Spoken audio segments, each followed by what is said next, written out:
If I leave this house, it will be in handcuffs. I should have run for it while I had the chance. Now my shot is gone. Now that the police officers are in the house and they've discovered what's upstairs, there's no turning back. They're about 5 seconds away from reading me my rights. I'm not sure why they haven't done it yet.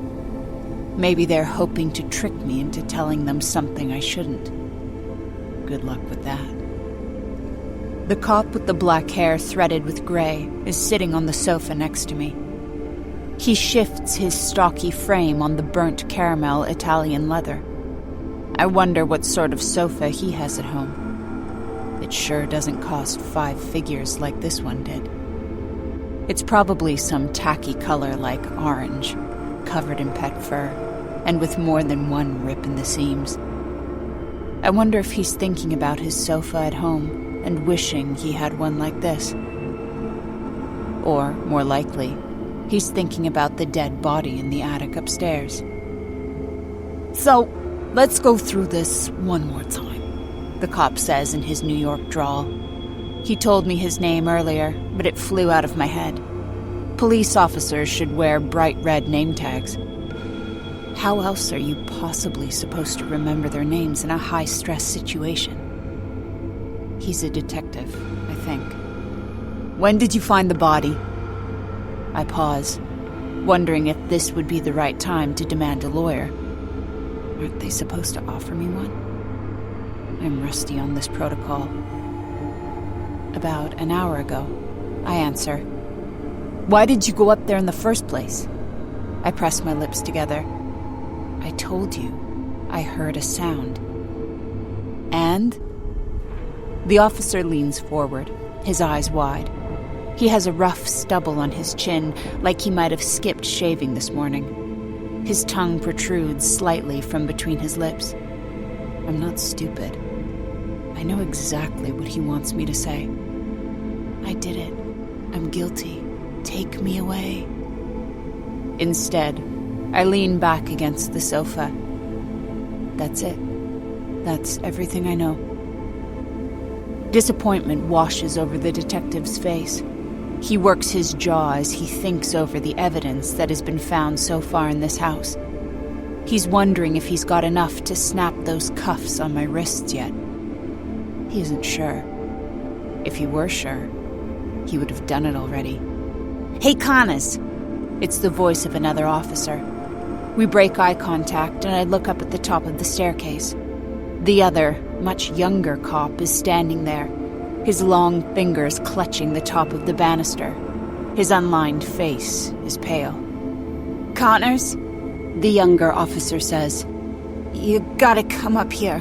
Now. You gotta see what's up here. Even from the bottom of the stairs, I can see his Adam's apple bobbing. You won't believe it. Part 1. 3 months earlier. Chapter 1. Millie. Tell me about yourself, Millie. Nina Winchester leans forward on her caramel-colored leather sofa, her legs crossed to reveal just the slightest hint of her knees peeking out under her silky white skirt.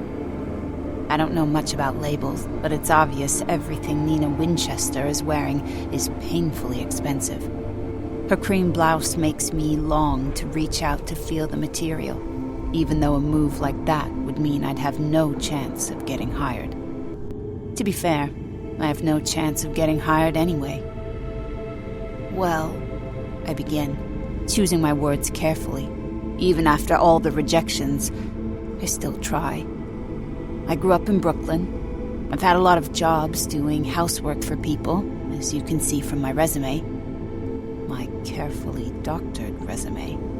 And I love children. And also, I glance around the room, looking for a doggy chew toy or a cat litter box. I love pets as well. The online ad for the housekeeper job didn't mention pets, but better to be safe. Who doesn't appreciate an animal lover? Brooklyn!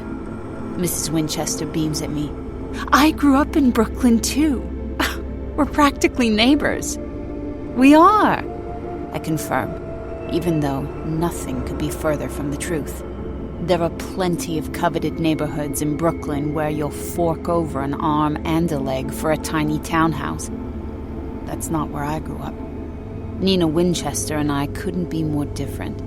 But if she'd like to believe we're neighbors, then I'm only too happy to go along with it.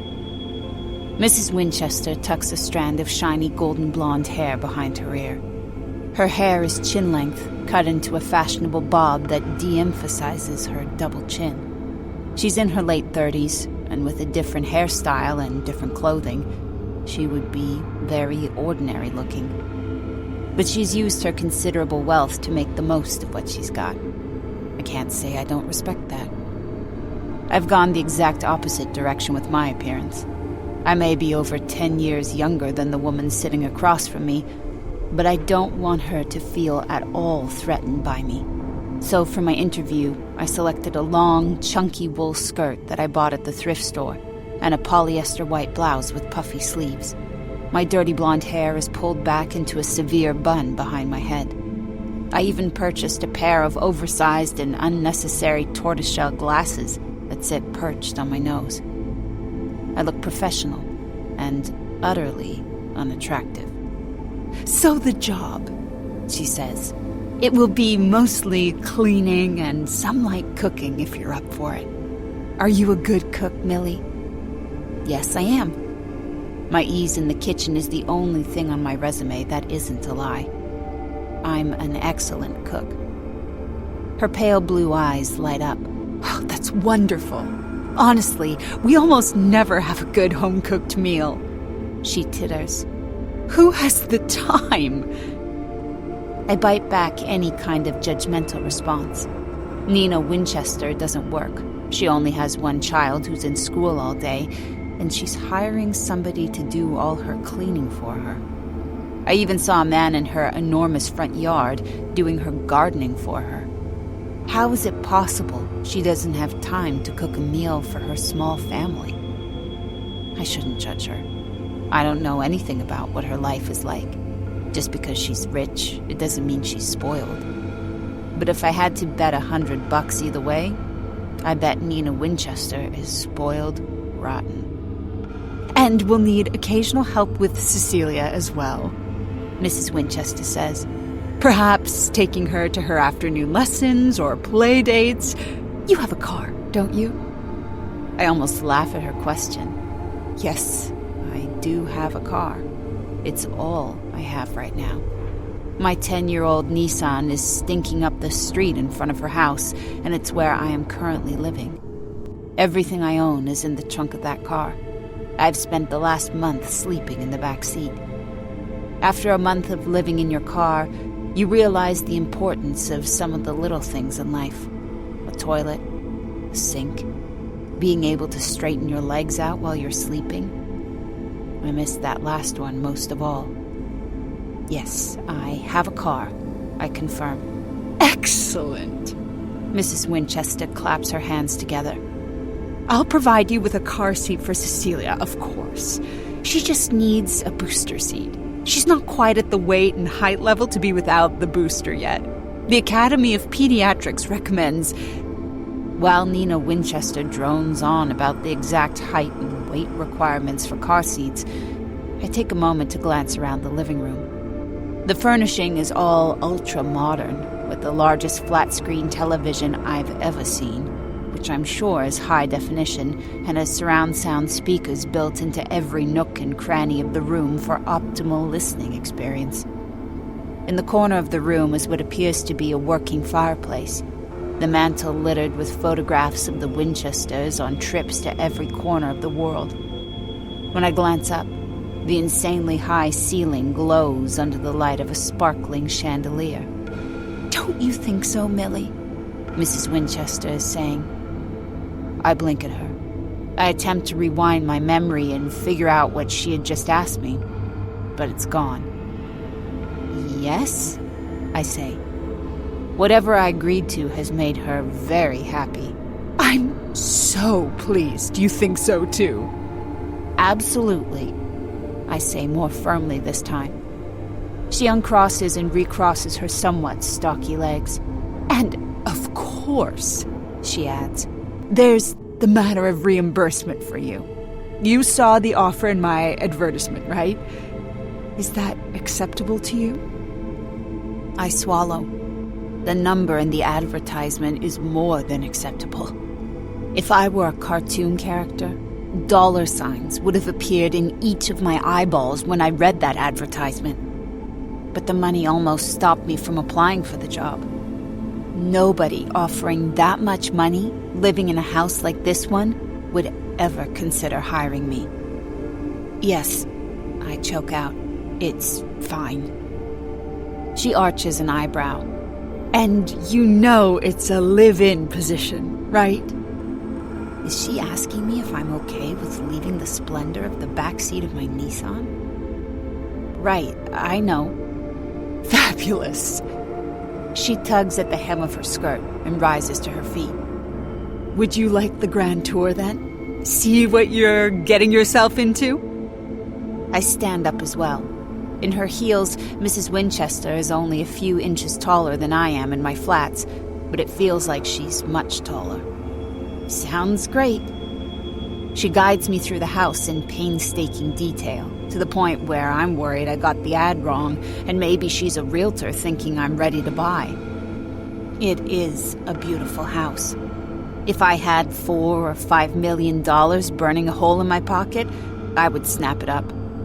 In addition to the ground level containing the gigantic living room and the newly renovated kitchen, the second floor of the house features the Winchesters' master bedroom, her daughter Cecilia's room, Mr. Winchester's home office, and a guest bedroom that could be straight out of the best hotel in Manhattan.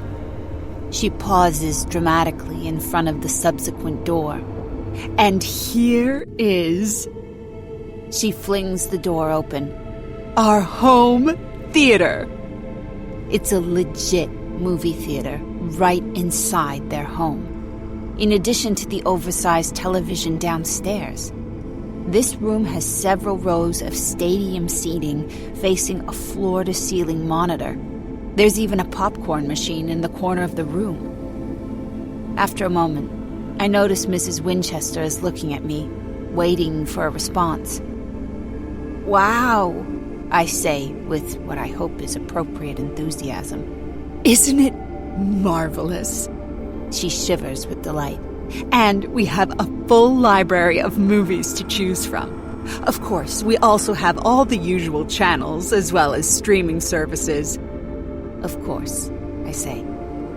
After we leave the room, we come to a final door at the end of the hallway. Nina pauses, her hand lingering on the doorknob. "Would this be my room?" I ask. "Sort of." She turns the doorknob, which creaks loudly. I can't help but notice the wood of this door is much thicker than any of the others.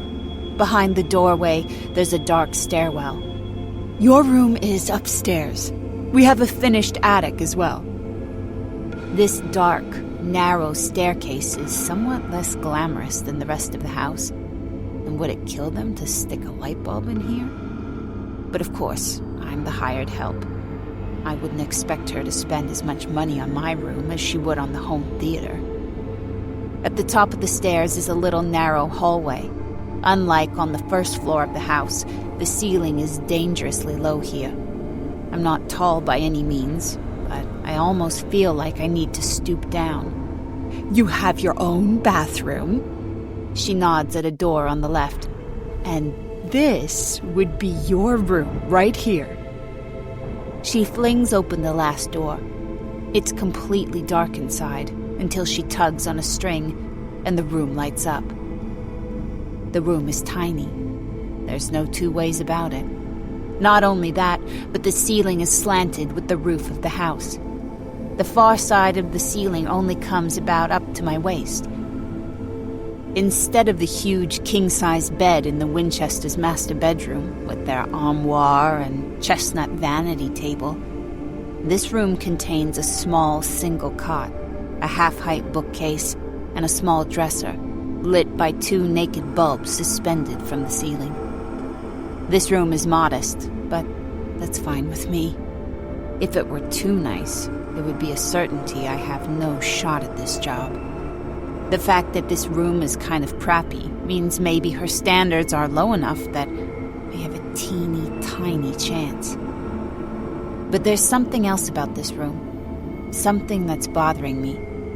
Sorry, it's small. Mrs. Winchester pulls a frown. But you'll have a lot of privacy here. I walk over to the single window.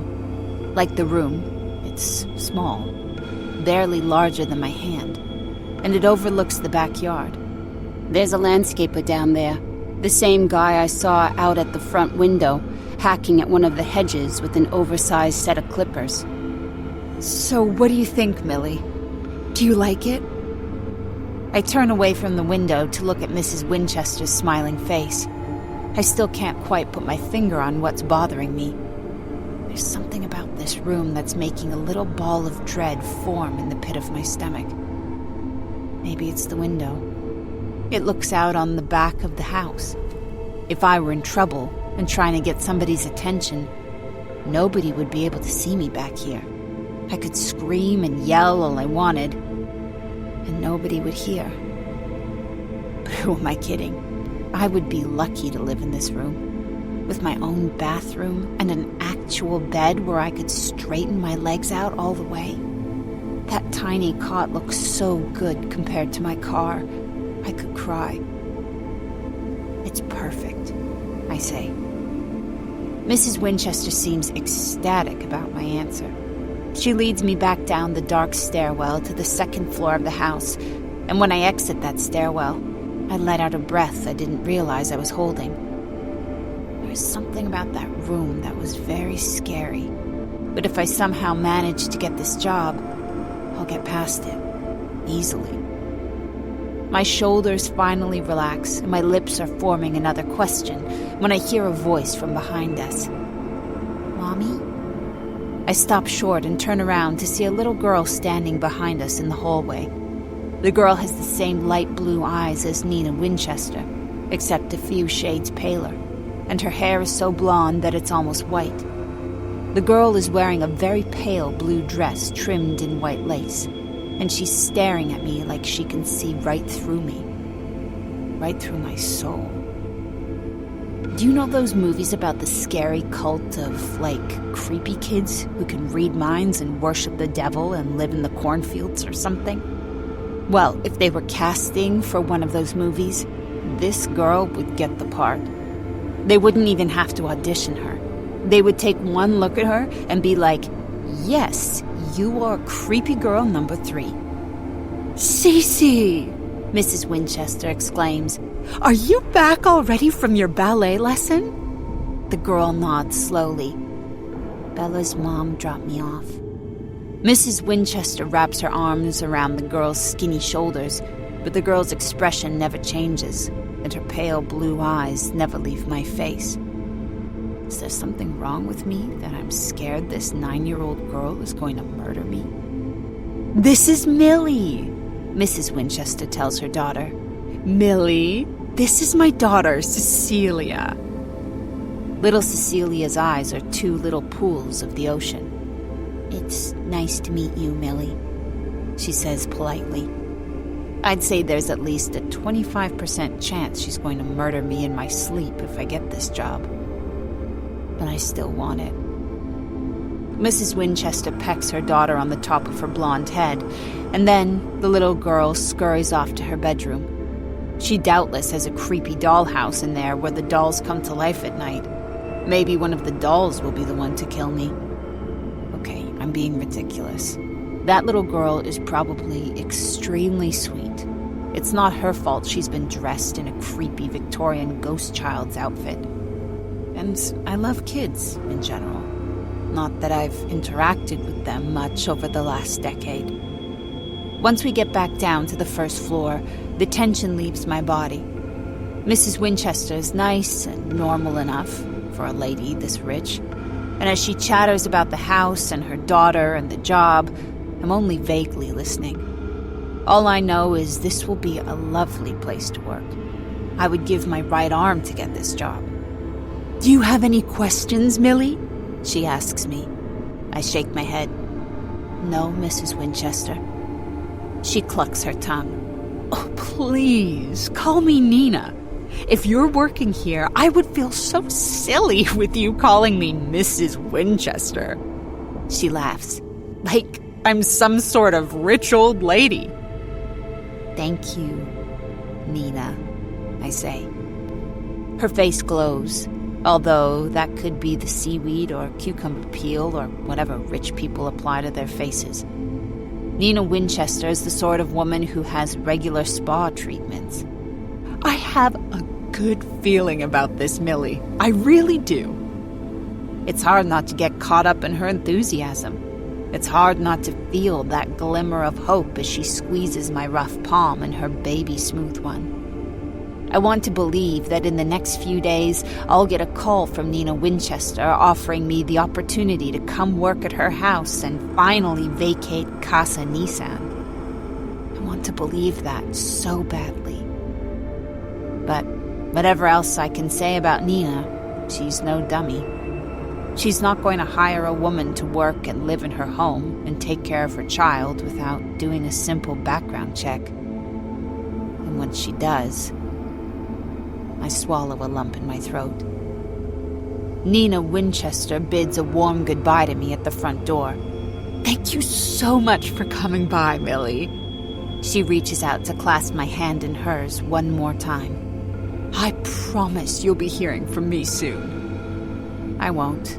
This will be the last time I set foot in that magnificent house. I should never have come here in the first place. I should have tried for a job I had a chance of getting instead of wasting both our time here. Maybe something in the fast food industry. The landscaper who I saw from the window in the attic is back on the front lawn. He's still got those giant clippers, and he's shaping one of the hedges right in front of the house. He's a big guy, wearing a t-shirt that shows off impressive muscles and just barely hides the tattoos on his upper arms. He adjusts his baseball cap, and his dark, dark eyes lift briefly from the clippers to meet mine across the lawn. I raise my hand in greeting. Hi, I say. The man stares at me. He doesn't say hello. He doesn't say, quit trampling my posies. He just stares at me. Nice to meet you, too, I mutter under my breath. I exit through the electronic metal gate that encircles the property and trudge back to my car/home. I look back one last time at the landscaper in the yard, and he is still watching me. There's something in his expression that sends a chill down my spine. And then he shakes his head, almost imperceptibly, almost like he's trying to warn me. But he doesn't say a word. Chapter 2. When you live in your car, you have to keep things simple. You're not going to be hosting any major gatherings, for one thing. No wine and cheese parties, no poker nights. That's fine because I don't have anyone I want to see. The bigger problem is where to take a shower. 3 days after I was evicted from my studio, which was 3 weeks after I got fired from my job, I discovered a rest stop that had showers. I almost cried with joy when I saw it. Yes, the showers have very little privacy and smell faintly of human waste, but at that point, I was desperate to be clean. Now I'm enjoying my lunch in the back seat of the car. I do have a hot plate that I can plug into the cigarette lighter for special occasions, but mostly I eat sandwiches. Lots and lots of sandwiches. I've got a cooler where I store the cold cuts and cheese, and I've got a loaf of white bread, 99 cents at the supermarket. And then snacks, of course. Bags of chips, crackers with peanut butter, Twinkies. The unhealthy options are endless. Today, I'm eating ham and American cheese with a dollop of mayonnaise. With every bite I take, I try not to think about how sick I am of sandwiches. After I've forced down half my sandwich, my phone rings in my pocket. I have one of those prepaid flip phones that people only use if they're going to commit a crime. or else they've traveled back 15 years in the past. But I need a phone, and this is all I can afford. Wilhelmina Calloway? A woman's clipped voice says on the other line. I wince at the use of my full name. Wilhelmina was my father's mother, who was long gone. I don't know what sort of psychopaths would name their child Wilhelmina, but I don't speak to my parents anymore. And likewise, they don't speak to me, so it's a little late to ask. Anyway, I've always just been Millie, and I try to correct people as quickly as I can. But I get the feeling that whoever is calling me isn't somebody I'm going to be on a first-name basis with anytime soon. Yes? Miss Calloway, the woman says. This is Donna Stanton from Munchburgers. Oh, right. Munchburgers. The greasy fast food joint that granted me an interview a few days ago. I would be flipping burgers or else manning the cash register. But if I worked hard, there was some opportunity for advancement. And better yet, an opportunity to have enough money to move out of my car. Of course, the job I really would have loved was at the Winchester household. But it's been a whole week since I met with Nina Winchester. It's safe to say I didn't get my dream job. I just wanted to let you know, Ms. Stanton goes on, that we've already filled the position at Munchburgers, but we wish you luck with your job search. The ham and American cheese in my stomach churn. I'd read online that Munchburgers didn't have very strict hiring practices, that even if I had a record, I might have a chance. This is the last interview I've managed to book, ever since Mrs. Winchester failed to call me back, and I'm desperate. I can't eat one more sandwich in my car. I just can't. Miss Stanton, I blurt out, I'm just wondering if you might be able to hire me at any other location. I'm a really hard worker. I'm very reliable. I stop talking. She's already hung up. I clutch my sandwich in my right hand as I grip my phone in my left. This is hopeless. Nobody wants to hire me. Every potential employer looks at me in the exact same way. All I want is a fresh start. I'll work my butt off if I have to. I'll do whatever it takes.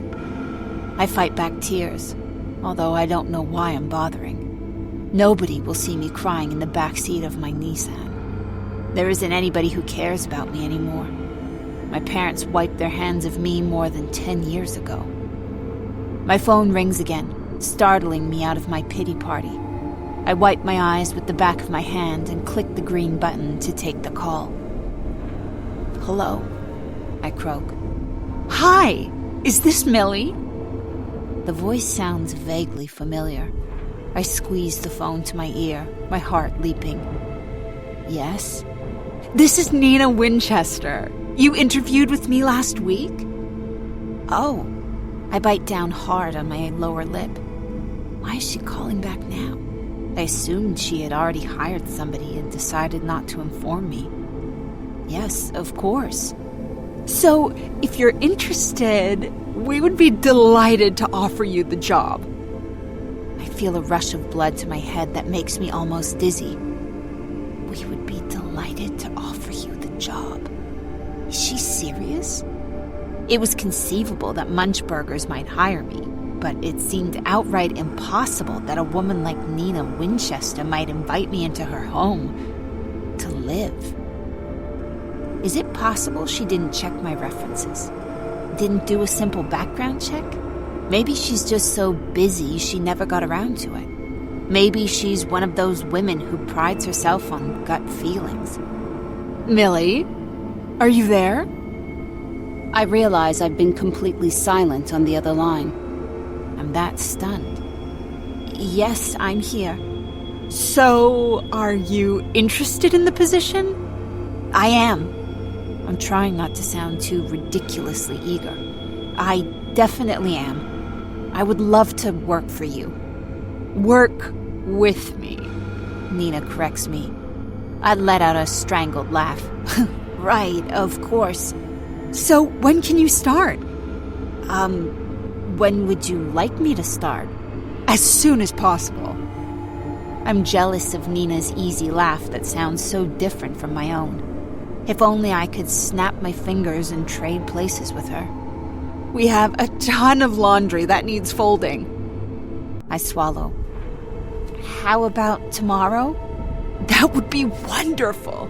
But don't you need time to get your stuff packed? I don't want to tell her that everything I own is already in the trunk of my car. I'm a fast packer. She laughs again. I love your spirit, Millie. I can't wait for you to come work here. As Nina and I exchange details about tomorrow, I wonder if she would feel the same way about me if she knew I spent the last 10 years of my life in prison. Chapter 3.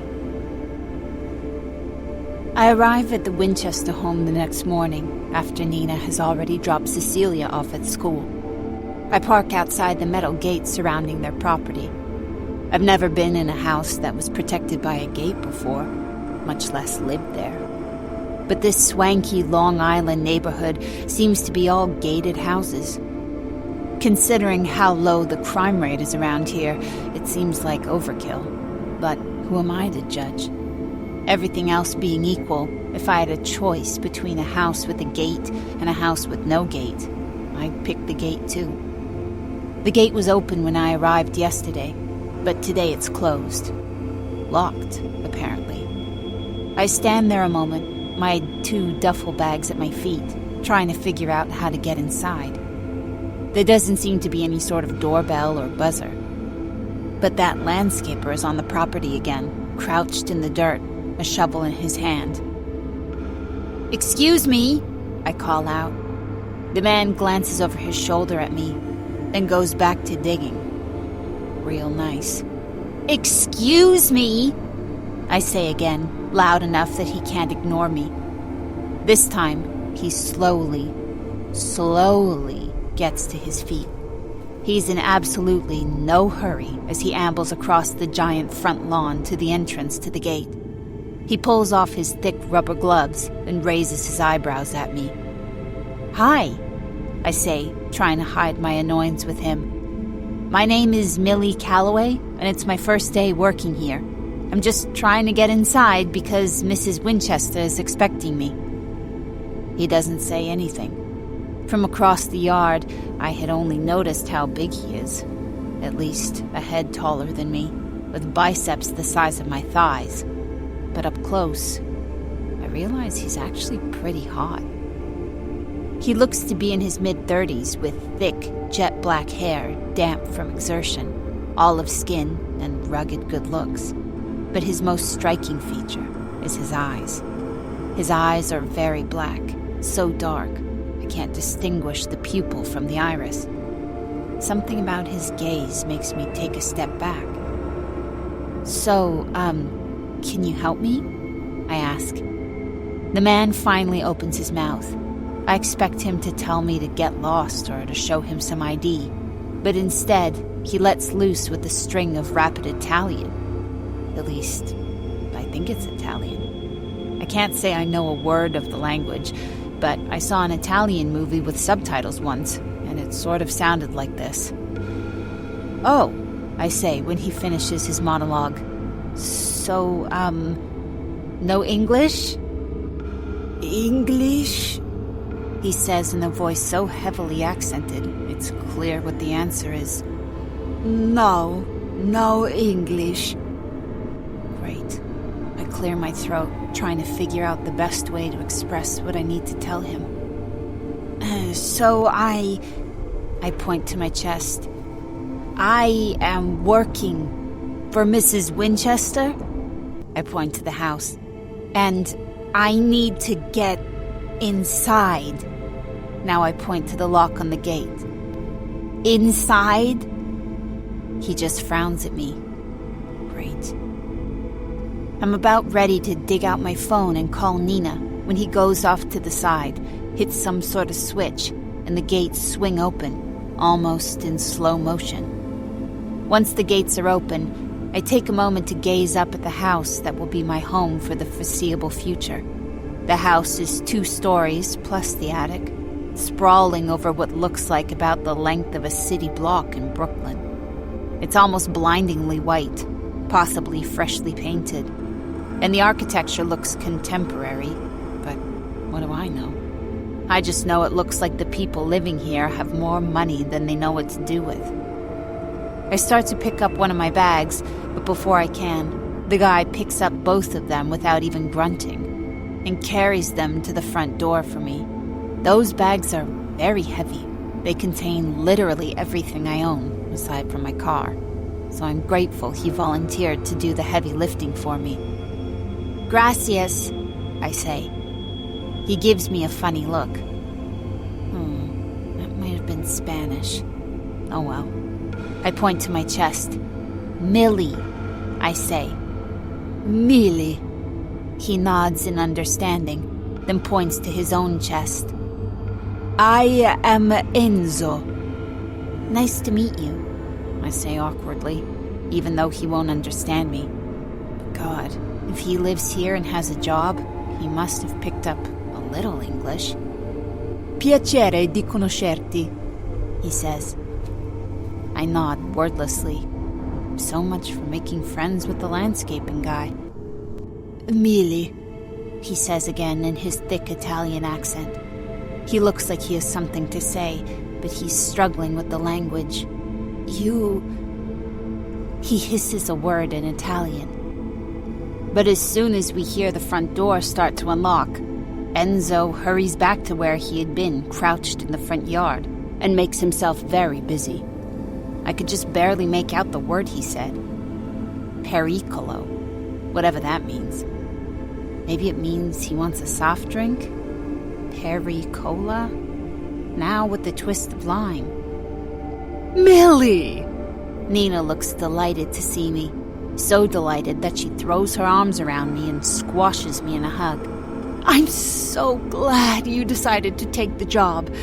I just felt like you and I had a connection, you know? That's what I thought. She got a gut feeling about me, so she didn't bother to do the research. Now, I just have to make sure she never has any reason not to trust me. I have to be the perfect employee. Yes, I know what you mean. I feel the same way. Well, come in. Nina grabs the crook of my elbow and leads me into the house, oblivious to the fact that I'm struggling with my 2 pieces of luggage. Not that I would have expected her to help me. It wouldn't have even occurred to her.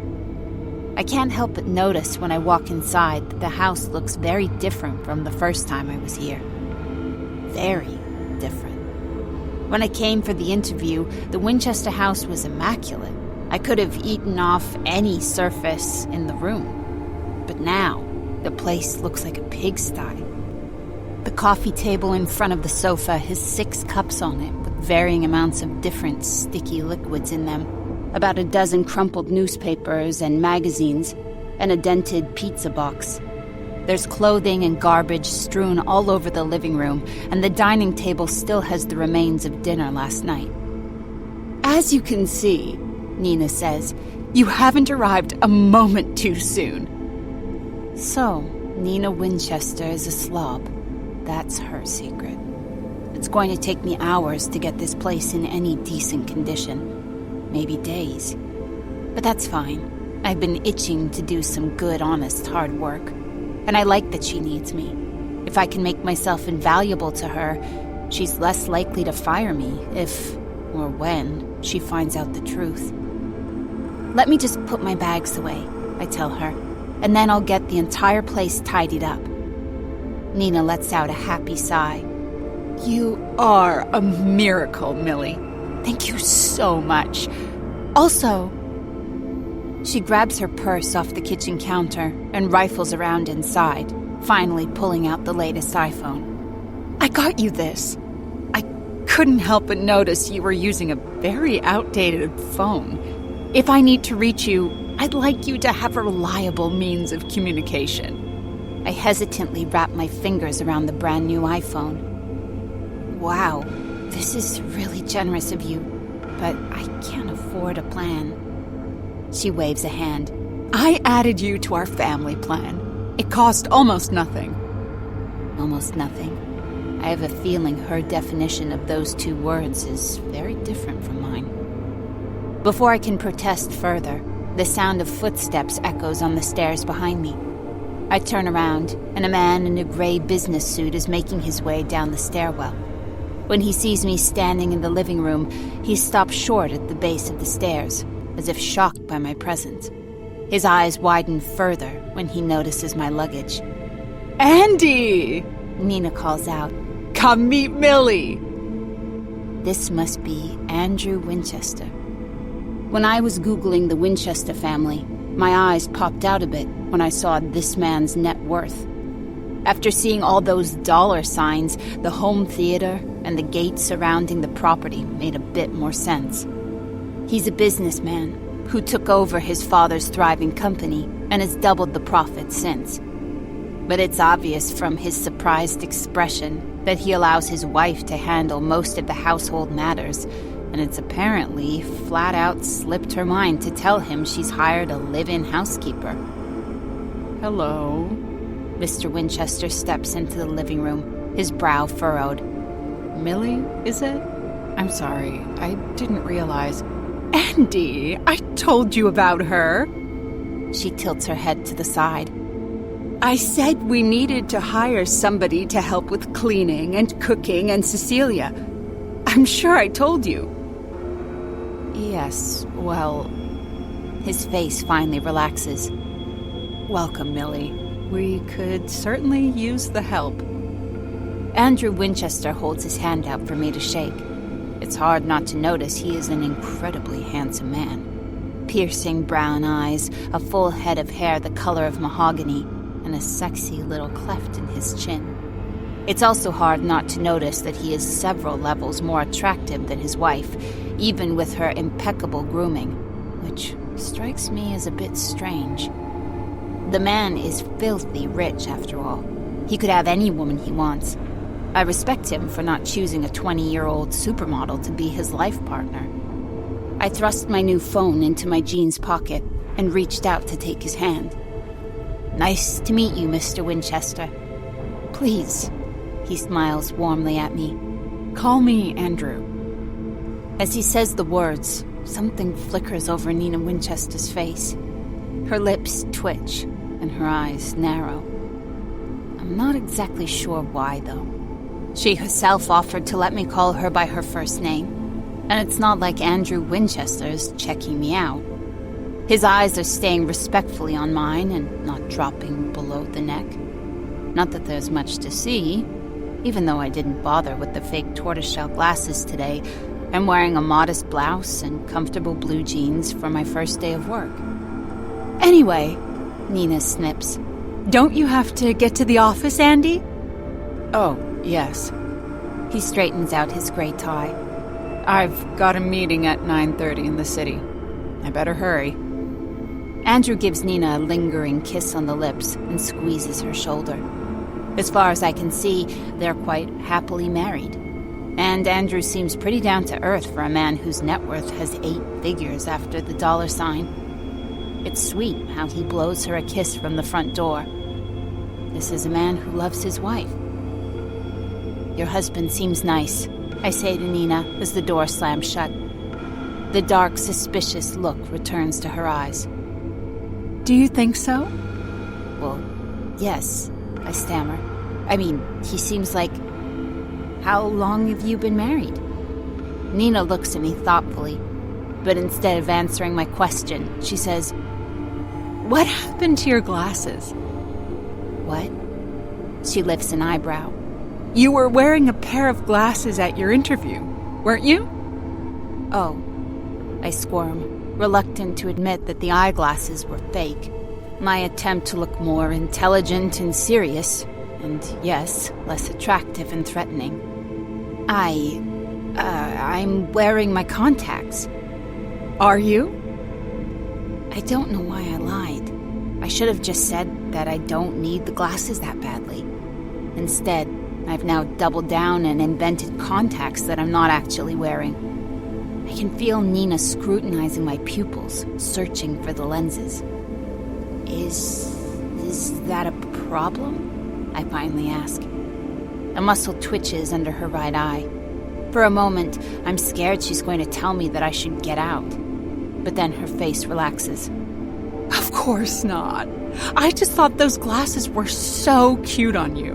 Very striking. You should wear them more often. Yes, well, I grab the handle of one of my duffel bags with my shaking hand. Maybe I should get my stuff upstairs so I can get started. Nina claps her hands together. Excellent idea. Once again, Nina doesn't offer to take either of my bags as we climb up the 2 flights of stairs to get to the attic. By halfway through the second flight, my arms feel like they're about ready to fall off, but Nina doesn't seem interested in pausing to give me a moment to readjust the straps. I gasp with relief when I'm able to drop the bags on the floor of my new room. Nina yanks on the cord to turn on the 2 light bulbs that illuminate my tiny living space. I hope it's okay, Nina says. I figure you'd rather have the privacy of being up here, as well as your own bathroom. Maybe she feels guilty about the fact that their ginormous guest room is lying empty while I'm living in a room slightly larger than a broom closet. But that's fine. Anything larger than the backseat of my car is like a palace. I can't wait to sleep here tonight. I'm obscenely grateful. It's perfect, I say, honestly. In addition to the bed, dresser, and bookcase, I notice one other thing in the room that I didn't see the first time around. A little mini fridge, about a foot tall. It's plugged into the wall and humming rhythmically. I crouch down and tug it open. The mini fridge has 2 small shelves, and on the top shelf, there are 3 tiny bottles of water. Good hydration is very important, Nina says earnestly. Yes. When she sees the perplexed expression on my face, she smiles. Obviously, it's your fridge, and you can put whatever you want in it. I thought I would give you a head start. Thank you. It's not that strange. Some people leave mints on a pillow. Nina leaves 3 tiny bottles of water. Anyway, Nina wipes her hands on her thighs, even though her hands are spotless. I'll let you get unpacked and then get started cleaning the house. I'll be preparing for my PTA meeting tomorrow.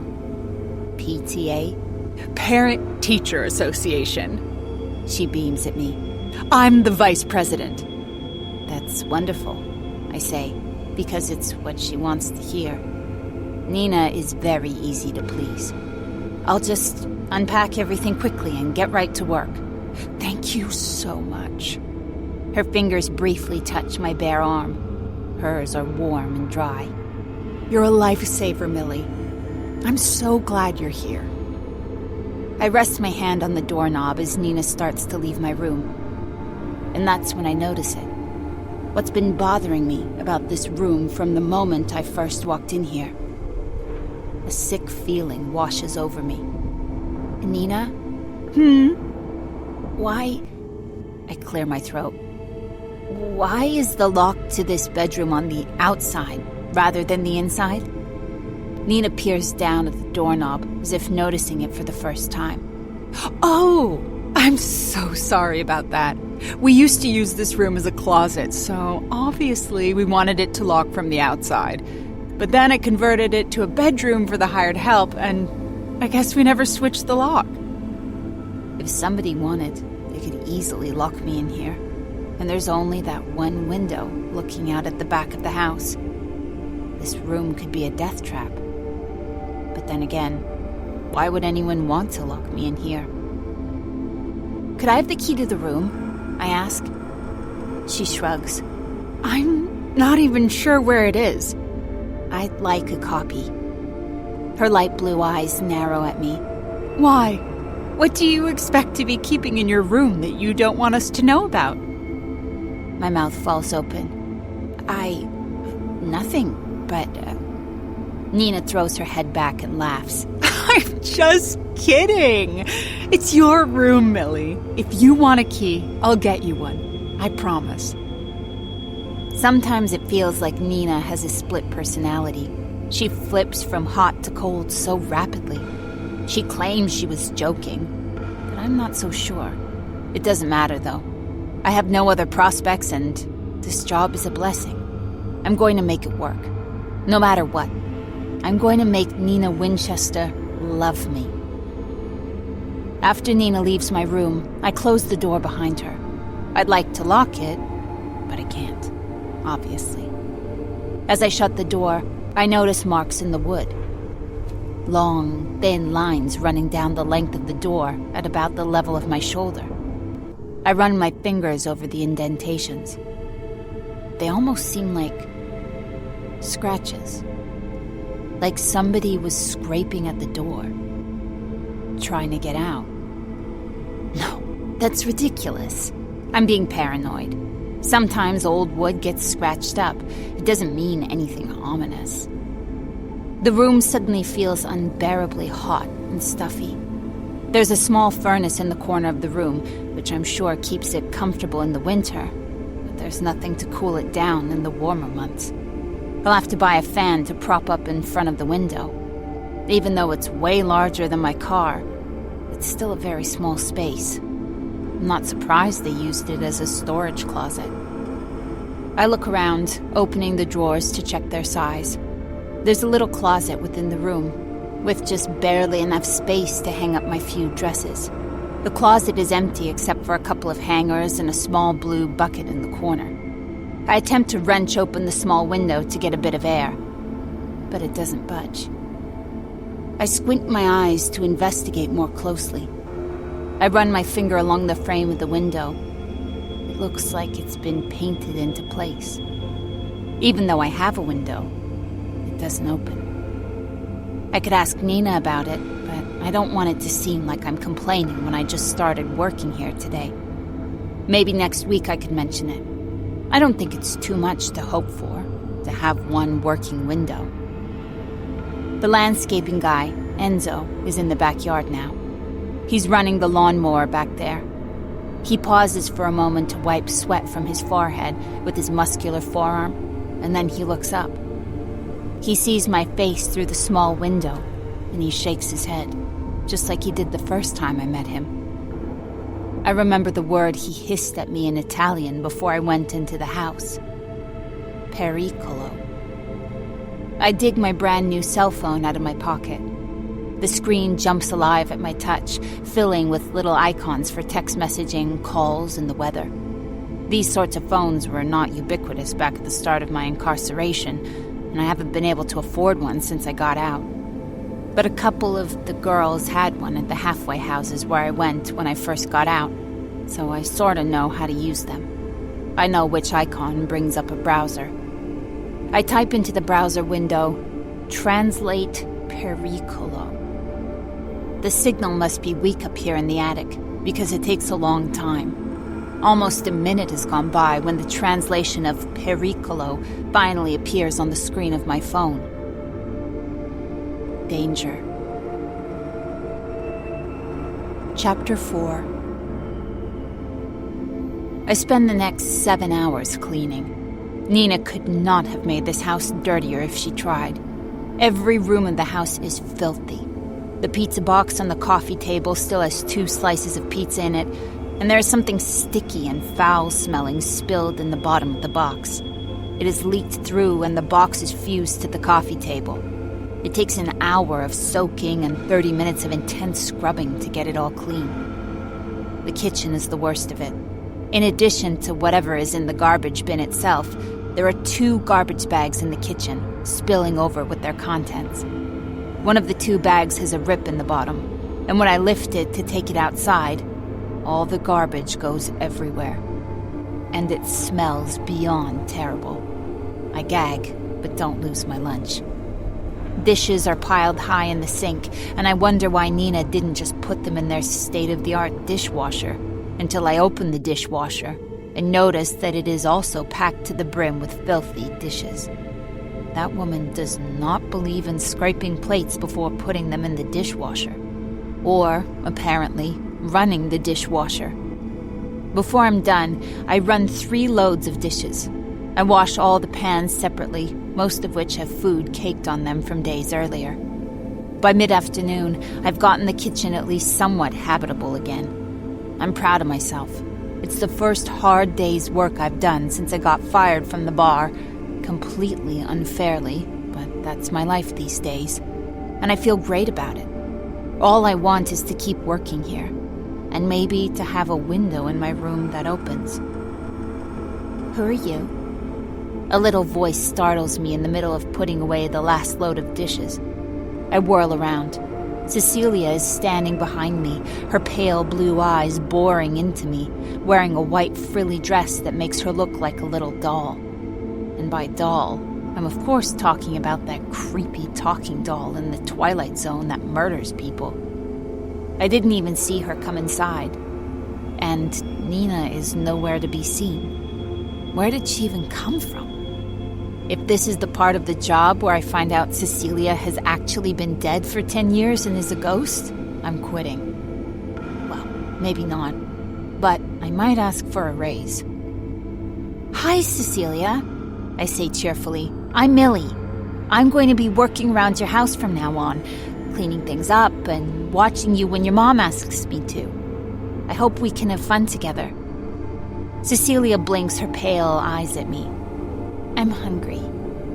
I have to remember that she is just a normal little girl who gets hungry and thirsty and cranky and uses the bathroom. What would you like to eat? I don't know. Well, what sorts of things do you like? I don't know. I grit my teeth. Cecilia has morphed from a creepy little girl to an annoying little girl. But we just met each other. I'm sure after a few weeks, we'll be best friends. Okay, I'll just fix you a snack then. She nods and climbs up on one of the stools set up around the kitchen island. Her eyes still feel like they're boring through me, like they can read all my secrets. I wish she would go in the living room and watch cartoons on her giant TV instead of just watching me. So, what do you like to watch on television? I ask, hoping she'll take the hint. She frowns like I offended her. I prefer to read. That's great. What do you like to read? Books. What kind of books? The kind with words.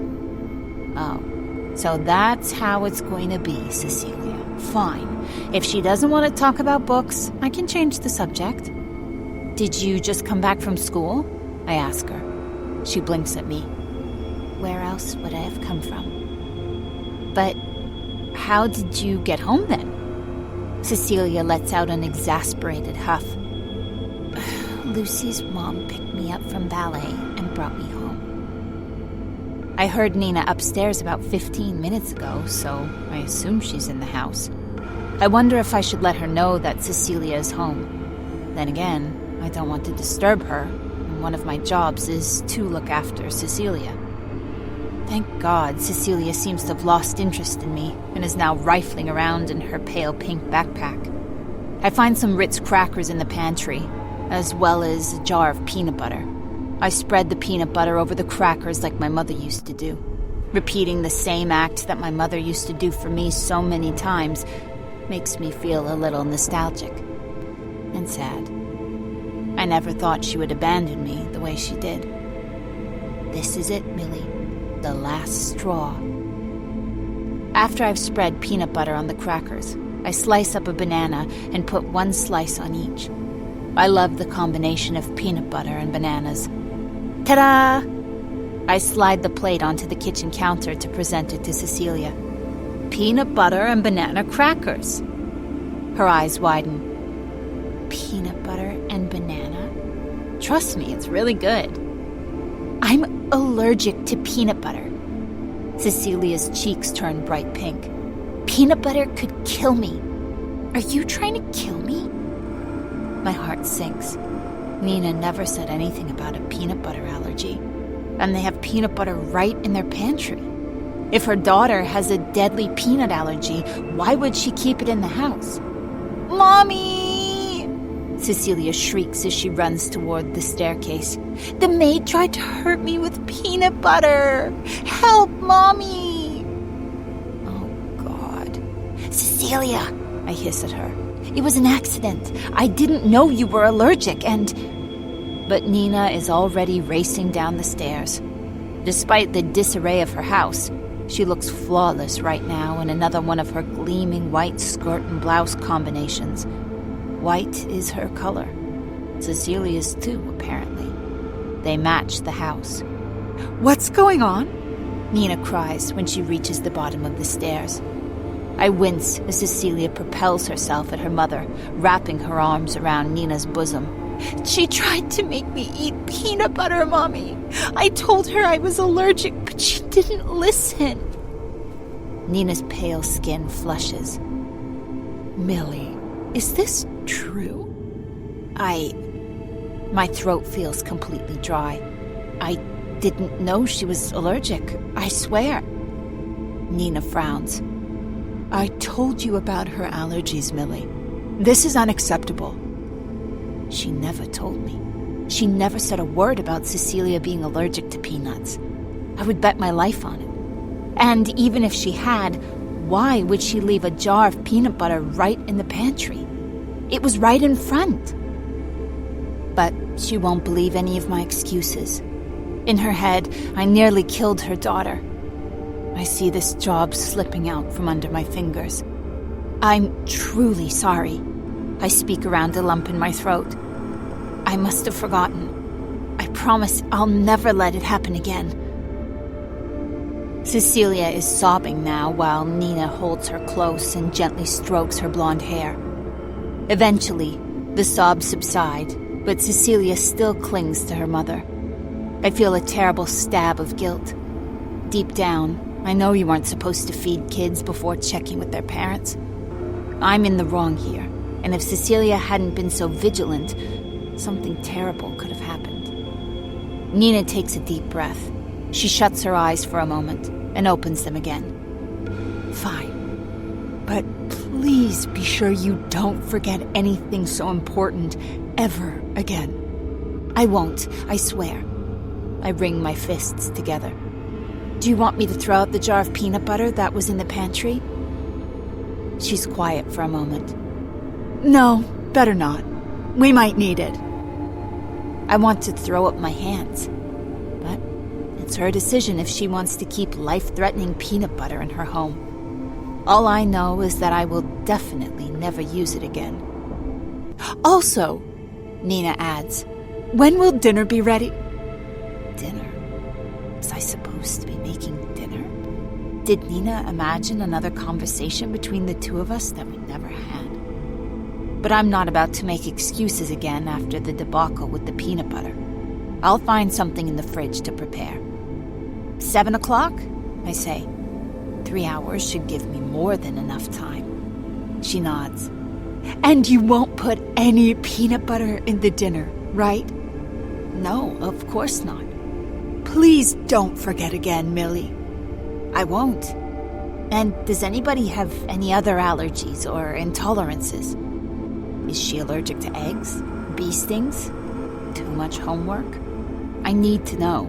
I can't risk being caught out again. Nina shakes her head, just as Cecilia lifts her tear-streaked face off her mother's chest long enough to glare at me. The two of us have not gotten off on the right foot. But I'll find a way to fix it. I'll make her brownies or something. Kids are easy. Adults are trickier. But I'm determined to win over Nina, and Andrew as well. Chapter 5. By 6:45, dinner is almost ready. There was some chicken breast in the fridge that was already marinated, and somebody had printed instructions on the bag, so I just did what the instructions said and threw it in the oven. They must get their food from some sort of service with directions already on it. The kitchen smells fantastic when the garage door slams. A minute later, Andrew Winchester is strolling into the room, his thumb in the knot of his tie to loosen it. I'm stirring some sauce on the stovetop, and I do a bit of a double take when I see him, having forgotten quite how handsome he is. He grins at me. He's even more handsome when he smiles. Millie, right? That's right. He inhales deeply. Wow, that smells incredible. My cheeks flush. Thank you. He looks around the kitchen in approval. You got everything clean. That's my job. He chuckles. I suppose it is. Did you have a good first day? I did. I'm not going to tell him about the peanut butter debacle. He doesn't need to know, although I suspect Nina will clue him in. I'm sure he won't appreciate me almost killing his daughter. You have a beautiful home. Well, I have Nina to thank for that. She runs the household. As if on cue, Nina arrives in the kitchen, wearing another of her white outfits, a different one than only a few hours ago. Once again, she looks impeccable. But while I was cleaning earlier, I took a few minutes to look at the photographs on their mantel. There's one of Nina and Andrew together from many years ago, and she looked so different then. Her hair wasn't as blonde, and she had on less makeup and more casual clothing, and she was at least 50 pounds thinner. I almost didn't recognize her, but Andrew looked exactly the same. Nina. Andrew's eyes light up at the sight of his wife. You look beautiful, as usual. He pulls her to him and kisses her deeply on the lips. She melts against him, grabbing his shoulders possessively. When they separate, she gazes up at him. I missed you today. I missed you more. I missed you more. Oh my God. How long are they going to debate who misses who more? I turn away, busying myself in the kitchen. It's awkward to be so close to this display of affection. So, Nina is the first to pull away. Are you two getting to know each other? Uh-huh, Andrew says. And whatever Millie is making smells incredible, doesn't it? I glance behind me. Nina is watching me at the stove with that dark expression in her blue eyes. She doesn't like her husband complimenting me. I don't know what the problem is, though. He's obviously nuts about her. It does, she agrees. Nina is hopeless in the kitchen. Andrew laughs, throwing an arm around her waist. We would starve to death if it were all on her shoulders. My mother used to drop by with meals that she or her personal chef made. But since she and my father retired to Florida, we've been subsisting mostly on takeout. So, you're a savior, Millie. Nina gives a tight smile. He's just teasing her, but no woman wants to be compared unfavorably to another. He's an idiot if he doesn't know that. Then again, plenty of men are idiots. Dinner will be ready in about 10 minutes, I say. Why don't you go relax in the living room, and I'll call you when it's ready? He raises his eyebrows. Do you want to join us for dinner, Millie? The sound of Nina inhaling sharply fills the kitchen. Before she can say anything, I shake my head vigorously. No, I'm just going to go up to my room and relax. Thank you for the invitation, though. Really? Are you sure? Nina swats her husband in the arm. Andy, she's been working all day. She doesn't want to have dinner with her employers. She just wants to go upstairs and text message her friends. Right, Millie? Right, I say, even though I don't have any friends. At least, not on the outside. Andrew doesn't seem concerned either way. He was just being polite, oblivious to the fact that Nina didn't want me at the dinner table. And that's just fine. I don't want to do anything to make her feel threatened. I just want to keep my head down and do my job. Chapter 6. I forgot how amazing it is to sleep with my legs straight. Okay, this cot is nothing special. It's lumpy and the springs on the bed frame groan every time I move so much as a millimeter. But it is so much better than my car. And even more amazingly, if I need to use the bathroom during the night, it's right next to me. I don't have to drive around to find a rest stop and clutch my can of mace in my hand while emptying my bladder. I don't even need mace anymore. It feels so good to sleep in a normal bed that within seconds of my head hitting the pillow, I pass out. When I open my eyes again, it's still dark. I sit up in a panic, trying to remember where I am. All I know is I'm not in my car. It takes several seconds for the events of the last several days to come back to me. Nina offering me the job here, moving out of my car, falling asleep in an honest-to-goodness bed. Gradually, my breathing slows. I fumble on the dresser by my bed for the phone Nina bought me. The time is 3:46 in the morning. Not quite time to get up for the day. I shove the itchy covers off my legs and roll off the cot as my eyes adjust to the light from the moon filtering in through the tiny window. I'll hit the bathroom, then I'll try to fall back to sleep. My feet creak against the bare floorboards of my tiny bedroom. I yawn, taking a second to stretch until my fingertips almost reach the light bulbs on the ceiling. This room makes me feel like a giant. I get to the door of my room and I grab the knob and it doesn't turn. The panic that had drained from my body when I realized where I was now escalates once again. The door is locked. The Winchesters locked me in this room. Nina locked me in this room. But why? Is this all some kind of sick game? Were they looking for some ex-con to trap in here? Someone nobody would miss? My fingers brush against the scratch marks on the door, wondering who the last poor woman trapped in here has been. I knew this had to be too good to be true. Even with the spectacularly dirty kitchen, this seemed like a dream job. I knew Nina had to have done a background check. She probably locked me in here, thinking nobody would ever miss me. I flashed back to 10 years ago, the first night when the door to my cell slammed shut, and I knew this would be my home for a long time to come.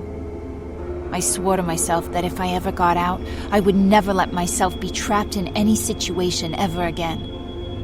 Yet, it's less than a year after I got out, and here I am. But I've got my phone. I can call 911. I snatch up my phone from the dresser where I left it. I had a signal earlier today, but now there's nothing. No bars. No signal. I'm stuck here, with only one tiny window that doesn't open overlooking the backyard. What am I going to do? I reach for the doorknob one more time, wondering if I could somehow knock the door down. But this time, when I turn the knob sharply, it twists in my hand, and the door pops open.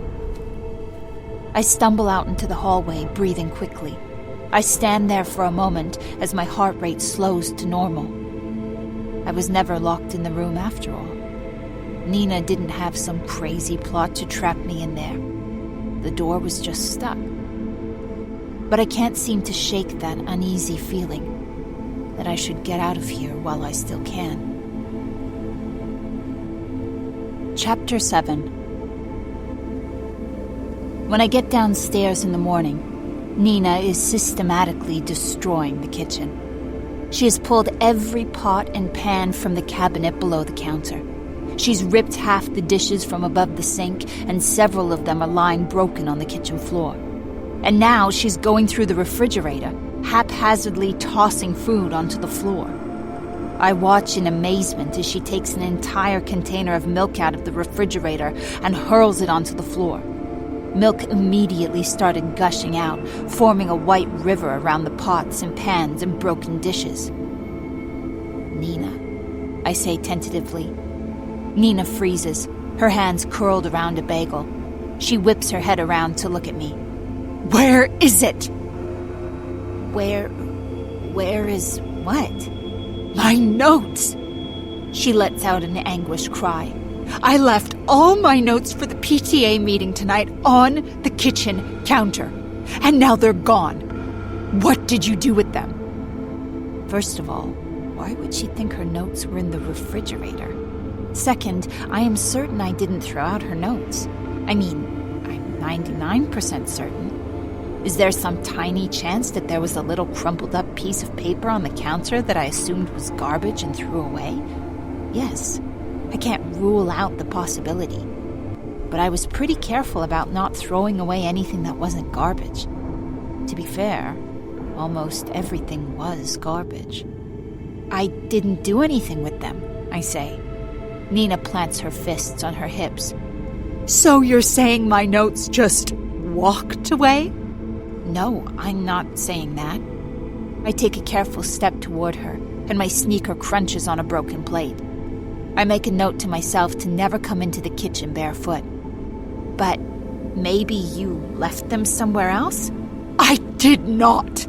She snaps at me. I left them right here. She slams her palm on the kitchen counter loud enough that I jump. Right on this counter. And now, gone. Vanished. All the commotion has gotten the attention of Andrew Winchester. He wanders into the kitchen wearing a dark suit that makes him look even more handsome than he looked yesterday, if that was possible. He is clearly in the process of tying his tie, but his fingers freeze mid-knot when he sees the mess on the floor. Nina? Nina turns to look at her husband, her eyes brimming with tears. Millie threw out my notes for the meeting tonight. I open my mouth to protest, but it's pointless. Nina is certain I threw out her notes, and it's entirely possible I did. I mean, if they were so important, why would she just leave them lying on the kitchen counter? The way the kitchen looked yesterday, it could have been condemned. That's terrible. Andrew opens his arms and she flies into them. But don't you have some of your notes saved on the computer? Nina sniffles into his expensive suit. She's probably getting snot all over it, but Andrew doesn't seem to mind. Some of them, but I'll have to redo a lot of it. And then she turns to look at me accusingly. I'm done trying to assert my innocence. If she is sure that I threw out her notes, the best thing to do is just apologize. I'm so sorry, Nina, I say. If there's anything I can do. Nina's eyes lower onto the disaster on the kitchen floor. You can clean up this disgusting mess you left in my kitchen while I fix this problem. With those words, she stomps out of the kitchen. Her footsteps disappear up the stairs as I contemplate how I'm going to clean up all these broken dishes, now intermingled with spilled milk and about 20 grapes rolling around the floor. I stepped on one of them, and it's all over the bottom of my sneaker. Andrew lingers behind in the kitchen, shaking his head. Now that Nina has left, I feel like I should say something. Listen, I say. I wasn't the one who... I know, he says, before I can get out my protest of innocence. Nina is high-strung, but she has a good heart. Yeah. He pulls off his dark jacket and starts rolling up the sleeves of his crisp white dress shirt. Let me help you get this cleaned up. You don't have to do that. It'll be faster if we work together. He goes into the closet by the kitchen and pulls out the mop. I'm shocked he knew exactly where it was. Actually, he knows his way around the closet of cleaning supplies very well. And now I get it. Nina has done things like this before. He's gotten used to cleaning up her messes. But still, I work here now. This isn't his job. I'll clean it up. I put my hand on the mop he's holding and tug it away from him. You're all dressed up, and this is what I'm here for. For a moment, he holds onto the mop. Then, he allows me to take it from him. Okay, thanks, Millie. I appreciate your hard work. At least somebody does. As I get to work cleaning the kitchen, I think back to the photograph on the mantle of Andrew and Nina when they were first together, before they were married, before they had Cecilia. They look so young and happy together. It's obvious Andrew is still crazy about Nina, but something has changed. I can sense it. Nina isn't the person she used to be. But it doesn't matter. It's none of my business. Chapter 8. Nina must have thrown half the contents of the refrigerator on the kitchen floor, so I have to make a run to the grocery store today. Since, apparently, I'm also going to be cooking for them, I select some raw meat and seasoning that I can use to throw together a few meals. Nina loaded her credit card onto my phone. Everything I buy will be automatically charged to their account. In prison, the food options were not too exciting. The menu rotated between chicken, hamburgers, hot dogs, lasagna, burritos, and a mysterious fish patty that always made me gag. There would be vegetables on the side that would be cooked to the point of disintegration. I used to fantasize about what I would eat when I got out, but on my budget, the options weren't much better. I could only buy what was on sale, and once I was living in my car, I was even more restricted. It's different shopping for the Winchesters. I go straight for the finest cut of steak. I'll look up on YouTube how to cook them. I sometimes used to cook steak for my father, but that was a long time ago. If I buy expensive ingredients, they'll come out good no matter what I do. When I get back to the Winchester house, I've got 4 overflowing bags of groceries in the trunk of my car. Nina and Andrew's cars take up the 2 spots in the garage, and she instructed me not to park in the driveway, so I have to leave my car on the street. As I'm fumbling to get the bags out of the trunk, the landscaper Enzo emerges from the house next to ours with some sort of scary gardening device in his right hand. Enzo notices me struggling, and after a moment of hesitation, he jogs over to my car. He frowns at me.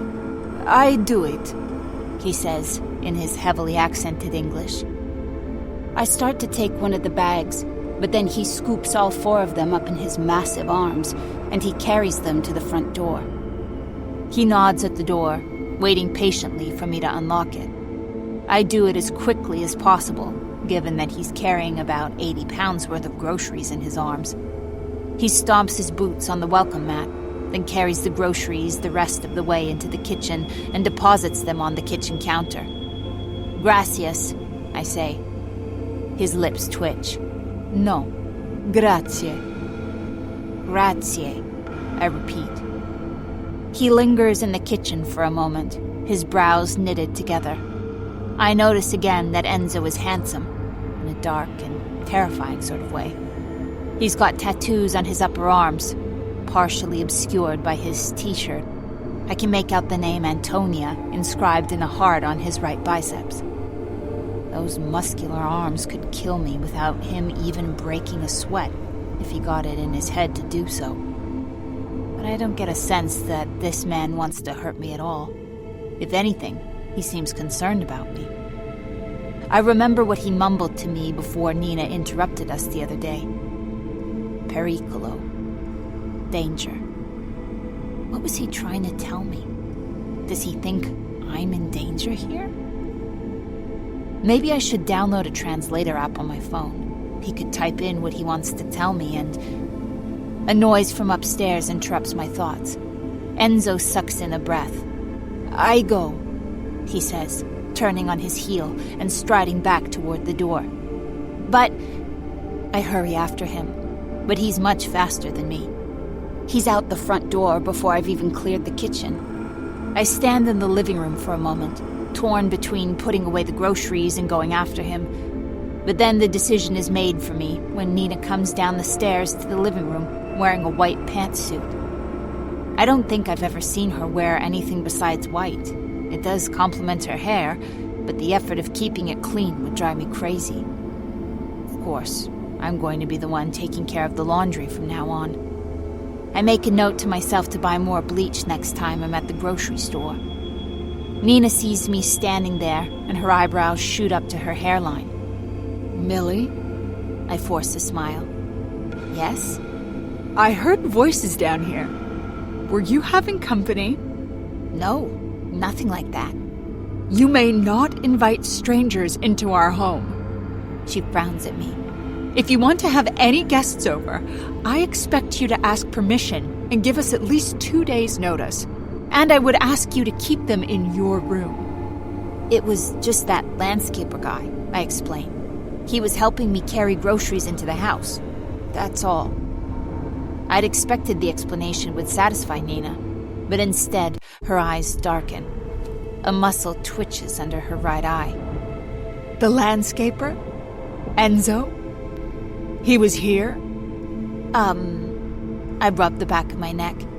Is that his name? I don't know. He just carried the groceries in. Nina studies my face as if trying to detect a lie.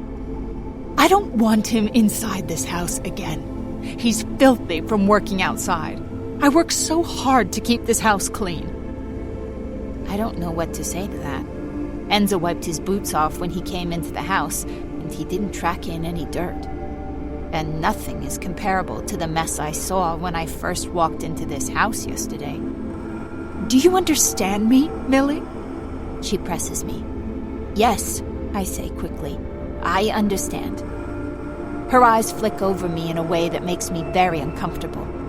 I shift between my feet. By the way, how come you never wear your glasses? My fingers fly to my face. Why did I wear those stupid glasses the first day? I should never have worn them. And when she asked me about them yesterday, I shouldn't have lied.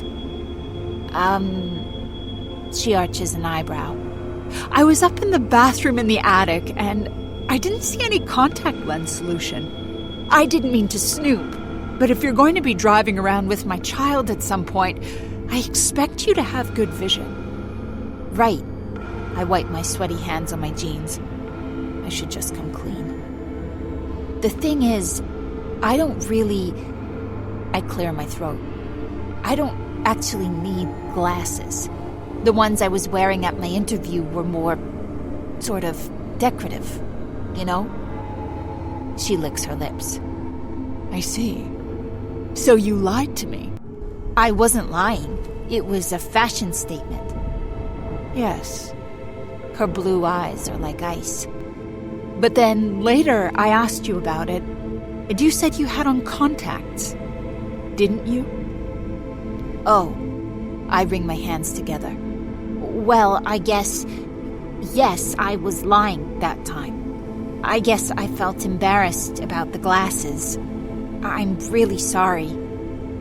The corners of her lips tug down.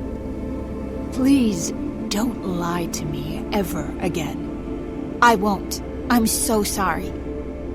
She stares at me for a moment, her eyes unreadable. Then she glances around the living room, her eyes sweeping over every surface. And please clean up this room. I'm not paying you to flirt with the landscaper. With those words, Nina strides out the front door, slamming it behind her. Chapter 9. Nina is at her PTA meeting tonight, the one I ruined by throwing out her notes. She is grabbing a bite to eat with some of the other parents, so I've been tasked with making dinner for Andrew and Cecilia. The house is so much quieter when Nina isn't here. I'm not sure why, but she just has an energy that fills the entire space. Right now, I'm alone in the kitchen, searing a filet mignon in the frying pan before sticking it in the oven, and it's heavenly silent in the Winchester household. It's nice. This job would be so great if not for my boss. Andrew has incredible timing. He comes home just as I'm taking the steaks out of the oven and letting them rest on the kitchen counter. He peeks into the kitchen. Smells great. Again. Thanks. I add a little bit more salt to the mashed potatoes, which are already drenched in butter and cream. Can you tell Cecilia to come down? I called her twice, but... Actually, I called up to her 3 times. She has not yet answered me. Andrew nods. Gotcha. Shortly after Andrew disappears into the dining room and calls her name, I hear her quick footsteps on the staircase. So that's how it's gonna be.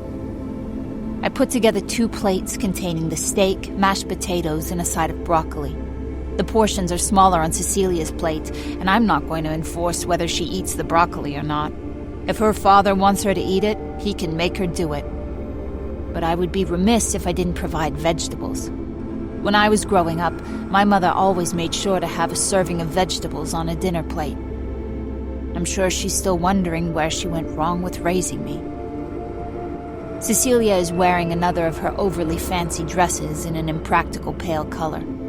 I've never seen her wear normal kid clothing, and it just seems wrong. You can't play in the dresses Cecilia wears. They're too uncomfortable, and they show every speck of dirt. She sits down at one of the chairs at the dining table, takes the napkin I laid out, and places it down on her lap daintily. For a moment, I'm a bit charmed. Then she opens her mouth. "Why did you give me water?" She crinkles her nose at the glass of filtered water I put at her place setting. "I hate water. Get me apple juice." If I had spoken to somebody like that when I was a child, my mother would have smacked my hand and told me to say please. But Cecilia isn't my child, and I haven't managed to endear myself to her yet in the time I've been here. So I smile politely, take the water away, and bring her a glass of apple juice. When I place the new glass in front of her, she carefully examines it. She holds it up to the light, narrowing her eyes. "This glass is dirty. Get me another one." "It's not dirty," I protest. "It just came out of the dishwasher." "It's smudged." She makes a face. "I don't want it. Give me another one." I take a deep, calming breath. I am not going to fight with this little girl. If she wants a new glass for her apple juice, I'll get her a new glass. As I'm fetching Cecilia her new glass, Andrew comes out to the dining table. He's removed his tie and unbuttoned the top button on his white dress shirt. Just the tiniest hint of chest hair peeks out, and I have to look away. Men are something I'm still learning how to navigate in my post-incarceration life. And by learning, I of course mean that I am completely avoiding it. At my last job waitressing at that bar, my only job since I got out, customers would inevitably ask me out. I always said no. There just isn't room in my messed up life right now for something like that. And of course, the men who asked me were men I wouldn't have ever wanted to go out with. I went to prison when I was 17. I wasn't a virgin, but my only experiences included clumsy high school sex. Over my time in jail, I would sometimes feel the tug around attractive male guards. Sometimes the tug was almost painful. And one of the things I looked forward to when I got out was the possibility of having a relationship with a man, or even just feeling a man's lips against mine. I want it. Of course I do. But not now. Someday. Still, when I look at a man like Andrew Winchester, I think about the fact that I haven't even touched a man in over a decade. Not like that, anyway. He's not anything like those creeps at the seedy bar where I used to wait tables. When I do eventually put myself back out there, he's the sort of man I'm looking for. Except, obviously, not married. An idea occurs to me. If I ever want to release a little tension, Enzo might be a good candidate. No, he doesn't speak English. But if it's just one night, it shouldn't matter. He looks like he would know what to do without having to say much. And unlike Andrew, he doesn't wear a wedding ring.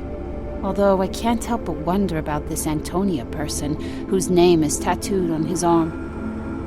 I wrench myself from my fantasies about the sexy landscaper as I return to the kitchen to retrieve the 2 plates of food.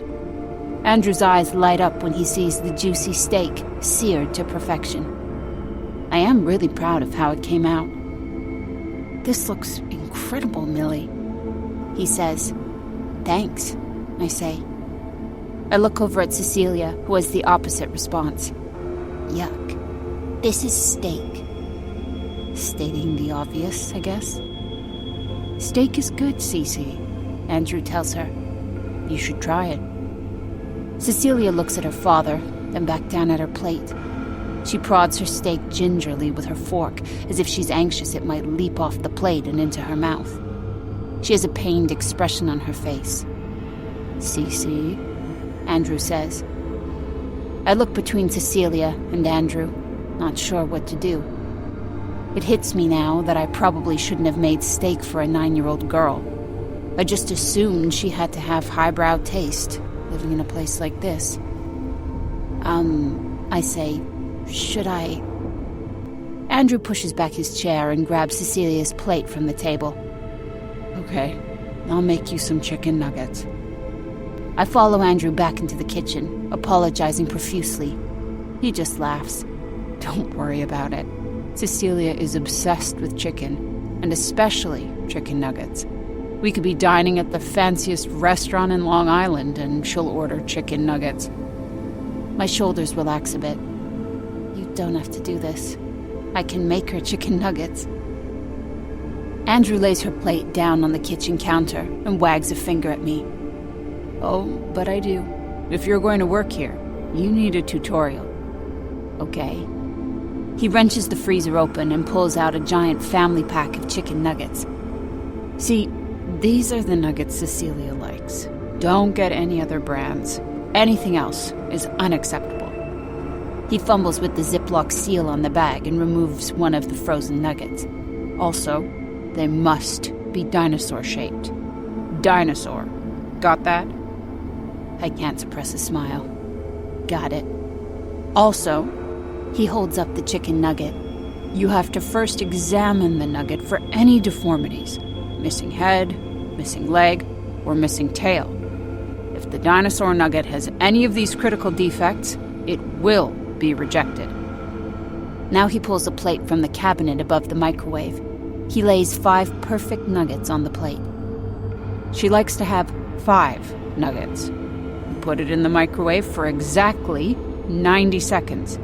Any less, it's frozen. Any more, and it's overcooked. It's a very tenuous balance. I nod solemnly. I understand. As the chicken nuggets rotate in the microwave, he glances around the kitchen, which is at least twice as large as the apartment I was evicted from. I can't even tell you how much money we spent renovating this kitchen, and Cecilia won't eat anything that doesn't come out of the microwave. The words "spoiled brat" are at the tip of my tongue, but I don't say them. She knows what she likes. She sure does. The microwave beeps, and he pulls out the plate of piping hot chicken nuggets. How about you? Have you eaten yet? I'll just bring some food up to my room. He raises an eyebrow. You don't want to join us? Part of me would like to join him. There's something very engaging about Andrew Winchester, and I can't help but want to get to know him better. But at the same time, it would be a mistake. If Nina walked in and saw the two of us laughing it up at the dining table, she wouldn't like it. I also have a feeling that Cecilia won't make the evening pleasant. I'd rather just eat in my room, I say. He looks like he's going to protest, but then he thinks better of it. Sorry, he says. We've never had live-in help before, so I'm not sure about the etiquette. Me either, I admit.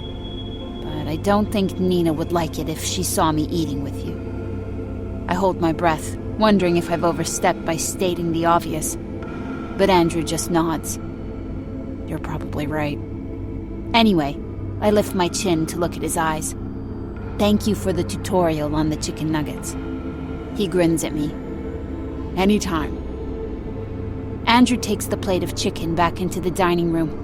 When he's gone, I gobble up the food from Cecilia's rejected plate while standing over the kitchen sink, then return to my bedroom. Chapter 10. A week later, I come down to the living room and find Nina holding a full garbage bag. My first thought is, oh God, what now? In only a week of living with the Winchesters, I feel like I've been here for years. No, centuries. Nina's moods are wildly unpredictable. At one moment, she's hugging me and telling me how much she appreciates having me here.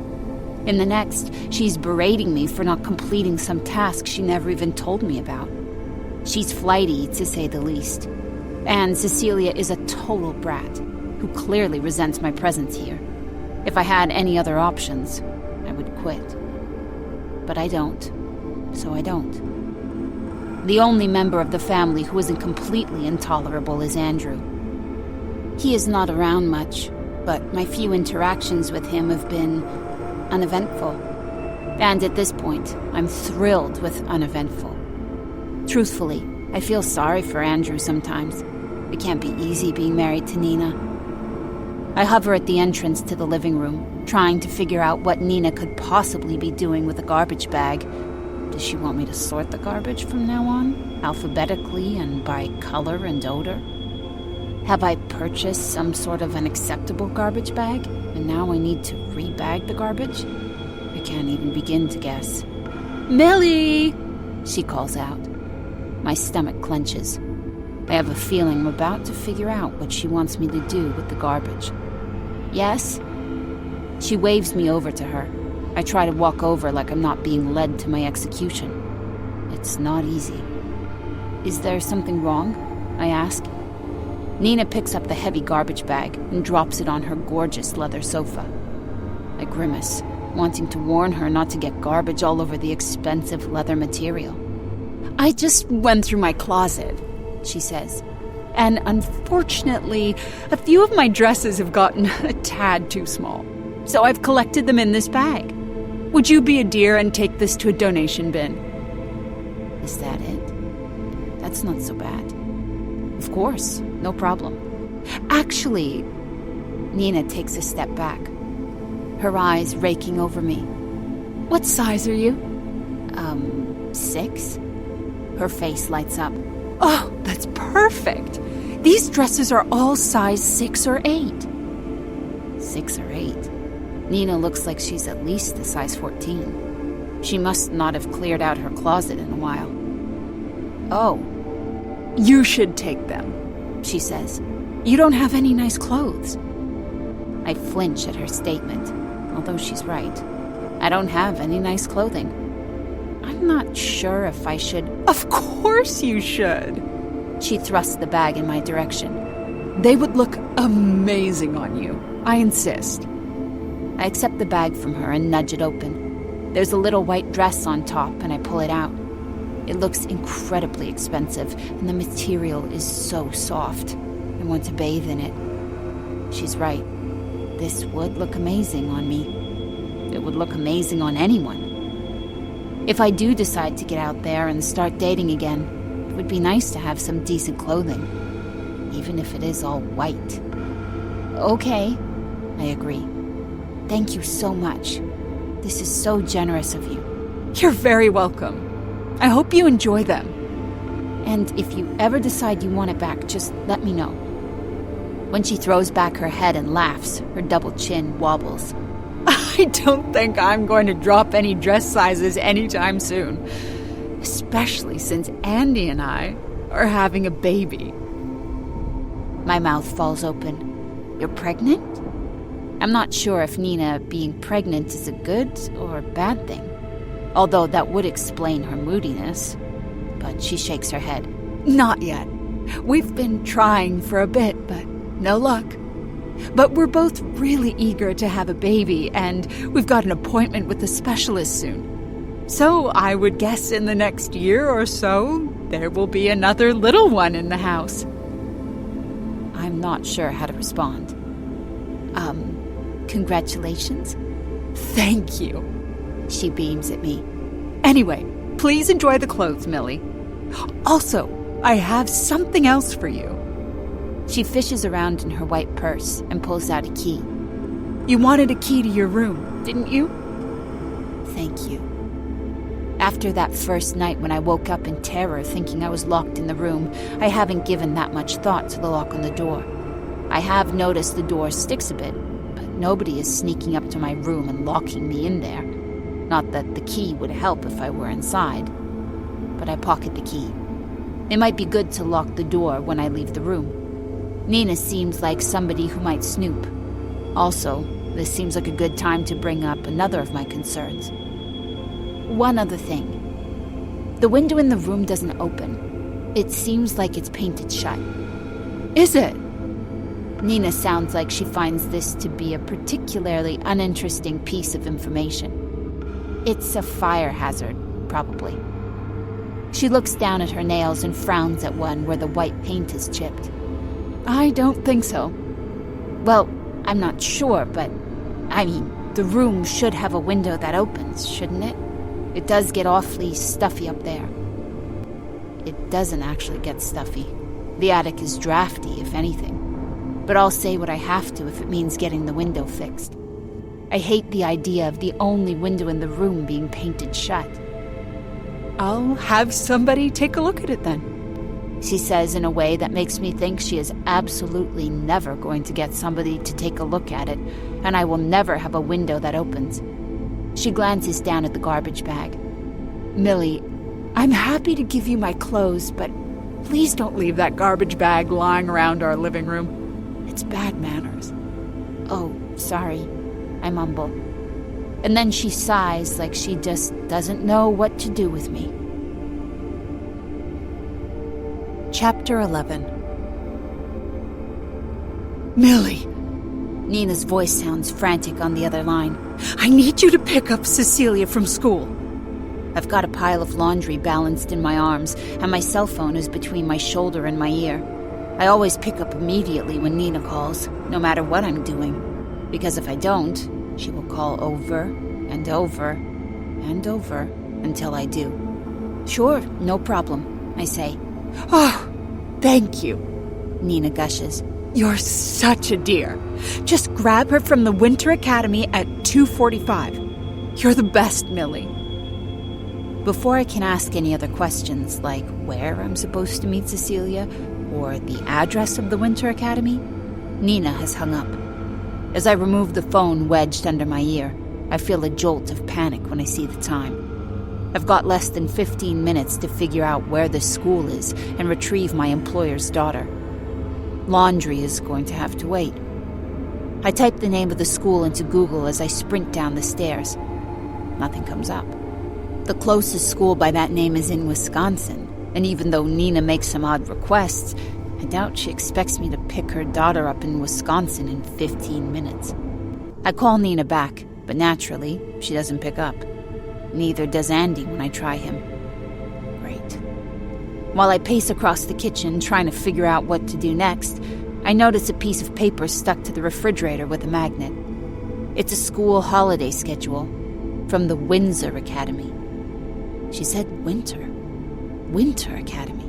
I'm sure of it. Didn't she? I don't have time to wonder if Nina told me the wrong name or if she doesn't know the name of the school her daughter attends, where she is also vice president of the PTA. Thankfully, there's an address on the flyer, so I know exactly where to go. And I've only got 10 minutes to get there. The Winchesters live in a town that boasts some of the best public schools in the country, but Cecilia goes to a private school, because of course she does.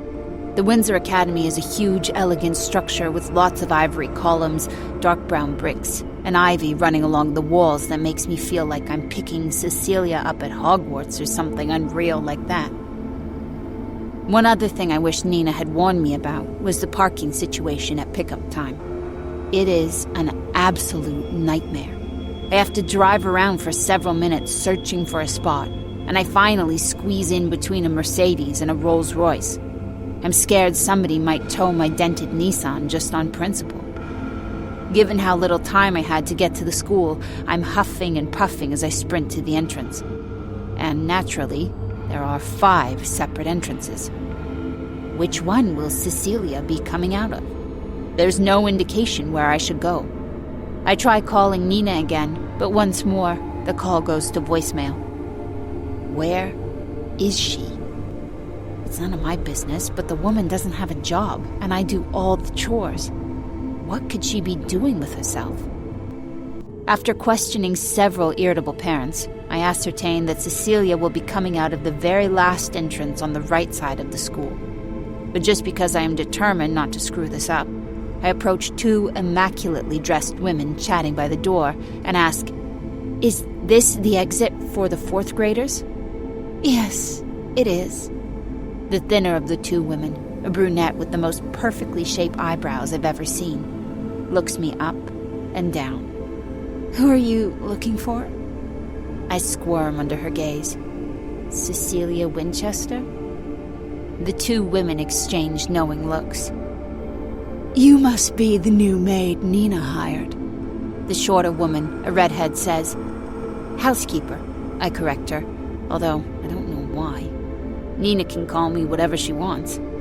The brunette snickers at my comment, but doesn't say anything about it. So, how is it so far working there? She's digging for dirt.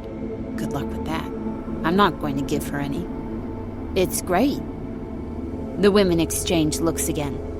So, Nina isn't driving you crazy? The redhead asks me. What do you mean? I say carefully. I don't want to gossip with these harpies, but at the same time, I'm curious about Nina. Nina is just a bit high-strung, the brunette says. Nina is nuts, the redhead pipes up. Literally. I suck in a breath. What? The brunette elbows the redhead hard enough to make her gasp. Nothing. She's just joking around. At that moment, the doors to the school swing open and children pour out. If there were any chance to get more information out of these two women, the chance is gone as they both move in the direction of their own fourth graders. But I can't stop thinking about what they said. I spot Cecilia's pale blonde hair near the entrance. Even though most of the other kids are wearing jeans and t-shirts, she's wearing another lacy dress, this one a pale sea green. She sticks out like a sore thumb. I have no problem keeping her in my sight as I move toward her. Cecilia! I wave my arm frantically as I get closer. I'm here to pick you up! Cecilia looks at me like she would much rather get into the back of the van of some bearded homeless man than go home with me. She shakes her head and turns away from me. Cecilia, I say more sharply, come on. Your mom said I should pick you up. She turns back to look at me, and her eyes say she thinks I'm a moron. No, she didn't. Sophia's mother is picking me up and taking me to karate. Before I can protest, a woman in her 40s wearing yoga pants and a pullover comes over and rests her hand on Cecilia's shoulder. Ready for karate, girls? I blink up at the woman. She does not appear to be a kidnapper, but there's obviously been some misunderstanding. Nina called me and told me to pick up Cecilia. She was very clear about it. Well, except for the part where she told me the wrong school, but other than that, she was very clear. Excuse me, I say to the woman. I work for the Winchesters, and Nina asked me to pick up Cecilia today. The woman arches an eyebrow and places a recently manicured hand on her hip. I don't think so. I pick up Cecilia every single Wednesday and take the girls to karate. Nina didn't mention a change in plans. Maybe you got it wrong. I didn't, I say, but my voice wavers. The woman reaches into her Gucci purse and whips out her phone. Let's clear this up with Nina, shall we? I watch as the woman presses a button on her phone. She taps her long fingernails against her purse as she waits for Nina to pick up. Hello, Nina. It's Rachel.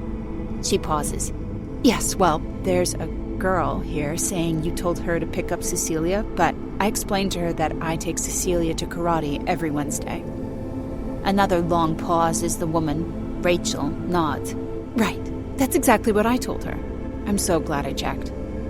After another pause, Rachel laughs. I know exactly what you mean. It's so hard to find somebody good. It's not hard to imagine Nina's end of the conversation. Well, Rachel says, just as I thought. Nina says you got it mixed up. So I'm going to go ahead and take Cecilia to karate. And then, to put the icing on the cake, Cecilia sticks her tongue out at me. But on the plus side, I don't have to drive home with her. I take out my own phone, checking for a message from Nina, retracting her request that I pick up Cecilia. There's nothing. I shoot off a text to her. A woman named Rachel just spoke with you and said you asked her to bring Cecilia to karate. So I'll go home then? Nina's reply comes a second later. Yes. Why on earth did you think I wanted you to pick up Cecilia? Because you asked me to. My jaw twitches, but I can't let it get to me. This is just how Nina is. And there are plenty of good things about working for her. Or with her. Ha. She's just a little flighty, a little eccentric. Nina is nuts. Literally. I can't help but think back to what that nosy redhead said to me. What did she mean by that? Is Nina more than just an eccentric and demanding boss? Is there something else going on with her? Maybe it's better if I don't know. Chapter 12. Even though I'd resigned myself to minding my own business about Nina's mental health history, I can't help but wonder. I work for this woman. I live with this woman. And there's something else strange about Nina. Like this morning, as I'm cleaning the master bathroom, I can't help but think nobody with good mental health could leave the bathroom in this sort of disorder. The towels on the floor, the toothpaste hugging the basin of the sink. I know depression can sometimes make people unmotivated to clean up, but Nina motivates herself enough to get out and about every day, wherever she goes. The worst thing was finding a used tampon on the floor a few days ago. A used, bloody tampon. I wanted to throw up. While I'm scrubbing the toothpaste and the globs of makeup adhered to the sink, my eyes stray to the medicine cabinet. If Nina's actually nuts, she's probably on medication, right? But I can't look in the medicine cabinet. That would be a massive violation of trust. But then again, it's not like anyone would know if I took a look. Just a quick look. I look out at the bedroom. Nobody's in there. I peek around the corner just to make absolutely sure. I'm alone. I go back into the bathroom, and after a moment of hesitation, I nudge the medicine cabinet open. Wow, there are a lot of medications in here. I pick up one of the orange pill bottles. The name on it is Nina Winchester. I read off the name of the medication. Haloperidol. Whatever that is. I start to pick up a second pill bottle when a voice floats down the hallway. Millie! Are you in there? Oh no. I hastily stuff the bottle back in the cabinet and slam it shut. My heart is racing and a cold sweat breaks out on my palms. I plaster a smile on my face just in time for Nina to burst into the bedroom wearing a white sleeveless blouse and white jeans. She stops short when she sees me in the bathroom. What are you doing? She asks me. I'm cleaning the bathroom. I'm not looking at your medications, that's for sure. Nina squints at me, and for a moment, I'm certain she's going to accuse me of going through the medicine cabinet. And I'm a horrible liar, so she'll almost certainly know the truth. But then her eyes fall on the sink. How do you clean the sink? She asks. I lift the spray bottle in my hand. I use this sink cleaner. Is it organic? I look at the bottle I picked up at the grocery store last week. No, it isn't. Nina's face falls. I really prefer organic cleaning products, Millie. They don't have as many chemicals. You know what I mean? Right. I don't say what I'm thinking, which is, I can't believe a woman who is taking that many medications is concerned about a few chemicals in a cleaning product. I mean, yes, it's in her sink, but she's not ingesting it. It's not going into her bloodstream. I just feel like... She frowns. You aren't doing a good job getting the sink clean. Can I watch how you're doing it? I'd like to see what you're doing wrong. She wants to watch me clean her sink. Okay. I spray more of the product in her sink and scrub at the porcelain until the toothpaste residue vanishes. I glance over at Nina, who is nodding thoughtfully. That's fine, she says. I guess the real question is, how are you cleaning the sink when I'm not watching you? The same? I highly doubt that. She rolls her eyes. Anyway, I don't have time to supervise your cleaning all day. Try to make sure to do a thorough job this time. Right, I mutter. Okay, I will. Nina wanders out of the bedroom to go to the spa or a luncheon with her friends or whatever the hell she does to fill her time because she doesn't have a job. I look back at the sink, which is now spotless. I get seized by the irrepressible urge to dunk her toothbrush in the toilet. I don't dunk her toothbrush in the toilet, but I do take out my phone and punch in the word haloperidol. Several hits filled the screen. Haloperidol is an antipsychotic medication used to treat schizophrenia, bipolar disorder, delirium, agitation, and acute psychosis. And that's just one of at least a dozen pill bottles. God knows what else is in there. Part of me is burning with shame that I looked in the first place, and part of me is scared at what else I might find. Chapter 13. I'm busy vacuuming the living room when the shadow goes by the window. I wander over to the window, and sure enough, Enzo is working in the backyard today. As far as I can tell, he alternates houses from day to day, doing various gardening and landscaping tasks. Right now, he's digging at the flower bed in the front yard. I grab an empty glass from the kitchen and fill it up with cold water. Then I head outside. I'm not entirely sure what I hope to accomplish here, but ever since those two women talked about Nina being crazy, literally, I can't stop thinking about it. And then I found that antipsychotic medication in her medicine cabinet. Far be it from me to judge Nina for having psychological problems. I met my fair share of women struggling with mental illness in prison, but it would be helpful information for me to know. Maybe I could even help her if I understood her better. I remember how on my first day Enzo seemed to be warning me about something. Nina is out of the house, Andrew is at work, and Cecilia is at school, so this seems like a perfect time to interrogate him. The only tiny complication is that he hardly speaks a word of English. But it can't hurt, and I'm sure he's thirsty and will appreciate the water. When I get outside, Enzo is busy digging a hole in the ground. He seems intensely focused on his task, even after I clear my throat loudly. Twice. Finally, I wave my hand and say, "Hola!" That may have been Spanish again. Enzo looks up from the hole he was digging. There's an amused expression on his lips. "Ciao," he says. "Ciao," I correct myself, vowing to get it right next time. He has a V of sweat on his t-shirt, which is sticking to his skin and emphasizing every single muscle. And they're not bodybuilder's muscles. They're the firm muscles of a man who does manual labor for a living.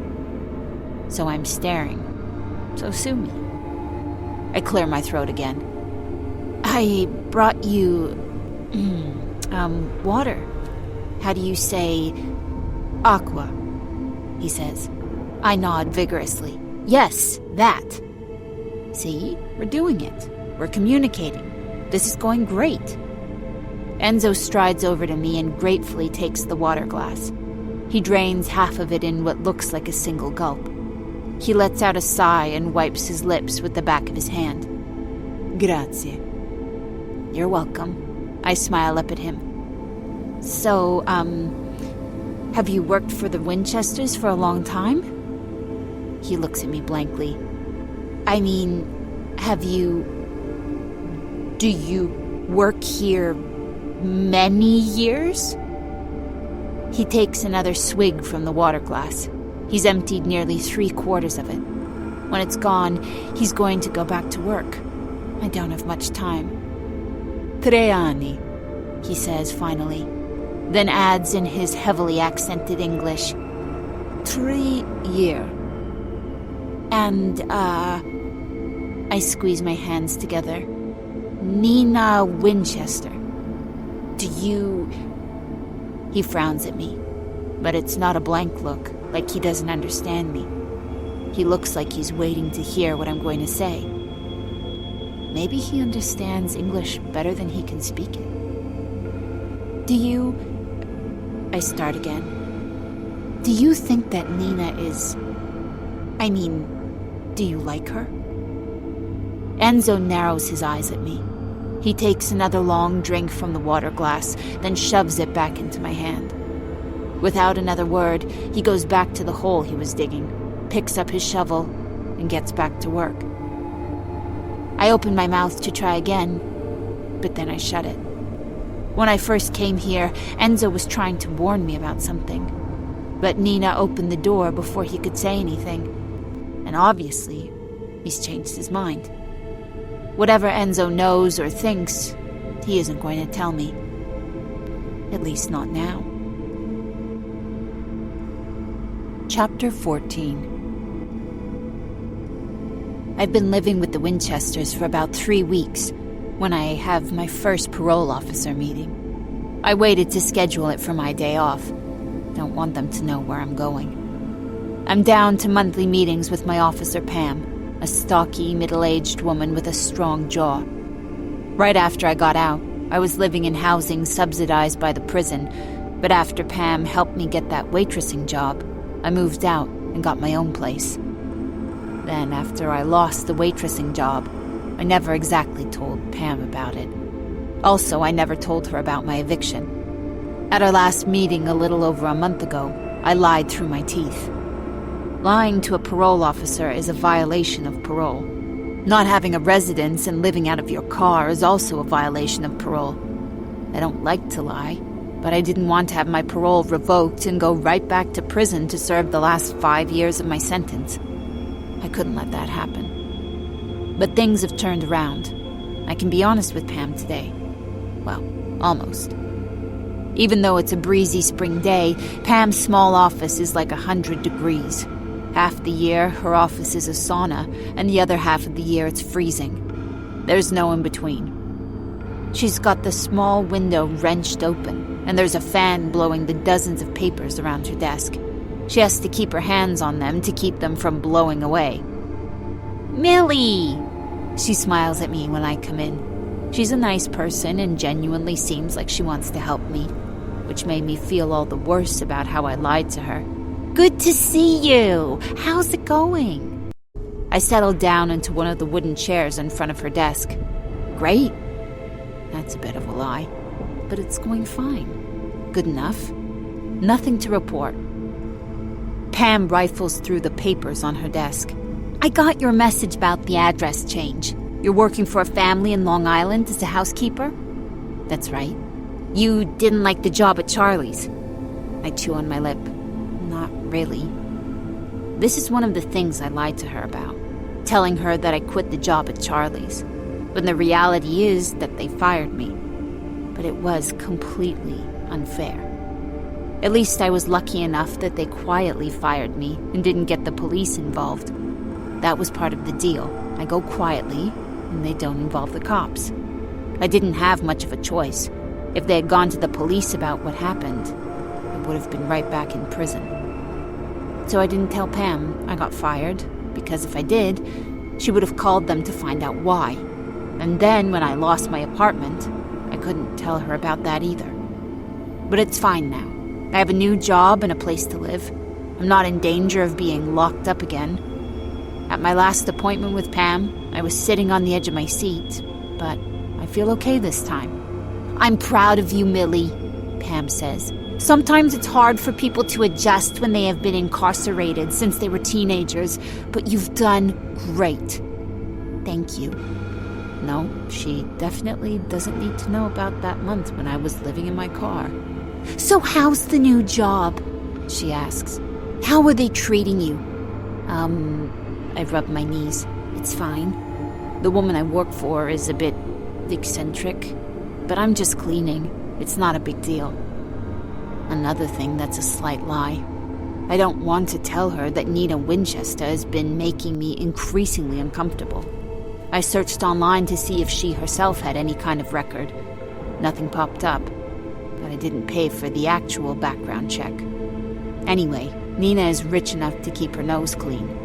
"Well, that's great," Pam says. "And how is your social life?" That's not technically an area a parole officer is supposed to be asking about, but Pam and I have become friendly, so I don't mind the question. Non-existent. She throws back her head and laughs so that I can see a shiny filling in the back of her mouth. I understand if you don't feel ready to date yet. But you should try to make some friends, Millie. Yeah, I say, even though I don't mean it. And when you do start dating, she says, don't just settle for anyone. Don't date a jerk just because you're an ex-con. You deserve someone who treats you right. For a moment, I allow myself to think about the possibility of dating a man in the future. I close my eyes, trying to imagine what he might look like. Unbidden, the image of Andrew Winchester fills my head, with his easy charm and handsome smile. My eyes fly open. Oh no. No way, I can't even think it. Also, Pam adds, you're beautiful. You shouldn't settle. I almost laugh out loud. I've been doing everything I can to look as unattractive as I possibly can. I wear baggy clothing, I always keep my hair in a bun or a ponytail, and I haven't put on even one scrap of makeup. But Nina still looks at me like I'm some kind of vamp. I'm just not ready to think about that yet. I say, that's fine, Pam says. But remember, having a job and shelter is important, but human connections are even more important. She might be right, but I'm just not ready for that right now. I have to focus on keeping my nose clean. The last thing I want is to end up back in prison. That's all that matters. I have trouble sleeping at night. When you're in prison, you're always sleeping with one eye open. You don't want things to be going on around you without knowing about it. And now that I'm out, the instinct hasn't left me. When I first got an actual bed, I was able to sleep really well for a while. But now my old insomnia has come back full force, especially because my bedroom is so unbearably stuffy. My first paycheck has been deposited in my bank account, and the next chance I have, I'm going to go out and buy myself a television for my bedroom. If I turn on the television, I might be able to drift off to sleep with it on.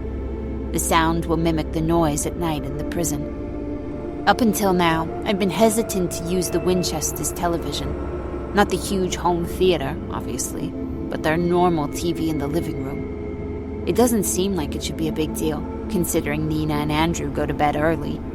They have a very specific routine every night. Nina goes upstairs to put Cecilia to bed at precisely 8:30. I can hear her reading a bedtime story, and she sings to her. Every night she sings the same song, Somewhere Over the Rainbow from The Wizard of Oz. Nina doesn't sound like she has any vocal training, but there's something strangely, hauntingly beautiful about the way she sings to Cecilia. After Cecilia goes to sleep, Nina reads or watches television in the bedroom. Andrew follows upstairs not long after. If I come downstairs after 10 o'clock, the first floor is completely empty. So, this particular night, I decided to take advantage. This is why I'm sprawled out on the sofa watching an episode of Family Feud. It's nearly 1 a.m, so the high energy level of the contestants seems almost bizarre. Steve Harvey is joking around with them, and despite how tired I am, I laugh out loud when one of the contestants gets up to demonstrate his tap dancing skills. I used to watch the show when I was a kid, and I always imagined going on it myself. I'm not sure who I would have invited to go with me. My parents, me. That's 3. Who else could I have invited? Is that Family Feud? I jerk my head up. Even though it's the middle of the night, Andrew Winchester is somehow standing behind me, as wide awake as the people on the television screen. Damn, I knew I should have stayed in my room. Oh, I say. I'm sorry. I didn't mean to... He arches an eyebrow. What are you sorry for? You live here too. You have every right to watch the television. I grab a pillow from the couch to conceal my flimsy gym shorts that I've been sleeping in. Also, I'm not wearing a bra. I was going to buy a set for my room. It's fine to use our monitor, Millie. You probably won't get much reception up there anyway. The whites of his eyes glow in the light of the television. I'll be out of your hair in a minute. I'm just grabbing a glass of water. I sit on the couch clutching the pillow to my chest, debating if I should go upstairs. I'm never going to fall asleep now because my heart is racing. He said he was just getting some water, so maybe I can stay. I watch him shuffle into the kitchen and I hear the tap running. He comes back into the living room, sipping from his water glass. That's when I notice he's only got on a white undershirt and boxers. But at least he's not shirtless. How come you poured water from the sink? I can't help but ask him. He plops down next to me on the sofa, even though I wish he wouldn't. What do you mean? It would be rude to jump off the sofa, so I just scoot down as far as I can. The last thing I need is for Nina to see the two of us getting cozy together on the sofa in our underwear. Like you didn't use the water filter in the refrigerator. He laughs. I don't know.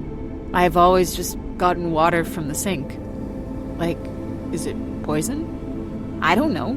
I think it has chemicals in it. He runs a hand through his dark hair until it sticks up a bit. I'm hungry for some reason. Any leftovers from dinner in the fridge? No, sorry. He rubs his stomach. Would it be really bad manners if I eat some peanut butter right out of the jar? I cringe at the mention of peanut butter. As long as you're not eating in front of Cecilia. He tilts his head.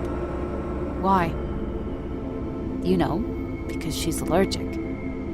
They really don't seem very respectful of Cecilia's deadly peanut allergy in this household. Even more surprising, Andrew laughs. No, she's not. Yes, she is. She told me she is, the first day I was here. I think I would know if my daughter were allergic to peanuts. He snorts. Anyway, do you think we would keep a big jar of it in the pantry if she were allergic? That was exactly what I thought when Cecilia told me about her allergy. Was she just making it up to torture me? I wouldn't put it past her. Then again, Nina also said Cecilia had a peanut allergy. What's going on here? But Andrew makes the most valid point. The fact that there's a big jar of peanut butter in the pantry indicates nobody here has a deadly peanut allergy. Blueberries, Andrew says. I frown. I don't think there are any blueberries in the refrigerator. No.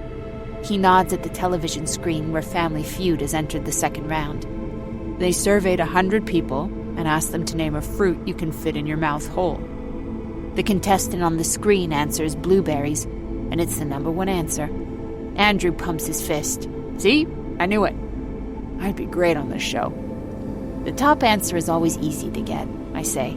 The tricky part is getting the more obscure answers. Okay, smarty pants. He grins at me. Name a fruit you can fit in your mouth whole. I tap a finger against my chin. A grape. Sure enough, the next contestant answers grape and is correct. I stand corrected, he says. You're good at this too. Okay, what about a strawberry? It's probably up there, I say, even though you wouldn't really want to put a whole strawberry in your mouth because it has the stem and all that. The contestants manage to name strawberries and cherries, but they get stuck on the last answer. Andrew is cracking up when one of them says a peach. A peach! He cries. Who could fit a peach in their mouth? You'd have to unhinge your jaw. I giggle. Better than a watermelon. That's probably the answer. I bet anything. The final answer on the board turns out to be a plum. Andrew shakes his head. I don't know about that. I'd like to see a picture of the contestants who said they could fit a plum in their mouth whole. That should be part of the show, I say. You get to hear from the 100 people surveyed and get the rationale behind their answers. You should write to Family Feud and suggest that, he says soberly. You could revolutionize the whole show. I giggle again. When I first met Andrew, I assumed he was a stuffy rich guy. But he's not like that at all. Nina is certifiable, but Andrew is nice. He's completely down to earth, and he's funny. And it seems like he's a really good dad to Cecilia. The truth is, I feel a bit sorry for him sometimes. I shouldn't think that. Nina is my boss, She gives me paychecks and a place to live. My loyalty is to her. But at the same time, she's awful. She's a slob. She's constantly telling me conflicting information, and she can be incredibly cruel. Even Enzo, who's got to be 200 pounds of solid muscle, seems afraid of her. Of course, I might not feel that way if Andrew wasn't so incredibly attractive. Even though I've sat as far away from him as I possibly can without falling off the side of the couch, I can't help but think about the fact that he is wearing his underwear right now. He's in his freaking boxers, and his undershirt material is thin enough that I can see the outline of some very sexy muscles. He could do a lot better than Nina. I wonder if he knows it. Just as I'm starting to relax and feel glad that Andrew joined me down here, a screechy voice breaks into my thoughts. Gosh, what's the big joke you're laughing about down here? I whip my head around. Nina is standing at the foot of the stairs, staring at us. When she's in her heels, I can hear her coming a mile away. But she's surprisingly light-footed in her bare feet. She's wearing a white nightgown that falls to her ankles, and her arms are folded across her chest. Hey, Nina. Andrew yawns and climbs onto the sofa. What are you doing up? Nina is glaring at us. I don't know how he isn't panicking right now. I'm 1 second away from peeing in my pants. But he seems totally cavalier about the fact that his wife just caught the two of us alone in the living room at 1 a.m, both of us in our underwear. Not that we were doing anything, but still. I could ask you the same thing, Nina retorts. You two seem to be having a lot of fun. What's the joke? Andrew lifts a shoulder. I came down to get some water, and Millie was here watching television. I got distracted by Family Feud. Millie. Nina turns her attention to me. Why don't you get a television for your own room? This is the family room. I'm sorry, I say quickly. I'm going to buy a television next chance I get. Hey. Andrew raises his eyebrows. What's so wrong with Millie watching a little television down here if nobody's around? Well, you're around. And she wasn't bothering me. Don't you have a meeting first thing in the morning? Nina's eyes bore into him. Should you really be awake watching television at 1 a.m? He sucks in a breath. I hold my own breath, hoping for a minute that he's going to stand up to her. But then his shoulders sag. You're right, Nina. I better turn in. Nina stands there, her arms folded across her ample chest, watching Andrew trudge up the stairs like he's a child she's sending up without supper. It's unsettling to see the extent of her jealousy. I get up from the couch as well and shut off the television. Nina is still lingering at the base of the stairs. Her eyes rake over my gym shorts and tank top. My lack of a bra. Again, it strikes me how bad this looks.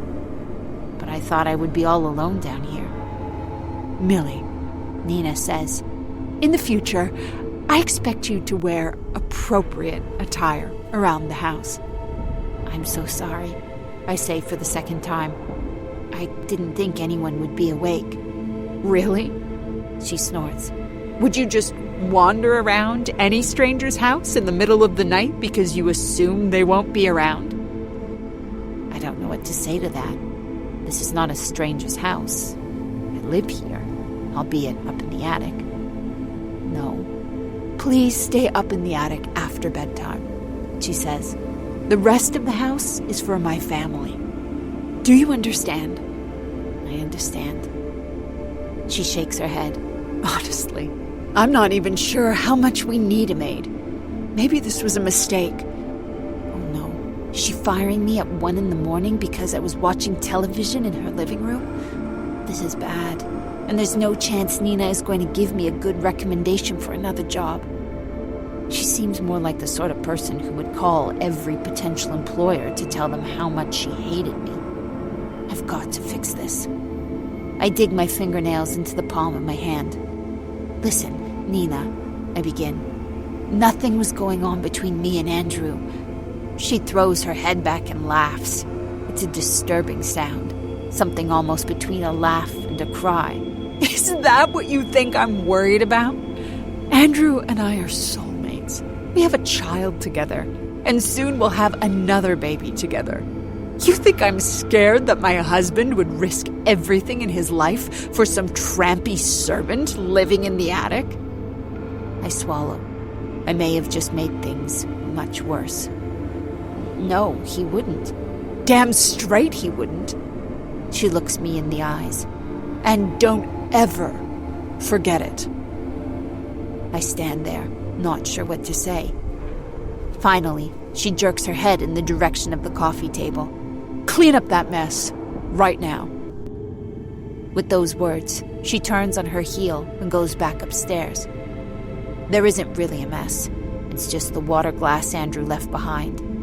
My cheeks burn with humiliation as I walk over to the coffee table and snatch up the glass. The bedroom door slams upstairs, and I look down at the glass in my hand. Before I can stop myself, I hurl it to the ground. It smashes spectacularly on the floor. Glass goes everywhere. I take a step back, and a shard digs into the pad of my foot. Wow, that was extremely stupid. I blink down at the mess I made on the ground. I've got to get it cleaned up, and moreover, I've got to find some shoes so I don't get any more glass in my feet. I take a deep breath, trying to slow down my breathing.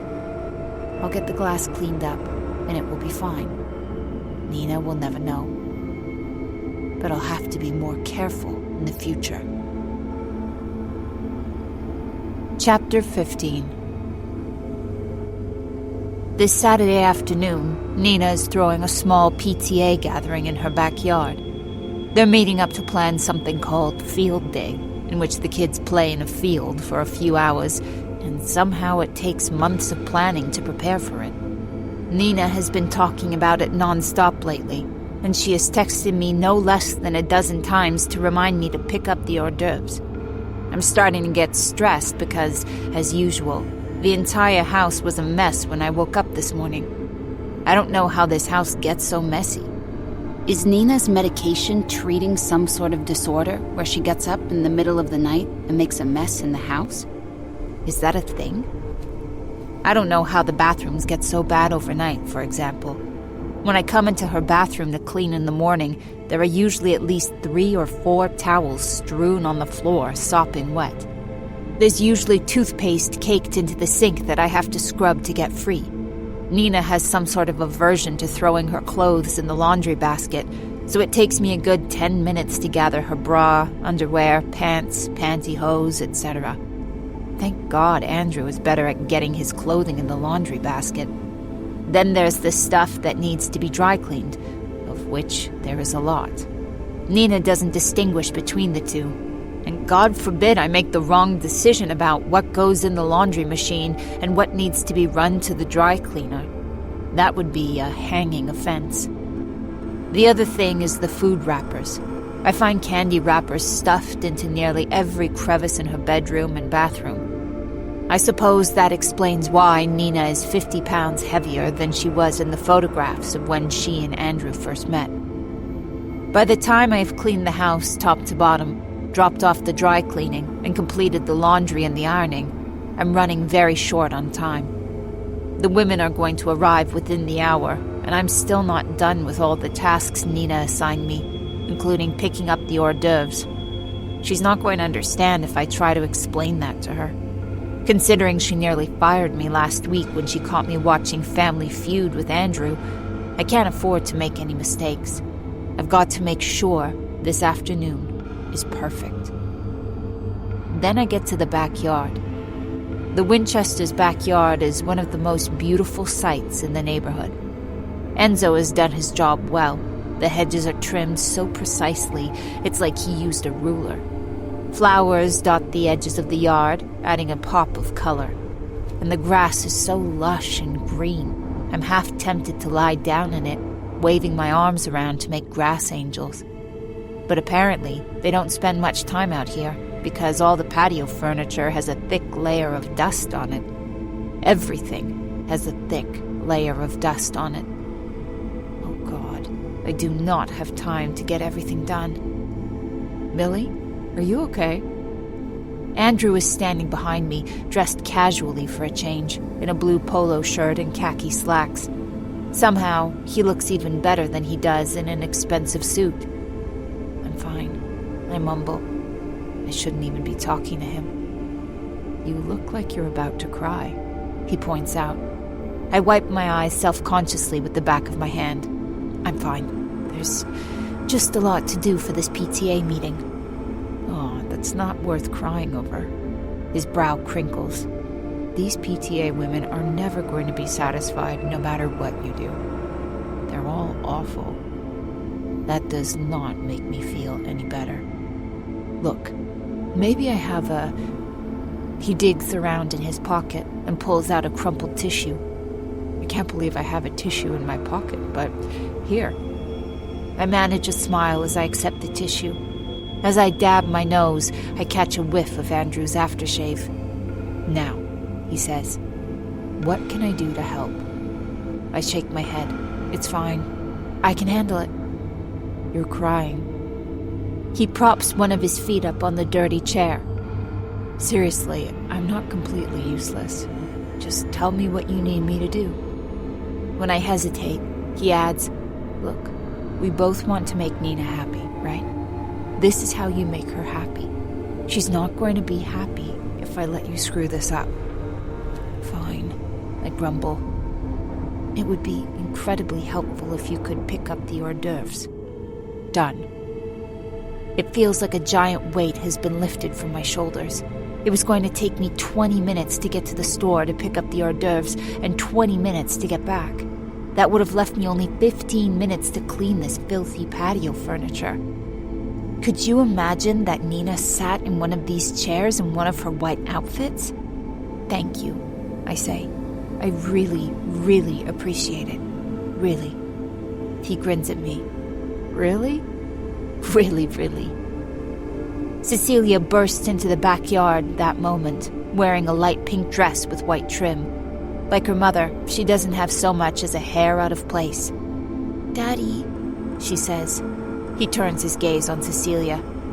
What's up, Cece? The computer isn't working, she says. I can't do my homework. Can you fix it? I absolutely can. He rests a hand on her shoulder. But first, we are going on a little road trip, and it's going to be super fun. She looks at him dubiously. He ignores her skepticism. Go put on your shoes. It would have taken me half the day to convince Cecilia to put on her shoes, but she obediently goes back into the house to do what he says. Cecilia is nice enough, as long as I'm not in charge of her. You're good with her, I comment. Thanks. She looks a lot like you. Andrew shakes his head. Not really. She looks like Nina. She does, I insist. She has Nina's coloring and hair, but she has your nose. He toys with the hem of his polo shirt. Cecilia isn't my biological daughter, so any resemblance between the two of us is, coincidental. Wow, I can't stop putting my foot in my mouth. Oh, I didn't realize. It's not a big deal.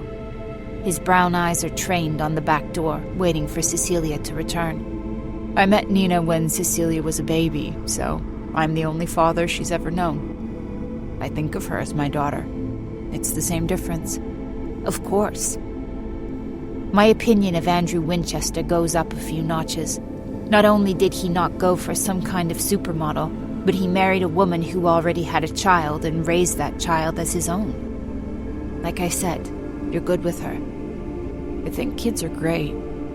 I wish we had a dozen of them.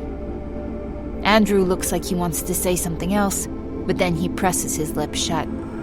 I remember what Nina told me weeks ago about how they were trying to get pregnant. I remember the bloody tampon I found on the bathroom floor. Wonder if they've had any success since then. Based on the sad look in Andrew's eyes, I suspect the answer is no.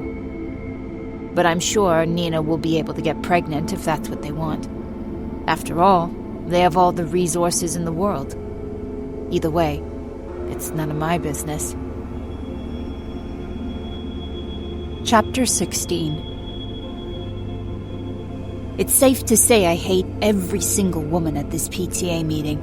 There were 4 of them total, including Nina. I've memorized their names. Jillian, Jilly-Ann, Patrice, and Suzanne, not to be confused with Jillian. The reason I have memorized their names is because Nina will not let me leave the backyard. She's been making me stand in the corner, constantly at attention in case they need something. At least the hors d'oeuvres are a success, and Nina has no idea Andrew picked them up for me. I'm just not happy with the field day menu. Suzanne taps her pen against her chin. I've heard Nina refer to Suzanne before as her best friend, but as far as I can tell, Nina isn't close with any of her so-called friends. I feel like there needs to be more than one gluten-free option. I agree, Jillian says. And even though there is a vegan option, it's not vegan and gluten-free. So what are people who are both vegan and gluten-free supposed to eat? I don't know. Grass? I've honestly never seen women more obsessed with gluten. Every time I brought out an hors d'oeuvre, each of them questioned me about the amount of gluten in it. As if I have any idea. I don't even know what gluten is. It's a sweltering hot day today, and I would give anything to be back in the house, under the air conditioner. Hell, I would give anything to have a drink of the pink sparkling lemonade the women are sharing. I keep wiping sweat from my forehead every time they're not looking at me. I'm afraid I may have pit stains. This blueberry goat's cheese flatbread should have been heated up, Patrice comments as she chews on the morsel in her mouth. They're barely lukewarm. I know, Nina says regretfully. I asked my maid to take care of it, but you know how it is. It is so hard to find good help. My mouth falls open. She never asked me any such thing. Also, does she realize I'm standing right here? Oh, it truly is. Jillian nods sympathetically. You just can't hire anyone good anymore. The work ethic in this country is so horrible. You wonder why people like that can't find better jobs, right? It's laziness, pure and simple. Or else you get someone foreign, Suzanne adds. And they barely speak the language, like Enzo. At least he's nice to look at. Patrice laughs. The rest of them hoot and giggle, although Nina is oddly silent. I suppose she doesn't have to ogle the hot landscaper when she's married to Andrew. I can't blame her on that one. She also seems to have some sort of strange grudge against Enzo. I'm itching to say something after the way they've been bad-mouthing me behind my...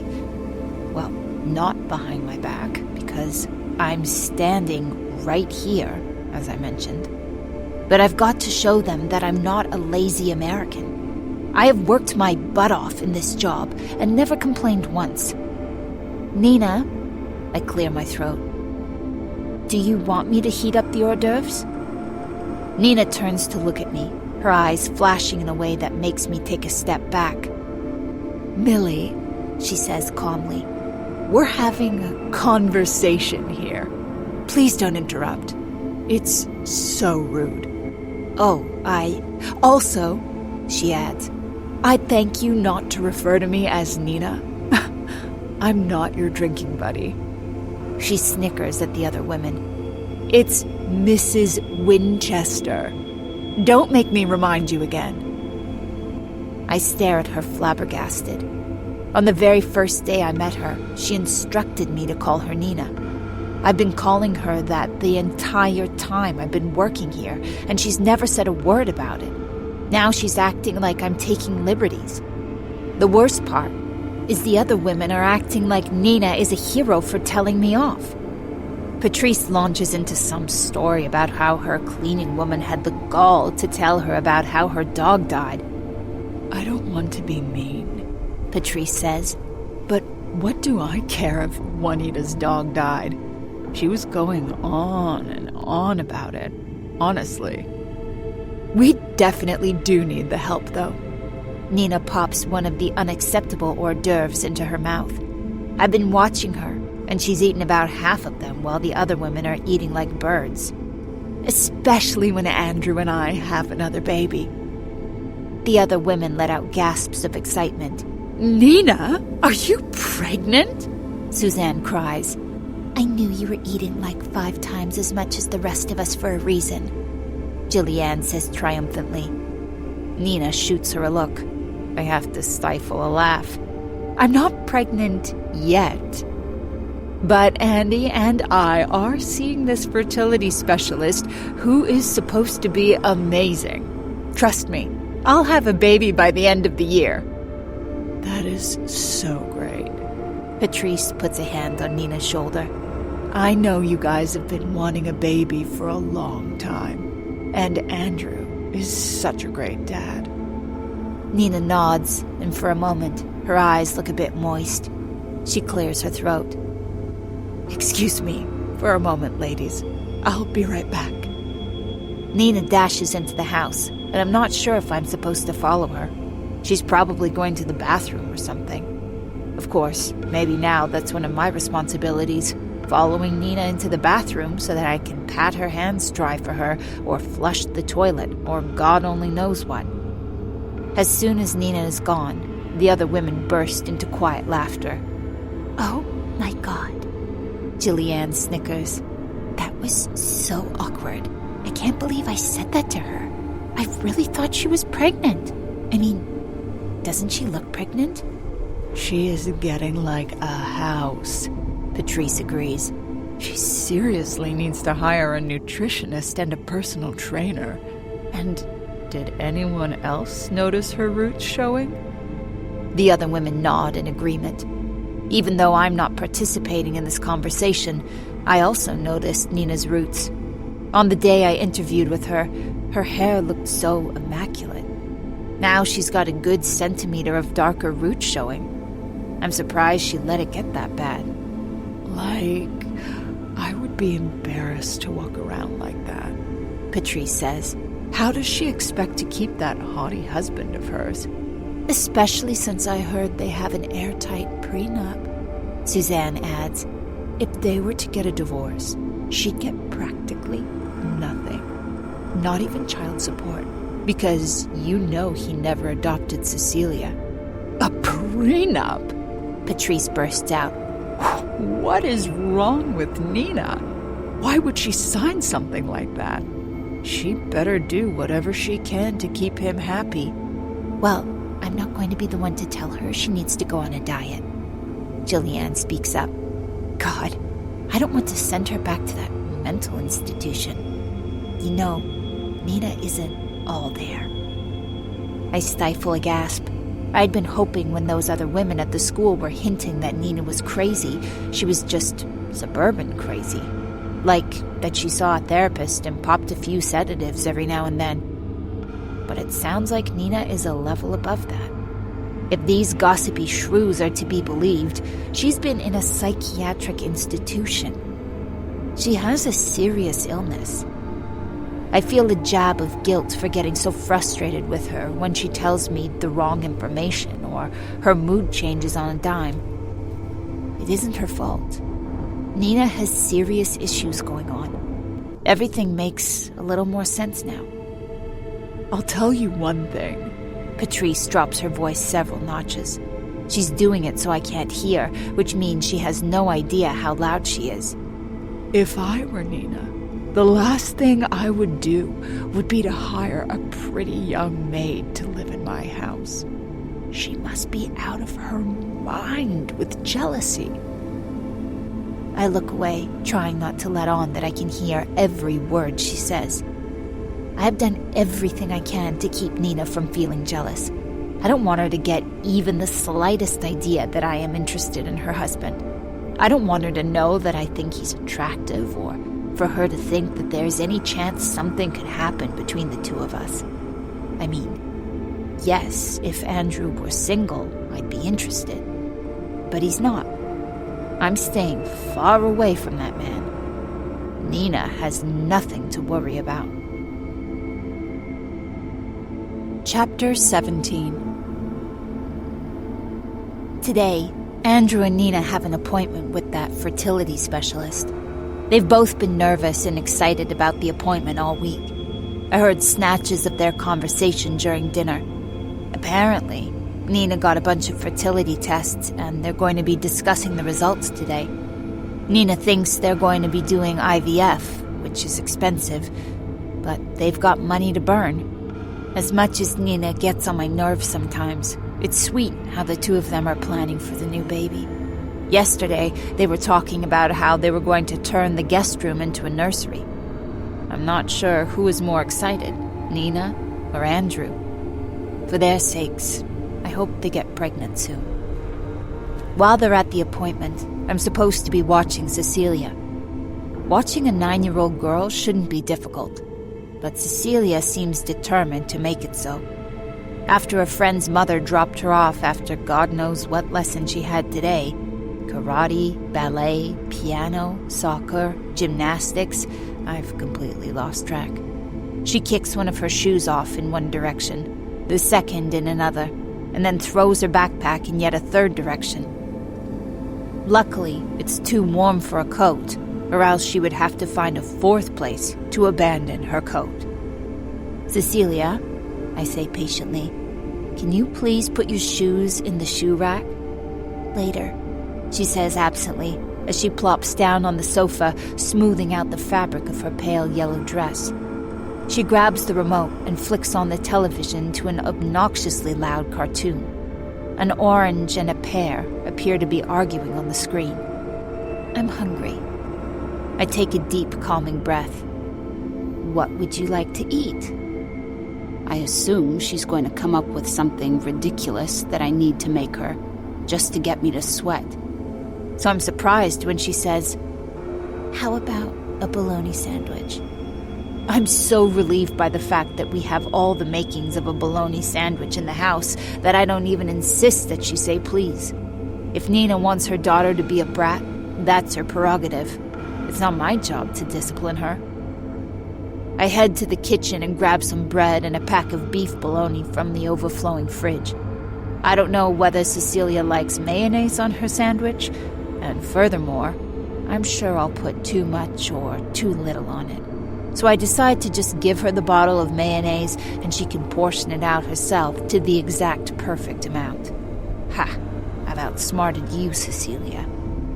I return to the living room and place the sandwich and mayonnaise on the coffee table for Cecilia. She looks down at the sandwich, crinkling her brow.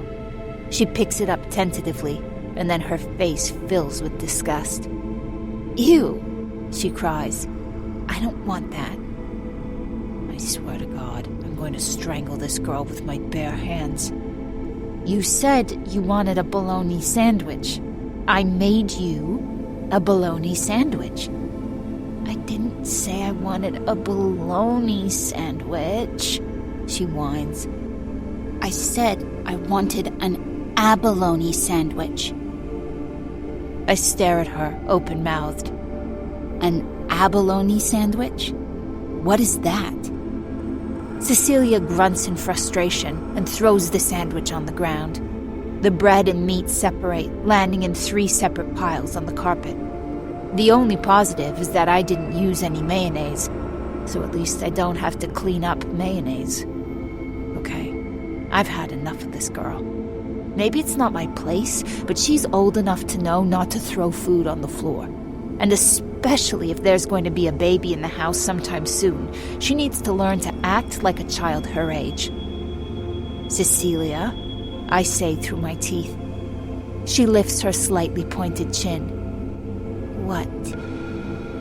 I'm not sure what would have happened between me and Cecilia, but our showdown gets interrupted by the front door unlocking.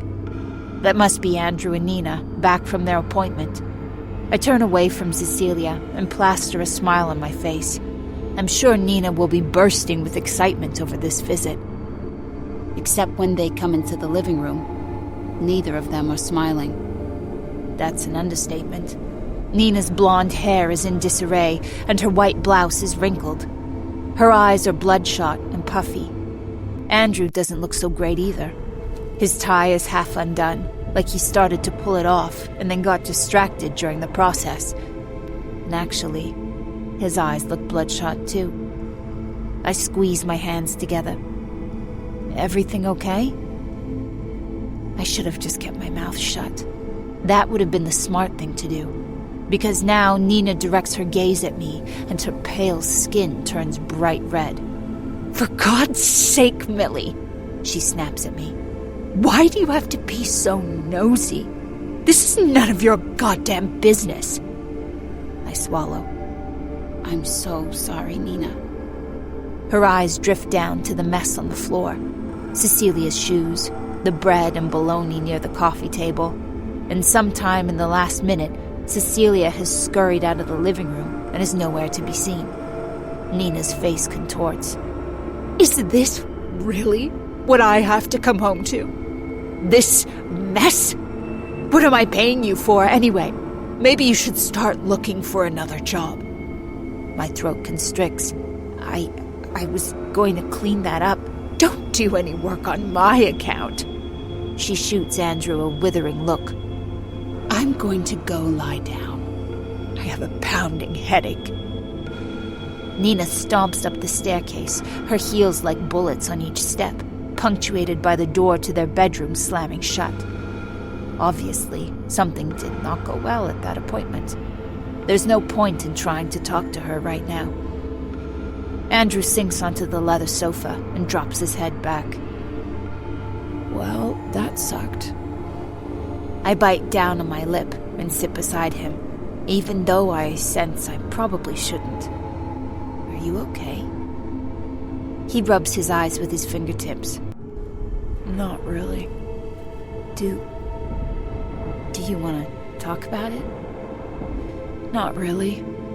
He squeezes his eyes shut for a moment. He lets out a sigh. It's not going to happen for us. Nina is not going to get pregnant. My first reaction is surprise. Not that I know much about it, but I can't quite believe that Nina and Andrew aren't able to pay their way out of this dilemma. I swear I saw in the news that a 60-year-old woman got pregnant. But I can't say that to Andrew. They just saw one of the leading fertility specialists. There's nothing I know that this person doesn't. If he said Nina won't get pregnant, that's that. There's not going to be a baby. I'm so sorry, Andrew. Yeah. He rakes a hand through his hair. I'm trying to be okay with this, but I can't say I'm not disappointed. I mean, I love Cecilia like she's my own, but I always dreamed of. It's the deepest conversation we've ever had. It's kind of nice that he's opening up to me. I understand. I murmur. It must be so hard for both of you. He looks down at his lap. I need to be strong for Nina. She's devastated about this. Is there anything I can do? He's quiet for a moment, running his finger along a crease in the leather of the sofa. There's this show Nina wants to see in the city. She keeps mentioning it. Showdown. I know it would give her a lift if we got tickets. If you could ask her for some dates and book orchestra seats, that would be great. Done, I say. I can't stand Nina for lots of reasons, but I can't imagine what it must be like to get this news. My heart goes out to her. He rubs his bloodshot eyes again. Thanks, Millie. I honestly don't know what we would do without you. I'm sorry about the way Nina treats you sometimes. She's just a little temperamental, but she really does like you and appreciates your help. I'm not entirely sure that's true, but I'm not going to argue with him. I'm going to have to keep working here until I've saved up a reasonable amount of money. And I'm just going to have to do my best to make Nina happy. Chapter 18. That night, I wake up to the sound of shouting. The attic is incredibly well insulated, so I can't hear anything being said. But there are loud voices coming from below my room. A male voice and a female voice. Andrew and Nina. Then I hear a crash. Instinctively, I roll out of bed. Maybe it's none of my business, but something is going on down there. I have to at least make sure everything is okay. I put my hand on the doorknob to my room, and it doesn't turn. Most of the time, I'm used to the fact that the door sticks, but every once in a while, I get a jab of panic. But then the knob shifts under my hand, and I'm out. I descend the creaky steps to the second floor. Now that I'm out of the attic, the shouting is much louder. It's coming from the master bedroom. Nina's voice yelling at Andrew. She sounds almost hysterical. "It's not there!" she cries. "I did everything I could and—" "Nina," he says, "it's not your fault. It is my fault. If you were with a younger woman, you could have a baby like you want. It's my fault. Nina, you'd be better off without me." "Come on, don't say that. It's true." But she doesn't sound sad. She sounds angry. "You wish I were gone." "Nina, stop it." There's another loud crash from inside the room, followed by a third crash. I take a step back, torn between knocking on the door to make sure everything is okay and wanting to scurry back to my room and hide. I stand there several seconds, paralyzed by my indecision. Then the door is yanked open. Nina is standing there in the same lily-white nightgown she was wearing the night she caught me and Andrew in the living room. But now, I notice a streak of crimson on the pale material starting at the side of her hip and running down the length of the skirt. "Millie," her eyes bore into me. "What are you doing here?" I look down at her hands and see the same crimson as all over her right palm. Are you spying on us?" She arches an eyebrow. "Are you listening to our conversation?" "No." I take a step back. I just heard a crash and I was worried that I wanted to make sure everything's okay. She notices my gaze directed at what I'm almost sure is a bloodstain on her gown. She looks almost amused by it. "I just cut my hand a bit. Nothing to worry about. I don't need your help." But what was going on in there? Is that really why there's blood all over her nightgown? And where is Andrew? What if she killed him? What if he's lying dead in the middle of the bedroom? Or worse, what if he's bleeding to death right now and I have a chance to save him? I can't just walk away. I may have done some bad things in my life, but I'm not going to let Nina get away with murder. "Where's Andrew?" I say. Pink circles form on her cheeks. "Excuse me?" I shift between my bare feet. I heard a crash. Is he okay? Nina stares at me. "How dare you? What are you accusing me of?" It occurs to me that Andrew is a big, strong man. If Nina made short work of him, what chance would I stand against her? But I can't move. I have to make sure he's okay. "Go back to your room," she orders me. I swallow a lump in my throat. No. "Go back to your room, or else you're fired." She means it. I can see it in her eyes. But I can't move. I start to protest again, but then I hear something. Something that makes my shoulders sag with relief. The sound of the faucet turning on in the master bedroom. Andrew is okay. He's just in the bathroom. Thank God. "Happy?" Her light blue eyes are like ice, but there's something else there. A twinge of amusement. She likes scaring me. "My husband is alive and well." I bow my head. Okay, I just wanted to... I'm sorry I bothered you. I turn around and trudge down the hallway. I can feel Nina's eyes on my back. When I'm almost at the stairwell, her voice rings out behind me. Millie! I turn around.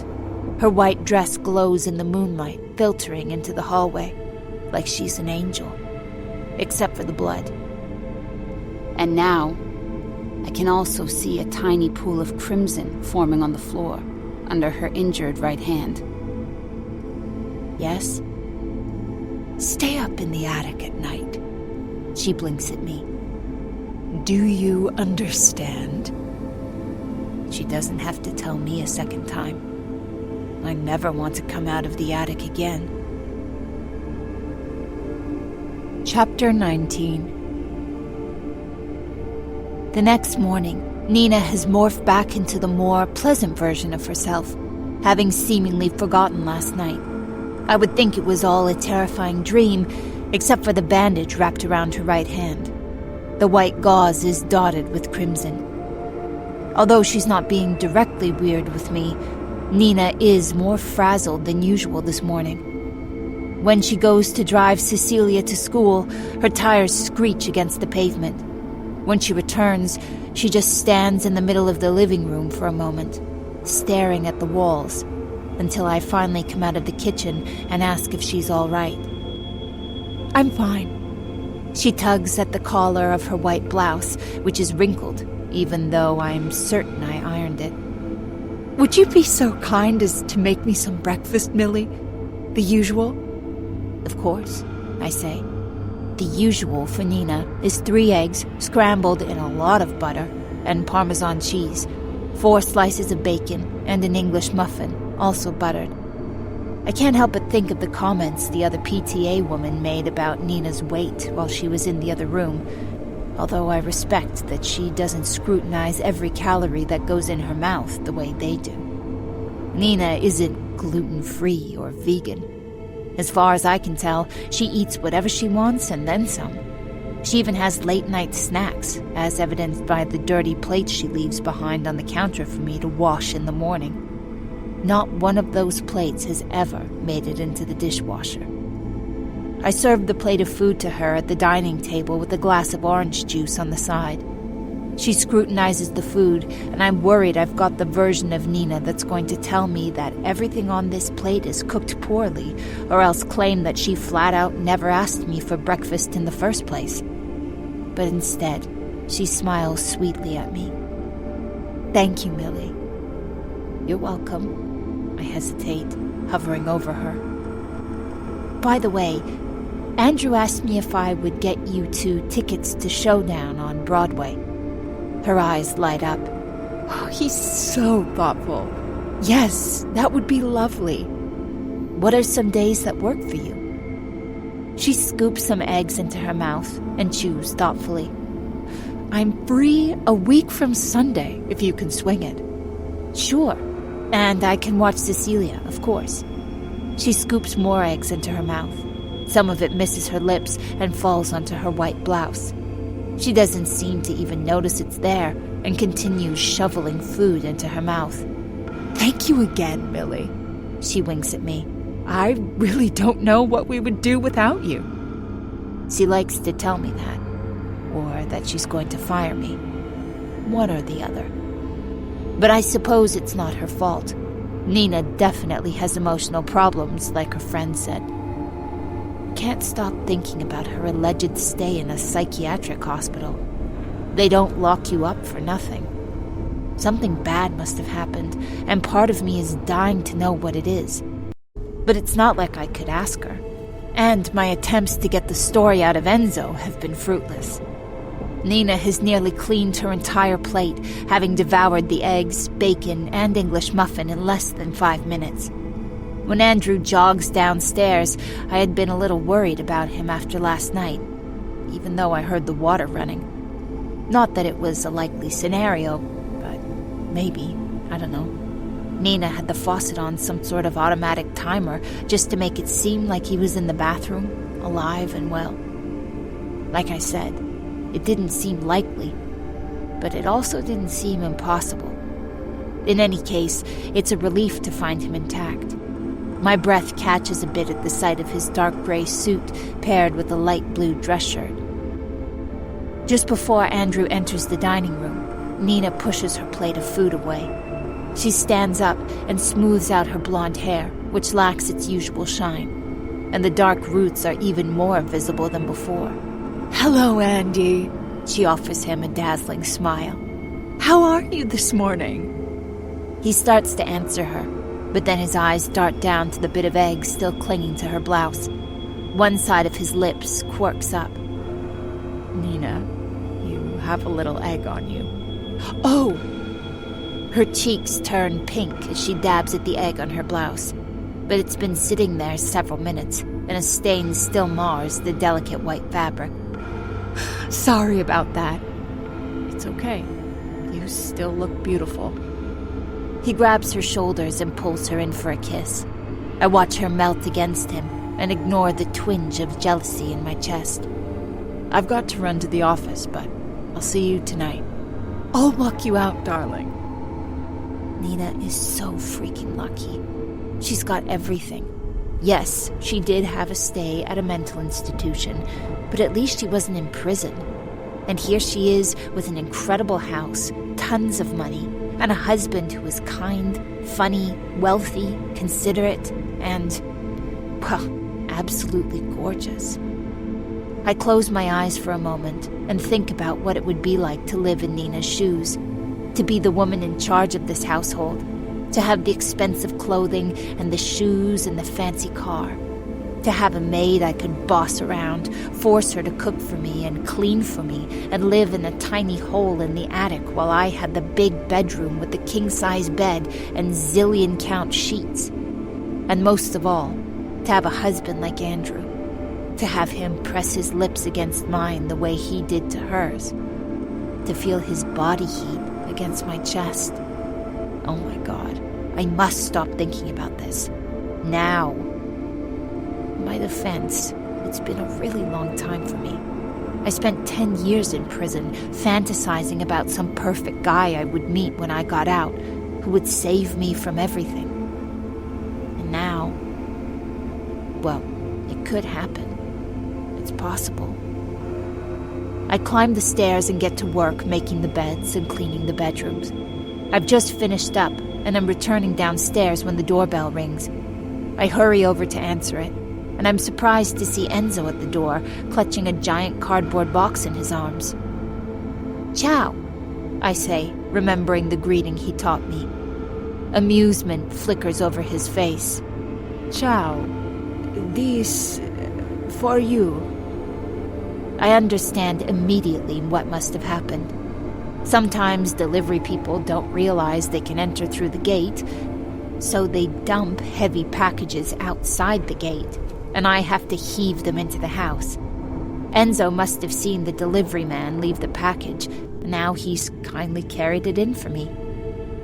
"Grazie," I say. He raises his eyebrows at me. You want, It takes me a second to realize what he is asking. "Oh, yes, just put it on the dining table." I point to the dining table, and he carries the package over there. I remember Nina freaked out that time when Enzo came into the house. But she's not here, and that box looks too heavy for me to lift. After he rests it on the table, I glance at the return address. Evelyn Winchester. Probably somebody in Andrew's family. "Grazie," I say again. Enzo nods. He's wearing a white t-shirt and jeans. He looks good. He's always out somewhere in the neighborhood, working up a sweat in the yard, and a lot of the rich women in this neighborhood love to ogle him. Truthfully, I prefer Andrew's looks, and of course, there's the language barrier. But maybe having a little fun with Enzo would be good for me. It would relieve a little of that pent-up energy, and maybe I would stop having wholly inappropriate fantasies about my boss's husband. I'm not quite sure how to broach the subject, given he doesn't seem to speak any English, but I'm pretty sure the language of love is universal. "Water?" I offer him while I'm trying to figure out exactly how to go about this. He nods. Si. I run to the kitchen and grab a glass from the cabinet. I fill it halfway with water, then I bring it out to him. He takes it gratefully. Grazie. His biceps bulge as he drinks from the glass. He has a really good body. I wonder what he's like in bed. Probably fantastic. I wring my hands together as he drinks from the glass of water. So, are you busy? He lowers the glass and looks at me blankly. I clear my throat. Like, do you have much work? Work? He nods at a word he understands. Seriously? I don't get it. He's been working here 3 years, and he really doesn't understand any English? Sì, molto occupato. Oh. This isn't going well. Maybe I should just get right to the point. Listen, I take a step toward him. I just thought maybe you want to take a little break? His dark eyes study my face. He does have pretty eyes. No understand. I can do this. Language of love, and all that. A break? I reach out, place my hand on his chest, and raise an eyebrow suggestively. You know. I had expected at this point he would grin at me, scoop me off my feet, and carry me up to the attic where he would ravish me for hours. What I did not expect is the way his eyes darken. He leaps away from me like my hand is on fire and lets loose with a string of rapid, angry Italian. I have no idea what he's saying, aside from the fact that he's not saying hello or thank you. I'm so sorry, I say helplessly. Sei pazzo! He yells at me. He rakes a hand through his black hair. Che cavolo! This is so freaking embarrassing. I want to crawl under the table. I mean, I thought there was a chance he might reject me, but not quite so vehemently. I didn't mean to... He looks up to the stairwell, almost fearfully, and then back in my face. I go. Now. Right. I nod at him. Of course. I'm so sorry. I was just being friendly. I didn't mean to...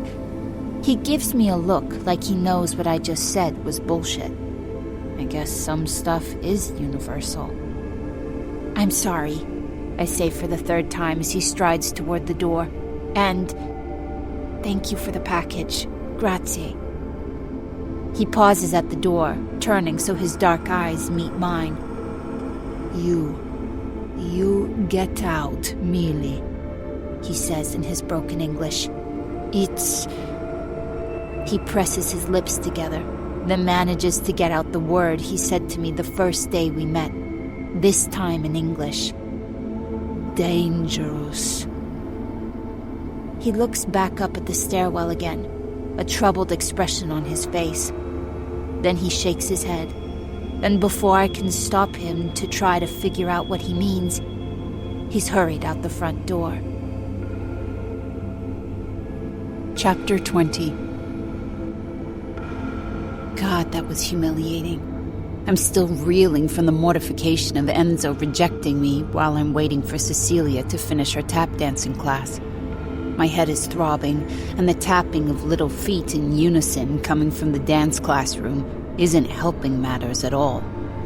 I look around the room, wondering if anyone else finds it as annoying as I do. No, just me. The woman in the seat next to mine finally gives me a sympathetic look. Based on her naturally smooth skin with no signs of a facelift or Botox, I'd estimate her to be about my age, which makes me think she's not picking up her own kid either. She's one of the servants, like me. Advil? She asks. She must have a sixth sense to notice my discomfort. Either that or my size are giving her the message. I hesitate, then nod. A painkiller won't get rid of the humiliation of the hot Italian landscaper turning me down, but it will ease my headache at least. She reaches into her big black purse and takes out a bottle of Advil. She raises her eyebrows at me. Then I put out my hand, and she shakes 2 little red pills into my palm. I throw them back into my mouth and swallow them dry. I wonder how long it'll take them to kick in. I'm Amanda, by the way, she tells me. I'm your official tap-dancing waiting room drug dealer. I laugh despite myself. Who are you here to pick up? She flicks her brown ponytail off her shoulder. The Bernstein twins. You should see them tap dance in unison. It's something to behold. Speaking of pounding headaches, how about you? Cecilia Winchester. Amanda lets out a low whistle. You work for the Winchesters? Good luck with that. I squeeze my knees. What do you mean? She lifts a shoulder. Nina Winchester? You know, she makes the universal cuckoo sign with her index finger. Right? How do you know? Oh, everyone knows. She shoots me a look. Also, I get the feeling Nina is the jealous type, and her husband is really hot, don't you think? I avert my eyes. He's okay, I guess. Amanda starts digging around in her purse as I lick my lips. This is the opportunity I've been waiting for. Somebody I can pump for information about Nina. So, I say, why do people say Nina is crazy? She looks up, and for a moment I'm scared she's going to be offended by my obvious digging. But she just grins. You know, she was locked up in the loony bin, right? Everyone talks about it.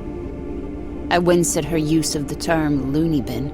I'm sure she has some equally colorful terms for the place where I spent the last decade of my life. But I need to hear this. My heart speeds up, beating in sync with the tapping of little feet in the other room. I did hear something about that. Amanda clucks. Cecilia was a baby then. Poor thing. If the police had arrived a second later. What? She drops her voice a notch, looking around the room. You know what she did, don't you? I shake my head wordlessly. It was horrible. Amanda sucks in a breath. She tried to drown Cecilia in the bathtub. I clasp a hand over my mouth. What? She nods solemnly. Nina drugged her, threw her in the tub with running water, then took a bunch of pills herself. I open my mouth, but no words come out. I've been expecting some story like, I don't know, she got into a fight with some other mother at ballet practice over the best color for tutus and then had a meltdown when they couldn't agree. Or maybe her favorite manicurist decided to retire and she couldn't take it. This is entirely different. The woman tried to murder her own child. I can't think of anything more horrible than that. Andrew Winchester was apparently in the city at his office, she says, but he got worried when he couldn't get through to her. Thank God he called the police when he did. My headache has escalated despite the Advil. I'm truly about to throw up. Nina tried to kill her daughter. She tried to kill herself.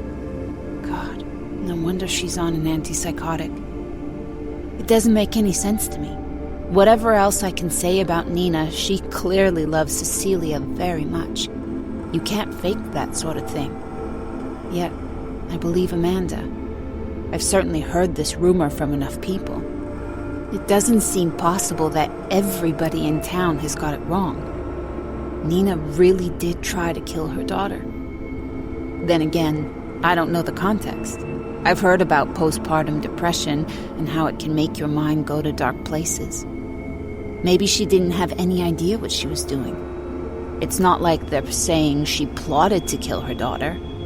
If that were true, she would be in prison right now. Forever. Still, as much as I worried about Nina's mental status, I never truly believed she had the capacity for real violence. She's capable of much more than I thought. For the first time since Enzo rejected me, I think back to the panic in his eyes as he hurried toward the front door. You get out, Millie. It's dangerous. He's scared for me. He's scared of Nina Winchester. If only he spoke English.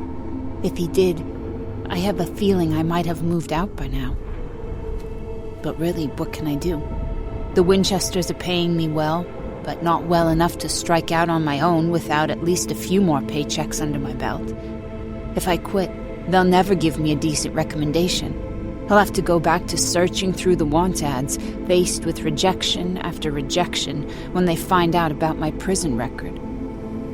I just have to hang in there a little longer and do my best not to piss off Nina Winchester.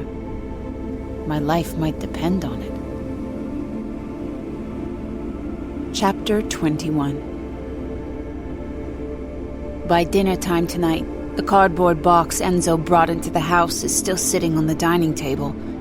In the interest of setting the table, I try to move it, but it is very heavy. Enzo made it seem lighter than it was by the way he effortlessly carried it into the room. I'm scared if I try to move it, I'll accidentally drop it. Odds are good there's some priceless Ming vase inside, or something equally fragile and expensive. I study the return address on the box again. Evelyn Winchester. Wonder who that is. The handwriting is big and loopy. I give it a tentative shove and something rattles inside. Early Christmas present? I look up from the package. Andrew is home. He must have come in from the garage entrance, and he's smiling crookedly at me, his tie loose around his neck. I'm glad he seems to be in better spirits than yesterday. I really thought he was going to lose it after that doctor's appointment. And then that terrible argument last night, where I was half convinced Nina had murdered him. Of course, now that I know why she was institutionalized, it doesn't seem nearly as far-fetched. It's June, I remind him. He clucks his tongue. It's never too early for Christmas. He rounds the side of the table to examine the return address on the package. He is only a few inches away from me, and I can smell his aftershave. It smells nice. Expensive. Stop it, Millie. Stop smelling your boss. It's from my mother, he notes. I grin up at him. Your mother still sends you care packages? He laughs. She used to, actually. Especially in the past, when Nina was sick. Sick. That's a nice euphemism for what Nina did. I just can't wrap my head around it. It's probably something for Cece, he remarks. My mother loves to spoil her. She always says since Cece only has one grandmother, it's her duty to spoil her. What about Nina's parents? He pauses, his hands on the box. Nina's parents are gone, since she was young. I never met them. Nina tried to kill herself, tried to kill her own daughter, and now it turns out she's also left a couple of dead parents in her wake. I just hope the maid isn't next. No, I need to stop thinking this way. It's more likely Nina's parents died of cancer or heart disease. Whatever was wrong with Nina, they obviously felt she was ready to rejoin society. I should give her the benefit of the doubt. Anyway, Andrew straightens up. Let me get this open. He dashes into the kitchen and returns a minute later with a box cutter. He slices open the top and pulls up the flaps. I'm pretty curious at this point.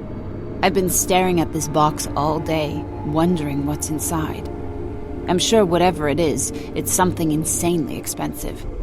I raise my eyebrows as Andrew stares into the box, the color draining from his face. Andrew? I frown. Are you okay?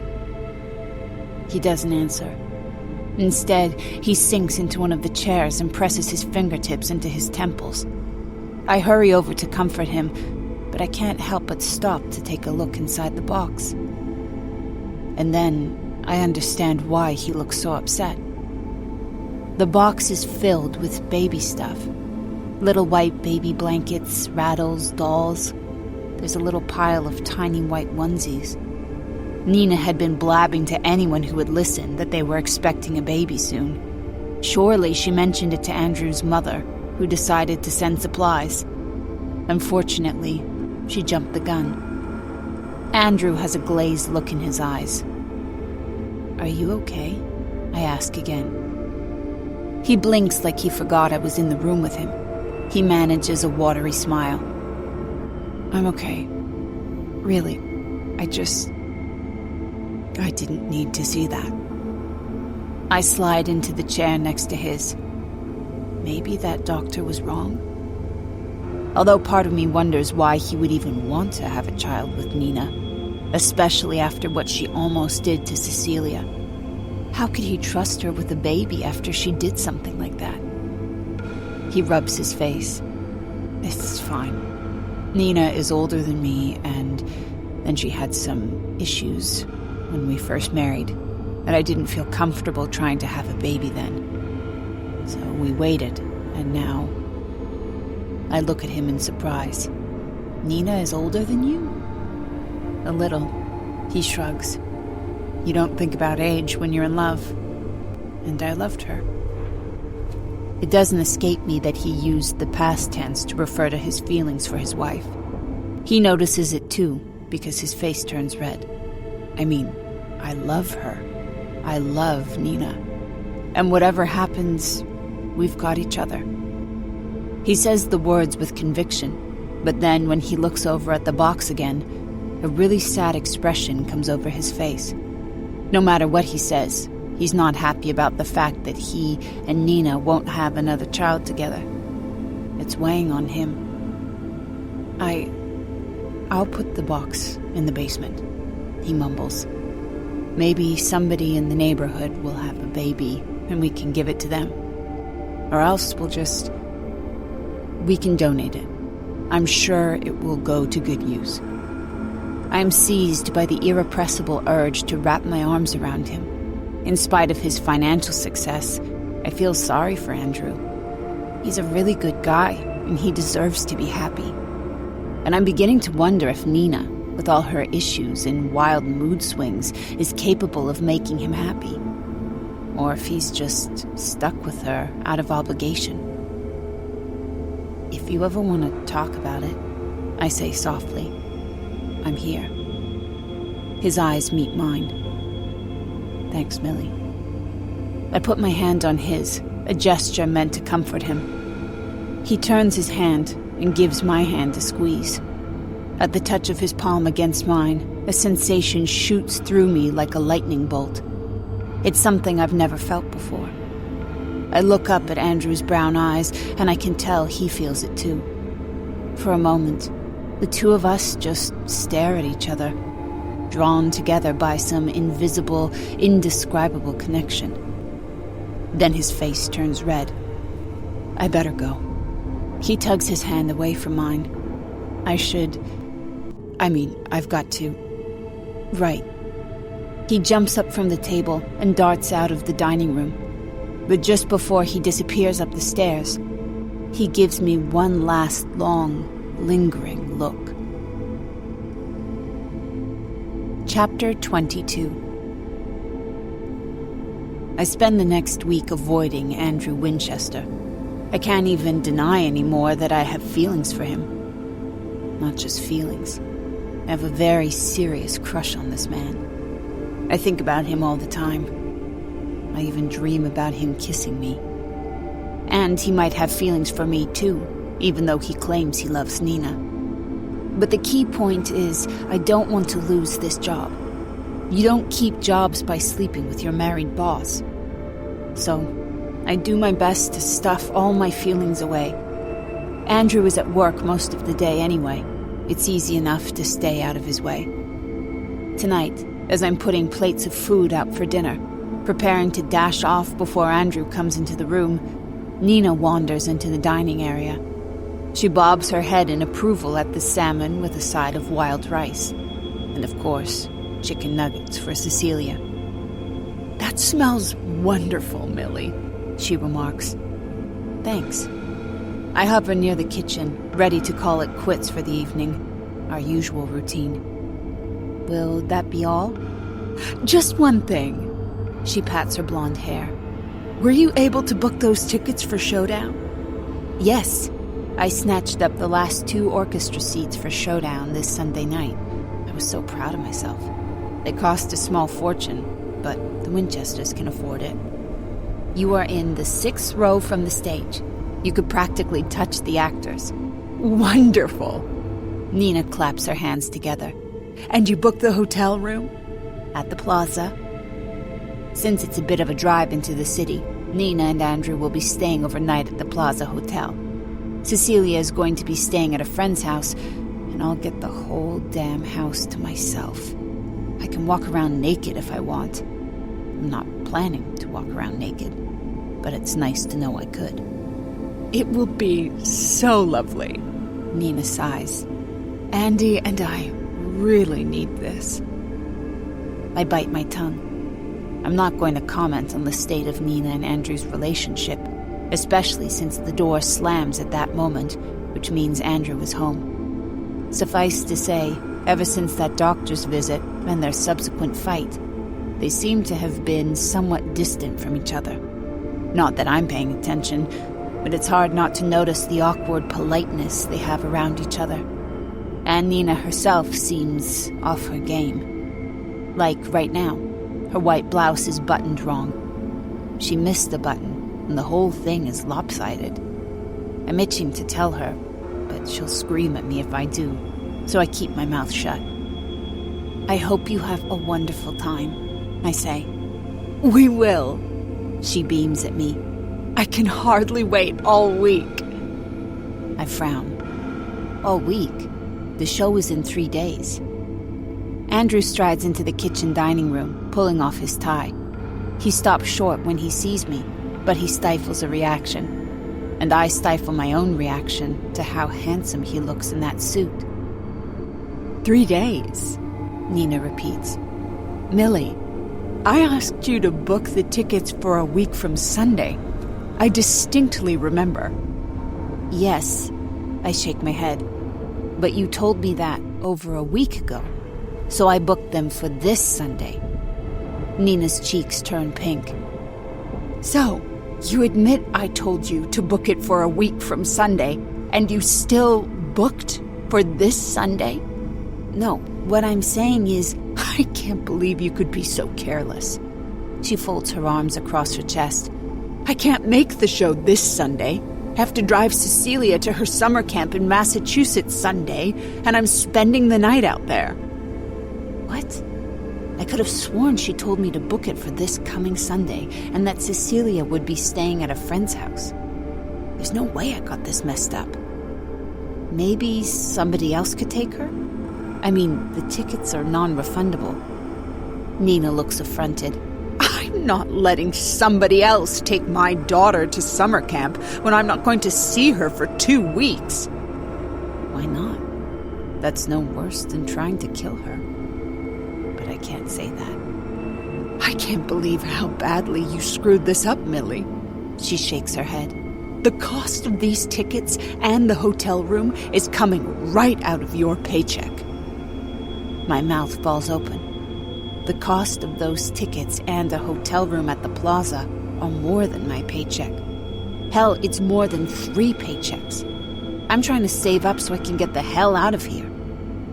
I blink back tears at the thought of not getting paid for the foreseeable future. Nina, Andrew breaks in. Don't get upset about this. Look, I'm sure there's a way to refund the tickets.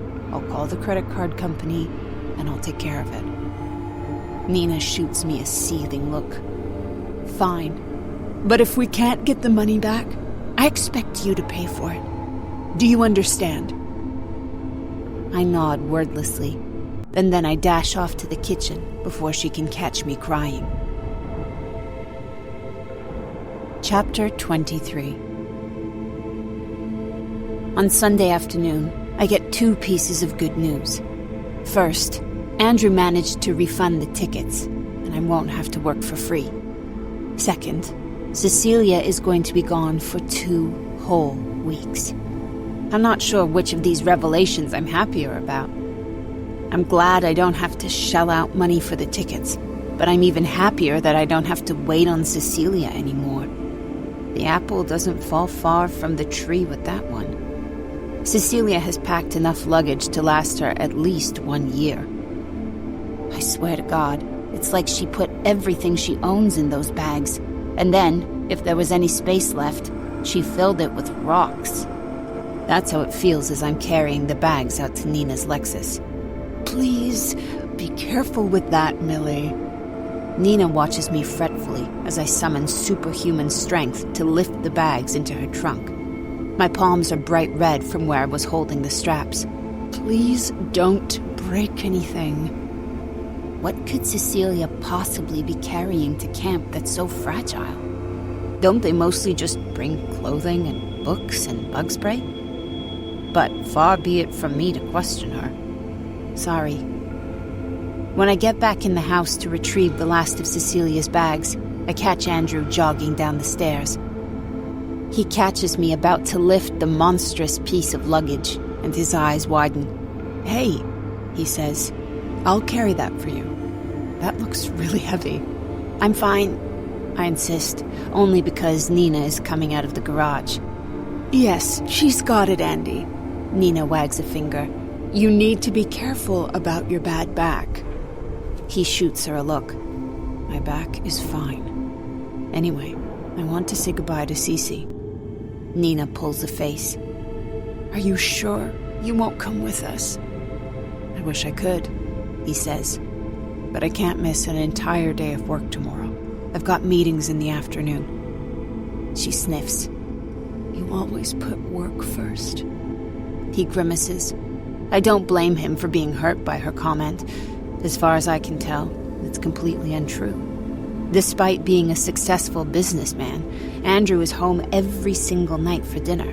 He does occasionally go to work on the weekends, but he's also attended 2 dance recitals this month. 1 piano recital, a 4th grade graduation ceremony, a karate demonstration, and one night they were gone for hours for some sort of art show at the day school. I'm sorry, he says anyway. She sniffs again and turns her head. Andrew reaches out to touch her arm, but she jerks it away and dashes to the kitchen to get her purse. Instead, he heaves the last piece of luggage into his arms and goes out to the garage to dump it in the trunk and say goodbye to Cecilia, who is sitting in Nina's snow-colored Lexus, wearing a lacy white dress that is wildly inappropriate for summer camp. Not that I would ever say anything. 2 whole weeks without that little monster. I want to jump with joy.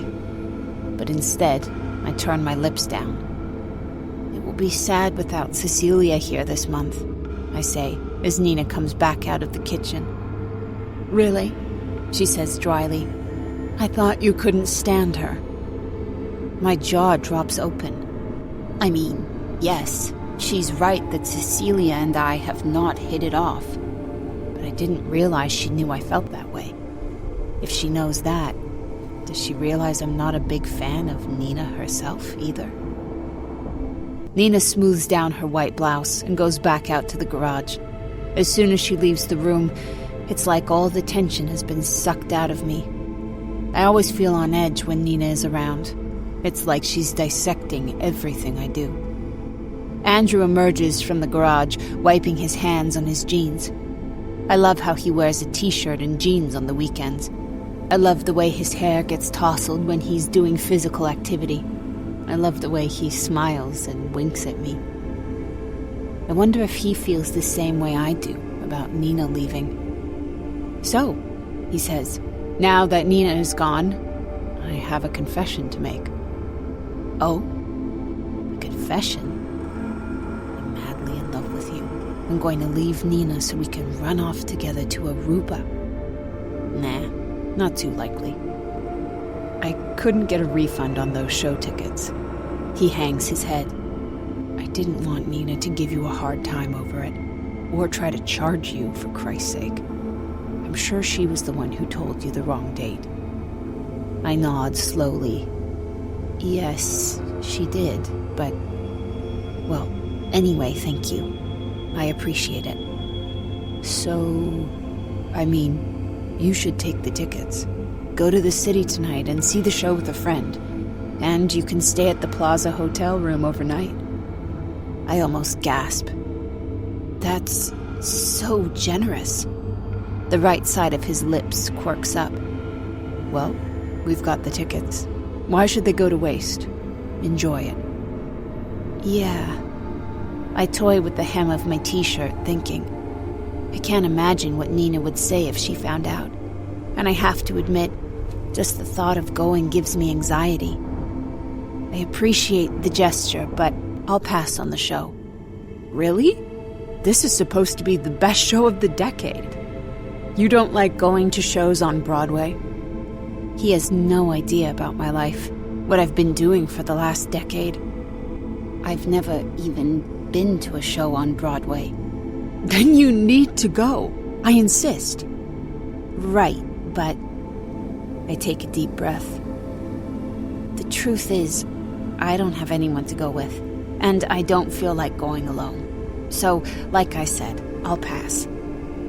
Andrew stares at me for a moment, rubbing his finger against the slight stubble on his jaw. Finally, he says, I'll go with you. I raise my eyebrows. Are you sure that's a good idea? He hesitates. I know Nina has jealousy issues, but that's no reason to let these expensive tickets go to waste. And it's a crime you've never seen a show on Broadway before. It'll be fun. Yes, it will be fun. That's what I'm worried about, damn it. I imagine my evening unfolding, driving out to Manhattan in Andrew's BMW, sitting in the orchestra for one of the hottest shows on Broadway, then maybe grabbing a bite to eat at one of the nearby restaurants and enjoying a glass of Prosecco, having a conversation with Andrew where we don't have to worry about Nina showing up and glowering at us. It sounds wonderful. Sure, I say. Let's do it. Andrew's face lights up. Awesome. I'll go change and let's meet down here in about an hour, okay? You got it. As I climb the stairs to the attic, I get a dark, heavy sensation in the pit of my stomach. As much as I'm looking forward to tonight, I have a bad feeling about it. I have a feeling that if I go to the show tonight, something terrible will happen. I already have a totally inappropriate crush on Andrew. It seems like spending the entire night with him, just the two of us, is tempting fate. But that's ridiculous. We're just going to go to Manhattan to enjoy a show. We are two adults, and we are completely in control of our own actions. This will be fine. Chapter 24. I can't go to a Broadway show in jeans and a t-shirt, that's for sure.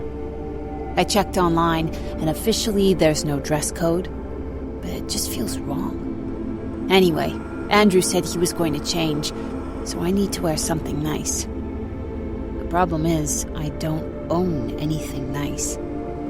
Well, technically I do. I have that bag of clothing Nina gave me. I hung up the outfits so they wouldn't get damaged, but I have yet to wear any of them.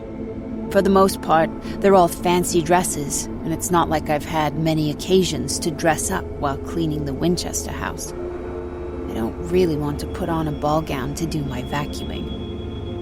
But tonight is an occasion to dress up for. Maybe the only such occasion I'll have for a long time. The biggest problem is that all of the dresses are so blindingly white. Obviously, it's Nina's favorite color. White is not my favorite color. I don't even think I have a favorite color. Anything but orange. But I never liked wearing white because it gets dirty so easily. I'll have to be especially careful tonight. And I won't be wearing all white because I don't have any white shoes. All I've got are some black pumps, so that's what I'm wearing. I look through the dresses, trying to figure out which one would be most appropriate for tonight. They're all beautiful, and also extremely sexy. I select a form-fitting cocktail dress that falls just above my knees, with a lace halter neckline. I had assumed since Nina is quite a bit heavier than I am, it would be loose on me. But she must have purchased it many years ago. It fits me so perfectly, I couldn't have found something better if I'd bought it specifically for myself. I take it easy with the makeup. Just a few dabs of lipstick, a tiny bit of eyeliner, and that's it. Whatever else happens tonight, I'm going to behave myself. The last thing I want is any trouble. And I have no doubt that if Nina suspects a whiff of anything between me and her husband, she'll make it her mission to destroy me. Andrew was already in the living room when I descend the stairs. He's wearing a gray suit jacket and a matching tie, and he's taken the time to shower and shave off that stubble on his chin. He looks incredible. Devastatingly handsome. So handsome, I want to grab him by the lapels. But the most amazing thing is the way his eyes fly open when he catches sight of me, and he inhales audibly. And then, for a few moments, the two of us are just staring at each other. Jesus, Millie. His hand is shaking a bit as he adjusts his tie. You look. He doesn't complete his thought, which is probably a good thing, because he's not looking at me in a way you're supposed to be looking at a woman who is not your wife.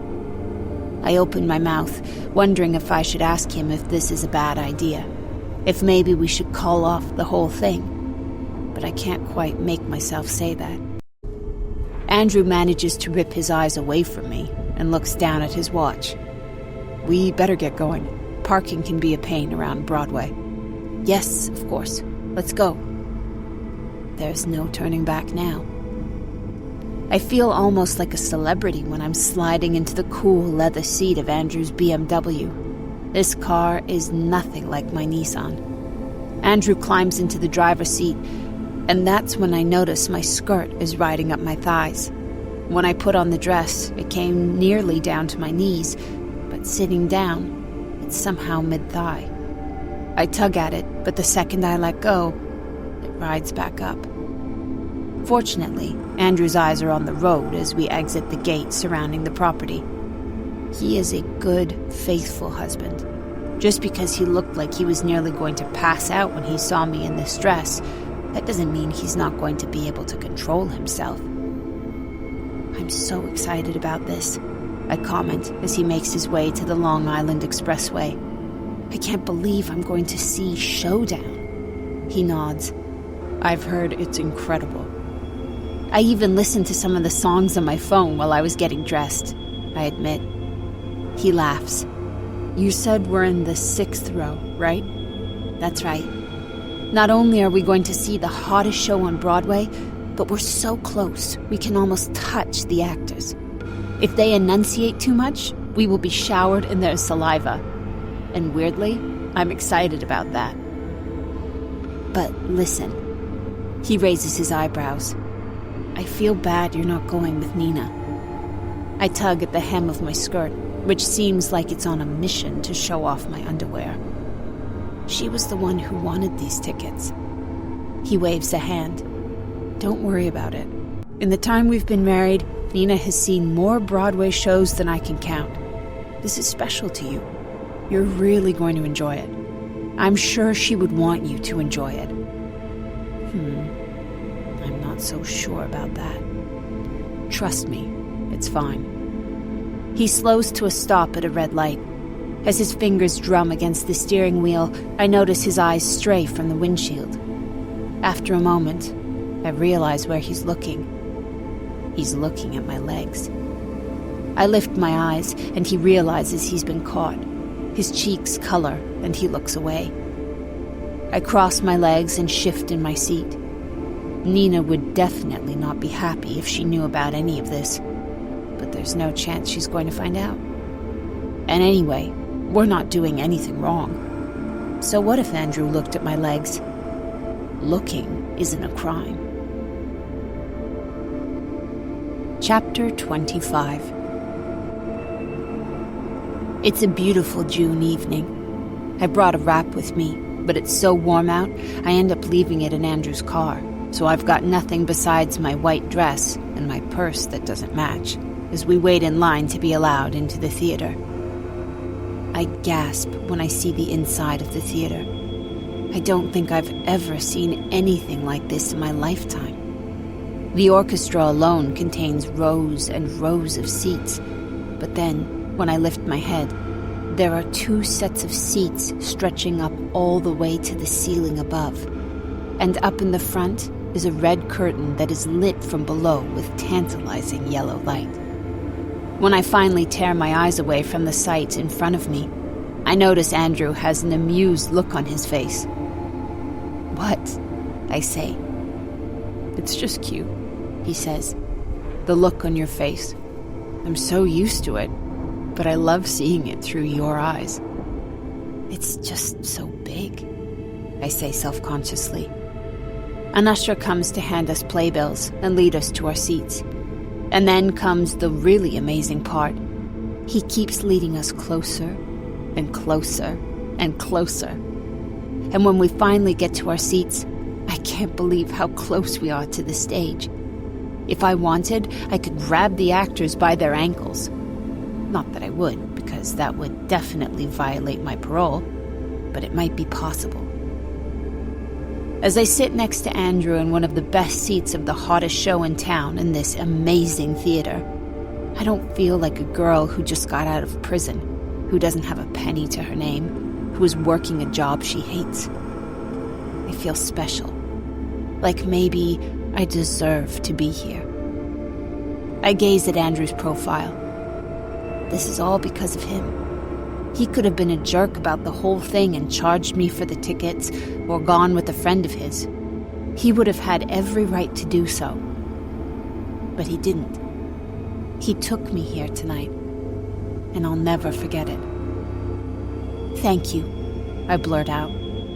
He rotates his head to look at me. His lips curl. He's so handsome when he smiles. "My pleasure."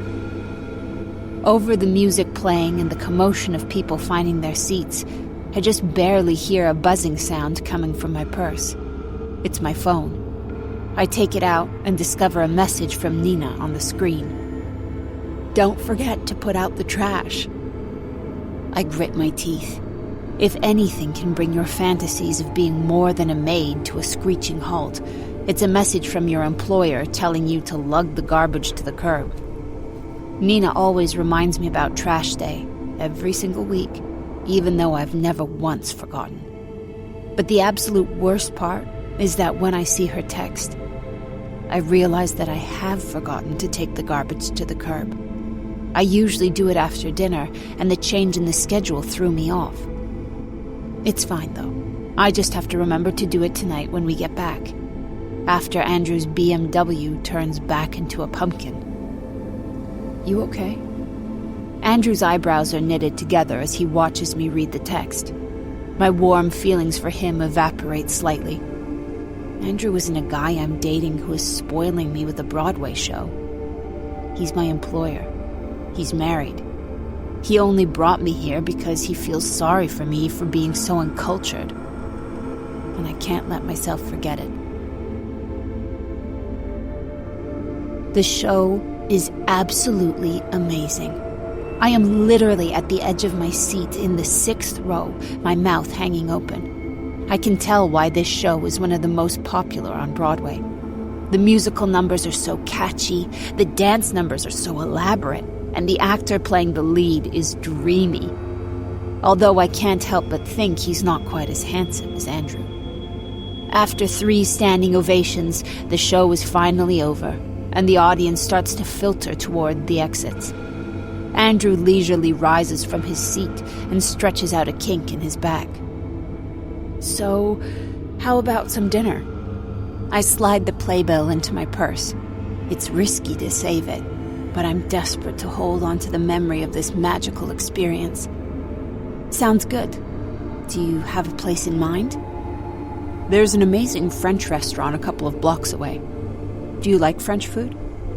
"I've never had French food before," I admit, although I like the fries. He laughs. "I think you'll enjoy it. My treat, of course. What do you say?" I say that Nina wouldn't enjoy finding out that her husband took me to a Broadway show and then treated me to an expensive French dinner. But what the hell? We're already here, and it's not like the meal would make her more mad than the show alone. May as well go for broke. Sounds good. In my old life, before I worked for the Winchesters, I never could have gone into a French restaurant like the one where Andrew takes me. There's a menu posted on the door, and I only glance at a few of the prices, but any appetizer would wipe me out for several weeks. But standing next to Andrew, wearing Nina's white dress, I fit in here. Nobody's going to ask me to leave, anyway. I'm sure as we walk into the restaurant, everybody thinks we're a couple. I saw a reflection in the glass outside the restaurant, and we look good together. If I'm honest, we look better as a couple than he and Nina do. Nobody notices that he has a wedding band and I don't.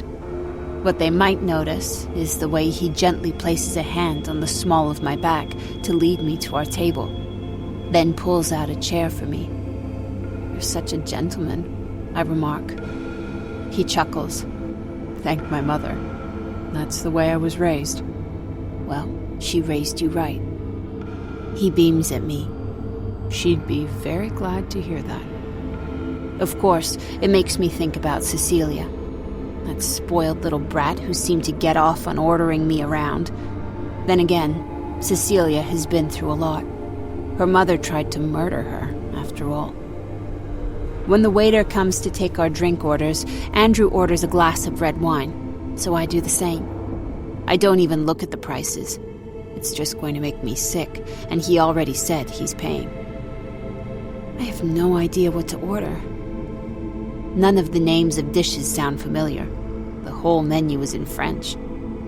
"Do you understand this menu?" "Oui," Andrew says.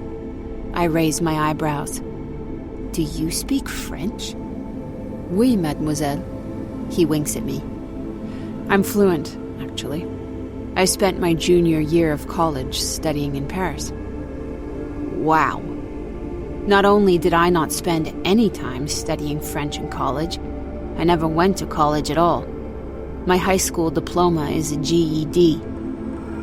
Do you want me to read the menu to you in English? My cheeks grow warm. You don't have to do that. Just pick out some things you think I'd like. He looks pleased by that answer. Okay, I can do that. The waiter arrives with a bottle of wine and 2 glasses. I watch as he uncorks the bottle and pours us both heaping glasses. Andrew gestures for him to leave the bottle. I grab my glass and take a long sip. Oh God, that's really good. So much better than what I get for $5 at the local liquor store. How about you? He says.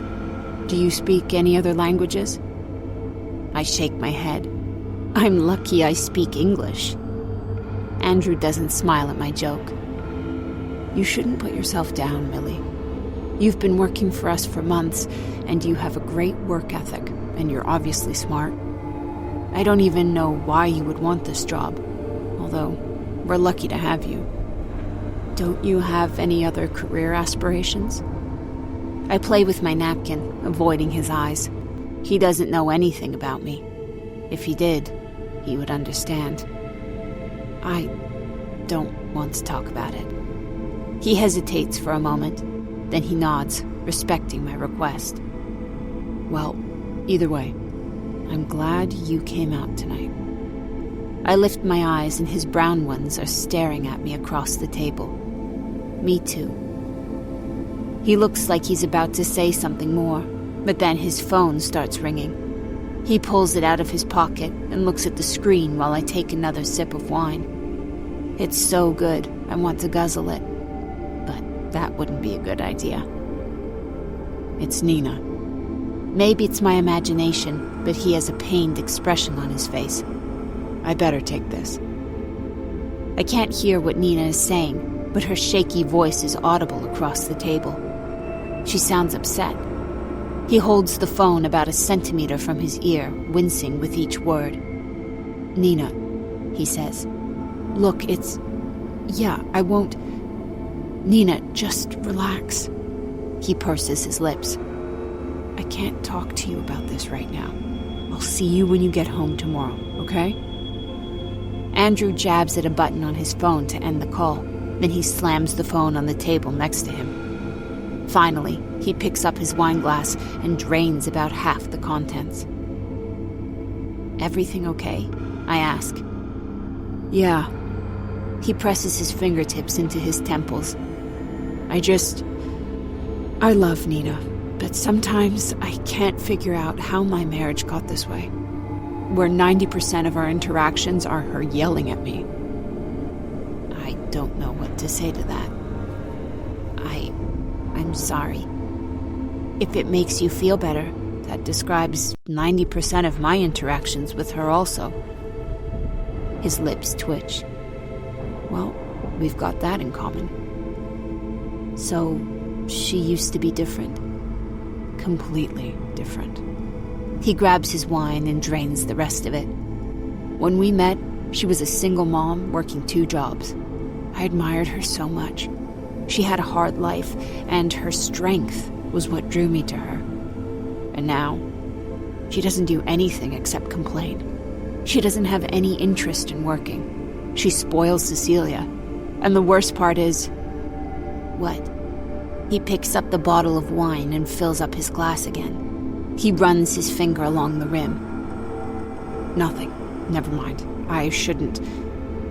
He looks around the restaurant. Where is our waiter? I'm dying to know what Andrew was about to confess to me. But then our waiter rushes over, eager for the giant tip he will almost certainly get from this meal, and it looks like the moment has passed. Andrew orders for the both of us, as he said he would.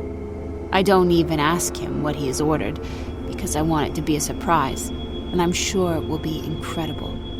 I'm also impressed with his French accent. I've always wished I could speak another language. It's probably too late for me, though. I hope you like what I ordered, he says, almost shyly. I'm sure I will. I smile at him. You have great taste. I mean, look at your house. Or did Nina pick out everything? He takes another sip from his fresh glass of wine. No, I own the house, and most of the design was done before we were married. Before we even met, actually. Really? Most men who work in the city prefer to have a bachelor pad before they settle down. He snorts. No, I was never interested in that. I was ready to get married. In fact, right before Nina, I was engaged to somebody else. Right before Nina? What does that mean? Is he saying that Nina broke up his engagement? Anyway, he says, all I wanted was to settle down, buy a house, have a few kids. At that last statement, his lips turn down. Even though he hasn't mentioned it, I'm sure he's still smarting from learning that Nina wouldn't be able to have any more children. I'm sorry about the... I swish my wine around in the glass.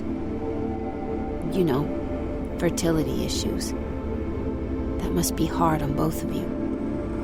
Yeah. He looks up from his wine glass and blurts out, We haven't had sex since that doctor's visit. I nearly topple my glass on the table. At that moment, the waiter arrives back at our table with our appetizer. It's little circles of bread topped with a pink spread. But I can hardly focus on it after Andrew's confession. Mousse de saumon canapé, he says as the waiter leaves us. Basically, smoked salmon mousse on a baguette. I just stare at him. I'm sorry, he sighs. I should never have said that. It was in really bad taste. Let's just... He gestures down at the little slices of baguette on the table. Let's enjoy dinner. Please forget I said that. Me and Nina, we're fine. Every couple goes through a dry spell. Of course. But forgetting what he said about Nina is an exercise in futility. Chapter 26. We end up having a great time at dinner. We don't discuss Nina again, and the conversation flows easily, especially after we get to our second bottle of wine.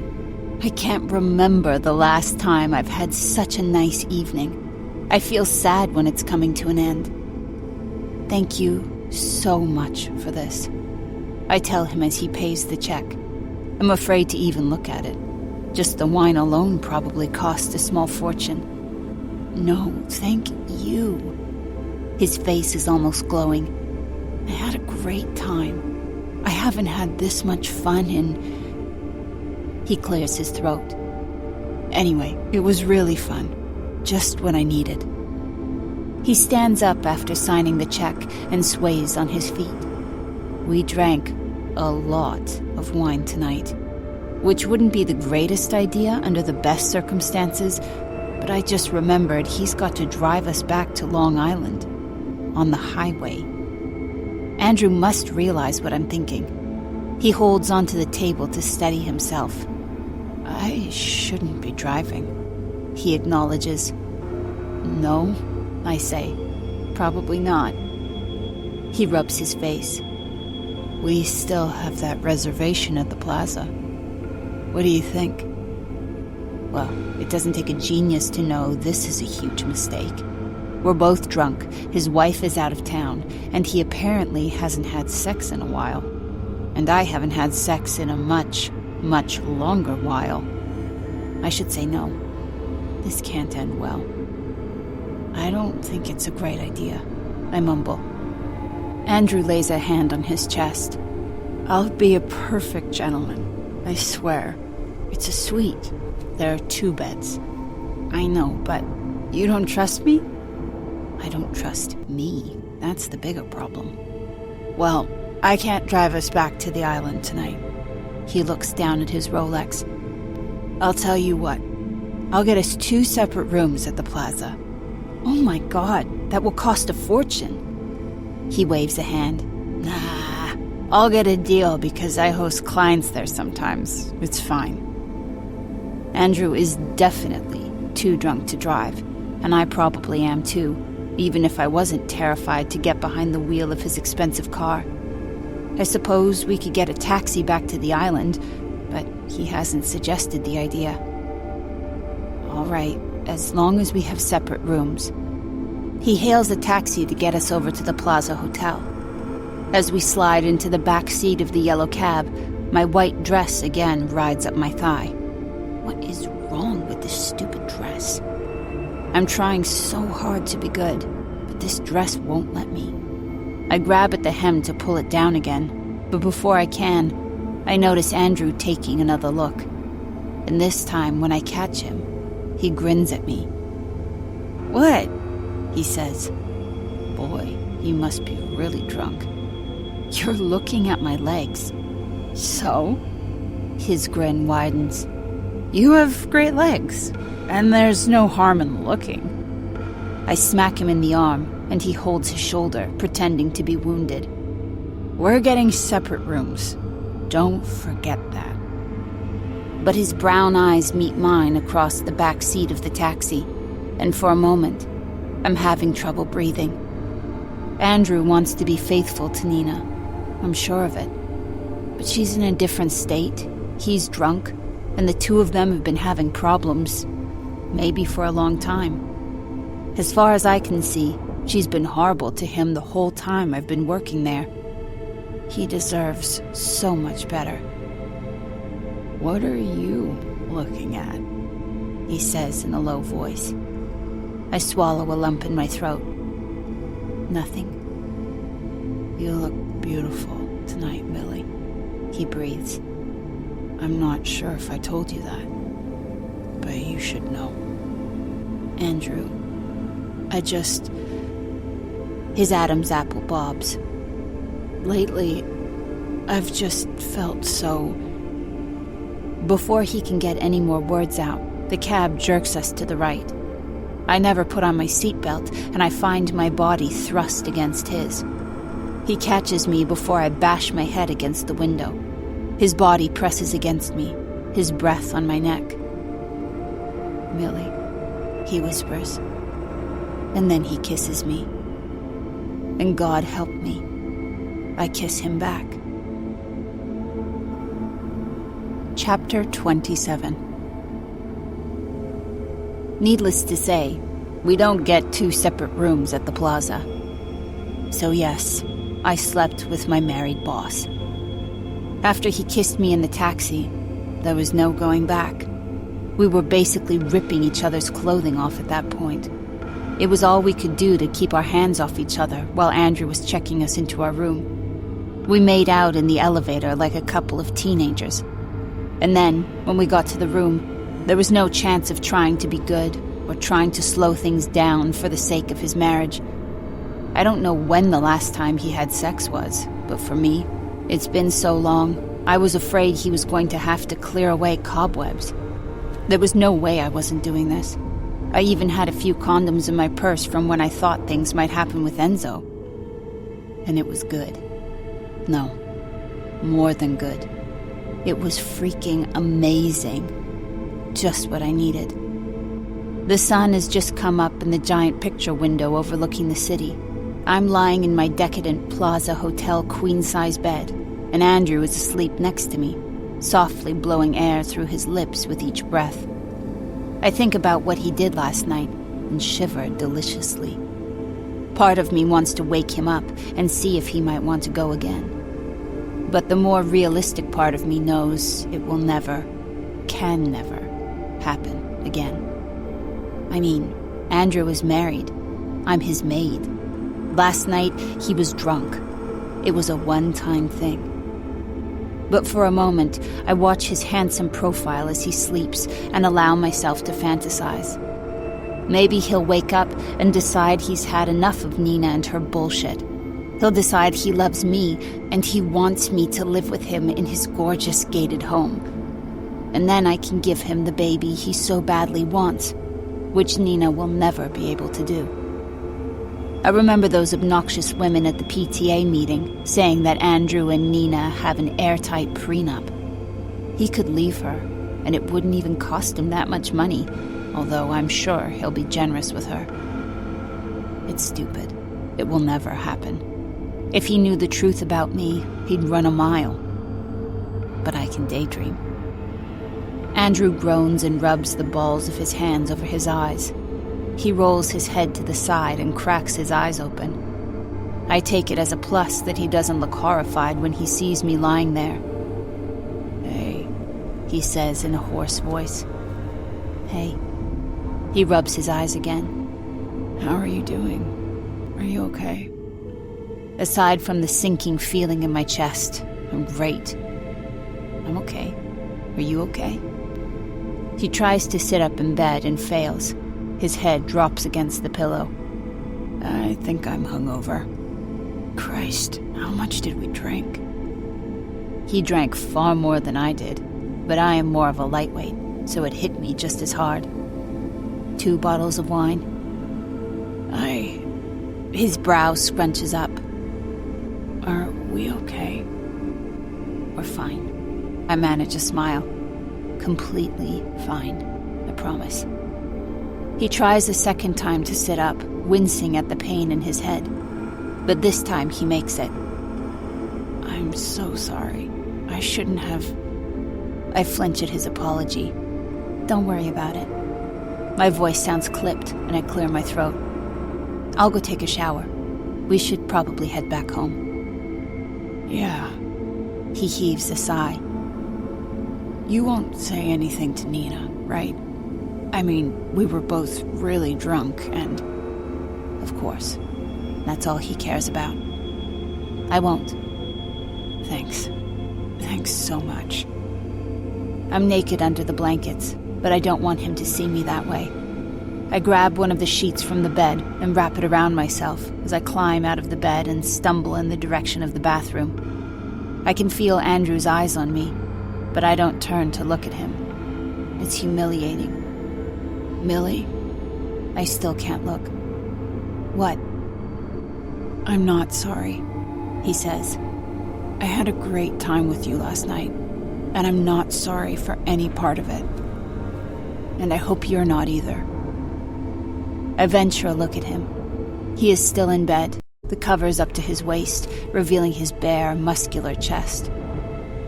No, I'm not sorry at all. But He heaves a sigh. It can't happen again. You know that, right? I nod. Yes, I understand. A troubled expression comes over his face. He runs a hand through his dark hair to smooth it out. I wish things could be different. I know. I wish I'd met you back when... He doesn't have to complete his sentence. I know what he's thinking.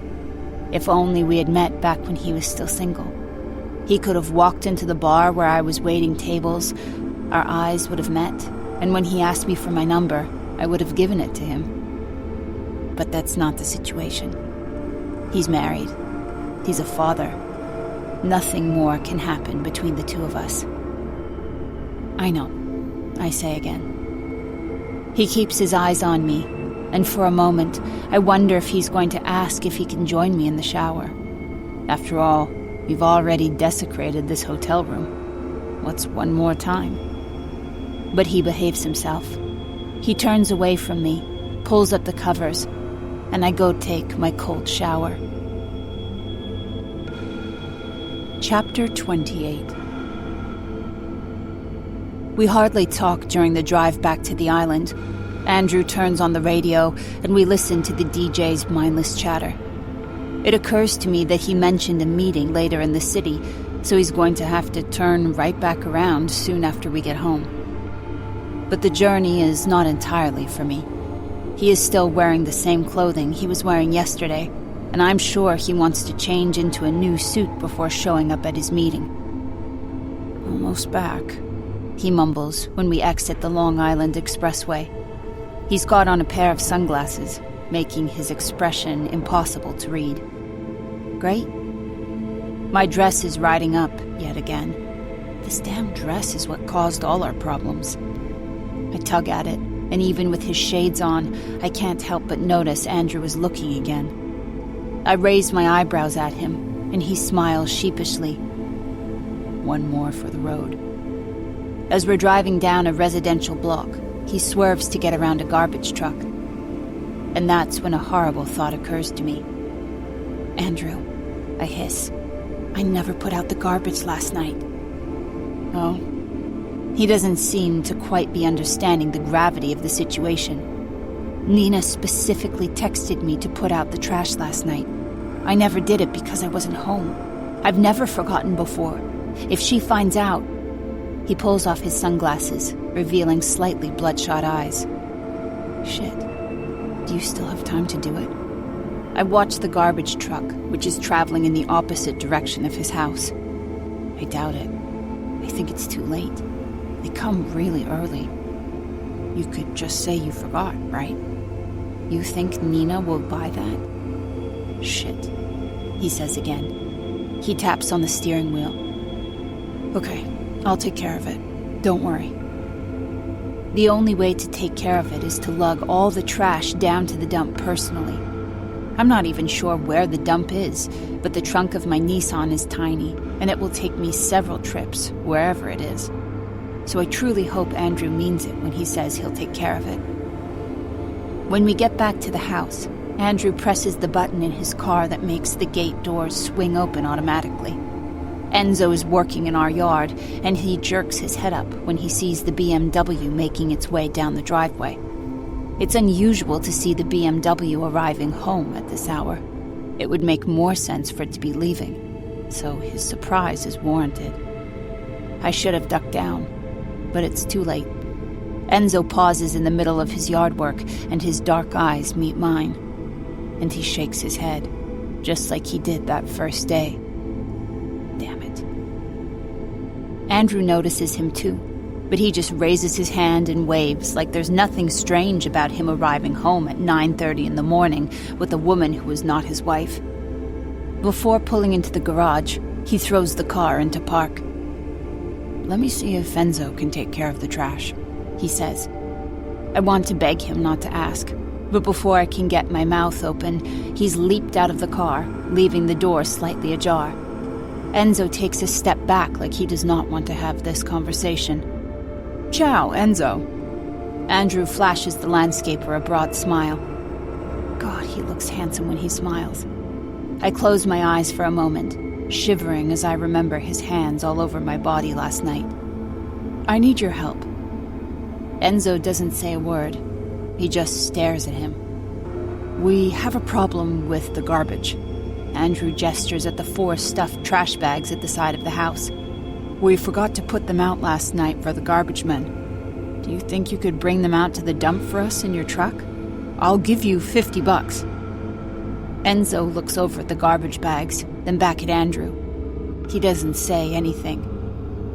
Garbage, Andrew repeats. To dump? Garbage dump. Capisci? Enzo shakes his head. Andrew grits his teeth and takes out his wallet from his back pocket. Get rid of the garbage for us. I'll give you... He digs around in his wallet. $100. He fans out the bills in Enzo's face. Get rid of garbage. You have a truck. Take it to the garbage dump. Finally, Enzo says, No, I'm busy. Right, but this is our yard, and... Andrew lets out a sigh and goes back into his wallet. $200. 1 trip to the garbage dump. Help me out, please. At first, I think for sure Enzo is going to refuse again, but he reaches out and takes the bills from Andrew's hand. Then he goes to the side of the house and grabs the garbage bags. He manages to get all of them in 1 trip as the muscles in his biceps bulge under his white t-shirt. Right, Andrew says. To the dump. Enzo just stares at him for a moment, then walks right past him with the garbage bags. Without another word, he throws them into his truck and takes off. So, I guess he got the message. Andrew strides back over to the car and slides back into the driver's seat.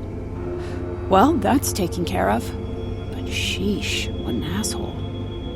I didn't think he understood you. Yeah, right. He rolls his eyes at me. He understands more than he lets on. He was just holding out for more money. I agree that Enzo did not seem to want to take out the garbage, but I don't think it was because he wanted more money. I don't like that guy. Andrew grumbles. He works on all the houses in the neighborhood, but he spends a third of his time in our yard. He's always out there. I don't even know what the hell he's doing half the time. You do have the biggest house on the block, I point out. And the biggest lawn. Right, but... Andrew stares at Enzo's truck disappearing down the street. I don't know. I told Nina to get rid of him and hire somebody else, but she says everybody uses him, and he's apparently the best. Of course, Enzo isn't my favorite person, ever since he not so subtly rejected me. But that's not why he makes me so uncomfortable. I can't forget the way he hissed the Italian word for danger at me on my first day here. The way he seems scared to defy Nina, even though he's large enough to crush her with 1 hand.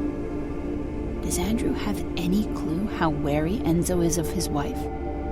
Well, I'm not going to be the one to tell him.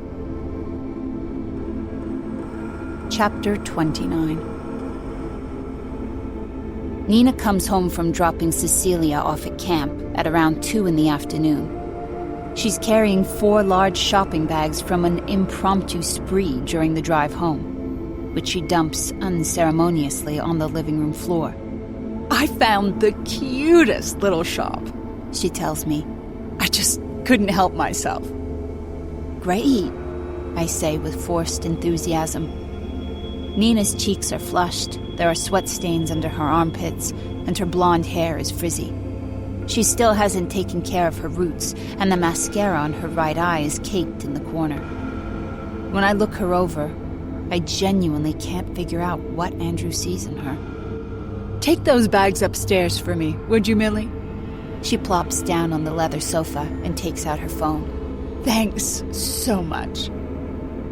I pick up one of the bags and... holy crap, it's heavy. What kind of shop did she go to? A dumbbell store? This is going to end up being 2 trips. I don't have big guns like Enzo. Kind of heavy, I comment. Really? She laughs. I didn't think so. Maybe it's time to start going to the gym, Millie. You're getting a little soft. My cheeks burn. I'm getting soft? Nina doesn't look like she has an ounce of muscle on her. She never works out, as far as I can tell. I've never seen her even wear sneakers. As I slowly and painfully make my way to the stairs with 2 of the shopping bags, Nina calls out to me again. Oh, by the way, Millie. I clench my teeth. Yes? Nina rotates on the couch to look up at me. I called the house line last night. How come nobody answered? I freeze. My arms tremble under the weight of the shopping bags. What? I dialed the house phone number last night, she says, slower this time. At around 11 o'clock. Answering the house phone is one of your responsibilities. But you and Andrew both didn't pick up. I put down the shopping bags for a moment and rub my chin like I'm thinking about it. I may have already been asleep by then, and the phone isn't loud enough in my room to wake me up. Maybe Andrew went out? She arches an eyebrow. Andrew went out at 11 o'clock on a Sunday night. With whom? I lift my shoulders. I have no idea. Did you try his cell? I know she didn't. I was with Andrew at 11 o'clock. We were in bed together. I didn't, she says, but doesn't offer any further explanation. I clear my throat. Well, as I said, I was in my room at that point. I have no idea what he was doing. Her pale blue eyes darken as she stares at me across the living room. Maybe you're right. I'll have to ask him. I nod, relieved she isn't questioning me further. She doesn't know what happened. She doesn't know we drove into the city together, saw the show she was meant to see with him, and then spent the night together at the plaza. God only knows what she would do to me if she knew. But she doesn't know. I grab the shopping bags and heave them the rest of the way up the steps. I deposit them in the master bedroom, then rub my arms, which seem to have gone numb during the journey. My eyes are drawn to the master bathroom, which I cleaned this morning, although, since Nina was out of town, it was unusually clean already. I slip inside the room. The bathroom is nearly as large as my room upstairs, with a full-size porcelain bathtub. The tub is higher than most tubs, the rim at the level of my knees. I frown down at the bathtub, imagining what must have happened all those years ago. Little Cecilia taking a bath in the tub as it slowly fills up with water. Then Nina grabs her daughter, forcing her under the water, watching her gasp for air. I close my eyes and turn away from the tub. I can't think about this, but I can never forget how emotionally fragile Nina is. She can never know what happened between me and Andrew last night. It would destroy her, and then she would destroy me. So I reach into my pocket and pull out my phone. I punch in a message to Andrew's cell number. Just a warning. Nina called the house last night. He'll know what to do. He always does. Chapter 30. The house is quieter with Cecilia gone. Even though she stayed up in her room a lot, there was a certain energy she brought. With her gone, it seems like silence has descended over the Winchester household. And to my surprise, Nina seems more cheerful. Thank God she hasn't brought up the phone call on the night we went away. Andrew and I have been meticulously avoiding each other, which is difficult when we live in the same house. If we pass each other, we both avert our eyes. Hopefully we can get past it, because I don't want to lose this job. It's bad enough that I have no chance of a real relationship with the first guy I've liked in a decade. Tonight, I'm hurrying to get dinner ready so I can have it on the table before Andrew comes home. But as I'm carrying the glasses of water to the dining room, I run smack into Andrew. Literally. One of the glasses slips out of my hand and shatters on the floor. "Damn it!" I cry. I hazard a look at Andrew. He's wearing a dark blue suit with a dark tie, and yet again, he looks devastatingly handsome. He's been at work all day, and he has a 5 o'clock shadow on his chin that only makes him more sexy. Our eyes meet for a split second, and against my will, I feel a jolt of attraction. His eyes widen, and I'm sure he feels it too. "I'll help you get this cleaned up," he says. "You don't have to do that." But he insists. I sweep up the large pieces of glass, and he holds the dustpan and disposes of them in the kitchen. Nina would never help me, but Andrew isn't like her. As he takes the broom from me, my fingers brush against his. Our eyes meet again, and this time, we can't ignore the fireworks. It's physically painful that I can't be with this man. "Millie," he says in a husky whisper. My throat feels really dry. He's only a foot away from me. If I lean forward, he would kiss me. I know he would. "Oh no! What happened?" At the sound of Nina's voice, Andrew and I jump away from each other like we were lit on fire. I grip the broom so tightly my fingers turn white. "I dropped a glass," I say. "Just, getting it cleaned up." Nina's eyes drop down to the floor, where little tiny shards of glass are glistening under the overhead lights. "Oh, Millie," she says. "Please be more careful next time." I've worked here for months, and I have never once dropped or broken anything.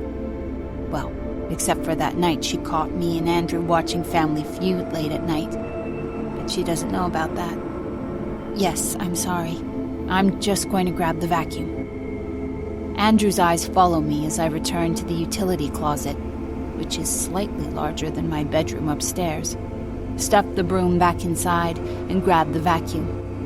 He has a pained expression on his face. Whatever he wanted to say to me a minute ago, he still wants to say it.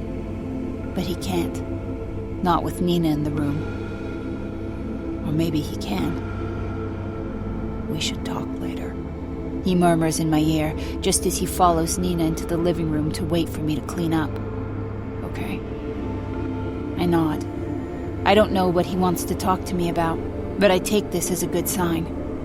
We already agreed never to speak of what happened that night at the plaza, so if he wants to revisit that... I shouldn't get my hopes up, though. About 10 minutes later, I've got everything cleaned up, and I call Andrew and Nina back in from the living room. They're both sitting on the couch, but at opposite ends. They're looking at their phones, not even attempting to talk to each other. I've noticed they've started to do the same at dinner time. They follow me back into the dining room, and Nina takes her seat across from Andrew. She looks down at the plate of pork chop with applesauce and broccolini.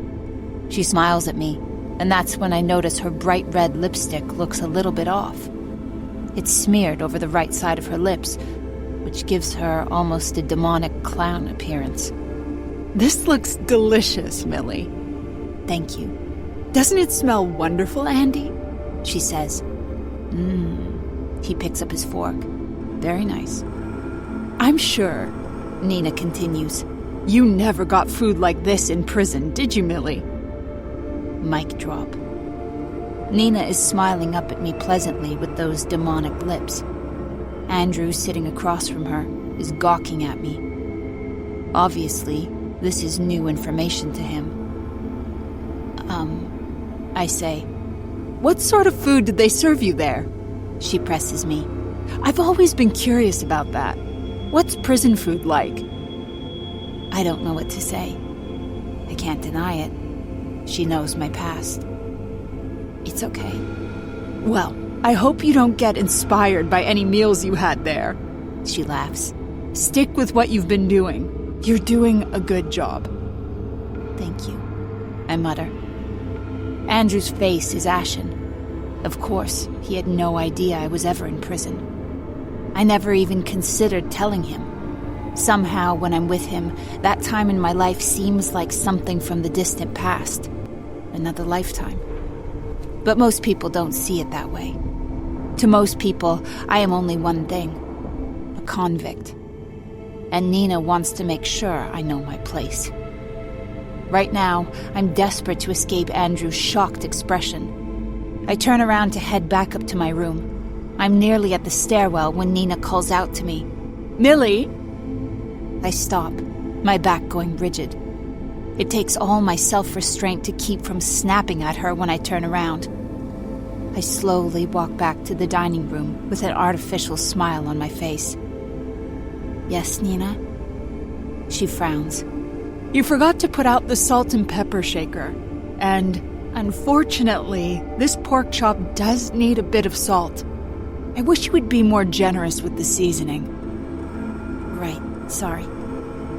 I walk into the kitchen and grab the salt and pepper shakers from the counter. They were roughly 6 feet away from where Nina was sitting in the other room. I bring them out to the dining room, and despite my efforts not to, I slam the shakers down on the table.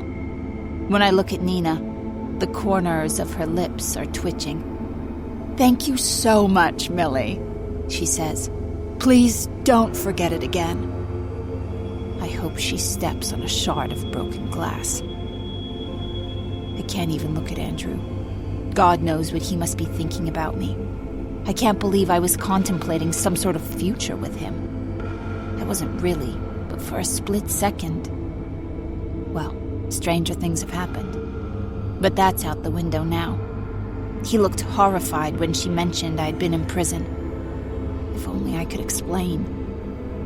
I managed to make it to the stairs this time without Nina calling me over to tell me that, I don't know, I need to pass the butter from the other side of the table or something like that.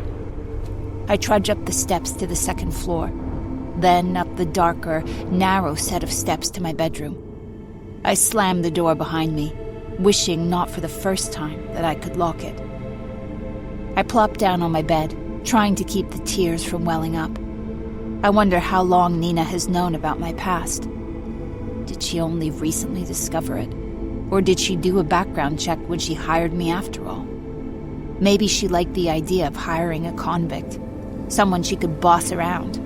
Anyone else would have quit months ago. While I'm sitting on the bed, feeling sorry for myself, something on my nightstand catches my eye. It's a copy of the playbill from Showdown. I pick it up, confused.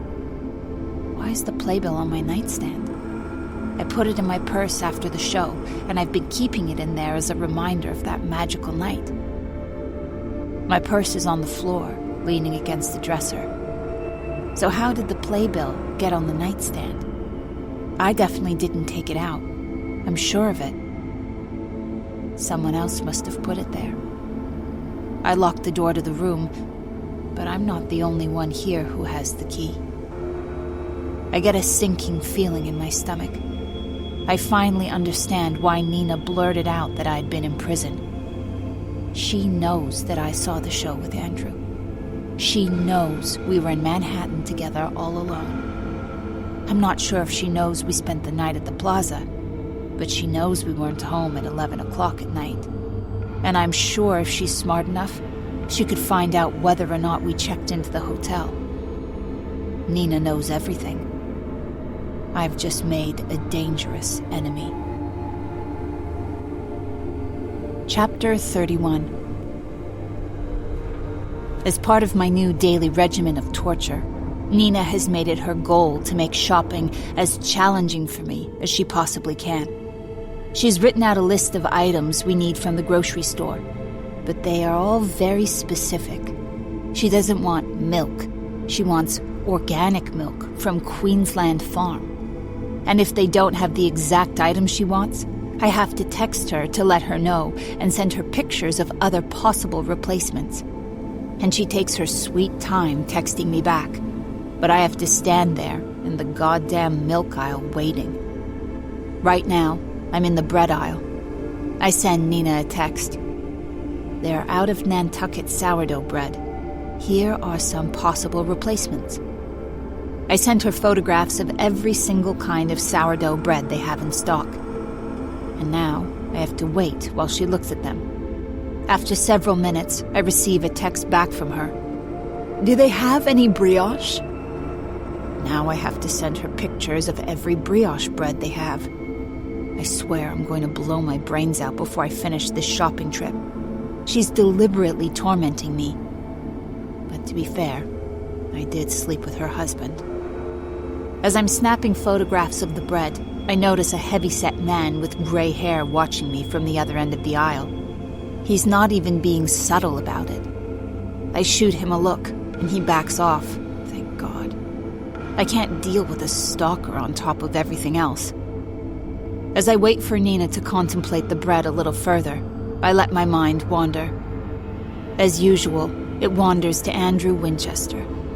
After Nina's revelation that I'd been in prison, Andrew never found me to talk like he said he would.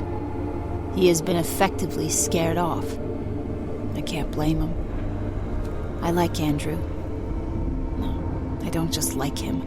I'm in love with him. I think about him all the time, and it's painful to share a home with him and not be able to act on my feelings for him. Moreover, he deserves better than Nina. I could make him happy. I could even give him a baby like he wants. And let's face it, anything is better than her. But even though he knows we have a connection, nothing will ever happen. He knows I went to prison. He doesn't want an ex-convict, and he's going to keep on being miserable with that witch, probably for the rest of his life.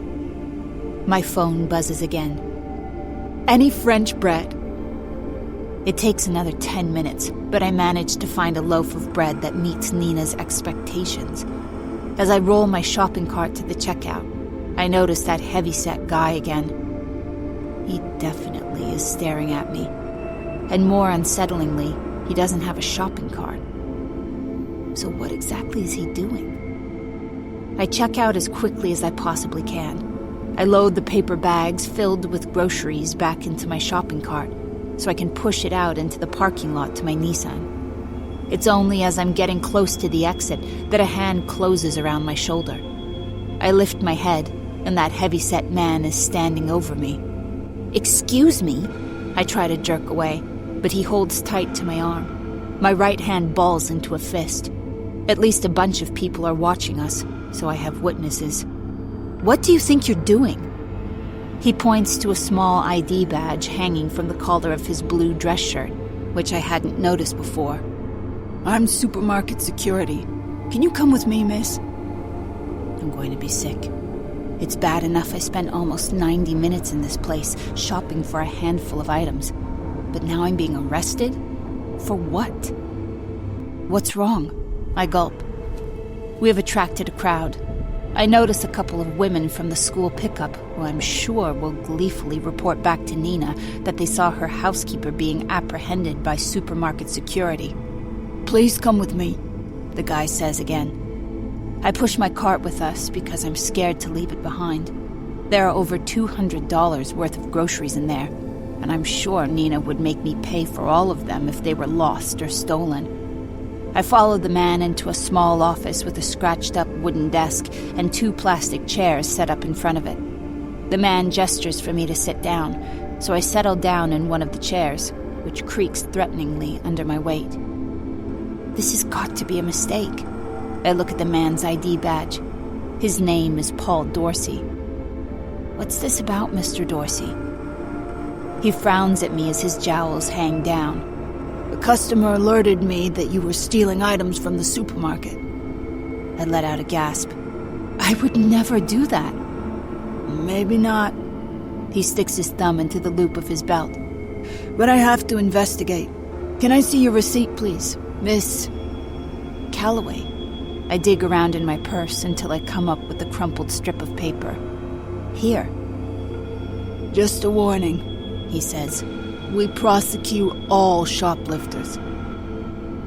I sit in a plastic chair, my cheeks burning, while the security guard painstakingly looks through all my purchases and matches them up with what's in the cart. My stomach churns as I consider the horrible possibility that maybe the clerk didn't ring something up properly and he'll think I stole it. And then what? They prosecute all shoplifters. That means that they'll call the police. And that would be a violation of my parole for sure. It hits me that this would work out pretty well for Nina. She would get rid of me without having to be the mean person who fired me. She would also get some pretty sweet revenge on me for having slept with her husband. Of course, it's a little harsh to be sent to jail for adultery, but I get the feeling Nina may look at it differently. But that can't happen. I didn't steal anything from the grocery store. He's not going to find anything in that cart that isn't on my receipt. Is he? I watch him scrutinizing the strip of paper as the tub of pistachio ice cream in my cart likely turns to liquid. My heart is pounding in my chest, and I can hardly breathe. I don't want to go back to jail. I don't. I can't. I'd rather kill myself. Well, he finally says, everything seems to match up. I almost burst into tears. Right. Of course. He grunts. I'm sorry to bother you like that, Miss Calloway, but we have a lot of problems with shoplifters, so I had to take it seriously. And I got a phone call alerting me that a customer matching your description might be planning to take something. A phone call? Who would call the grocery store and describe what I look like and tell the security guard I was planning to steal something? Who would do such a thing? I can only think of one person who would do something like that. Anyway, he says, thanks for your patience. You can go now. Those are the 4 most beautiful words in the English language. You can go now. I get to leave this grocery store with my hands free, pushing my shopping cart. I get to go home. This time. But I have a terrible feeling this isn't the end of it. Nina has more in store for me. Chapter 32. I can't sleep. It's been 3 days since I was nearly apprehended at the grocery store. I don't know what to do next. Nina has been pleasant enough, so maybe she feels like I've learned my lesson about who is boss in this house. Maybe she isn't trying to send me to jail. But that's not the reason I'm tossing and turning. The truth is, I can't stop thinking about Andrew. That night we spent together, the way I feel when I'm with him. I've never felt this way before. And until Nina dropped the bombshell about my past, he felt the same way. I could tell. But not anymore. Now he thinks I'm nothing but a common criminal. I kick the blankets off my legs. It's stiflingly hot in my room, even at night. If only I could open that stupid window. But I doubt Nina is going to do anything to make me feel more comfortable here. I finally wander downstairs to the kitchen. I have that mini fridge in my room, but I don't have much food in it. It's too small to fit much. Those 3 mini water bottles Nina left me are nearly all that's in there, still untouched. As I'm walking to the kitchen, I notice the light is on for the back porch. I frown and approach the back door. That's when I realize there's a reason the light is on. Somebody is out there. It's Andrew. Sitting all alone in one of the chairs out there, drinking from a bottle of beer. I quietly slide open the back door. Andrew blinks up at me in surprise, but he doesn't say anything. He just takes another swig from his bottle of beer. "Hey," I say. "Hey," he says. I squeeze my hands together. "Can I sit here?" "Sure. Knock yourself out." I step out onto the cold wooden planks on the porch and lower myself into the seat next to his, wishing I had a beer as well. He doesn't even look at me. He just keeps drinking from his beer bottle, staring out into the huge backyard. I want to explain. I clear my throat. I mean, why I didn't tell you about... You don't have to explain. He glances in my direction, then back down at his beer. It's pretty obvious why you didn't tell me. I wanted to. That's not true. I didn't want to tell him. I didn't want him to ever know, even though that was entirely unrealistic. Anyway, I'm sorry. He swishes the beer around in his bottle. So, what were you in prison for? I really, really wish I had a beer. I open my mouth, but before I can figure out what to tell him, he says, "Forget it. I don't want to know. It's none of my business." I chew on my lip. "Look, I'm sorry I didn't tell you. I wanted to try to put the past behind me. I didn't mean any harm." "Yeah." And I stare down at my hands in my lap. I was embarrassed. I didn't want you to think less of me. Your opinion means a lot to me. He rolls his head to look at me, his eyes soft under the dim porch light. "Millie, I also want you to know," I take a deep breath, "I had a really great time the other night.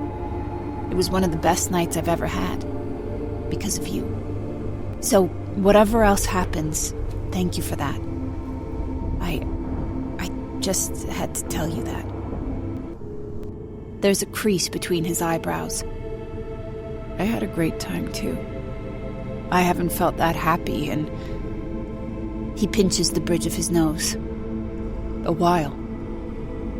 I hadn't even realized it." We stare at each other for a moment. There's still electricity between us. I can see in his eyes that he feels it too. He glances at the back door, and before I know what's happening, his lips are on mine. He kisses me for what feels like an eternity, but it's probably more like 60 seconds. When he pulls away, there's regret in his eyes. I can't. I know. It's not meant to be between us, for so many reasons.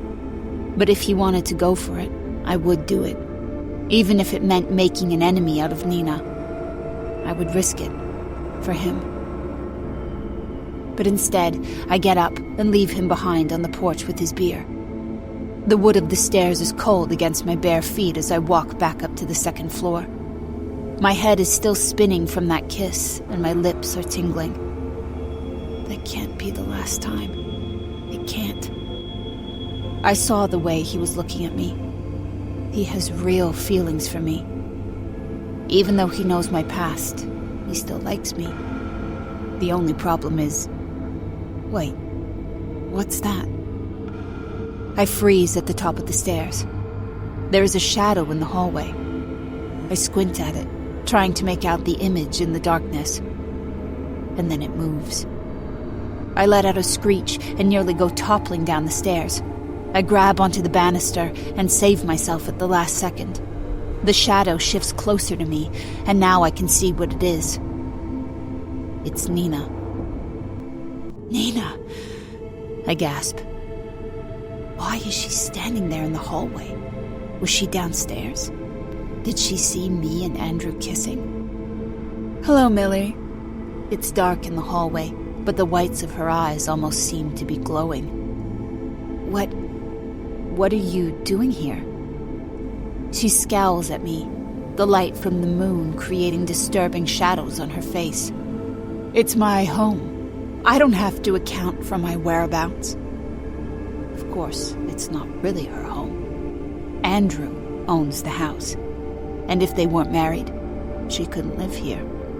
If he decided to choose me over her, this would be my house. These thoughts are insane. Obviously, that isn't going to happen. "I'm sorry." She folds her arms across her chest. "What are you doing here?" I came down to get a glass of water." "Don't you have water in your room?" "I drank it all." I lie. And I'm sure she knows it's a lie, considering she snoops in my room. She's silent for a moment. "Andy wasn't in bed. Did you see him downstairs anywhere?" I think he was out on the back porch." "I see. But I'm not sure. I didn't talk to him or anything." Nina gives me a look like she doesn't believe one word I'm saying. Which is fair enough, since it's all lies. I'll go check on him. And I'll head up to my room. She nods and pushes past me, jostling my shoulder. My heart is pounding. I can't push away the feeling that I've made a terrible mistake crossing Nina Winchester. Yet, I can't seem to stop myself. Chapter 33. I have Sunday off, so I spend the day out of the house. It's a beautiful summer day. Not too hot, not too cool. So I drive over to the local park and sit on a bench and read my book. When you're in prison, you forget those simple pleasures. Just going outside and reading at the park. Sometimes you want it so bad, it's physically painful. I'm never going back there. Never. I grab a bite to eat at a fast food drive-thru, then I drive back to the house. The Winchester estate is really beautiful. Even though I'm starting to despise Nina, I can't hate that house. It's a beautiful house. I park on the street like always and walk up to the front door of the house. The sky has been darkening during my entire drive home, and just as I get to the door, the clouds break open and droplets of rain cascade out of the sky. I wrench the door open and slip inside before I get drenched. When I get into the living room, Nina is sitting on the sofa in semi-darkness. She's not doing anything there. She's not reading. She's not watching TV. She's just sitting there. And when I open the door, her eyes snap to attention. "Nina," I say, "everything okay?" Not really. She glances over at the other end of the sofa, and now I notice she's got a stack of clothing next to her. It's the same clothing that she insisted I take from her when I first started working here. What is my clothing doing in your room? I stare at her as a flash of lightning brightens the room. What? What are you talking about? You gave me those clothes. I gave them to you. She lets out a barking laugh that echoes through the room, only partially drowned out by the crack of thunder. Why would I give my maid clothing worth thousands of dollars? You... My legs tremble beneath me. You said they were too small on you. You insisted that I take them. How could you lie like that?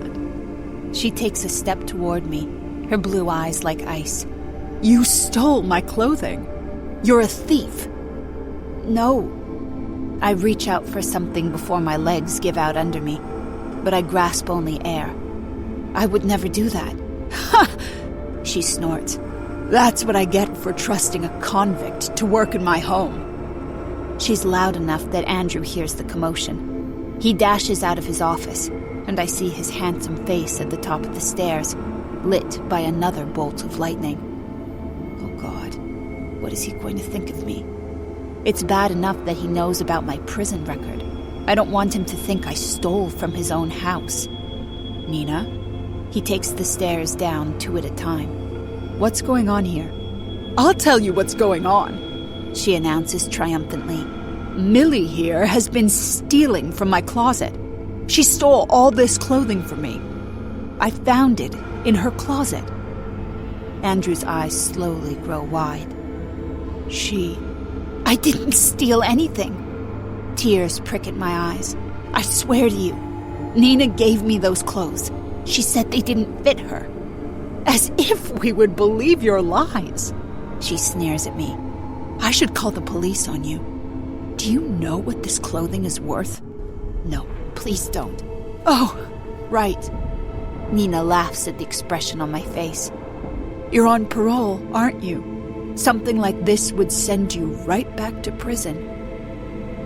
Andrew was looking down at the clothing on the couch, a deep crease between his eyebrows. Nina, I'm going to call them. Nina whips her phone out of her purse. God knows what else she stole from us. Right, Andy? Nina. He lifts his eyes from the stack of clothing. Millie didn't steal this clothing. I remember you emptying your closet. You put it all in trash bags, and said you were donating it. He picks up a tiny white dress. You haven't been able to fit into this in years. It's gratifying the way Nina's cheeks turn pink. What are you saying? That I'm too fat? He ignores her remark. I'm saying there's no way she stole this from you. Why are you doing this to her? Her mouth falls open. Andy! Andrew looks over at me, hovering by the sofa. Millie. His voice is gentle when he says my name. Would you go upstairs and give us some privacy? I need to talk to Nina. Yes, of course. I agree. Gladly. The two of them stand there in silence while I mount the flight of stairs to the second floor. When I reach the top, I go over to the doorway to the attic, and I open the door. For a moment, I stand there, contemplating my next move. Then I close the door without going through. Much quieter this time, I creep over to the head of the stairs. I stand at the edge of the hallway, just before the stairwell. I can't see Nina and Andrew, but I can hear their voices. It's wrong to eavesdrop, but I can't help myself. After all, this conversation will almost certainly involve Nina's accusations about me. I hope Andrew continues to defend me, even when I'm out of the room. Will she convince him that I stole her clothes? I am, after all, a convict. You make one mistake in life, and nobody ever trusts you again. Didn't take these dresses, Andrew was saying. I know she didn't. How could you take her side over mine? Nina shoots back. The girl was in prison. You can't trust somebody like that. She's a liar and a thief, and she probably deserves to be back in prison. How could you say something like that? Millie has been wonderful. Yes, I'm sure you think so. When did you become so cruel, Nina?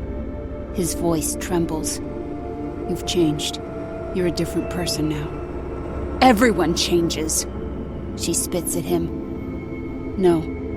His voice lowers so that I have to strain to hear it over the sound of raindrops falling outside and hitting the pavement.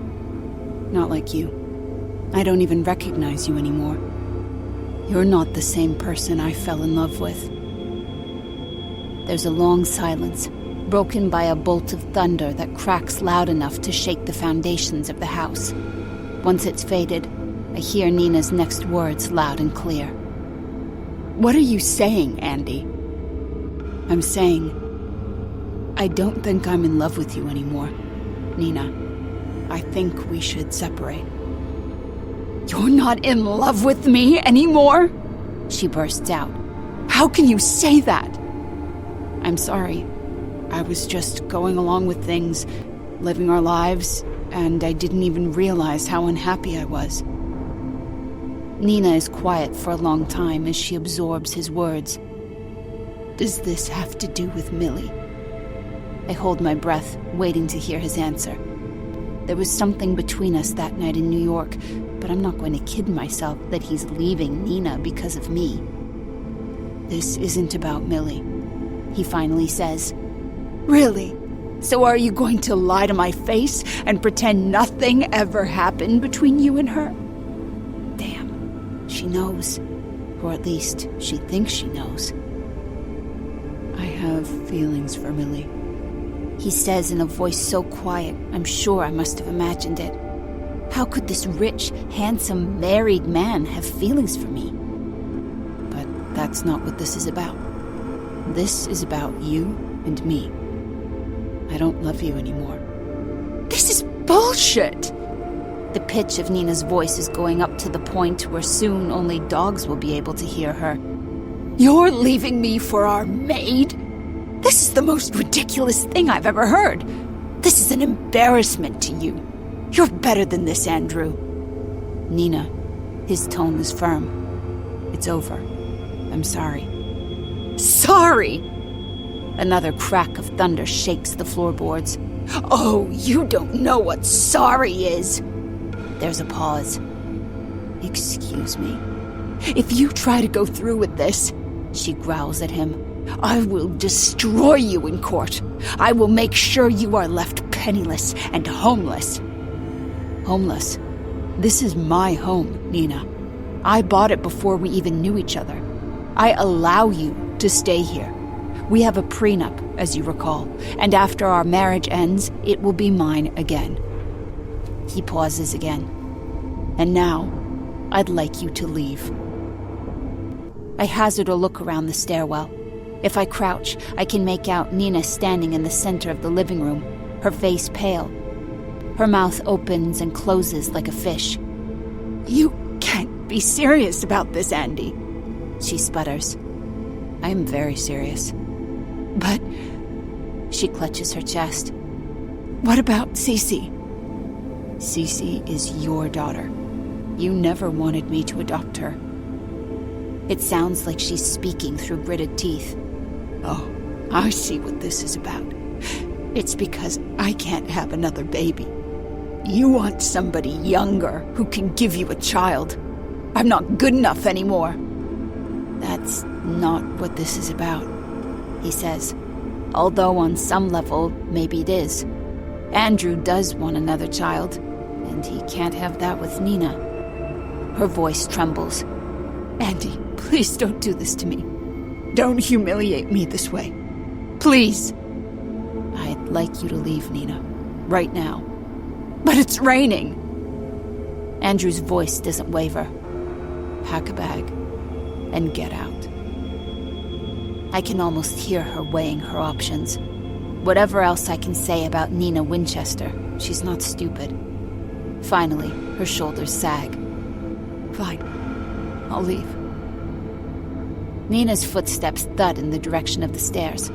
It occurs to me a second too late that I need to move out of sight. Nina lifts her eyes and sees me standing at the top of the stairs. Her eyes burn with anger like nothing I've ever seen.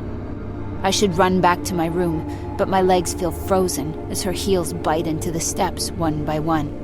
The lightning flashes one last time when she reaches the top of the stairs, and the glow on her face makes her look like she's standing at the gates of hell. My lips feel numb. It's almost hard to form the words. Do you need help packing?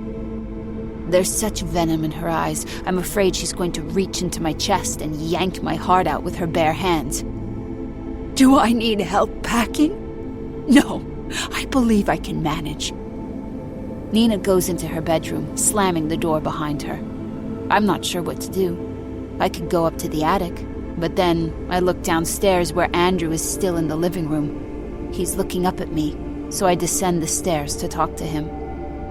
I'm so sorry. My words come out in a rush. I didn't mean to. Don't you dare blame yourself, he says. This was a long time coming. I glance at the window, which is drenched with rain. Do you want me to go?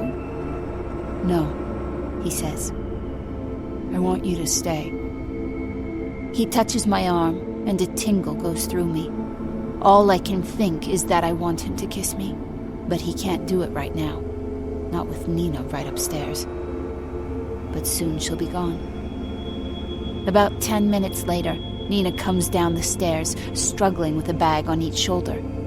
Yesterday, she would have made me carry those and laughed at how weak I was. Now she has to do it herself. When I look up at her, her eyes are puffy and her hair is disheveled. She looks terrible. I don't think I realized exactly how old she was until this moment. Please, don't do this, Andy, she begs him. Please. A muscle twitches in his jaw. The thunder cracks again, but it's softer than it was before. The storm is moving away. I'll help you put your bags in the car. She chokes back a sob. Don't bother. She trudges over to the door to the garage that's just off the side of the living room, struggling with her heavy bags. Andrew tries to reach out to help her, but she shrugs him away. She fumbles to get the door open to the garage. Instead of putting her bags down, she's trying to juggle them both and get the door open. It takes her several minutes, and I finally can't stand it anymore. I sprint over to the door, and before she can stop me, I turn the knob and throw it open for her. "Gee," she says, "thanks so much." I don't know how to respond. I just stand there as she pushes past me with her bags. Just before she goes through the door, she leans in close to me, so close that I can feel her hot breath on my neck. "I will never forget this, Millie," she hisses in my ear. My heart flutters in my chest. Her words echo in my ears as she tosses her bags into the back of her white Lexus and then zooms out of the garage. She left the garage door open. I can see the rain pouring down onto the driveway as a gust of wind whips me in the face. I stand there for a moment, watching Nina's car disappear into the distance. I nearly jump when an arm encircles my shoulders. Of course, it's just Andrew. "Are you okay?" He asks me. He's so wonderful. After that miserable scene, he's considerate enough to ask me how I'm doing. I'm okay. How about you? He sighs. "That could have gone better, but it had to be like that. I couldn't keep living that way. I didn't love her anymore." I look back out at the garage. Is she going to be okay? Where is she going to stay? He waves a hand. "She's got a credit card. She'll just get a hotel room. Don't worry about Nina."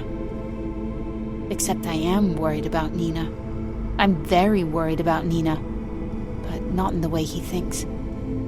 He lets go of my shoulders to hit the button to close the garage door. He grabs my hand to pull me away, but I keep watching the garage door until it closes completely, certain Nina's car will reappear at the last moment. "Come on, Millie." There's a glint in Andrew's eyes. "I've been waiting to get you alone." Despite everything, I smile. You have.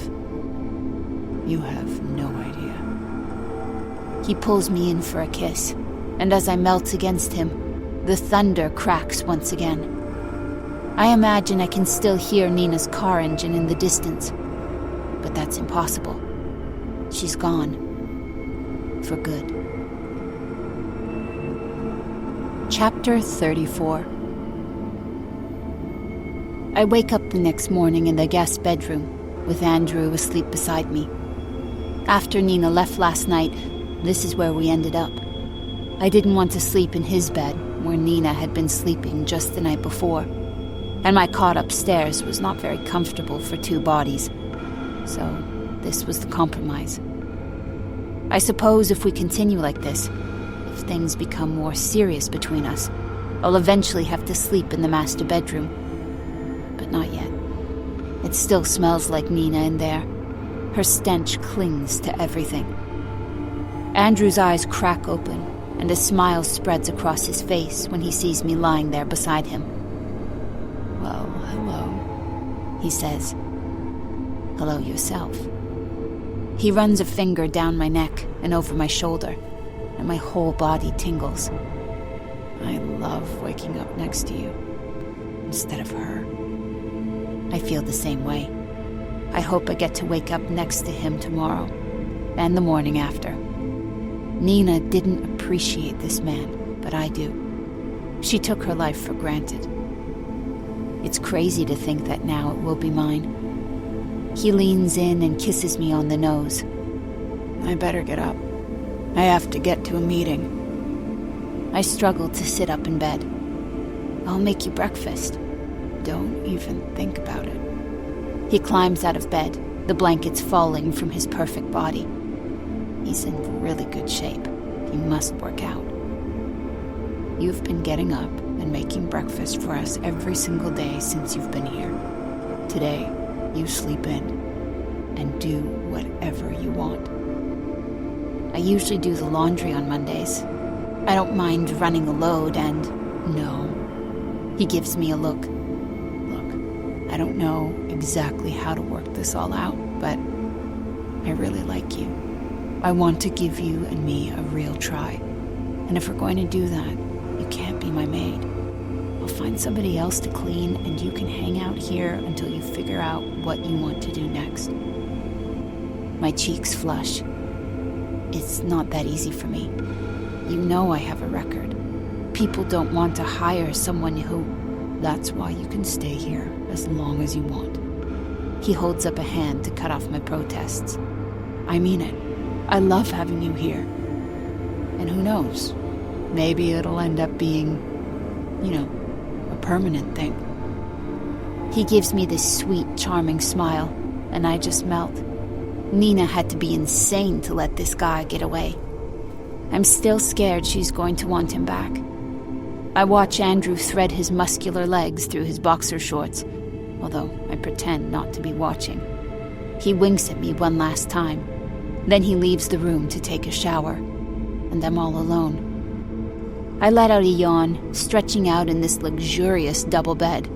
I was thrilled when I got the cot upstairs, but this is on another level. I didn't even realize I had been walking around with a crick in my back, but after one night on this mattress, it feels better. A girl could get used to this.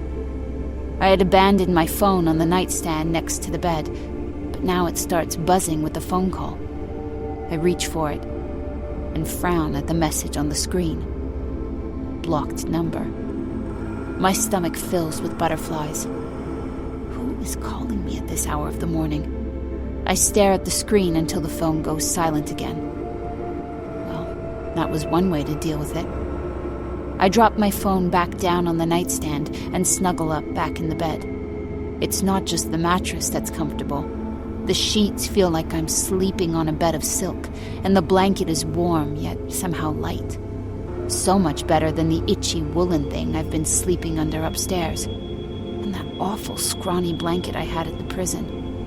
Nice, expensive blankets feel good. Who knew? My eyes start to drift shut again. But just before I fall asleep, my phone starts ringing yet again. I groan and reach out for my phone. Once again, it has the same message. Blocked number. Who could be calling me? I don't have any friends. Cecilia's school has my number, but school is out for the summer. The only person who ever calls me is... Nina. Well, if it's her, she's the last person I want to talk to right now. I press the red button to reject the call, but there's no way I'm falling asleep again. So, I get out of bed and go upstairs to take a shower. When I get downstairs, Andrew is already wearing his suit and sipping on a mug of coffee. I run my fingers self-consciously over my jeans, feeling incredibly underdressed compared with him. He's standing by the window, looking out at the front yard, his lips turned down. Everything okay? I ask. He jolts, surprised by my presence. He smiles. Yeah, fine. It's just... that goddamn landscaper is out there again. What the hell is he doing all the time out there? I join him at the window. Enzo is bent over a flower bed, a spade in his hand. Gardening? He looks down at his watch. It's 8 a.m. He's always here. There are a dozen other families he works for. Why is he always here?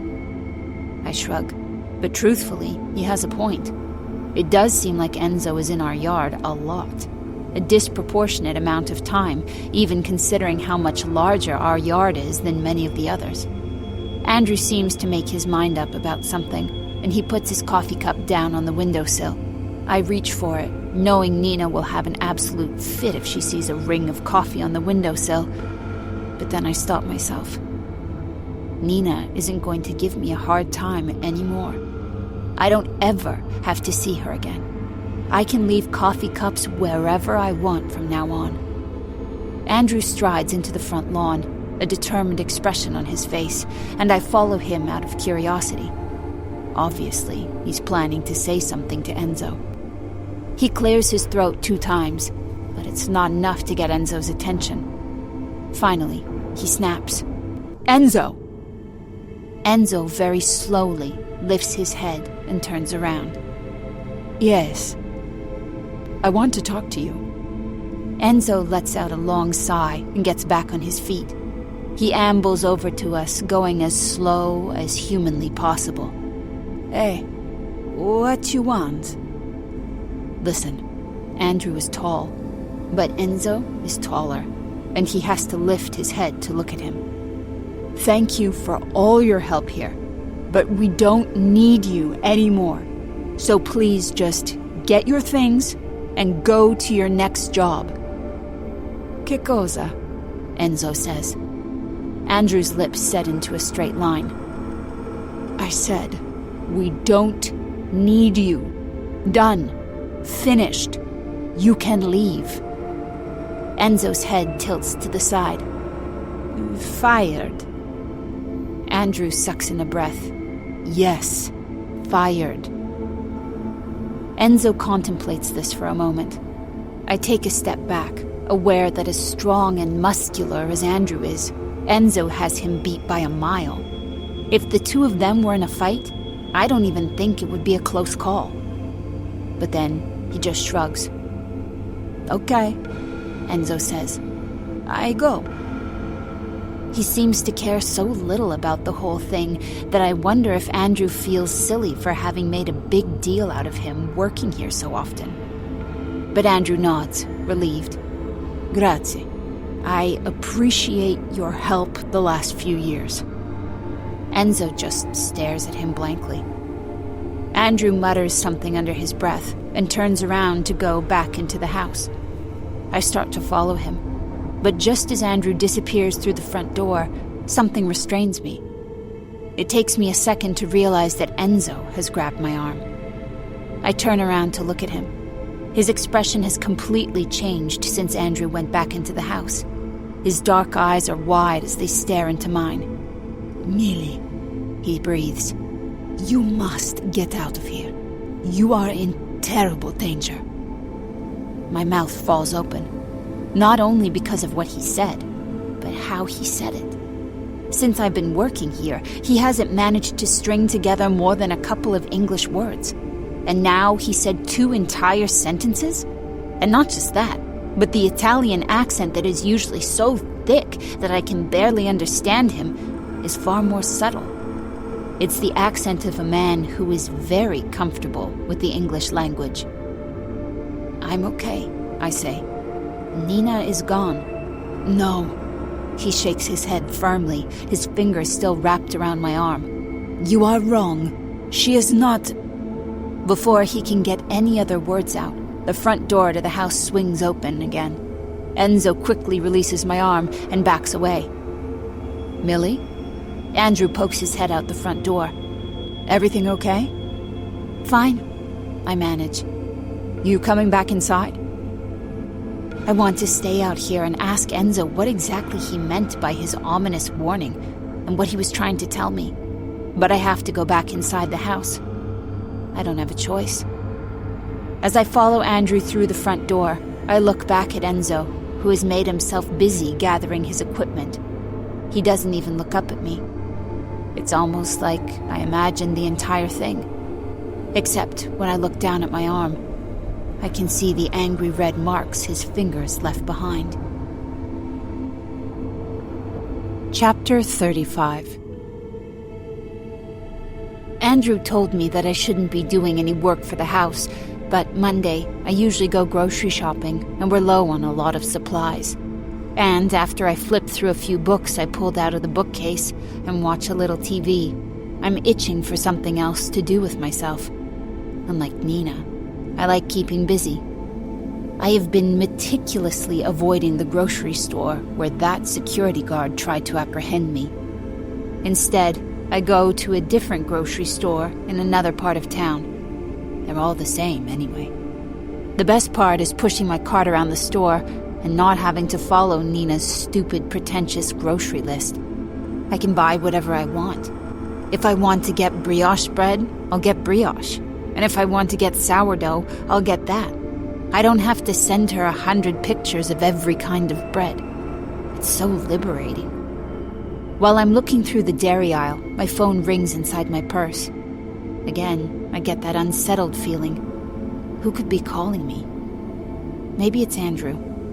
I reach into my purse and pull out the phone. Again, there's that blocked number.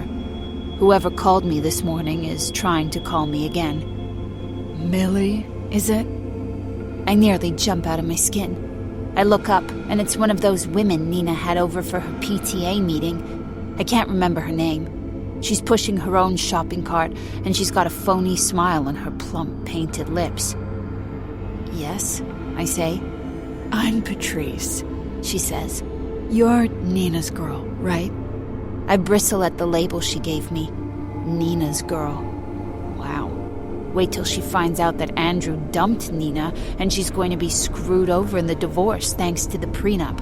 Wait till she finds out that I am Andrew Winchester's new girlfriend.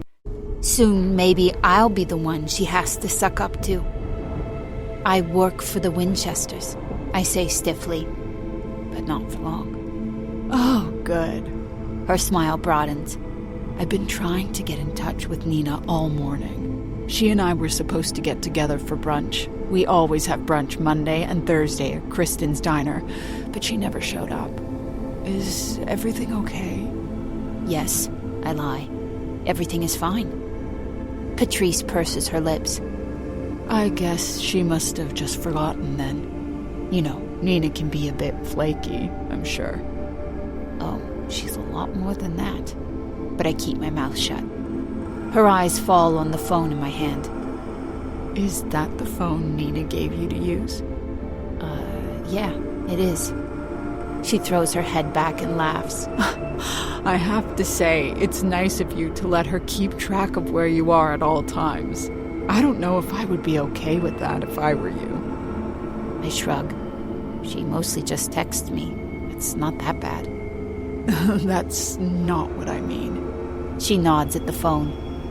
"I'm talking about the tracking app she installed. Doesn't it drive you crazy that she wants to know where you are all the time?" I feel like I got sucker punched in the stomach. Nina tracks me on my phone? What the hell?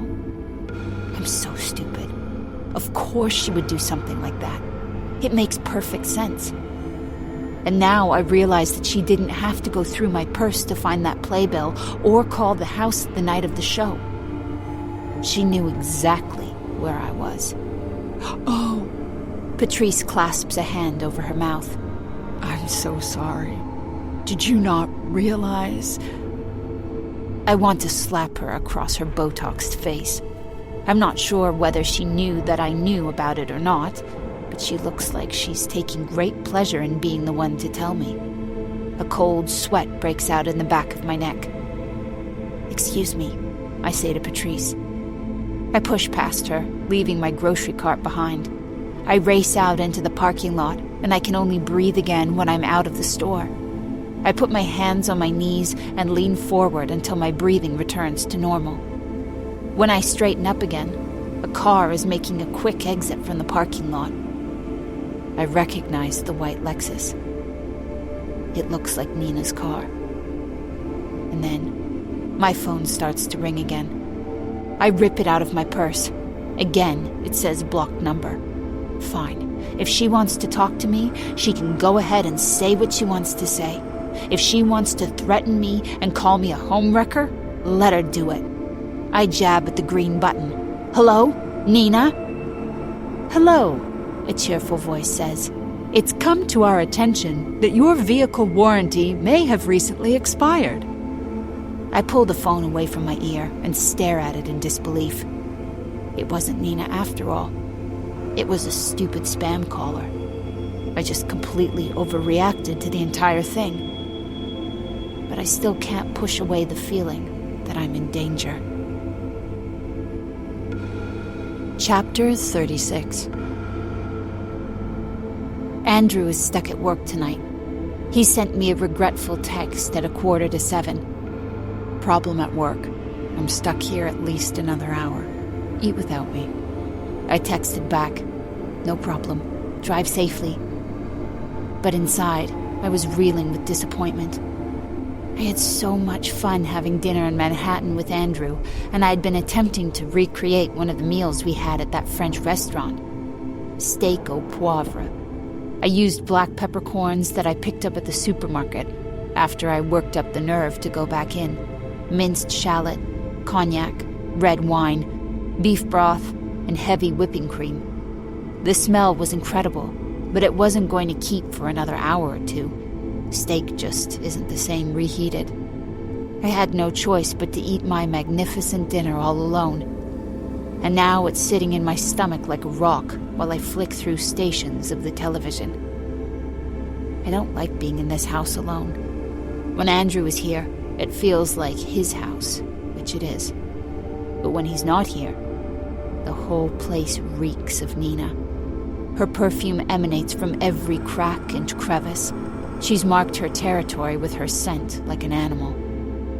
Even though Andrew told me not to, I did a deep clean of the house after my shopping trip, trying to get rid of her perfume. But I can still smell it. As obnoxious as Patrice was in the supermarket, she did me one big favor. Nina was tracking me. I found the tracking app hidden in a random folder, somewhere I never would have seen it. I deleted it immediately. But I still can't shake the feeling that she's watching me. I close my eyes and I think of the warning Enzo gave me this morning. You must get out of here. You are in terrible danger. He was afraid of Nina. I could see it in his eyes when he and I were talking and she passed within earshot. You are in terrible danger. I push away a wave of nausea. She's gone now. But maybe she could still hurt me. The sun has gone down, and when I look out the window, all I can see is my reflection. I stand up from the sofa and walk over to the window, my heart pounding. I press my forehead against the cool glass, peering into the dark outside. Is that a car parked outside the gates? I squint into the darkness, trying to figure out if I'm just imagining things. I suppose I could go outside and get a closer look, but that would involve unlocking the doors to the house. Of course, what's the difference if the door is unlocked when Nina has a key? My thoughts are interrupted by the sound of my phone ringing on the coffee table. I hurry over to grab it before I miss the call, and frown when I find another blocked number on the screen. I shake my head. Another spam call, just what I need. I press the green button to accept the call, expecting to hear that obnoxious recorded voice, but instead, I hear a distorted, mechanical voice. Stay away from Andrew Winchester. I suck in a breath. Nina? I couldn't tell if it was a man or a woman, much less whether it was Nina. Then there's a click on the other line. It's gone dead. I swallow. I've had enough of Nina's games. Starting tomorrow, I'm taking back this house. I'm calling a locksmith to change the locks on the doors. And tonight, I'm spending the night in the master bedroom. Enough of this guest bedroom bullshit. I'm not a guest here anymore. Andrew said he wanted this to become permanent. So now, this is my home too. I head for the stairs, taking them two at a time. I keep going until I get up to the stuffy room in the attic, my bedroom. Except it won't be my bedroom after tonight. I'm packing everything up and moving downstairs. This will be my last time in this claustrophobic little room, with the weird lock on the outside of the door. I grab one of my pieces of luggage out of the closet. I start throwing clothing inside, not bothering to be too careful, given that I'm just carrying it down one flight of stairs. Of course, I'll have to ask Andrew's permission before I clean out a drawer downstairs, but he can't expect me to live up here anymore. It's inhuman. This room is like some sort of torture chamber. Millie, what are you doing? The voice from behind me nearly gives me a heart attack. I clutch my chest and turn around. Andrew, I didn't hear you come in. His gaze darts over my luggage. What are you doing? I shoved the handful of bras I was holding into the luggage. Well, I thought I might move downstairs. Oh. Is that okay? I feel suddenly awkward. I'd assumed Andrew would be fine with it, but maybe I shouldn't have made that assumption. He takes a step toward me. I bite down on my lip until it hurts. Of course it's okay. I was going to suggest it myself, but I wasn't sure if you would want to. My shoulders sag. I definitely want to. I had kind of a rough day. What have you been up to? I saw some of my books on the coffee table. Have you been reading? I wish that's all I had been doing today. Honestly, I don't want to talk about it. He takes another step closer and reaches out to trace my jaw with the tip of his finger. Maybe I could make you forget about it. I shiver at his touch. I bet you could. And he does. Chapter 37. Despite how incredibly uncomfortable my cot is compared with the incredible mattress in the guest room, I pass out soon after Andrew and I make love up there, wrapped tightly in his arms. I never thought I would be having sex in this room, especially since Nina was so strict about letting me have any guests over. That rule certainly didn't work out too well for her. I wake up again at around 3 a.m. The first sensation I become aware of is my bladder, full and slightly uncomfortable. I've got to hit the bathroom. Usually, I go right before bed, but Andrew wore me out, and I fell asleep before I could muster up the energy. And that's the other sensation I become aware of, the sense of emptiness. Andrew isn't in the cot anymore. I suspect after I fell asleep, he decided to relocate to his own bed. I can't blame him. This cot is hardly comfortable for one person, much less two, and the room is so claustrophobic. Maybe he tried to tough it out, but after tossing and turning, he migrated downstairs. Andrew is more than 10 years older than me, and my back can barely make it through the night with this mattress, so I can hardly blame him.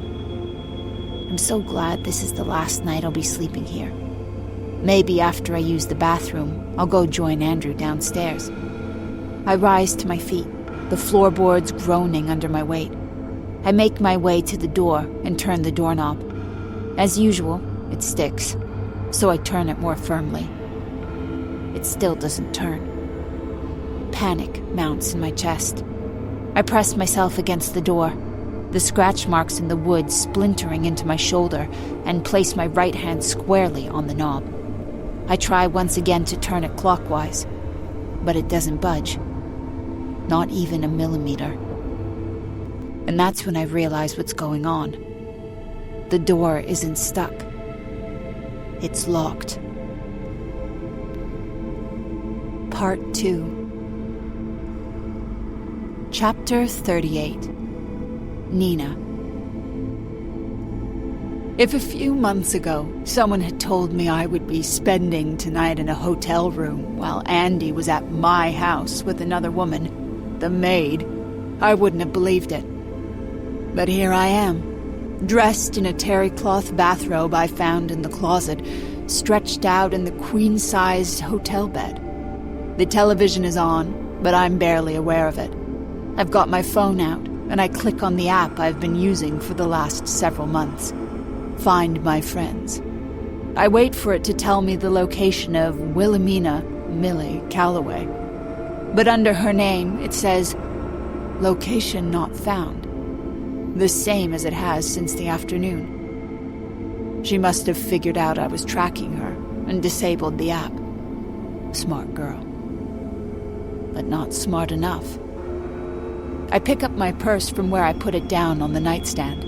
I dig around inside until I find the one paper photograph I have of Andy. It's a few years old, a copy of the photographs he had professionally taken for the company website, and he gave me one of them. I stare into his deep brown eyes on the shiny piece of paper, his perfect mahogany hair, the hint of a cleft in his strong chin. Andy is the most handsome man I've ever known in real life. I fell half in love with him the first moment I saw him. And then I find one other object inside my purse and drop it into the pocket of my robe. I get up off the queen-size bed, my feet sinking into the plush carpet of the hotel room. This room is costing Andy's credit card a fortune, but that's okay. I won't be here long. I go into the bathroom, and I hold up the photograph of Andy's smiling face. Then I pull out the contents of my pocket. It's a lighter. I flick the starter until a yellow flame shoots out of it. I hold the flickering light to the edge of the photograph until it catches. I watch my husband's handsome face turn brown and disintegrate until the sink is full of ashes. And I smile. My first real smile in almost 8 years. I can't believe I finally got rid of that asshole. How to Get Rid of Your Sadistic Evil Husband, a guide by Nina Winchester. Step 1. Get knocked up by a drunken one-night stand, drop out of school, and take a crappy job to pay the bills. My boss, Andrew Winchester, is ever so dreamy. He's not actually my boss. He's more like my boss's boss's boss. There may be a few other layers in there of people in the chain between him, the CEO of this company since his father's retirement, and me, a receptionist. So when I'm sitting at my desk outside my actual boss's office and I admire him from afar, it's not like I'm crushing on an actual man. It's more like admiring a famous actor at a movie premiere, or possibly even a painting at the Fine Arts Museum. Especially since I have 0 room in my life for a date, much less a boyfriend. He is just so good looking, though. All that money, and also so handsome. It would say something about life just being unfair if the guy wasn't so nice. Like, for example, when he went in to talk to my own boss, a guy at least 20 years his senior, named Stuart Lynch, who clearly resents being bossed around by a guy who he calls the kid. Andrew Winchester stopped at my desk and smiled at me and called me by name. He said, "Hello, Nina. How are you today?" Obviously, he doesn't know who I am. He just read my name off my desk. But still, it was nice that he made the effort. I liked hearing my ordinary 4-letter name on his tongue. Andrew and Stuart have been in his office talking for about half an hour. Stuart instructed me not to leave while Mr. Winchester was in there, because he might need me to fetch some data from the computer. I can't quite figure out what Stuart does, because I do all his work. But that's fine. I don't mind, as long as I get my paychecks and my health insurance. Cecilia and I need a place to live, and the pediatrician says there's a set of shots she requires next month for diseases she doesn't even have. But what I mind a little more is that Stuart didn't warn me he was going to ask me to wait around. I'm supposed to be pumping now. My breasts are full and aching with milk, straining at the clips of my flimsy nursing bra. I'm trying my best not to think about Cece, because if I do, the milk will almost certainly burst through my nipples. And that's just not the kind of thing you want to happen when you're sitting at your desk. Cece is with my neighbor, Elena, right now. Elena is also a single mother, so we trade babysitting duties. My hours are more regular, and she works evening shifts at a bar. So I take Teddy for her, and she takes Cece for me. We're making it work. Barely. I miss Cece when I'm at work. I think about her all the time. I had always fantasized that when I had a baby, I would be able to stay home for at least the first 6 months. Instead, I just took my 2 weeks of vacation and went right back to work, even though it still sort of hurt to walk. They would have allowed me 12 weeks off, but the other 10 would have been unpaid. Who could afford 10 weeks unpaid? Certainly not me. Sometimes Elena resents her son for what she gave up for him. I was in graduate school when I got that positive pregnancy test, leisurely working on a PhD in English as I lived in semi-poverty. It hit me when I saw those 2 blue lines that my eternal graduate school lifestyle would never provide for me and my unborn child. The next day, I quit, and I started pounding the pavement, looking for something to pay the bills. This isn't my dream job. Far from it. But the salary is decent, the benefits are great, and the hours are steady and not too long. And I was told there's room for advancement, eventually. But right now, I just have to get through the next 20 minutes without my breasts leaking. I'm this close to running off to the bathroom with my little pumping backpack and my tiny little milk bottles when Stuart's voice crackles out of the intercom. "Nina," he barks at me. "could you bring in the Grady data?" "Yes, sir, right away." I get on my computer and load up the files he wants. Then I hit print. It's about 50 pages worth of data, and I sit there tapping my toes against the ground, watching the printer spit out each page. When the final page finishes printing, I yank out the sheets of paper and hurry over to his office. I crack open the door. "Mr. Lynch, sir?" "Come in, Nina." I let the door swing the rest of the way open.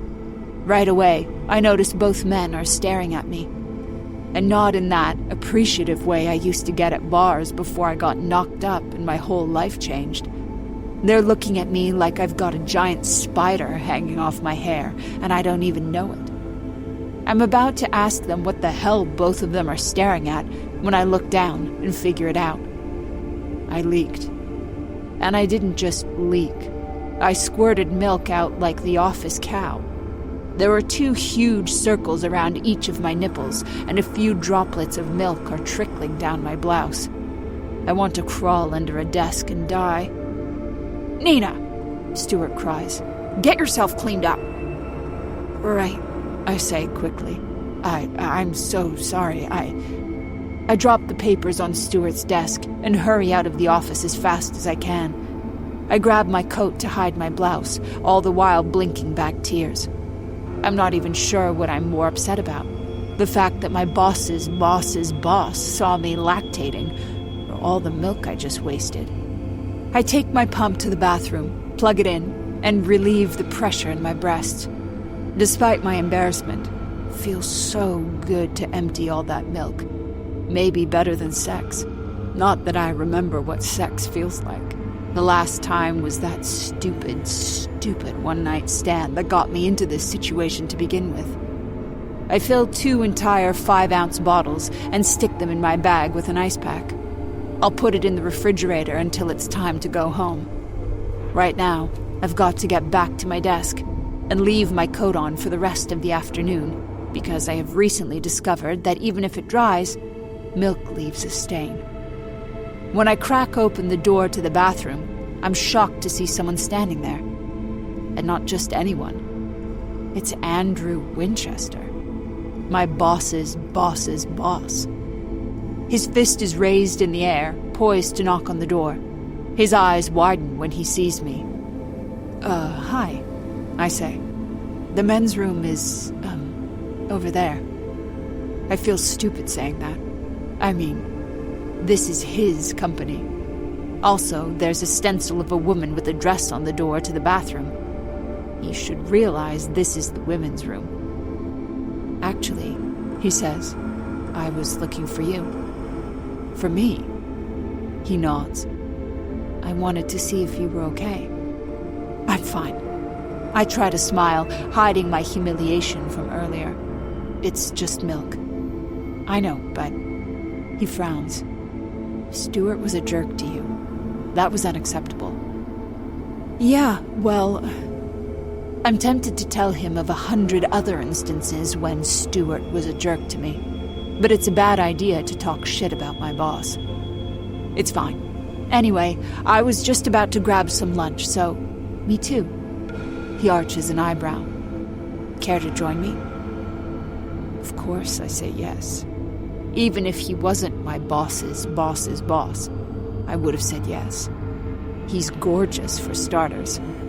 I love his smile, the crinkling around his eyes, and the hint of a cleft in his chin. But it's not like he's asking me out on a date. He just feels bad because of what happened before in Stuart's office. Probably someone from HR told him to do it to smooth things over. I follow Andrew Winchester downstairs to the lobby of the building that he owns. I assume he's going to take me to one of the many fancy restaurants in the neighborhood, so I'm shocked when he leads me over to the hot dog cart right outside the building and joins the line. Best hot dogs in the city. He winks at me. What do you like on yours? Mustard, I guess. When we get to the front of the line, he orders 2 hot dogs, both with mustard, and 2 bottles of water. He hands me a hot dog and a bottle of water, and he leads me to a brownstone down the block. He sits on the steps and I join him. It's almost comical, this handsome man sitting on the steps of the brownstone in his expensive suit, holding a hot dog covered in mustard. Thank you for the hot dog, Mr. Winchester, I say. Andy, he corrects me. Andy, I repeat. I take a bite of my hot dog. It's pretty good. Best in the city? I'm not so sure about that. I mean, it's bread and mystery meat. How old is your baby?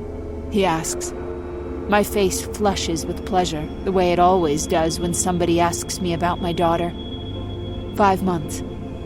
What's her name? Cecilia. That's nice. He grins. Like the song.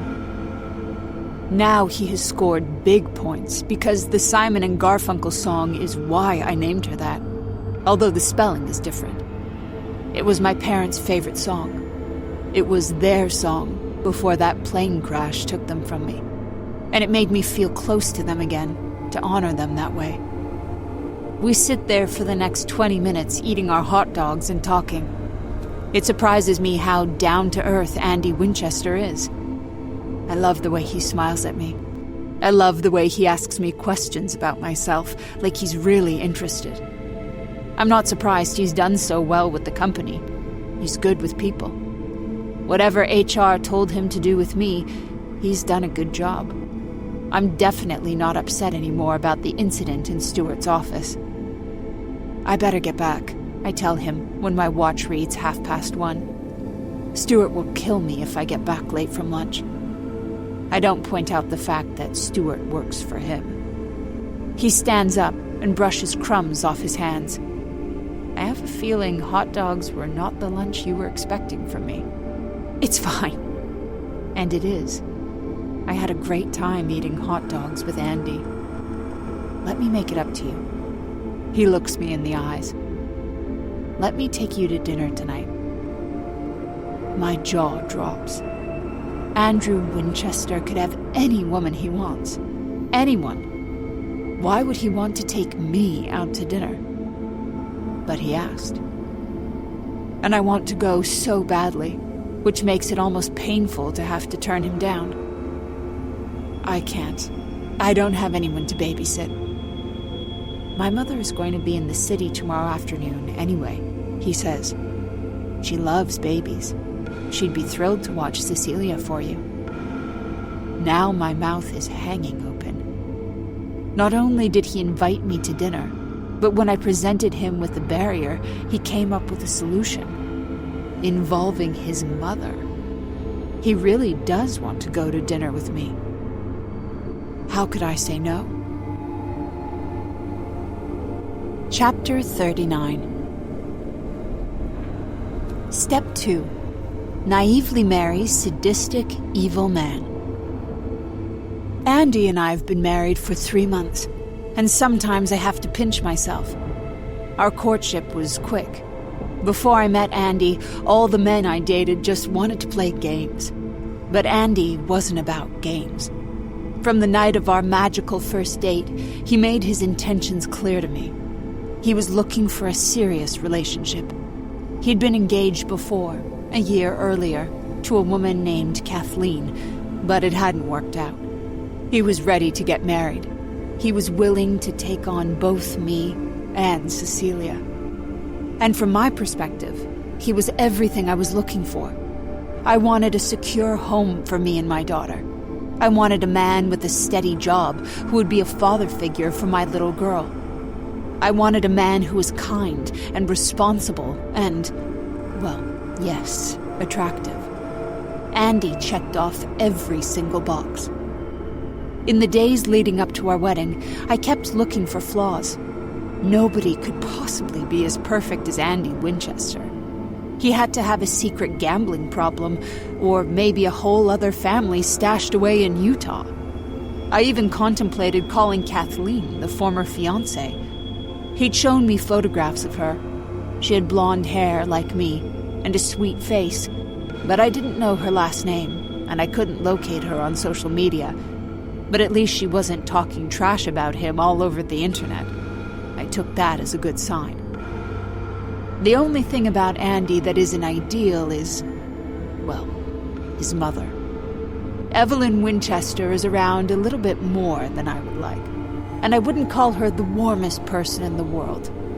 Despite Andy's assurance that she loves babies and is thrilled to watch Cece, she always seems a bit put out when we ask her to babysit. And the evening invariably concludes with a set of criticisms of my parenting, thinly veiled as suggestions. But I am marrying Andy, not his mother. No one likes their mother-in-law, right? I can deal with Evelyn, especially since she doesn't have that much interest in me in general, outside my apparent lack of parenting skills. If that's the only thing wrong with Andy, I'm in good shape. So I married him. And even 3 months later, I haven't quite come down from my cloud yet. I can't believe that I have the financial stability to stay home with my little girl. I do want to go back to graduate school eventually, but right now, I want to soak up every minute of my family. Cece and Andy. How could one woman get so lucky? And in return, I try to be a perfect wife. In my little free time, I work out at the gym to make sure I'm in perfect shape. I bought a wardrobe of absolutely impractical white clothing because he adores me in white. I've studied recipes online, and I'm trying to cook for him as much as I can. I want to be worthy of this incredible life he's given me. Tonight, I kiss Cecilia on her baby-smooth cheek, taking a few extra seconds to stare down at her and take in the sound of her deep breathing and the scent of baby powder. I tuck a strand of her soft blonde hair between one of her nearly translucent ears. She is so beautiful. I love her so much. Sometimes I feel like I could just eat her up. When I come out of her bedroom, Andy is waiting for me outside. He is smiling at me, his dark hair without even a strand out of place, every bit as gorgeous as that first day I met him. I still don't understand why he picked me. He could have had any woman in the world. Why me? But maybe I shouldn't question it. I should just be happy. Hey, he says. He tucks a strand of my own blonde hair behind my ear. I can see your roots starting to show a bit. Oh. I touch my hairline self-consciously. Andy loves blonde hair, so I started going to the salon after we got engaged to lighten my hair to more of a golden shade. Gosh, I guess I've been so busy with Cece, it just slipped my mind. I can't quite read the expression on his face. He's still smiling, but there's something off about it. It doesn't bother him that much that I missed a hair appointment, does it? Listen, he says, I need your help with something first. I lift an eyebrow, glad he doesn't seem too upset about my hair. Sure, what is it? He raises his eyes in the direction of the ceiling. There's some papers from work that I stashed in the upstairs storage area. I was wondering if you could help me try to find them. I've got to get this contract done tonight. And then after, we can... He grins at me. You know, he doesn't have to tell me twice. I've been living in this house for about 4 months now, and I've never been up to the storage area in the attic. I climbed the stairs up there once while Cece was taking a nap, but the door was locked, so I turned back. Andy says it's just a bunch of papers, nothing too exciting. And the truth is, I don't love going up there. I don't have any crazy phobias about attics, but the staircase leading up there is kind of creepy. It's dark, and the stairs creak with every step. As I follow Andy up the staircase, I stay close to him. When we get to the top of the stairs, Andy leads me down the small hallway to the locked door at the end. He gets out his set of keys and fits one of the small ones into the lock. Then he throws the door open and tugs on a cord to turn on the light. I blink as my eyes adjust to the light, and I take in my surroundings. This is not a storage closet like I thought it would be. It's more like a tiny room, with a cot pushed up into one corner. There's even a little dresser and a mini fridge. There's a single tiny window at the far end of the room. Oh, I scratch my chin. This is a room. I thought it would just be junk and storage stuff. Well, I store everything in the closet over there, he explains, pointing to the closet near the bed. I walk over to the closet and peer inside.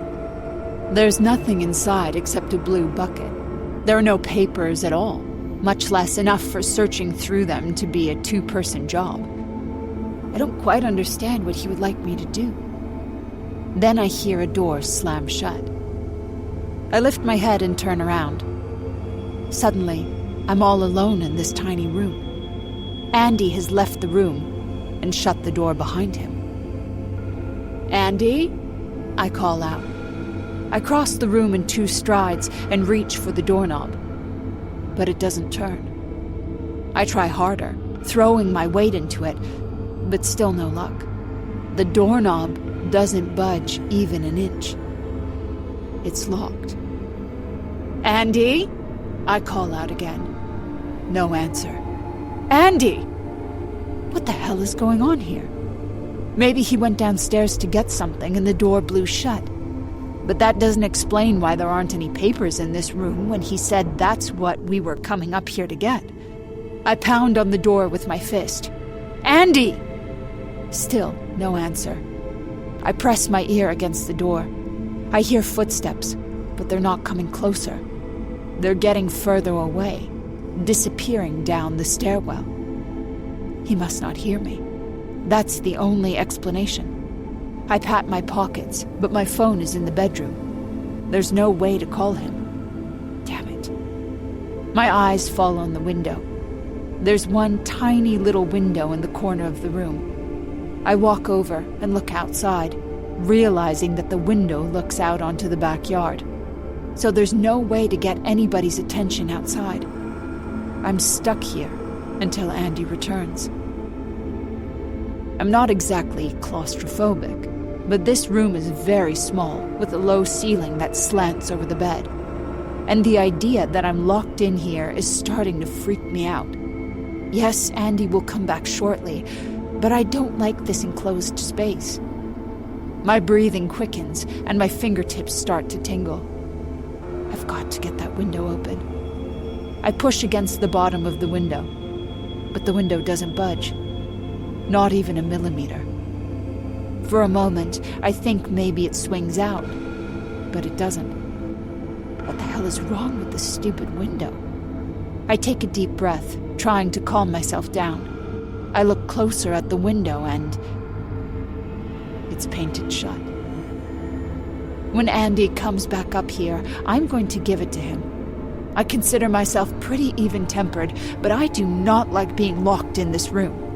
We've got to do something about this lock on the door to make sure it doesn't lock automatically again. I mean, what if both of us had been in here? We would have really been stuck. I go back to pounding on the door. Andy! I scream at the top of my lungs. Andy! After 15 minutes, my voice is hoarse from screaming. Why hasn't he come back? Even if he can't hear me, he must have realized I'm still in the attic. What could I possibly be doing up here by myself? I don't even know what papers he wants. I mean, was he walking down the stairs, tripped, then fell the rest of the way down the stairs, and is now lying unconscious in a pool of blood at the bottom? Because that's the only thing that makes sense to me. 30 minutes later, I'm about to go out of my mind. My throat aches and my fists are red from pounding on the door. I want to burst into tears. Where is Andy? What is going on here? Just when I feel like I'm about to lose my mind, I hear a voice from the other side of the door. Nina? Andy! I cry. Oh, thank God. I got locked in here. Didn't you hear me screaming? There's a long silence on the other side of the door. Yes, I did. I don't even know what to say to that. If he heard me, why didn't he let me out? But I can't deal with that right now. I just want to get out of this room. Can you please open the door? Another long silence. No, not yet. What? I don't understand, I sputter. Why can't you let me out? Did you lose the key? No. So let me out. I said, not yet.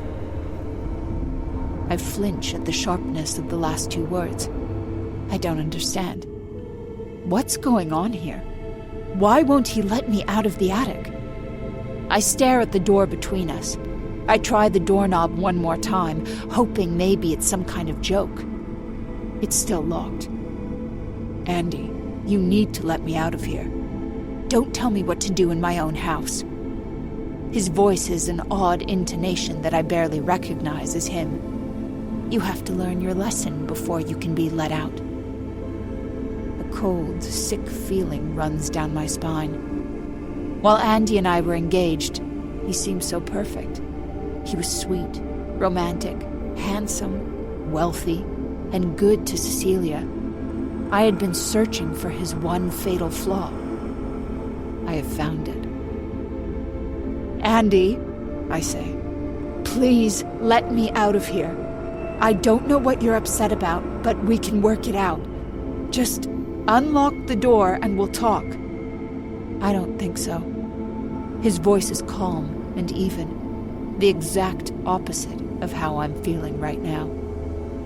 The only way to learn is to see the consequences of your actions. I suck in a breath. Andy, you let me out of this fucking room right now! I kick the door hard, although my bare feet don't make too much of an impact. Mostly it just hurts my toes. I wait to hear the door unlocking, but there's nothing. I swear to God, Andy, I growl. Let me out of this room! Let me out! You're upset, he acknowledges. I'll come back when you've calmed down. And then his footsteps grow more distant. He's walking away. Andy! I scream. Don't you dare walk away. Come back! Come back and let me the fuck out of here.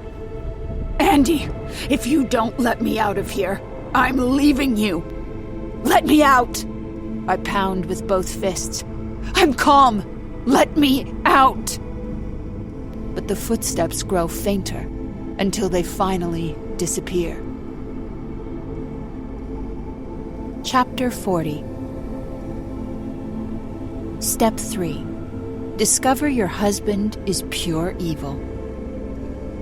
It's midnight, 3 hours later. I pounded at the door and scraped at the wood until I had splinters under my fingernails. I screamed until I lost my voice. I figured even if he wasn't going to let me out, maybe the neighbors would hear. But after an hour, I gave up hope of that. Now I'm sitting on the cot in the corner of the room. Springs poke into my butt cheeks as I finally let the tears roll down my cheeks. I don't know what he plans to do to me, but all I can think about is Cecilia, asleep in her crib, alone with that psychopath. What will he do to me? What will he do to her? If I ever get out of here, I'm going to grab Cece and run as far as I can away from this man. I don't care how much money he has. I don't care if we're legally married. I want out. Nina? Andy's voice. I jump off the bed and sprint over to the door. Andy! I choke out with what's left of my voice. You lost your voice, he acknowledges. I don't know what to say to that. You shouldn't bother screaming. He tells me. Everything is soundproofed below the attic, so nobody will hear you. I could be having a dinner party downstairs and they would never hear you screaming. Please let me out, I whimper. I'm willing to do whatever it takes. I'll agree to whatever he wants if he'll let me out of here. Of course, once the doors open, I'm leaving him. I don't care if the prenup says I'll get nothing for ending the marriage within the first year. Anything to get the hell out of here.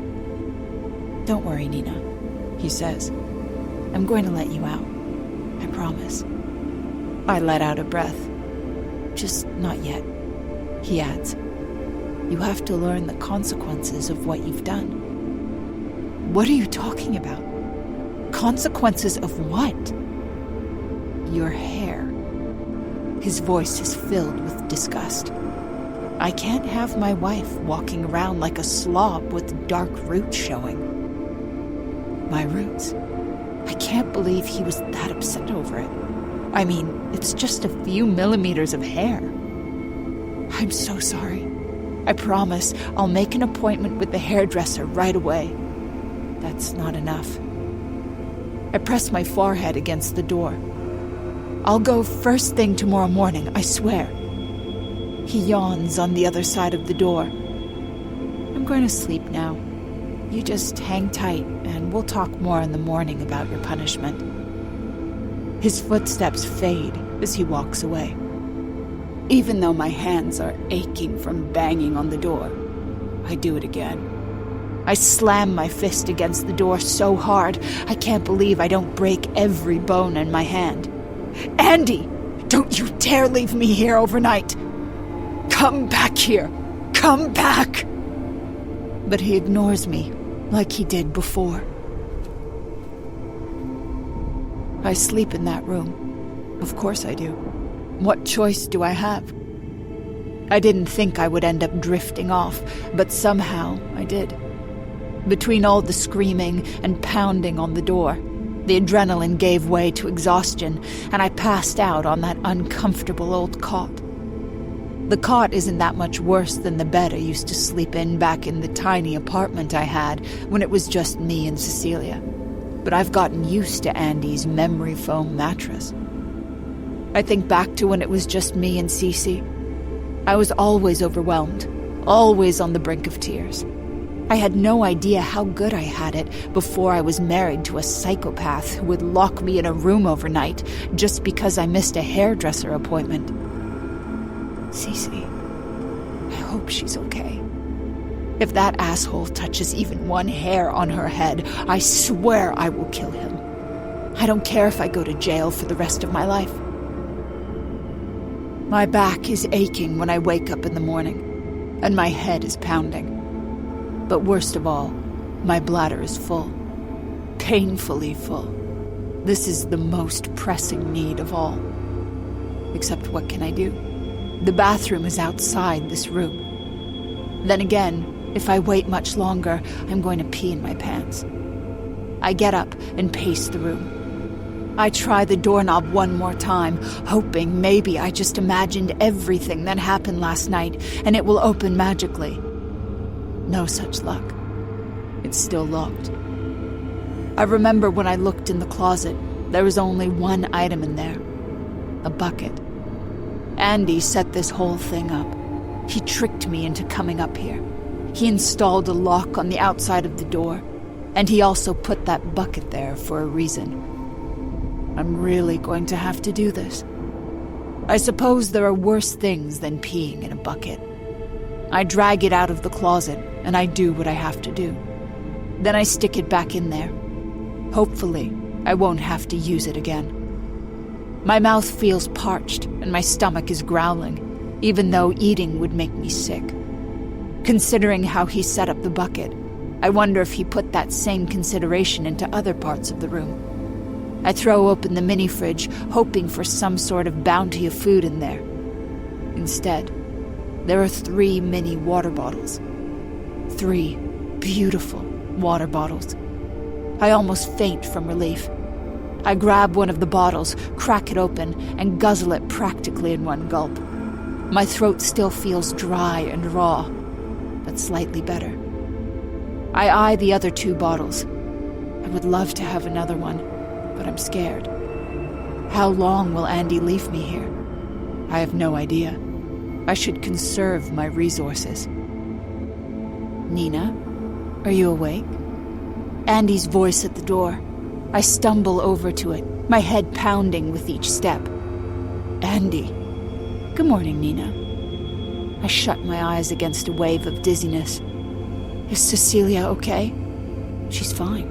I told my mother you went to visit some family, and she's watching Cecilia until you get back. I let out a breath. At least my daughter is safe. Evelyn Winchester isn't my favorite person in the world, but she is a vigilant babysitter. Andy, please let me out. He ignores my request. It doesn't even surprise me at this point. Did you find the water in the fridge? Yes. And even though it kills me, I add, thank you.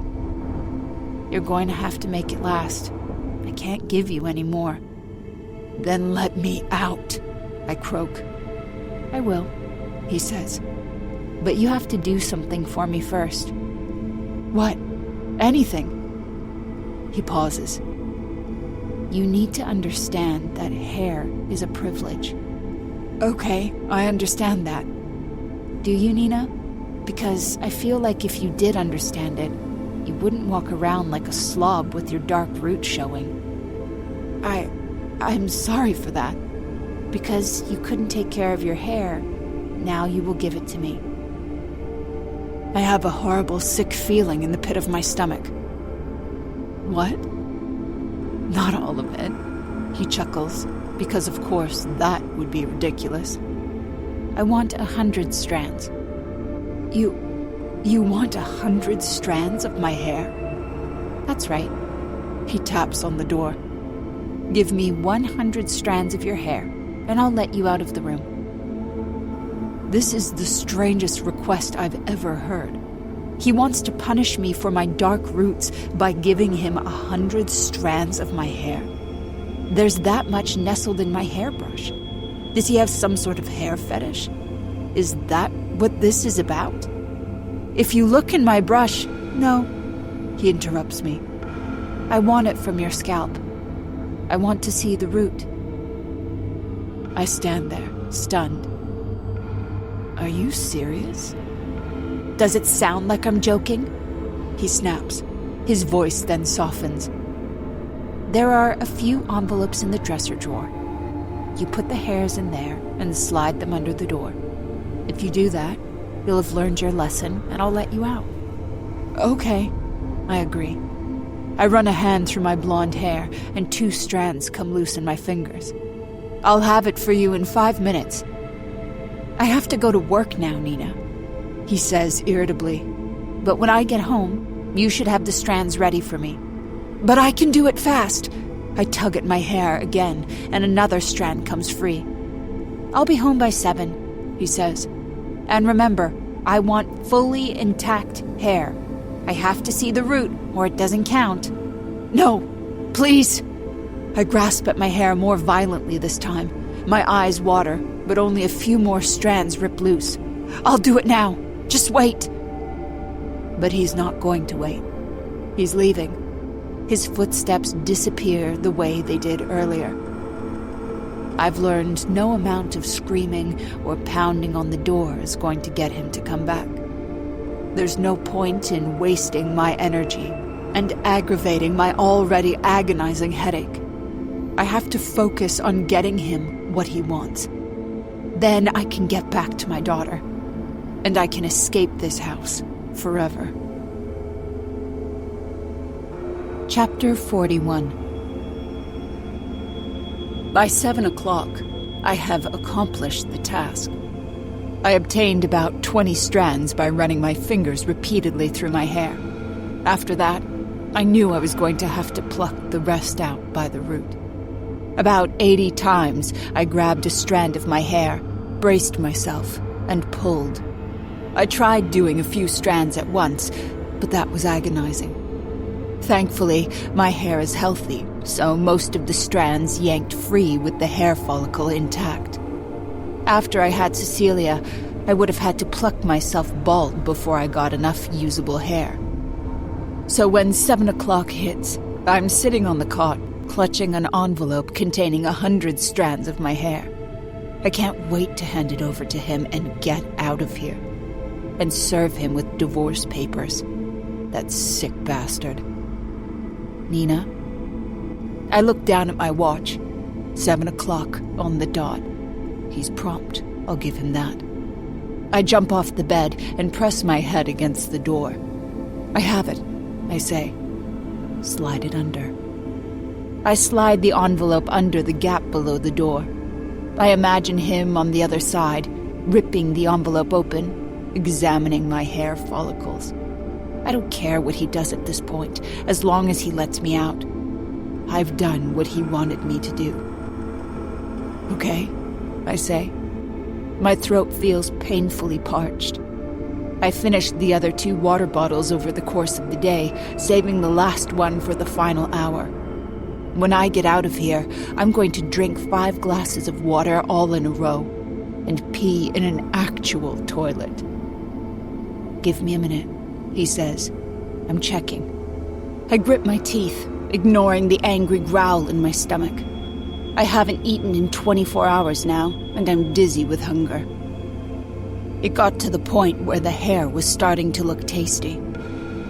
Where is Cece? I choke out. She's in her playpen downstairs, he says. We created a gated, safe area in the living room where she could play without worrying about her hurting herself. It was Andy's idea. He's so thoughtful.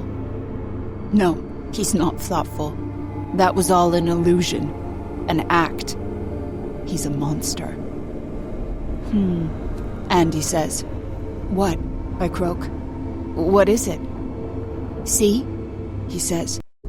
Almost all of the strands are fine, but one of them doesn't have a hair follicle on it. Bastard. Fine, I'll give you a new one. I'm afraid not. He sighs. You'll have to start all over again. I'll check in on you tomorrow morning. Hopefully by then, you'll have 100 intact hairs for me. Otherwise, we'll have to just keep trying. No. His footsteps disappear down the hall, and it hits me he's really leaving me. With no food and no water. Andy! My voice is hoarse and not much better than a whisper.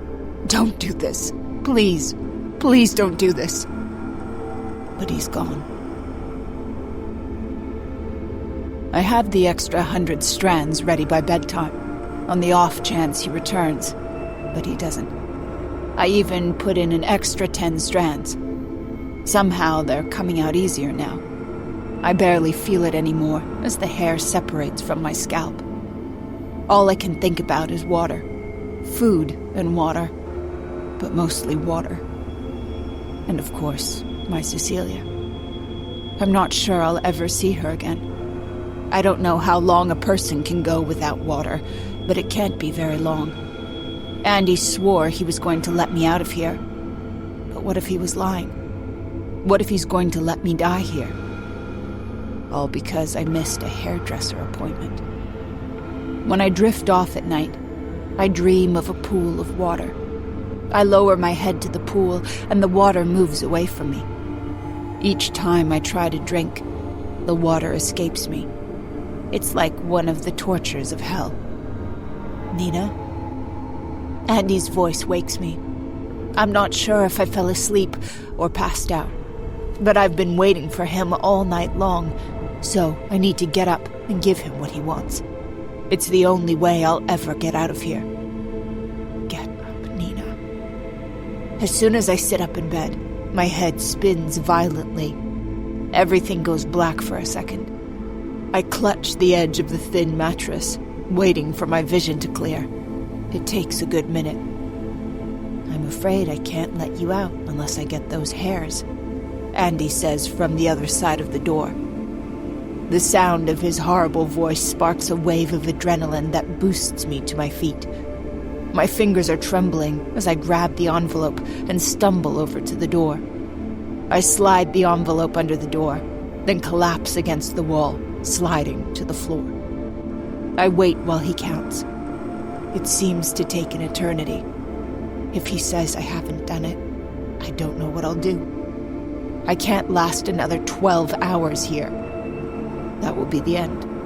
I'll die in this room. No, I have to keep going no matter what. For Cece, I can't leave her to this monster. Okay, he finally says. Good job. And then the lock turns, and the door swings open. Andy is dressed in his suit, already ready for work. I had imagined the moment I saw this man after being stuck in this room for 2 nights, I would jump up and scratch his eyes out. But instead, I remain on the floor, too weak to move. Andy crouches beside me, and that's when I notice he's holding a large glass of water and a bagel. Here, he says. I brought you this. I should throw the water in his face. I want to. But I don't think I can get out of this room if I don't eat and drink something. So I accept his gift, gulping down the cup of water and stuffing chunks of the bagel down my throat until it's all gone. I'm sorry I had to do that, he says.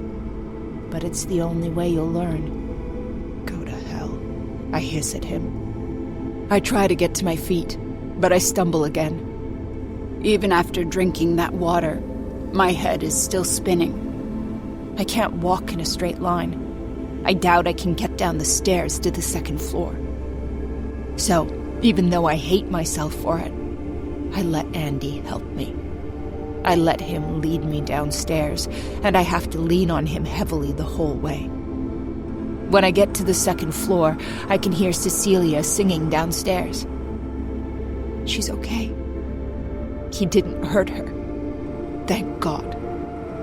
I'm not going to let him have another chance. You need to lie down, Andy says sternly. You're not well. No, I croak. I want to be with Cecilia. My arms ache for her. You're too sick right now, he says, like I'm getting over the flu rather than him trapping me in a room for 2 days. He's talking to me like I'm the crazy one. Come on. But whatever else, he's right that I need to lie down. My legs are trembling with every step, and my head won't stop spinning. So I let him lead me to our king-size bed, and he tucks me in under the covers. If there was any chance I might make it out of here, that chance is gone once I get in the bed. It feels like sleeping on a cloud after passing out on that cot for the last 2 nights. My eyelids feel like lead. I can't fight the urge to fall asleep. Andy sits beside me, at the edge of the bed, running his fingers through my hair. You just haven't been feeling well, he says. You need a day of sleep. Don't worry about Cecilia. I'll make sure she's taken care of. His voice is so kind and gentle. I start to wonder if maybe I imagined the whole thing. After all, he's been such a good husband. Would he really lock me up in a room and make me pull out my hair? That doesn't sound like something he would do. Maybe I just have a fever and this is all a horrible hallucination. No, it wasn't a hallucination. It was real.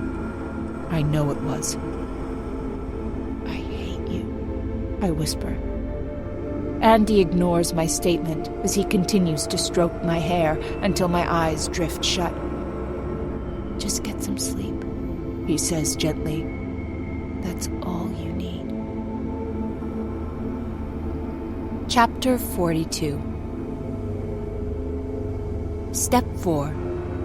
Make the world believe you're crazy. I wake up to the distant sound of water running. I still feel groggy and out of it. How long does it take the body to recover from being deprived of food and water for 2 days? I look at my watch. It's the afternoon. I rub my eyes, trying to identify the location of the running water. It seems to be coming from the master bathroom, which is closed. Is Andy in there showering? If he is, I don't have much time to get the hell out of here. My phone is sitting on the nightstand by the bed. I snatch it up, tempted to call the police about what Andy did to me. But no, I'm going to wait until I'm far away from him. Except the phone is filled with text messages from Andy. The sound of his messages must have been what woke me up. I scroll through them, frowning at the screen. Are you okay? You seem to be acting really strangely this morning. Please give me a call and let me know you're all right. Nina, is everything okay? About to go into a meeting, but let me know you're okay. How are you and Cece doing? Please call or text me. The last text is what gets my attention. Cecilia. I haven't seen her in 2 days. Before that, I had never gone 1 day without her. I wouldn't even leave her to go on a honeymoon. Where is she right now? After all, Andy wouldn't have left me alone with her if I was asleep, would he? I look up at the closed bathroom door. Who was inside the master bathroom? I'd assumed it was Andy, but it couldn't be. He's been texting me from work. Did I leave the water running by accident somehow? Maybe I got up and used the bathroom and forgot to turn the sink off. It seems possible, considering how out of it I am. I throw the covers off my legs. My hands look pale and shaky. I try to get up, but it's hard. Even though I've had water and rest, I still feel awful. I have to hold onto the bed to walk. I'm not sure if I can make it from the bed to the master bathroom. I take a deep breath, swallow my dizziness, and walk as slowly as I can. I get about 2/3 of the way there before I collapse to my knees. God, what is wrong with me? But I need to know what that sound is. Why is there water running in the bathroom? And now that I'm closer, I can see that the light is on inside the closed door. Who is in there? Who is in my bathroom? I crawl the rest of the way there. When I finally make it to the bathroom door, I reach for the handle and push the door open. And what I see when I get inside is something I'll never forget for the rest of my life. It's Cece. She's inside the bathtub. Her eyes are closed, and she's propped up in the tub. The water is rapidly filling the tub, rising above the level of her shoulders. In another minute or two, it will be over her head. Cecilia, I gasp. She doesn't say a word. She doesn't cry or call for me, but her eyelids flutter slightly. I've got to save her. I've got to shut off the water and drag her from the tub. But I can't get my feet to work, and every movement is like going through molasses. I'm going to save her, though. I'll save my daughter if it takes every ounce of my strength. If it kills me. I crawl across the bathroom floor. My head is spinning so badly, I'm not sure if I can hold on to consciousness. But I can't pass out. My baby needs me. I'm coming, Cece.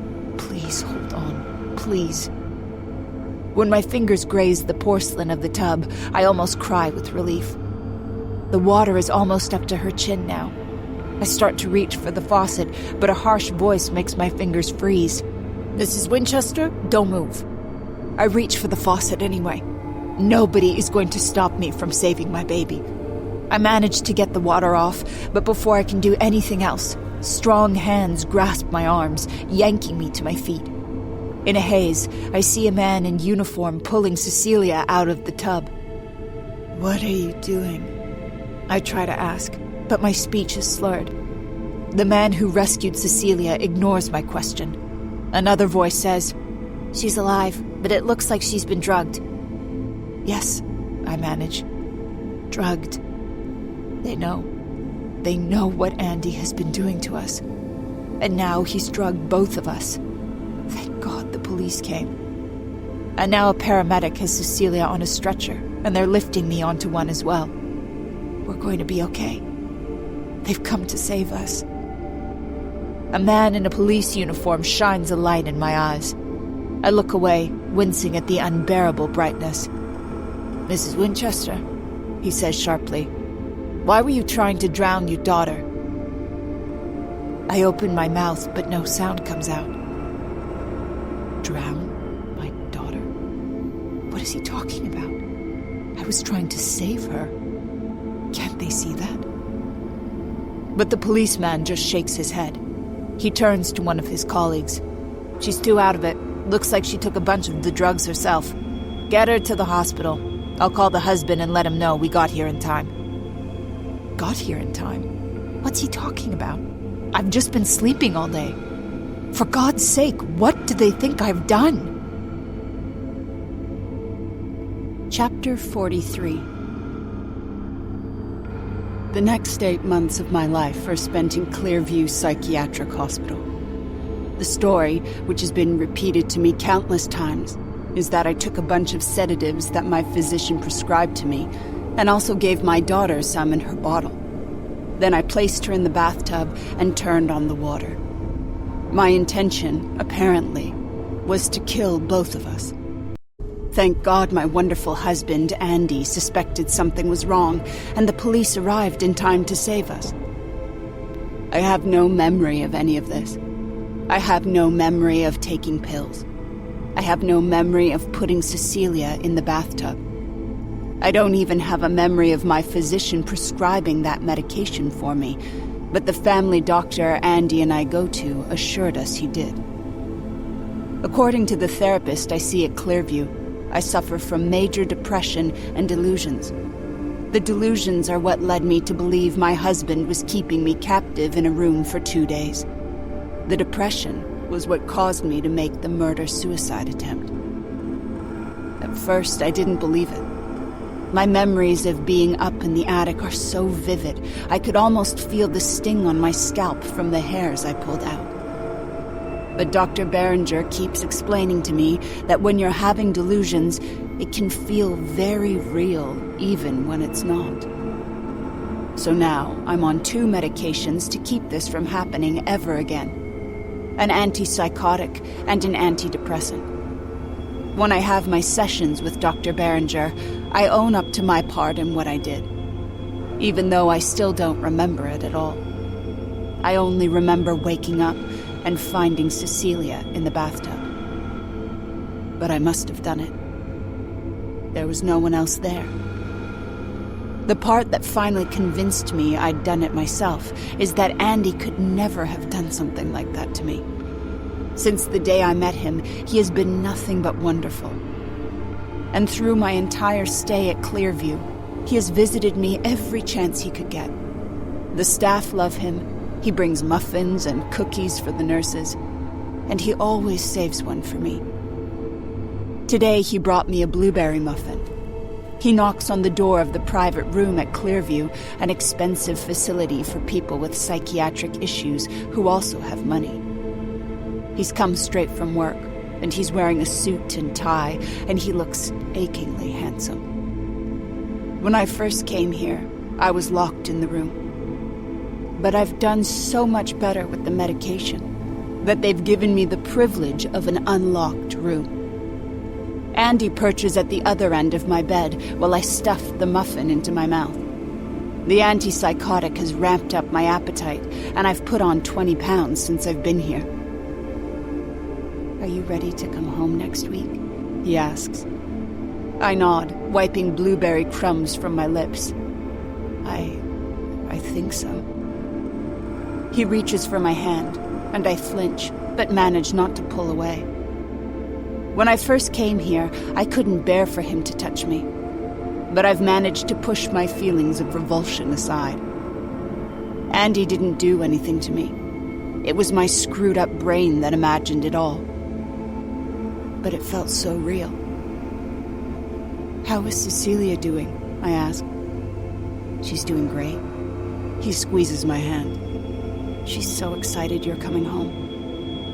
I would have thought she might forget me while I was in here. but she never forgets.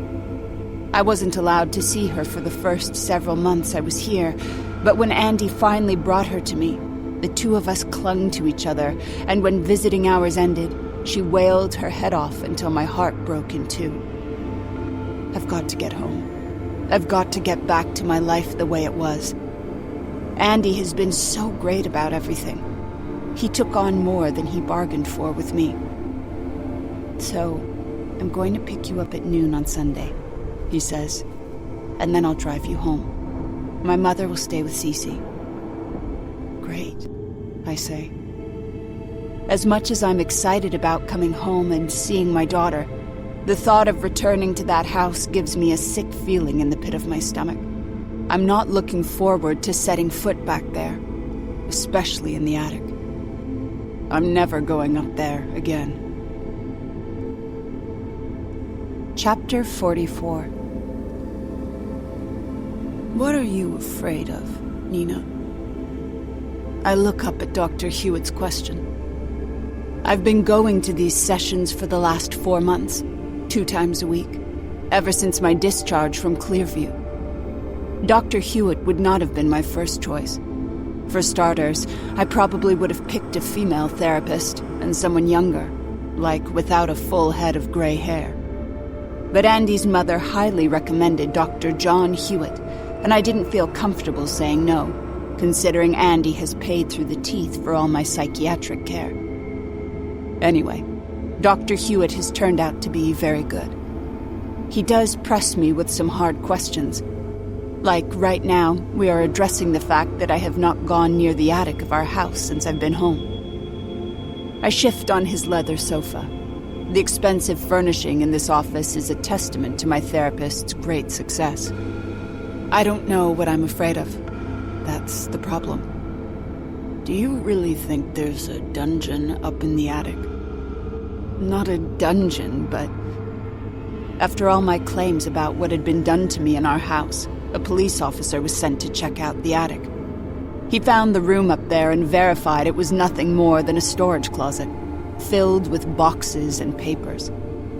It was a delusion. Something went wrong with the chemicals in my brain, and I imagined Andy was holding me hostage. I mean, making me pluck out my hair and put them in an envelope just because I missed a hairdresser appointment? That's completely insane in retrospect. But it felt so real at the time. And I have been diligent about coloring my hair ever since I got home, just in case. Andy has been keeping the door to the stairwell up to the attic closed. As far as I know, he hasn't opened it since I came home. I think it would be therapeutic for you to go up there, Dr. Hewitt tells me, his thick white eyebrows knitted together. That way the place won't hold any power over you anymore.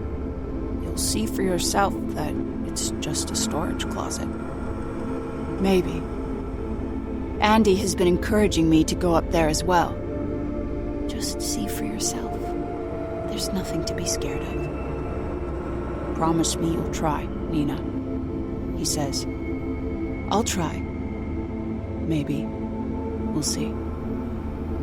Dr. Hewitt escorts me into the waiting area where Andy is sitting on one of the wooden chairs, reading something on his phone. When he sees me, his face breaks into a smile. He has rearranged his schedule to take me to every single one of these appointments. I don't know how he could still love me so much after the terrible things I accused him of.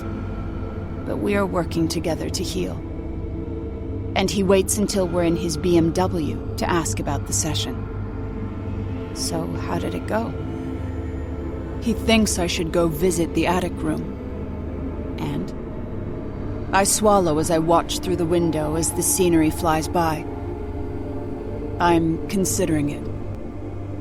Andy bobs his head. I think it's a good idea.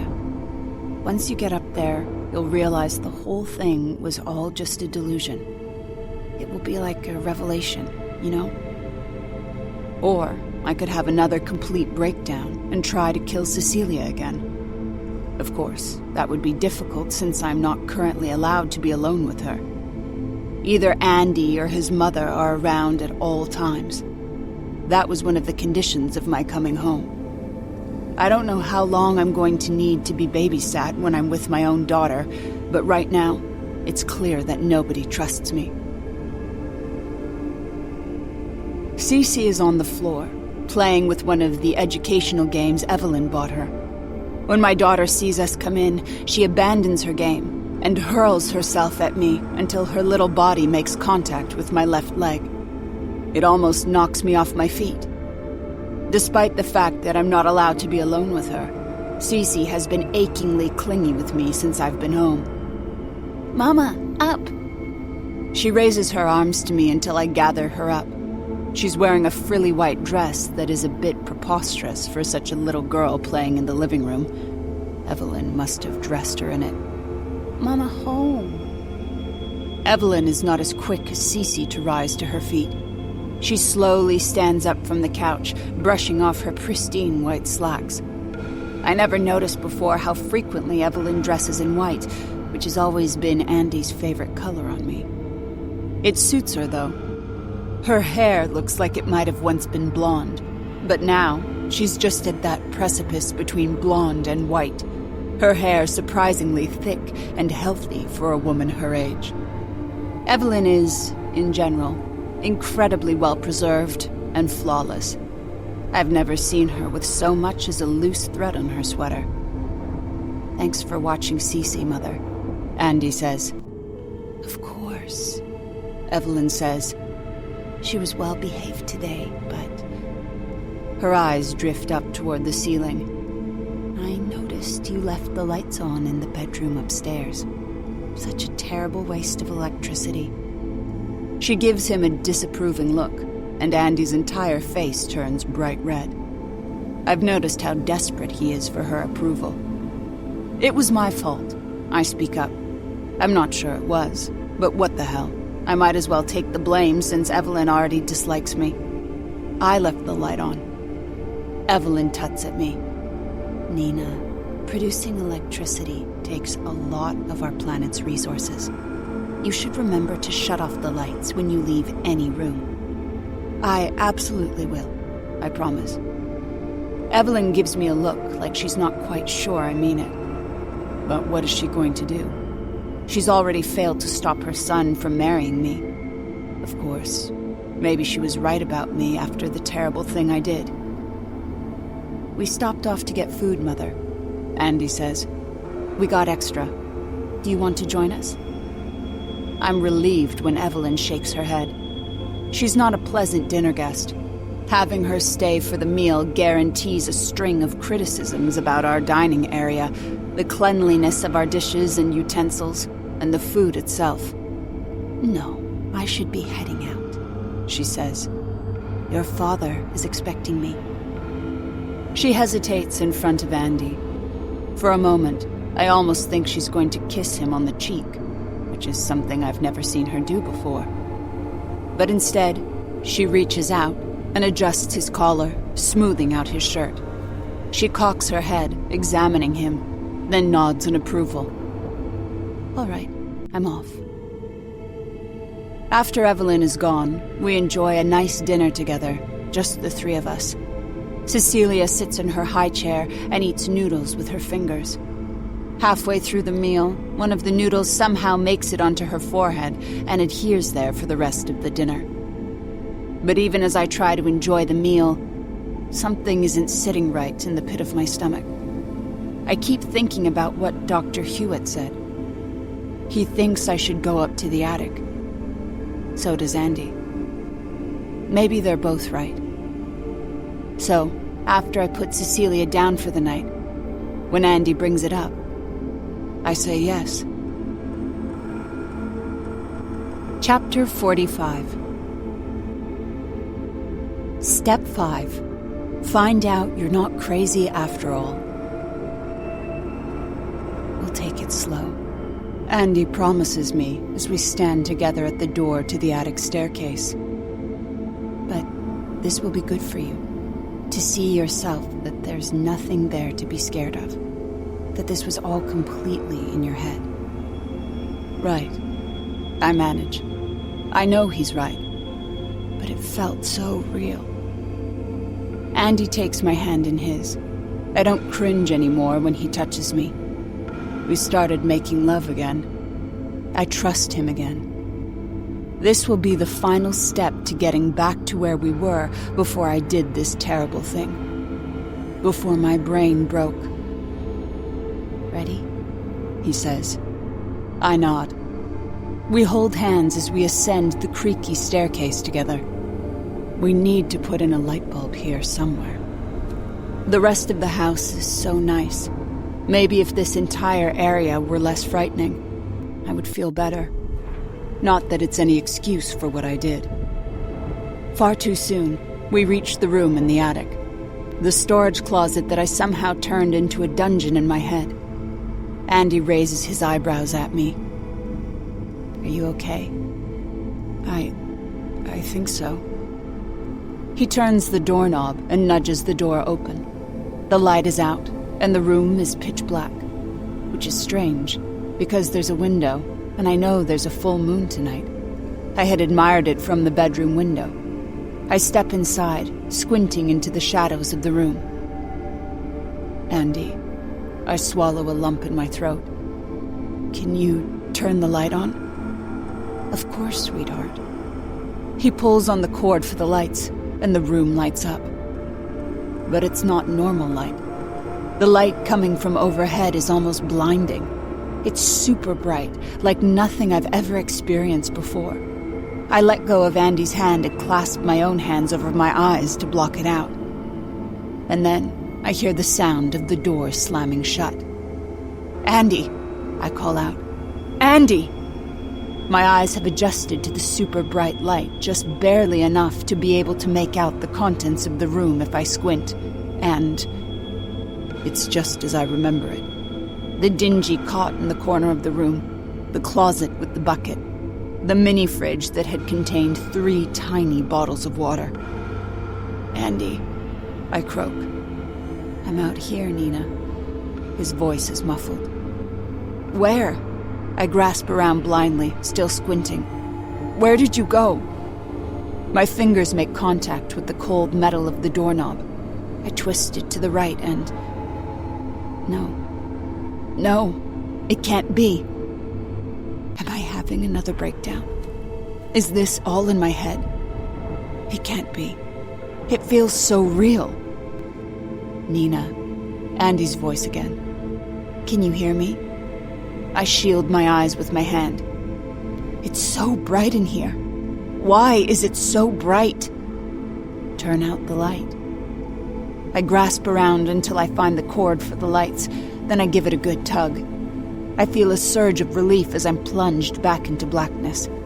It lasts for about 2 seconds, until I realize I'm completely blind in here. Your eyes will adjust a bit, he says, but it won't help much.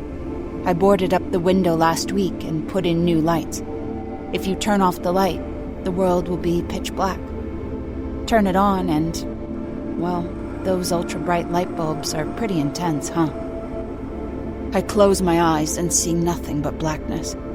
I open them, and it's exactly the same. No difference. My breathing quickens. Light is a privilege, Nina, he says. My mother has noticed before that you failed to turn off the lights. Did you know in other countries there are people who don't even have electricity? And what do? You waste it. I press my palm against the door. This is really happening, isn't it? What do you think? I think you're a crazy, sick asshole. Andy laughs on the other side of the door. Maybe. But you were the one who was in a loony bin for trying to kill yourself and your daughter. The police saw you doing it. You admitted to having done it. And by the time they came here to check things out, this room looked exactly like a storage closet. It was real, I gasped. It was real the whole time. I wanted you to know what you're dealing with. His tone is amused. He finds this entertaining. I wanted you to know what would happen if you tried to get away. I understand. I clear my throat. I swear to you I won't leave. Just let me out of here. Not yet. First, you have to be disciplined for wasting electricity. The sound of those words brings back an overwhelming feeling of déjà vu. I feel like I'm going to throw up. I sink to my knees. So, here's how it's going to work, Nina, he says. Because I am such a nice guy, I'm giving you 2 choices. You can have the light bulb, or you can have blackness. It's entirely up to you. Andy, please. Good night, Nina. We'll talk more tomorrow. Please. Andy, don't do this. Tears spring to my eyes as his footsteps fade away. Shouting won't make a difference. I know it because this exact same thing happened to me 1 year ago. He locked me in here the same way he has today. And somehow, I've let him do it again. I imagine things unfolding the same way as last time. Emerging from this room weak and groggy. Him making it seem like I was trying to hurt myself. Or worse, hurt Cecilia. Everyone will be so quick to believe his story after the last time. I imagine being wrenched away from my daughter again. I just got her back. I can't let that happen. I can't. I'll do anything.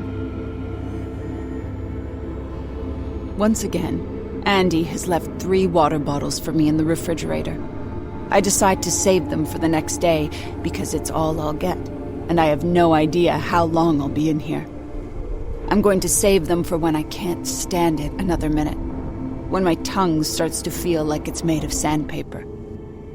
The light situation is driving me completely crazy. There are 2 naked bulbs on the ceiling, and both of them are these ultra-bright lights. If I turn on the light, it is agonizingly bright in here. But with them off, it's pitch black.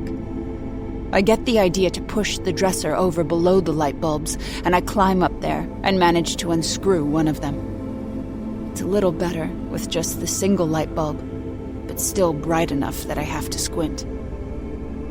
Andy doesn't come back in the morning either.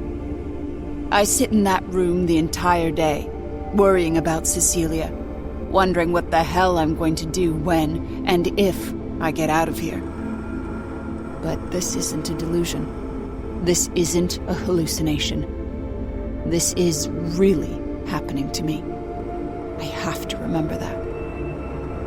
It's bedtime when I finally hear footsteps outside the room. I've been lying in the bed, choosing the darkness option. When it was daylight, a few tiny cracks of sunlight had gotten through, and I could almost make out the shadow of objects in the room. But now that the sun has gone down, it's pitch black again. Nina? I open my mouth, but my throat is too dry to say anything. I have to clear my throat. I'm here. I'm going to let you out. I wait for him to add, but not yet. But he doesn't. But first, he says, there are going to be some ground rules. Anything you say. Just please let me out of here. For starters, you don't tell anyone what went on in this room. His voice is firm. You don't tell your friends, you don't tell your doctor, you don't tell anyone. Because nobody will believe you. And if you talk about it, it's just going to be a sign that you're having delusions again, and poor Cecilia could be in danger. I stare into the blackness. Even though I knew what he was going to say, hearing it fills me with fury. How can he expect me not to talk about what he just did to me? Do you understand, Nina? Yes, I manage. Good. I can almost imagine his satisfied smirk. Second, from time to time, if you need to be disciplined, that will take place in this room. Is he kidding me? No way. Forget it. I don't think you're in a position to negotiate, Nina, he snorts. I'm just telling you how it's going to be. You are my wife now, and I have very specific expectations. Really, it's for your own good. I taught you a valuable lesson about wasting electricity, didn't I? I gasp for air in the blackness. I feel like I'm choking. This is for you, Nina, he says. Look at the horrible choices you made in your life before I came along. You had a dead-end minimum wage job. You got knocked up by some loser who didn't stick around. I'm just trying to teach you how to be a better person. I wish I had never met you, I spit out. That's not a very nice thing to say. He laughs. I guess I can't blame you. I'm impressed that you managed to unscrew one of those light bulbs, though. I didn't even think of that. How did you... I'm watching you, Nina. I'm always watching. I can hear him breathing behind the door. This is going to be our lives from now on. We will be a happily married couple like everyone else. And you will be the best wife in the entire neighborhood. I'll make sure of that. I press my fingers into my eyeballs, trying to extinguish the headache that's blooming in my temples. Do you understand, Nina? Tears prick at my eyes, but I can't cry. I'm too dehydrated. Nothing comes out.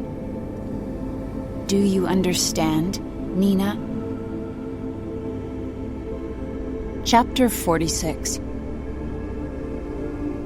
Step 6. Try to live with it. I crack the window open in Suzanne's Audi so that the wind tousles my light hair as she drives me home from our lunch date. We were supposed to be discussing PTA issues, but we got distracted and started gossiping. It's hard not to gossip. There are so many bored housewives in this town. People think I'm one of them. Andy and I have been married for 7 years now, and he has kept every one of his promises. He has, in many ways, been a wonderful husband. He has supported me financially. He has been a father figure to Cecilia. He's even-tempered and agreeable. He doesn't drink heavily or mess around behind my back like so many other men in this town. He's almost perfect. And I hate his guts. I have done everything I possibly can to get out of this marriage. I bargained with him. I told him I would leave with just Cecilia and the clothing on my back, but he just laughed. With my history of mental health problems, it would be easy for him to tell the police I'd kidnapped Cece and was going to hurt her again. I tried playing the part of the perfect wife, hoping not to give him an excuse to take me up to the attic. I cooked delicious homemade dinners, kept the house spotless, and even pretended not to be repulsed when we had sex. But he always found something. Something I never would have even imagined I did wrong. Eventually, I gave up. I wasn't going to try to be nice if it didn't even affect how often he took me up there. My new strategy became to repel him. I started behaving like a shrew, snapping at him for every little thing that annoyed me. He didn't care. He almost seemed to enjoy the abuse. I stopped going to the gym and started eating whatever the hell I wanted, hoping if I couldn't turn him off with my behavior, I could turn him off with my appearance. On one occasion, he caught me indulging in a chocolate cake, and he dragged me up to the attic and starved me for 2 days as a punishment. But after that, he didn't seem to care anymore. I tried finding Kathleen, his former fiancée, hoping she might back up my story so that I could finally go to the police without sounding like a crazy person. I had an idea of what she looked like and her approximate age. I thought I could find her. But do you know how many people, roughly aged 30 to 35, have the name Kathleen? Quite a lot. I couldn't find her. I finally gave up trying. On average, he makes me go up to the attic once every other month. Sometimes it's more frequent, sometimes less. Once 6 months went by without a trip up there. I don't know if it's better or worse that I don't know when it's coming. It would be awful if I knew the exact day and had to dread it. But it's also awful to never know if I'll be spending that night in my own bed or in that uncomfortable cot. And, of course, I never know what sort of torture he's got waiting for me in the room because I never know what transgression I have committed. And it's not just me. If Cecilia does something unacceptable, I'm the one who gets punished. He has purchased a wardrobe of itchy, frilly dresses that she hates, that the other children make fun of her for wearing. But she knows if she doesn't wear them or gets them dirty, her mother will disappear for days, likely naked, to teach me clothing is a privilege. So she obeys. I'm scared that someday he will start punishing her instead, but in the meantime, I'm happy to accept my fate if he spares my daughter. And he's very clear that if I try to get away from him, Cecilia will pay the price. He already almost drowned her. His other favorite way to taunt me is keeping a jar of peanut butter in our pantry, even though he knows that she's allergic. I have thrown it away dozens of times, and it always reappears.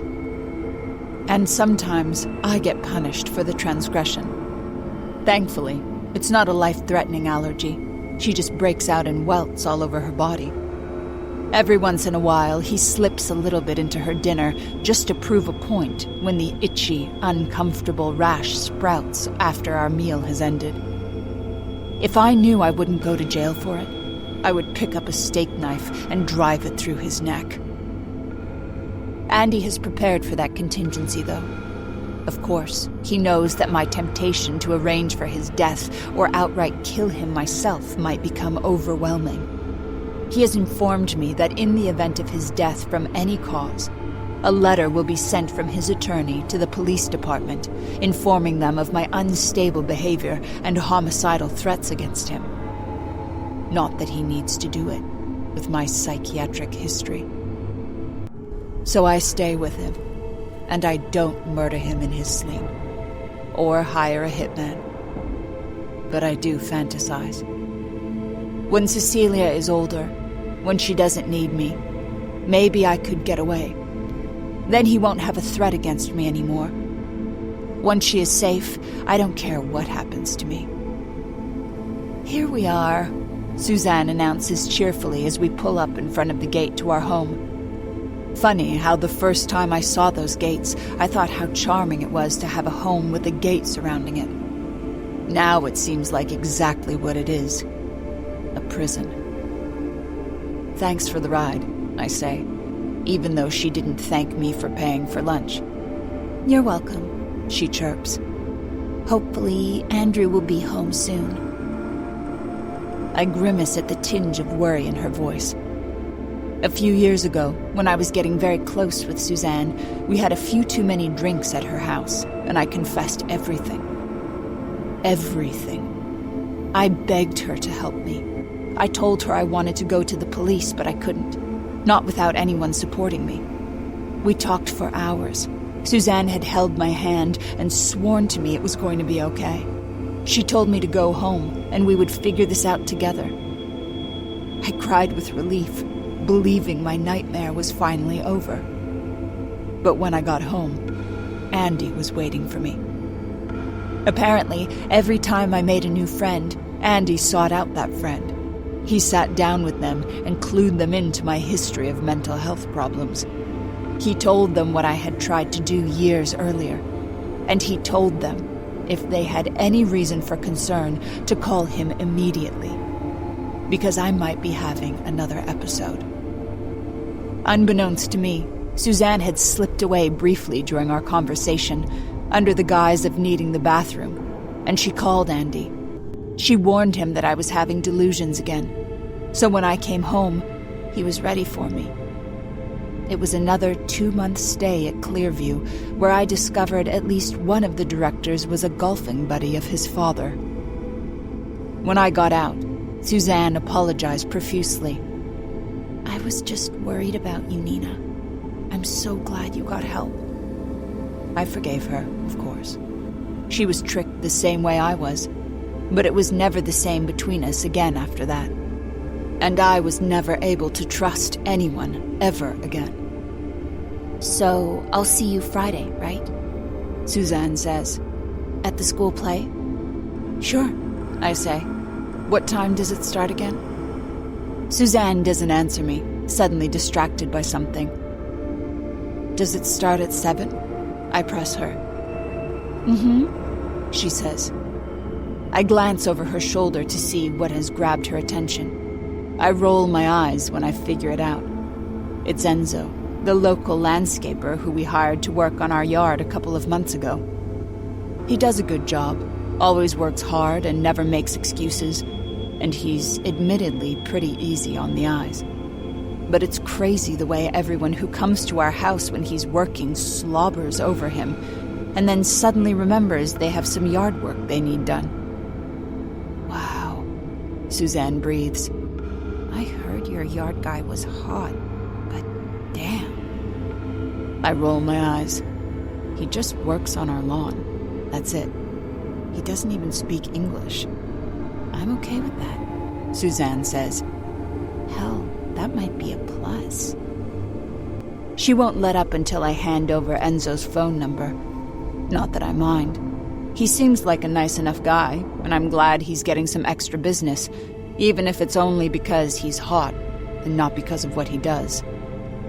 When I get out of the car and pass through the gates, Enzo looks up from his hedge clippers and waves his hand in greeting. Ciao, signora. I return his smile. Ciao, Enzo. I like Enzo. Even though he doesn't speak any English, he seems like a kind person. You can just tell. He plants all these beautiful flowers in our yard. Cece sometimes watches him, and when she asks him about the flowers, he patiently points to them and says their names. She repeats the names, and he nods and smiles. A few times, she asked if she could help him, and he looked at me and asked, "He's okay?" When I agreed, he gave her a job to do in the flower bed, even though it probably slowed him down. He has tattoos all over his upper arms, mostly concealed by his shirt.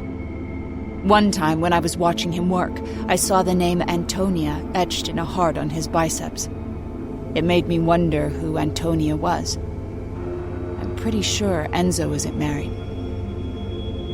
There's something about him. If only he spoke English, I feel like I could confide in him. That he might be the one person who would believe me, who might actually help me. I stand there, watching him clip our hedges. I haven't worked since the day I moved in here. Andy won't let me. I miss it. Enzo would understand. I know he would. Too bad he doesn't speak any English. But in a way, that makes it easier to confide in him. Sometimes I feel like if I don't say the words out loud, I'm going to lose my mind for real. My husband is a monster, I say aloud. He tortures me.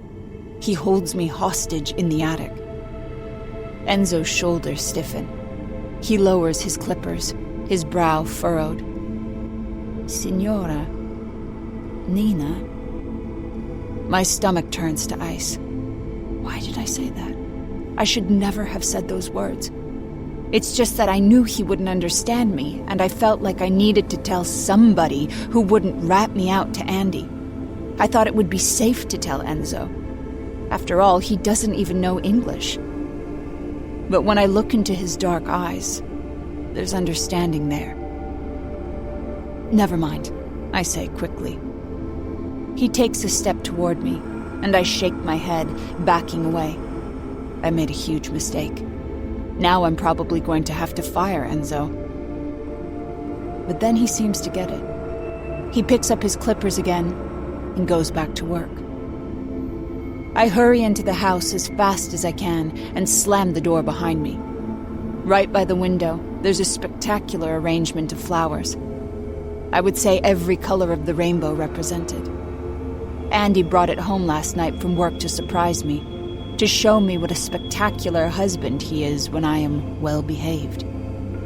I peer beyond the flowers out the window into the front yard. Enzo is still working out there, the sharp clippers in his gloved hands. But he pauses for a moment and looks up at the window. Our eyes meet for a split second, and then I look away. Chapter 47. I've been in the attic for about 20 hours.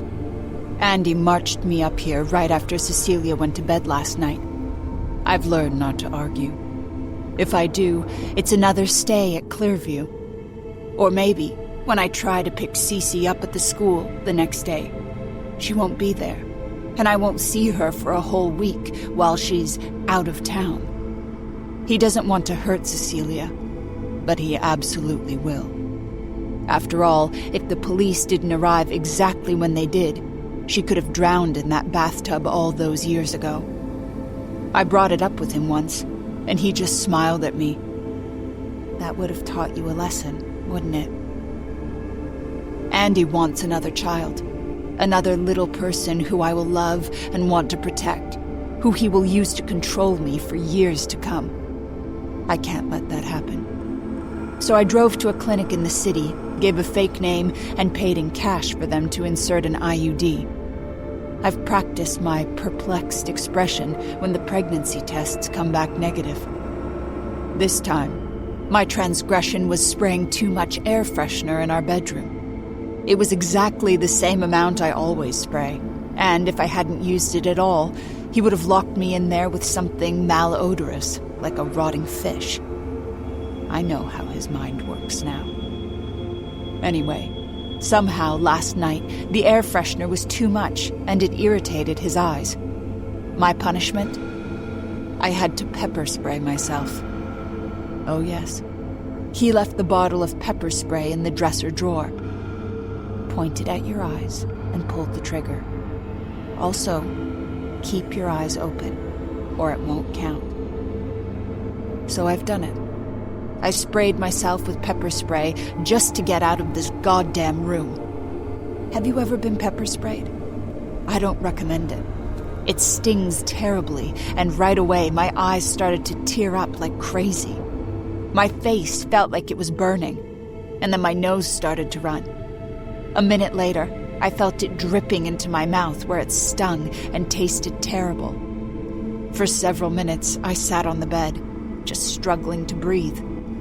I could barely open my eyes for nearly an hour. It was definitely worse than a little air freshener. But now it's several hours later. I can open my eyes again. I still feel like I have a sunburn on my face, and my eyes feel puffy, but I don't feel like I'm going to die anymore. I'm sure Andy will want to wait until I look more like my usual self before he lets me out of here. Which means it could be one more night. But hopefully not. The window isn't boarded up, like he keeps it sometimes, so at least I have some natural light in the room. It's the only thing keeping me from going completely crazy. I walk over to the window and peer out into the backyard, wishing I were out there instead of in here. That's when I realize the backyard isn't empty. Enzo is working out there. I start to back away, but he happens to look up at the window at the exact moment I'm standing there. He stares at me, and even from the third floor of the house, I can make out the darkening look on his face. He yanks off his gardening gloves and stalks out of the yard. Oh no, this isn't good. I don't know what Enzo is going to do. Will he call the police? I'm not sure if that would be a good thing or not. Andy has always managed to flip these things around on me. He's always one step ahead. About a year ago, I started stashing some money in one of my boots in my closet, saving up in hopes of escaping him. Then one day, all the money disappeared, and the day after, he forced me up to the attic. About a minute later, a fist pounds on the attic door. I step back, cowering against the wall. "Nina!" It's Enzo's voice. "Nina! I know you are in there!" I clear my throat. "I'm fine!" The doorknob jiggles. "If you are fine, open the door and show me you are fine." It hits me at that moment that Enzo is speaking pretty good English. I had been under the impression that he understood some English and spoke far less. But his English seems excellent right now. His Italian accent isn't even that thick. I'm busy," I say in an abnormally high voice. "But I'm fine. Just getting some work done. You told me your husband tortures you and locks you in the attic." I suck in a breath.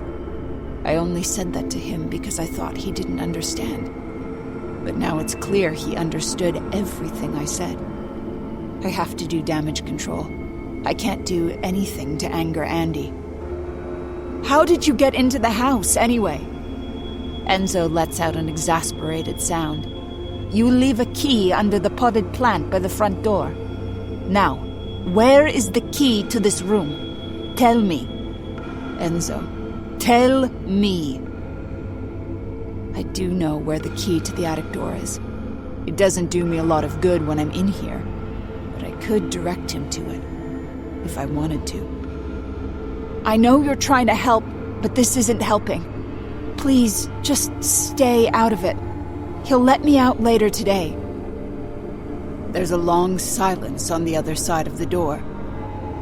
I hope he's thinking about whether it's worth it to get involved in a client's personal life. And I don't know what his immigration status is, but I know he wasn't born here. I'm sure Andy and his family have enough money and power to get him deported if they want. Step back, Enzo finally says.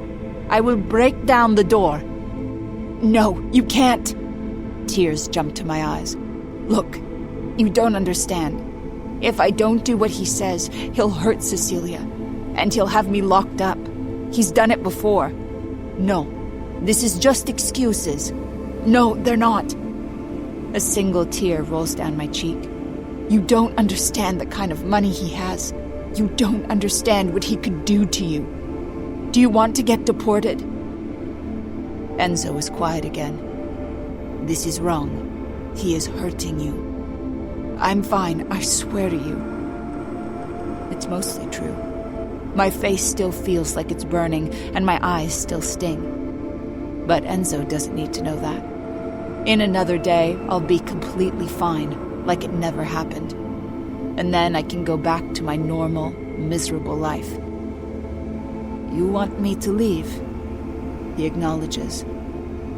I don't want him to leave. I want nothing more for him to break the door down. But I know how Andy will twist it around. God knows what he'll accuse the two of us of doing. I never thought he could get me locked up in a mental institution multiple times just for trying to tell the truth. I don't want that to become Enzo's life too. Except Andy had reason to want me to get out. He would have no problem with locking Enzo up indefinitely. Yes, I say. Please go. He lets out a long sigh. I will go, but if I do not see you tomorrow morning, I will come up here and break the door down. And I will call the police. That's fair. I'm down to my last tiny bottle of water, so if Andy hasn't let me out by the morning, I'll be in bad shape. I wait to hear his footsteps walking away, but I don't hear them. He is still standing on the other side of the door. You do not deserve to be treated this way, he finally says. Then his footsteps disappear down the hallway as the tears run down my cheeks. Andy lets me out of the room that night. When I finally get to a mirror, I'm shocked at how swollen my eyes look from the pepper spray, and my face is bright red like I was scalded. But by the next morning, I look almost back to normal. My cheeks are pink, like I got a little too much sun the day before. Enzo is working in the front yard when Andy pulls out of the garage with Cece strapped into the back seat. He's dropping her off at school while I rest today. He's usually very nice to me for several days after he lets me out of the attic. I'm sure tonight he'll come home with flowers and maybe some jewelry for me, as if that could make up for any of it. I watch from the window as Andy drives through the gate, pulling out onto the road. After the car disappears, I notice Enzo staring at me. He isn't usually in our yard 2 days in a row. He's here for a reason that has nothing to do with the state of our flower beds. I come out through the front door to where Enzo is standing with his clippers. It occurs to me how sharp the clippers are. If he drove them through Andy's chest, that would be the end. Of course, he wouldn't need to do that. He could probably kill Andy with his bare hands. See? I offer a forced smile. I told you I'm fine. He doesn't return my smile. Really, I say. His eyes are so dark, it's impossible to make out his pupils. Tell me the truth. You don't want to hear the truth. Tell me. In the last 5 years, every single person I have told about the things Andy has done to me, the police, the doctors, my best friend, has called me crazy, delusional. I have been locked up for talking about what he has done to me. But here's a man who wants to hear the truth. He will believe me. So as we stand on my front lawn on this beautiful sunny day, I tell Enzo everything. I tell him about the room in the attic. I tell him some of the ways Andy has tormented me. I tell him about finding Cecilia unconscious in the bathtub. It was years ago, but I remember her face under the water like it was yesterday. I tell him everything as his face grows darker and darker. Before I even finish, Enzo lets loose with a string of Italian. I don't know the language, but I know curse words when I hear them. His fingers squeeze on the clippers until they turn white. I kill him, he hisses. Tonight, I will kill him. All the blood drains out of my face. It felt so good to tell him everything that happened to me, but it was a mistake. He is beyond furious. Enzo. He is a monster, he bursts out.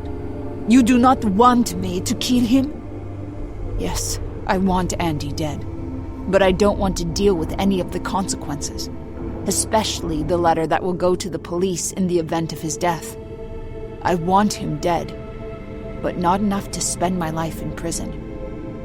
You can't do it. I shake my head firmly. You'll go to jail. We'll both go to jail. Is that what you want? Enzo mumbles more Italian under his breath. Fine. Then you leave him. I can't. You can. I will help you. What can you do? It's not entirely a rhetorical question. Maybe Enzo is secretly rich. Maybe he's got some mob connections I don't know about. Can you get me a plane ticket? A new passport? A new identity? No, but... He rubs his chin. I will find a way. I know some people. I will help. I want so badly to believe him. Chapter 48. Step 7. Try to escape. A week later, I met up with Enzo to make plans. We are careful about it. In fact, when I have friends over from the PTA, I make a show of snapping at him that he's ruining my geraniums, just to ward off any potential gossip. I'm almost certain Andy put a tracking device somewhere in my car, so I can't drive to his house. Instead, I drive to a fast food restaurant, park in the lot, and hop into his vehicle before anyone can see. I leave my phone behind. I'm not taking any chances. Enzo has a small basement apartment that he rents, but it has a private entrance. He leads me to his tiny kitchenette with a round, circular table and rickety chairs, and the chair groans threateningly as I sit down. I feel self-conscious about how much nicer our house is than his living quarters, but then again, I don't think he's the kind of person who would care about stuff like that. Enzo goes over to his fridge. He pulls out a beer and holds it up. You want? I start to say no, but I change my mind. Yes, please. He returns to the table with 2 beer bottles. He uses a bottle opener on his keychain to pop them both open, and then he slides one of them across the table to me. I rest my fingers on the bottle, feeling the cold condensation under my hand. Thank you, I say. He shrugs. Is not great beer. I don't mean for the beer. He cracks his knuckles as the muscles in his arms flex. It's hard not to be aware of how incredibly sexy this man is. If the women in my neighborhood knew I was in his apartment, they would all be incredibly jealous. They would assume he was ripping my clothes off as we speak and getting ready to ravish me. They would probably be angry that he picked me out of all the other women on the block who are more attractive than I am. Enzo could do so much better. They have no clue. It's so far off from the truth, it's almost funny. But not really. I had a feeling, he says. Your husband, I could tell he is a bad guy. I take a long swig from the beer bottle. I didn't even know you spoke English. Enzo laughs. He's been working in my yard for 2 years now, and this is the first time I've heard him laugh. It is easier to pretend I don't understand. Otherwise, the housewives do not ever leave me alone. You get me? Despite everything, I laugh too. He's right about that. You're from Italy originally? Sicily. So, I swish my beer around in the bottle. What brought you here? His shoulders sag. It is not a good story. And mine is? He looks down at his own beer bottle. My sister Antonia's husband, he was like yours. A bad guy. A rich, powerful bad guy who made himself feel better by slapping her around. I tell her leave, but she would not. Then one day, he pushed her down the stairs and she never woke up at the hospital. He grabs the sleeves of his t-shirt and pulls it up to reveal the tattoo I have seen of the heart with the name Antonia inscribed in it. Now, this is how I remember her. Oh. I clasp a hand over my mouth. I'm so sorry. His Adam's apple bobs. There is no justice for men like him. No jail. No punishment for murdering my sister. So I decided to punish him. Myself. I remember the dark look in his eyes when I told him what Andy did to me. I will kill him. Did you... No. He cracks his knuckles again. The sound echoes through the tiny apartment. I did not go that far. And I regret this. Because after that, my life was worth nothing. Niente. I had to take everything I had and use it to get out. He takes a drink from his beer bottle. If I ever go back, I will be killed before I leave the airport. I don't know what to say. Was it hard for you to leave? Will it be hard for you to leave here? I think about it for a moment and shake my head. I want to leave. I want to put as many miles as I can between me and Andrew Winchester. If that means going to Siberia, I'll do it. You will need passports for you and Cecilia. He ticks it off on his fingers. A driver's license, birth certificates, enough cash to keep you going until you can find work, and 2 plane tickets. My heart speeds up. So I need money. I have some saved up I can give you, he says. Enzo, I couldn't possibly. He waves off my protest. It is not enough, though. You will need more. Can you get it? I'll have to find a way. A few days later, I drive Cecilia to school like I do almost every day. She's got her yellow hair in flawless twin braids behind her head, and she's wearing one of her pale, frilly dresses that make her stand out among her classmates. I'm scared other kids make fun of her because of those dresses, and she can't play in them like she wants to. But if she doesn't wear them, Andy punishes me for it. Cece taps her fingers on the glass pane of the back window absently as I turn onto the street for the Windsor Academy. She never gives me a hard time about going to school, but I don't think she enjoys it. I wish she had more friends. I put her in so many activities to distract her and help her meet people, but it doesn't help. But it doesn't matter anymore. Soon, everything will change. Very soon. When I get to the school drop-off area, Cece lingers in the back of the car, her blonde eyebrows knitted together. You're picking me up, right? Not Dad. Andy is the only father she's ever known, and she doesn't know what he does to me. But she knows that sometimes when she does something he doesn't like, I disappear for days at a time. And when I do, he's the one who picks her up. It scares her. She won't say the words out loud, but she hates him. "I'll pick you up," I say. Her small face relaxes. I want to blurt the words out loud. "Don't worry, honey. We will be out of here soon, and he won't be able to hurt us ever again." But I can't yet. I can't take that chance. Not until the day I pick her up and we go straight to the airport. After Cecilia gets out of the car, I turn around and drive home. I have 1 week left here. 1 week before I pack a bag, then make the 90-minute drive to where my safe deposit box is waiting with my new passport, my new driver's license, and a big wad of cash. I'll purchase the tickets at the airport using cash, because the last time I bought a ticket in advance, Andy was waiting for me at the gate. Enzo has helped me plan this in a way to minimize the chances of Andy figuring out what I'm doing. So far, he's still in the dark. Or so I believe, until I walk into my living room, to find Andy sitting at the dining table, waiting for me. "Andy," I gasp. Hi." "Hello, Nina." That's when I see the 3 piles laid out in front of him. The passport, the driver's license, and the stack of cash. Oh no. So, what were you planning to do with this?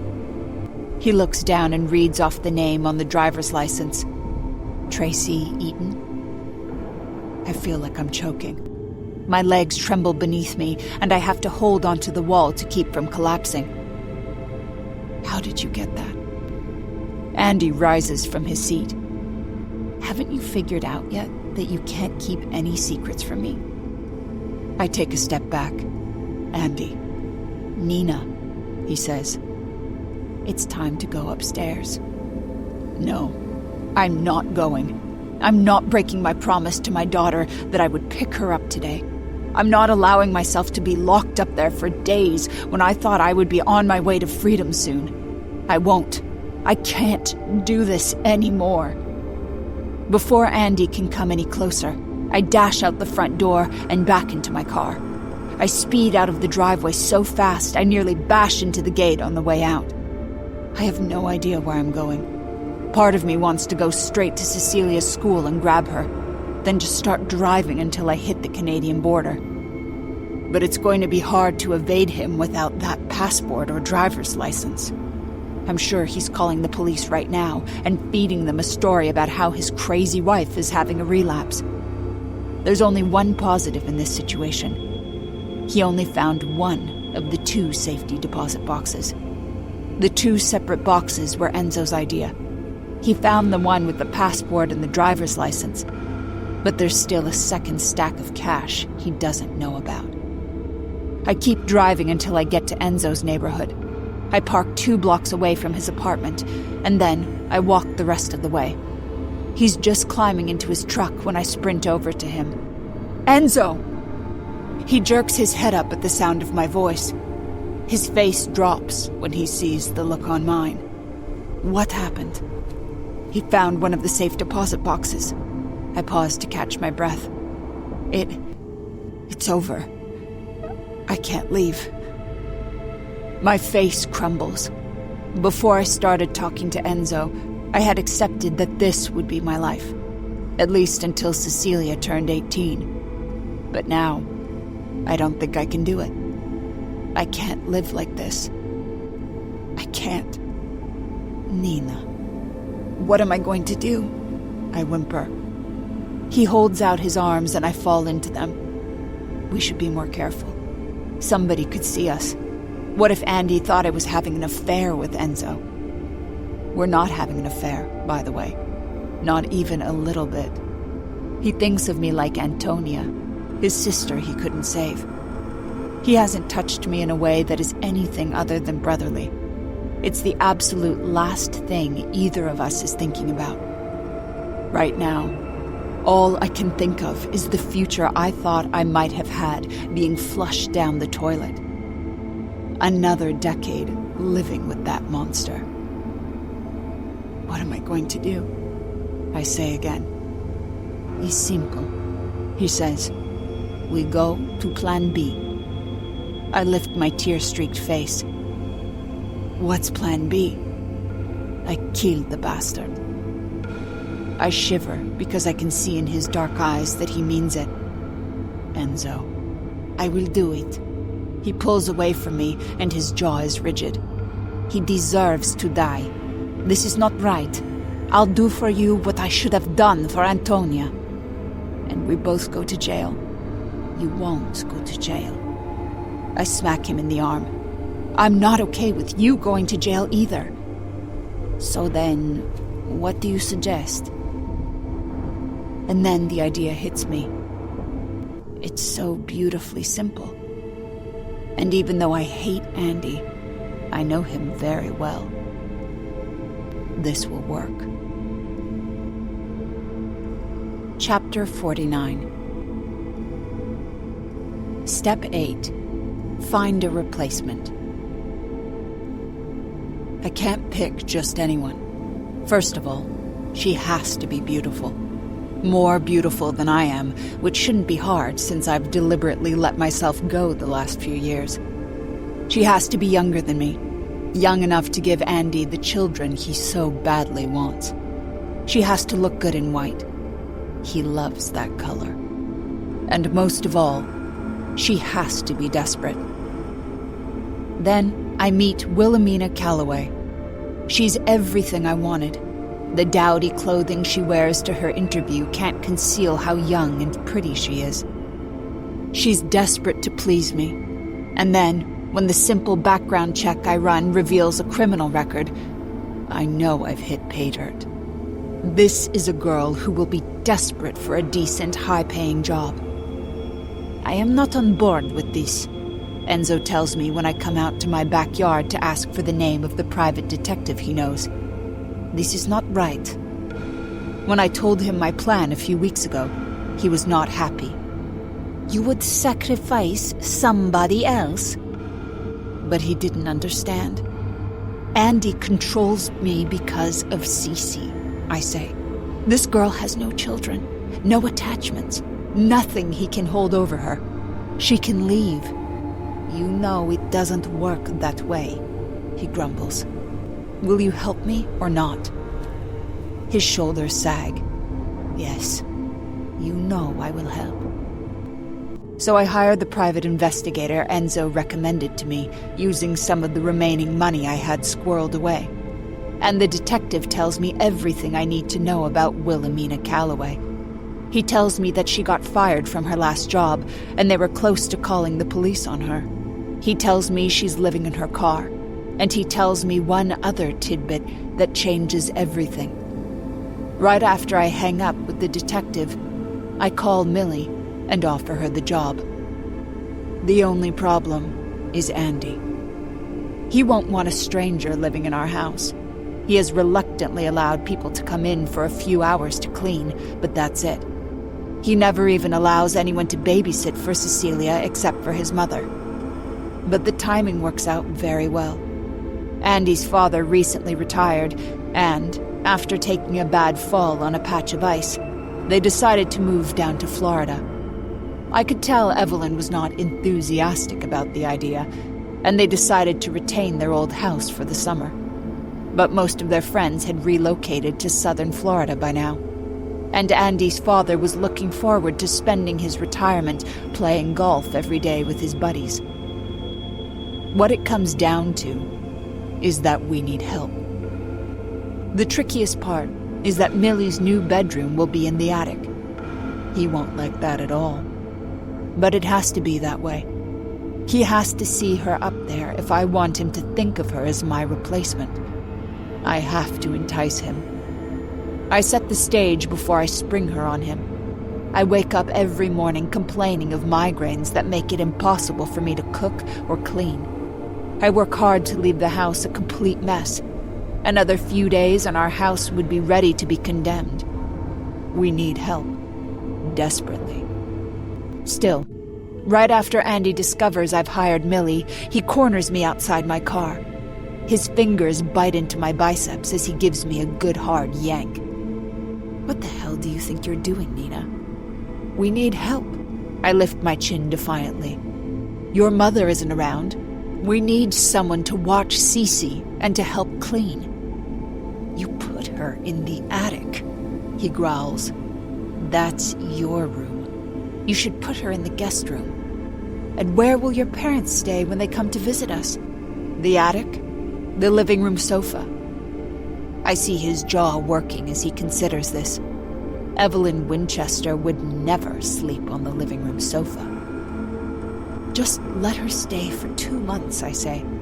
Until the school year is over and I have more free time to clean, and your mother will come back up from Florida. Forget it. So fire her if you want. I blink at him. I can't stop you. Believe me, I will. Except he doesn't fire her. Because when he comes home that night, for the first time, the house is clean. And she serves him a dinner that isn't burned. And she is young and beautiful. So Millie stays in the attic. This will only work if 3 things happen. 1. Millie and Andy have a mutual attraction. 2. Millie hates me enough to sleep with my husband. 3. They have the opportunity. The attraction part is easy. Millie is gorgeous, even more attractive than I was when I was younger. And although Andy is getting on in years compared with her, he is still devastatingly handsome. Sometimes Millie looks at me like she can't quite figure out what he sees in me. I do my best to pack on the pounds. Since Andy doesn't have the option of locking me in the attic, I dare to skip my hair appointment and let the darker roots start to show. And most of all, I treat Millie like crap. It doesn't come easily to me to treat her that way. Deep down, I'm a nice person. Or at least, I used to be before Andy wrecked me. Now everything is a means to an end. Millie might not deserve it, but I can't do this anymore. I have to get out. She starts hating me on her first morning at our house. I've got a PTA meeting in the evening, and I march into the kitchen first thing in the morning. I have left a mess over the last couple of weeks, and Millie did an amazing job cleaning up. She worked really hard. Every surface is shining. I feel terrible about this. I really do. I rip the kitchen apart. I pull out every dish and every cup I can find. I throw pots and pans on the floor. Just as Millie arrives, I'm getting to the refrigerator.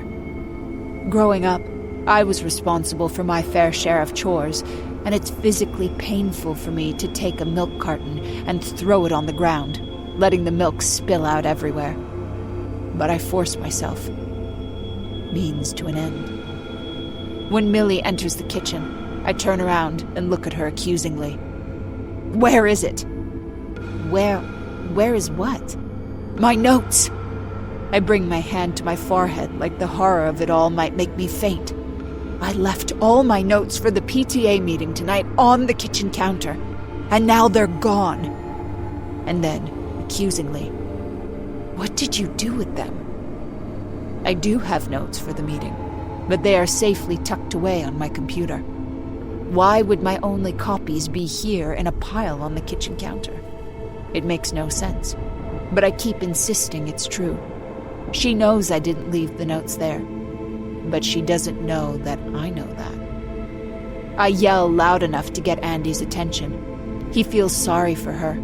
His heart goes out to her because I'm accusing her of something he knows she didn't do. He's attracted to her because I'm turning her into the victim. The same way I was the victim when I got yelled at for my breasts leaking milk all those years ago. I'm so sorry, Nina. Millie stammers. if there's anything I can do. My eyes sweep down to the disaster I created on the kitchen floor. You can clean up this disgusting mess you left in my kitchen while I fix this problem. And, at that moment, I have accomplished all 3 of my goals. First, the mutual attraction. Her in skinny jeans and effortlessly beautiful. Second, Millie hates me. Third, when I storm out of the room, they have an opportunity to be alone together. But it's not quite enough. I have one other ace up my sleeve. Andy wants a baby. It won't happen with me. Not with the IUD sitting snugly in my uterus. And Andy is going to discover I'm barren. Because the private investigator Enzo found for me managed to get a few great photographs of the fertility specialist with a woman who isn't his wife of 25 years. All the good doctor has to do is tell Andy there's no chance I'll ever get pregnant. And those photographs go in the garbage. The day before our appointment with Dr. Gelman, I give Evelyn a call down in Florida. As always, she seems less than thrilled to hear from me. Hello, Nina, she says dryly. What do you want from me? Is implied. I just want you to be the first to know, I say, that my period is late. I think I'm pregnant.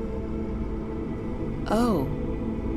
She pauses, torn between wanting to be excited for her first biological grandchild and hating the idea that I would be the mother of that grandchild. How lovely. Lovely. It's probably the opposite of what she's thinking. Hopefully, you're taking prenatal multivitamins, she says. And you need to follow a strict diet when you're pregnant. It's not good for the baby if you have lots of calorie-laden treats like you usually do. Andy is lax about letting you get away with it, but for the good of the baby, you should try to control yourself. Yes, of course. I smile thinly, delighted that Evelyn will never be the grandmother of my child. Also, I was wondering, it would be so great if you could send us some of Andy's old baby stuff. He was talking the other day about wanting to pass on his old baby blankets and stuff like that to the new baby. Do you think you could send it? Yes, I'll call Roberto and ask him to send over the box. Lovely. Andy is shaken by the revelation from Dr. Gelman. I watch his face in the doctor's office as the bombshell drops. I'm afraid Nina will never be able to carry a pregnancy to term. His eyes fill with tears. If he were anyone else, I might feel sorry for him. Then, that night, I pick a fight with him. And not just any fight. I remind him of the very reason why he will never father a child with me. It's all my fault. I summon tears to my eyes by remembering the time when he locked me in the attic and turned the furnace up full blast until I was clawing at my skin. If you were with a younger woman, you could have a child. I'm the one who's the problem. A younger woman like Millie. I don't say it, but he must be thinking it. I see the way he looks at her. Nina. He reaches out to touch me, and there's still love in his eyes. Still. I hate him so much for loving me. Why couldn't he have chosen someone else? Don't say that. It's not your fault. Yes, it is. The rage builds up inside me like a volcano, and before I know what I'm doing, I've smashed my fist into the vanity mirror. The crash echoes through the room.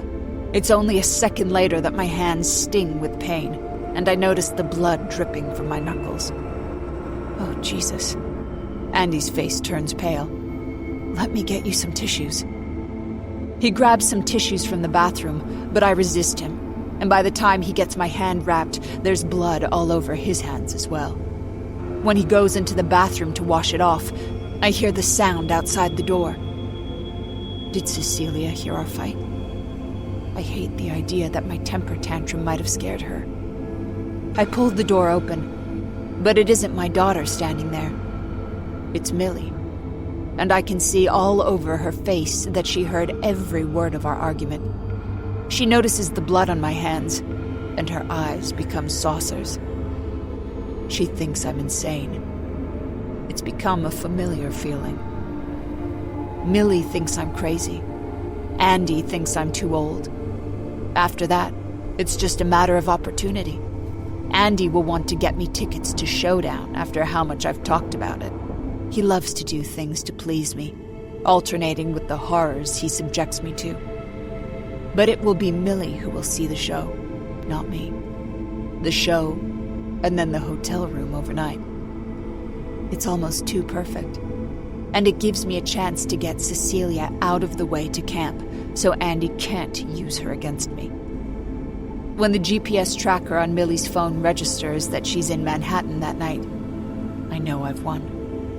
I see the way they look at each other after that. It's over. He's in love with her now. He's her problem. I'm free. Chapter 50. It will never happen again. He will never lead me up to the attic again. He will never warn everybody in the neighborhood that I'm crazy and they need to watch my behavior. He'll never have me locked up again. Of course, even though he kicked me out, I won't feel entirely confident until we're divorced. I have to be careful about that one. He needs to file first. If he gets even a hint that this is my idea, it's all over. I lie in the queen-size bed in my hotel room, planning my next move. I'm going to drive up to the camp to pick up Cecilia tomorrow. And then we'll go somewhere. I don't know where, but I need a fresh start. Thank God Andy never adopted her. He has no claim to her. I can take her wherever I want. I don't even need to worry about fake identities, but I'll definitely revert to my maiden name. I don't want any memories of that man. There's a knock at the door to the hotel room. For one horrible moment, I think it must be Andy. I imagine him standing at the door to the hotel room. Did you really think it would be that easy, Nina? Come on. Up you go to the attic. Who is it? I ask warily. It is Enzo. I feel a rush of relief. I crack open the door, and he's standing there in a t-shirt and soil-dusted jeans, his brow scrunched together. Well, he says. It's done. He threw me out. His eyes light up. Yes? Really? I swipe at my moist eyes with the back of my hand. Really? That is incredible. I take a breath. I have to thank you. Without you, there's no way I could have... He nods slowly. It was my pleasure to help you, Nina. My duty. We stand there for a moment, staring at each other. Then he leans forward, and a second later, he's kissing me. I didn't expect this. I mean, yes, I thought Enzo was hot. I have eyes. But we were always so absorbed by the common purpose of getting me away from Andy. And the truth is, after so many years of being married to that monster, I thought I was dead inside. Andy and I still had sex because it was required of me, but it was always very mechanical. I might as well have been washing the dishes or doing the laundry. I felt nothing. I didn't think it was possible to have those kinds of feelings for anyone anymore. I was entirely in survival mode. But now that I've survived, it turns out I'm not dead inside after all. Far from it. I'm the one who tugs Enzo by his t-shirt into the queen-size bed. But he's the one who unbuttons my blouse, except for the one button he rips clear off. And pretty much everything that happens after is a joint effort. It's so nice. Better than nice. Amazing. Amazing to be with a man who I don't despise with every fiber of my being. A man who is good and kind. A man who helped save my life. Even if it's just for one night. And God, he's a good kisser. When it's over, both of us are sweaty and hot and happy. Enzo puts his arm around me, and I cuddle up beside him. "He's good," he says. "Really good." I bury my cheek in his bare chest. "I didn't think you felt that way about me." "I always did," he says. "From when I first saw you. But I tried to be, good guy." "I figured you thought of me like a sister." "Sister?" He looks aghast. "No, not sister. Definitely not sister." I have to laugh at the expression on his face, but just as fast, my laughter dies. "I'm leaving town tomorrow. You know that, right?" He's quiet for a long moment. Is he thinking about asking me to stay? I care about him a lot, but I can't stay for him. I can't stay here for anybody. He should know that better than anyone. Maybe he's going to offer to go with me. I'm not sure how I would feel about that if he offered. I like him a lot, but I need to be alone for a while after this. It's going to be a long time before I can really trust a man ever again. Although, I suspect if there's anyone I can trust, it's Enzo. He has proven himself to me. But he doesn't ask me to stay. He doesn't offer to come with me. He says something entirely different. "We can't leave her, Nina." "Excuse me?" I say. "Mili." He looks down at me with his dark eyes. "We can't leave her with him. It is not right. I won't allow it." "You won't allow it?" I repeat incredulously as I pull away from him. My post-sex euphoria has evaporated. What is that supposed to mean? "I mean..." His jaw tightens. "Mili does not deserve him any more than you did. She's a criminal. Listen to yourself. She's a human being." I sit up in bed, clutching the blankets to my bare chest. Enzo is breathing hard, and a vein is standing out in his neck. And I suppose I don't blame him for being upset. But he doesn't know anything. "We have to tell her," he insists. "No, we don't. I will tell her." A muscle twitches in his jaw. "If you don't do it, I will tell her. I will warn her." My eyes fill with tears. "You wouldn't dare." "Nina." He shakes his head. "I'm sorry. I do not want to hurt you. But this is not right. We can't do this to her." "You don't understand," I say. "I understand." "No," I say. "You don't." Part 3. Chapter 51. Millie. "Andrew?" I call out. "Andrew!" Silence. I grasp the cold metal of the doorknob once again and twist it with all my strength, hoping it was just a case of the metal sticking. No luck. The door is locked. But how? The only thing I can think of is that maybe when Andrew left the room to sleep in his own bed, I can't entirely blame him, given how uncomfortable the cot is for one person, much less two. He locked the door automatically, thinking it was still a closet. If he was half asleep, it's a reasonable mistake to make, I suppose. That means I'll have to call him and wake him up to let me out of the room. I'm not excited to wake him up, but it's his damn fault I'm locked in here. I'm not staying trapped in here all night, especially since I have to pee. I flick on the light, and that's when I see 3 textbooks that are in the middle of my room. right on the floor. It's the strangest thing. I bend down beside them, reading off the hardcover titles. A Guide to U.S. Prisons, The History of Torture, and a copy of the phone book. These books weren't here when I went to bed last night.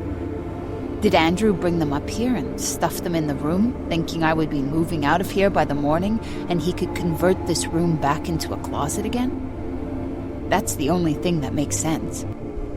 I kicked the heavy books out of the way and searched the top of the dresser where I plugged in my phone to charge last night. Or at least, I thought I had. It's not there anymore. What the hell? I grab the blue jeans that I abandoned on the floor and start searching through the pockets. No trace of my phone. Where did it go? I rip apart my dresser drawers, looking for that little rectangle that has become my lifeline. I even stripped the sheets and blankets off the bed, wondering if it got lost during our recreational activities last night. Then I get down on my hands and knees and look under the bed. Nothing. I must have left it downstairs, although I feel like I have a memory of using it up here last night. I guess not. What terrible timing to forget my phone downstairs when I'm locked up here in this stupid attic and I've got to use the bathroom. I settle back into the bed, trying not to think about my full bladder. I don't know how I'm ever going to fall asleep, though. When Andrew comes to find me here in the morning, I'm going to give him hell for accidentally locking me in here. Millie, are you awake? My eyes fly open. I don't know how I managed to fall asleep, but somehow I did. But it's still early in the morning. The tiny room is dim, with only a few streaks of sunlight peeking in through my small window. Andrew. I sit up in bed, the tug in my bladder now more than urgent. I scurry off the bed and stumble closer to the door. You locked me in here last night. There's a long silence on the other side of the door. I expect an apology, a jingle of keys while he tries to locate the one that will let me out. But I don't hear any of that. He's completely silent. Andrew, I say, you have the key, right? Oh, I have the key, he confirms. And that's when I get a sick feeling. Last night, I kept telling myself this was an accident. It had to be an accident. But suddenly, I'm not so sure. After all, how do you accidentally lock your girlfriend in a room and not even realize it until hours later? Andrew, can you please open the door? Millie. His voice sounds strange, unfamiliar. Do you remember yesterday you were reading some of my books from the bookcase? Yes. Well, you took out a few books, and then you just left them on the coffee table. Those were my books, and you didn't treat them very well, did you? I don't know what he's talking about. Yes, I did take a few books out of the bookcase. 3 at the most. And maybe I got distracted and never put them back. But is it really that big a deal? Why does he sound so upset? I'm sorry, I say. His voice still sounds strange. You say you're sorry, but this is my house. You can't just do anything you want without any consequences. I thought you would know better, since you're a maid and all. I flinch at the disparaging way he says my job description, but I'll say anything to get him to calm down. I'm sorry. I didn't mean to make a mess.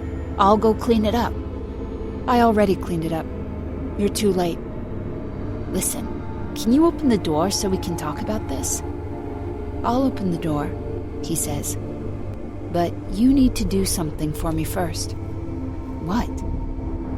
Do you see the 3 books I left you on the floor of the room? The textbooks he left in the middle of my room, the ones I almost tripped over last night, are still right where he left them. Yes? I want you to lie on the floor of your room and balance them on your stomach. Excuse me? You heard me. he says.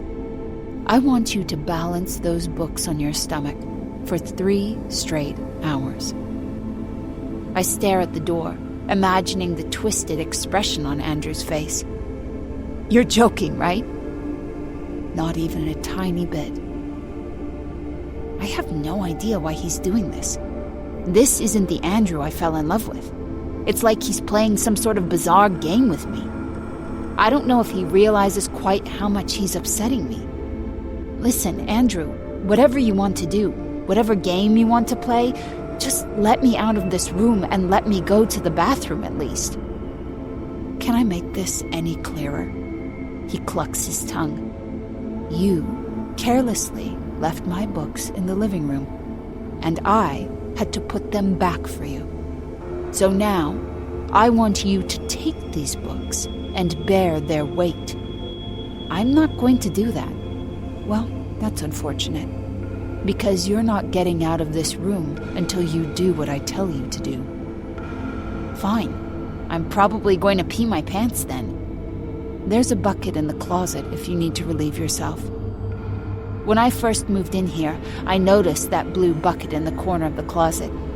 I just left it there, never giving it a second thought. I look over at the closet, and it's still sitting there. My bladder spasms, and I cross my legs. Andrew, I mean it. I really have to go to the bathroom. I just told you what you can do. He isn't giving in. I don't understand what's going on here. Nina was always the crazy one. Andrew was the one who was reasonable, who saved me when Nina was accusing me of stealing her clothes. Are they both crazy? Are they both in on this? Fine. Let's just get this over with. I sit down on the ground and pick up one of the books so he can hear it. All right, I've got the books on top of me. Can you let me out now? You don't have the books on top of you. Yes, I do. Don't lie. I let out a huff of exasperation. How do you know whether I'm lying or not? Because I can see you. My spine turns to liquid. He can see me? My gaze darts from wall to wall, searching for a camera. How long has he been watching me? Has he been spying on me the entire time I've been here? You're not going to find it, he says. It's well hidden. And don't worry, I haven't been watching you all along. Only since a few weeks ago. I scramble to my feet. What the hell is your problem? You need to let me out right now. Here's the thing, Andrew says calmly. I don't think you're in any position to be making demands. I lunge at the door. I pound my fists against the wood, hard enough to make my hands red and sore. I swear to God, you better let me out of here. This isn't funny. Hey! Hey! Andrew's calm voice interrupts my pounding. Settle down. Look, I'm going to let you out. I promise. I let my arms drop to my sides. My fists are throbbing. Thank you. Just not yet. Heat rises in my cheeks. Andrew, I told you what you need to do to get out, he says. This is an extremely fair punishment for what you did. I press my lips together, too angry to even respond. Why don't I give you a little while to think about it, Millie? I'll come back later. I swear to God, I still believe he's got to be joking, until his footsteps disappear down the hallway. Chapter 52. Millie. It's been an hour since Andrew was here. I used the bucket. I don't want to talk about it. But it got to a point where if I didn't use the bucket, I was going to have pee running down my legs. It was an interesting experience, to say the least. After I got that need taken care of, my stomach started rumbling. I checked the mini fridge, where I usually keep a couple of snacks like yogurt. But somehow, it had been emptied in the last few days. The only thing left in there was 3 of those mini bottles of water. I chugged the contents of 2 of the bottles, although immediately after, I regretted it. What if he leaves me here for several more hours? Or days? I might need that water. I throw on my jeans and a fresh t-shirt, then I examine the pile of books on the floor.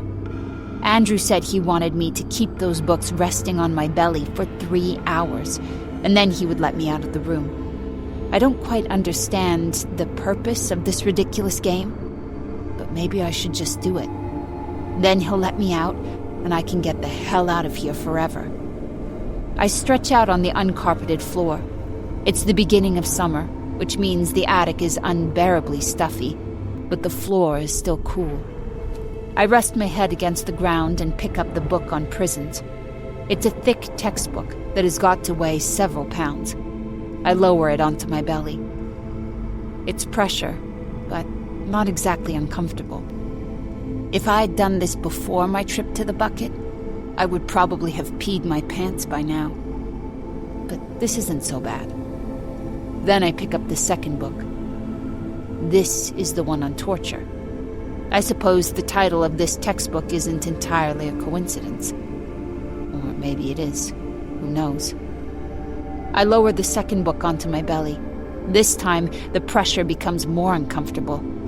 The books are heavy, and the protuberance of my scapula and my tailbone bite into the hard, uncarpeted floor. This isn't enjoyable, but it's tolerable. But he wanted all 3 books. I pick up the final book, the phone book. This one is not only heavy, but bulky. It's hard to even lift it with 2 other books already on top of me. It takes a couple of tries, but I manage to get the phone book balanced on my abdomen.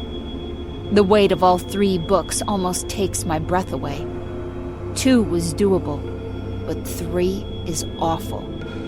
This is very, very uncomfortable. It's hard to take a deep breath, and the edge of the bottom book bites into my ribcage. No, I can't do it. I can't. I shove all 3 books off me. My shoulders heave as I suck in air. He can't expect me to keep all 3 books balanced on me for hours. Can he? I get back on my feet and immediately start pacing the room. I don't know what game Andrew is playing here, but I'm not going to do this.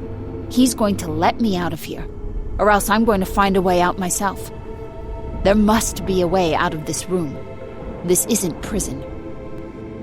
Maybe there's a way I can unscrew the door hinges, or the screws on the doorknob. Andrew has a toolkit downstairs stashed in the garage, and I would give anything to get my hands on that right now. But I've got lots of stuff in my dresser drawers. Maybe there's something I can use as a makeshift screwdriver. Millie? It's Andrew's voice again. I abandon my search for tools and rush over to the door. I put the books on top of me. Please let me out. I told you, 3 hours. You only did it for about a minute. I have had enough of this shit. Let me out now. Or else what? He laughs. I told you what you need to do. I'm not doing it. Fine. Then you can stay locked in there. I shake my head. So you'll let me die in here? You're not going to die. When the water runs out, you'll realize what you have to do. This time, I can barely hear his footsteps retreating over the sound of my own screams. I have had the 3 books on my abdomen for 2 hours and 50 minutes. Andrew was right. After the 3rd water bottle had been drained, my desperation to leave the room heightened considerably. When fantasies of waterfalls started dancing before my eyes, I knew I had to complete the task he wanted. Of course, there's no guarantee he'll let me out if I do it, but I hope he will. The books are really, really uncomfortable. I'm not going to lie. There are moments when I feel like I can't stand it another second, that the weight is going to literally crush my pelvis. But then I take a breath, best I can with these stupid books on top of me, and I hang in there. It's almost over. And when I get out of here... At the 3-hour mark, I shove the books off of my belly. It's a massive relief, but when I try to sit up, my abdomen aches badly enough to bring tears to my eyes. There are going to be bruises left behind. Still, I push forward and pound on the door. "I did it!" I yell. "I'm done! Let me out of here!" But of course, he doesn't come. He might be able to see me, but I have no idea where he is. Is he in the house? At work? He could be anywhere. He knows where I am, but I don't have the same privilege. That bastard.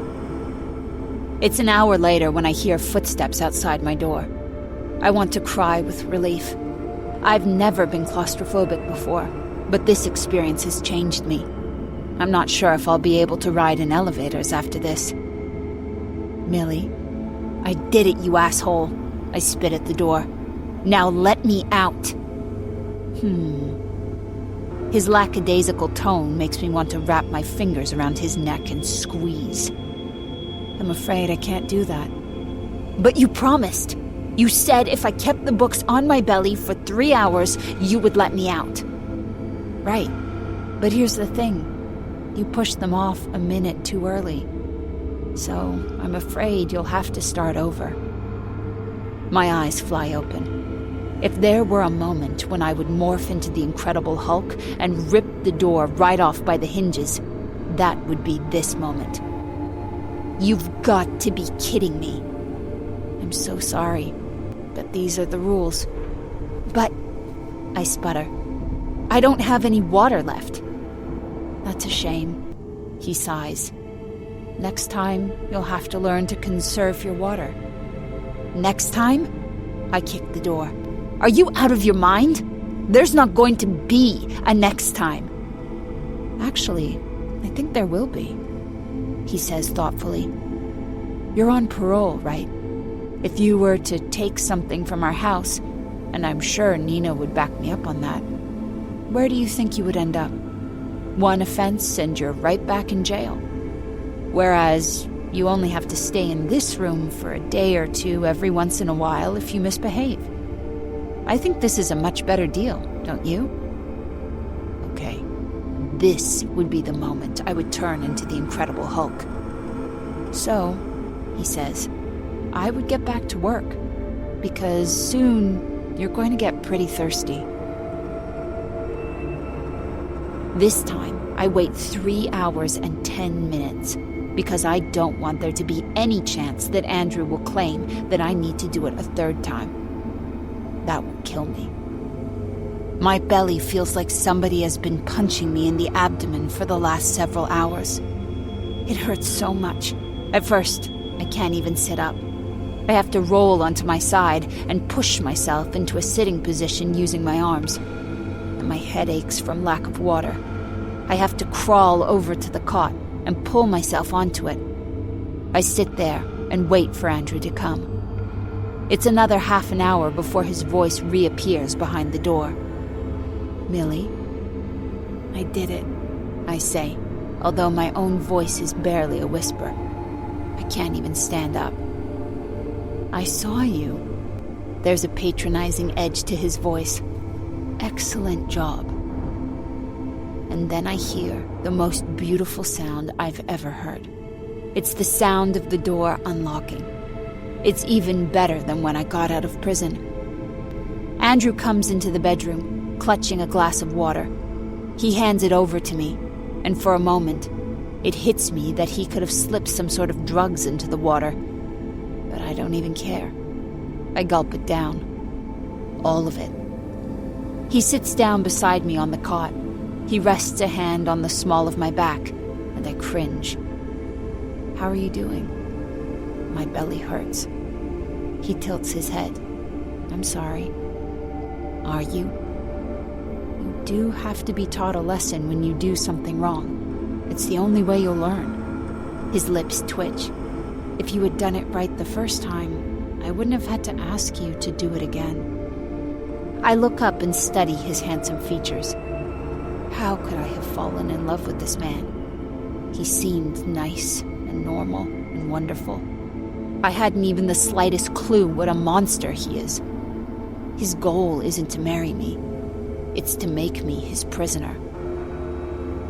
How could you tell exactly how long I was doing it? I say. You can't possibly be able to see that well.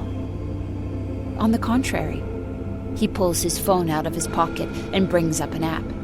A crisp color image of my room fills the screen. I can see the two of us sitting together on the bed in incredible resolution. The image of myself shows me looking pale and hunched over, with stringy hair. Isn't that a great image? Like a movie. That bastard. He watched me suffer in here for the entire day, and he has every intention of doing this to me again. Except next time, it will be longer. And God knows what he'll make me do next time. I've already been a prisoner once. I won't let it happen again. No way. So I reach into the pocket of my jeans, and I pull out the bottle of pepper spray I found in the bucket. Chapter 53. Nina. When I hired that private investigator to dig into Wilhelmina Calloway's past, I found some very interesting information. I had assumed Millie went to jail for some sort of drug crime or maybe theft. But no. Millie Calloway went to jail for something entirely different. She was in prison for murder. She was only 16 years old at the time of her arrest and was imprisoned by 17, so it took some effort for the detective to get all the information. Millie was in boarding school. No, not just a boarding school. A school specifically for teenagers with disciplinary problems. One night, Millie and one of her girlfriends snuck out to a party at the boys' dormitory. Millie was passing by a bedroom and heard her friends screaming for help behind the door. She entered the dark room and found one of their classmates, a 200-pound football player, forcing himself on her friend. So, Millie picked up a paperweight from on top of a desk and bashed the boy in the head with it. Multiple times. The boy was dead before he even got to the hospital. The detective had photographs. Millie's attorney argued that she had been trying to defend her friend who was being assaulted. But if you look at those photographs, it would be hard to argue she hadn't meant to kill him. His skull was visibly crushed. She eventually pleaded guilty to lesser manslaughter charges, given her age and the circumstances. The family of the boy was in agreement. They wanted vengeance for their son's death, but they also didn't want him branded a rapist all over the internet. Millie took the deal because there were other incidents, things that would have come to light if she had gone to trial. In grade school, she was expelled when she got into a fight with a little boy in her class who was calling her names. She shoved him off the monkey bars and broke his arm. In middle school, she slashed the tires of her math teacher's car when he gave her a failing grade. Soon after that, she was sent to boarding school. And then, even after her prison sentence, the incidents continued. Millie wasn't laid off from her waitressing job. She was fired after she smashed her fist into the nose of one of her co-workers.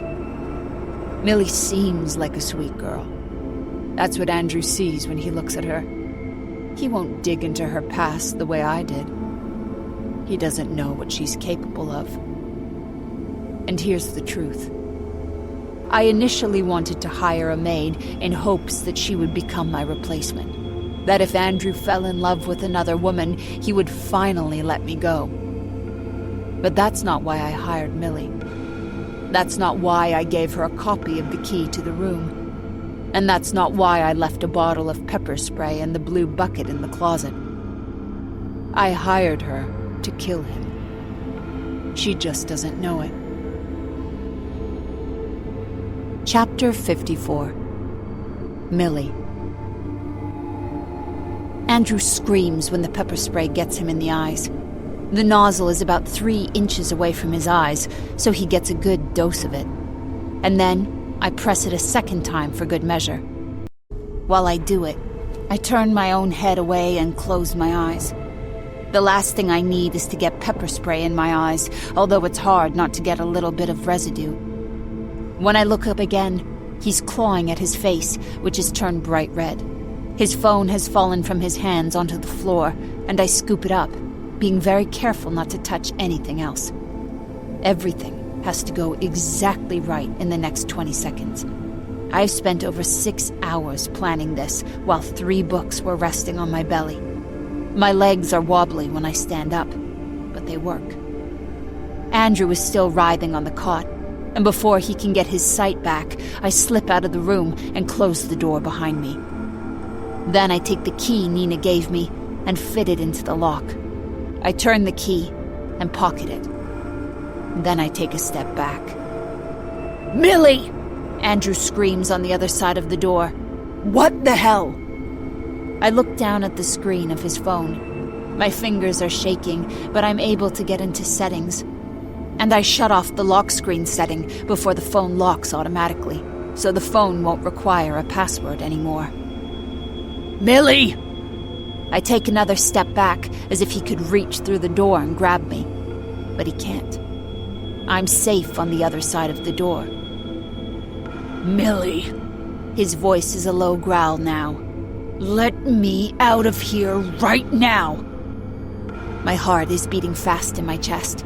It's the same way I felt when I walked into that bedroom all those years ago and found Kelsey screaming at that asshole football player. "Get off of me!" And Duncan was laughing drunkenly. I stood there for a second, my body paralyzed as my chest filled with rage. He was so much bigger than either one of us. It wasn't like I could pull him off of her. The room was dark, and I felt around on the desk until my hands made contact with the paperweight, and I will never forget that day. How good it felt to smash the paperweight against that bastard's skull until he became still. It was almost worth all those years in prison. After all, who knows how many other girls I saved from him. "I'll let you out," I say. "Just not yet." "You've got to be kidding me." The outrage in his voice is palpable.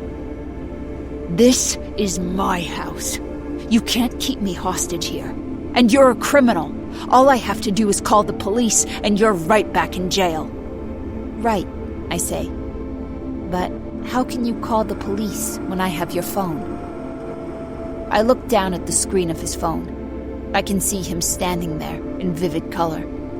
I can even see how red his face is from the pepper spray and the tears on his cheeks.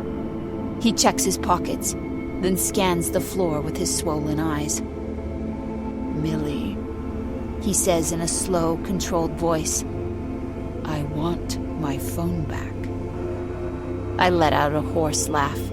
"I'm sure you do." "Millie, give me my phone back right now."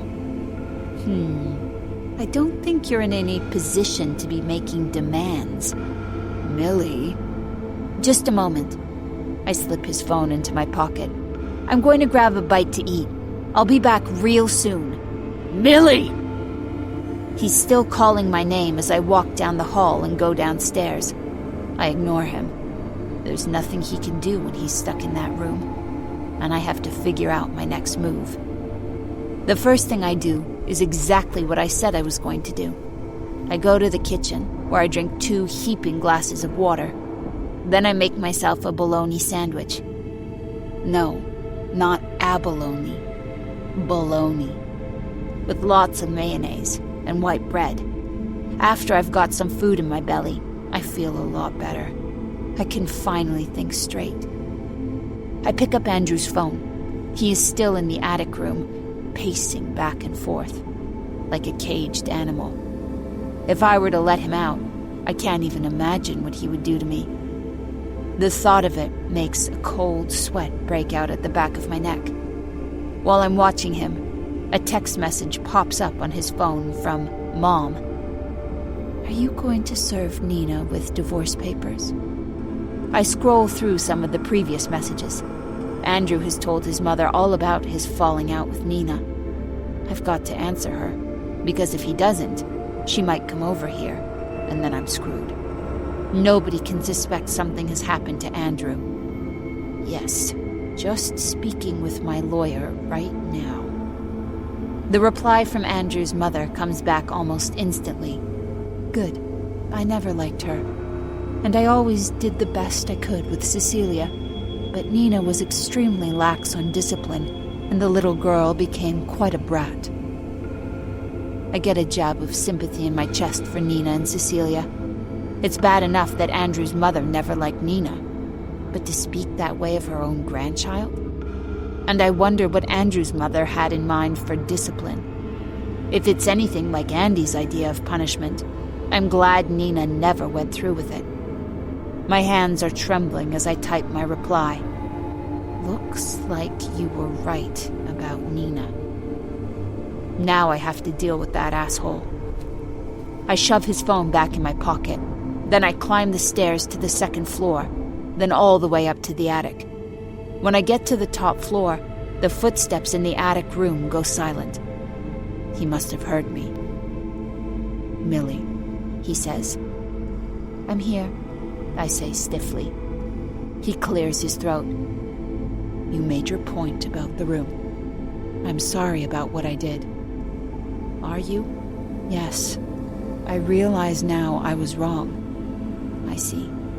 So you're sorry? He clears his throat. Yes. Say it. He is silent for a bit. Say what? Say you're sorry that you did a terrible thing to me. I watch his expression on the screen. He doesn't want to tell me he's sorry, because he's not. All he's sorry for is that he gave me the chance to get the better of him. I'm so sorry, he finally says. I was absolutely wrong. I did an awful thing to you, and I will never do it again. He pauses. Will you let me out now? Yes, I will. Thank you. Just not yet. He inhales sharply. Millie. I'm going to let you out. My calm voice belies the pounding in my chest. But before I do, you have to be punished for what you did to me. Don't play this game, he growls. You don't have the stomach for it. He wouldn't talk to me that way if he knew I beat a man to death with a paperweight. He has no idea. But I'm betting that Nina knows. I want you to lie down on the floor and put those 3 books on top of you. Come on, this is ridiculous. I'm not letting you out of this room until you do it. Andrew lifts his eyes to look into the camera. I always thought he had nice eyes, but there's venom in them as he stares at me. Not at me, I remind myself. He's looking at the camera. Fine, I'll humor you. He lies down on the floor. One by one, he picks up each book and stacks them on his abdomen, the same way I did only hours earlier.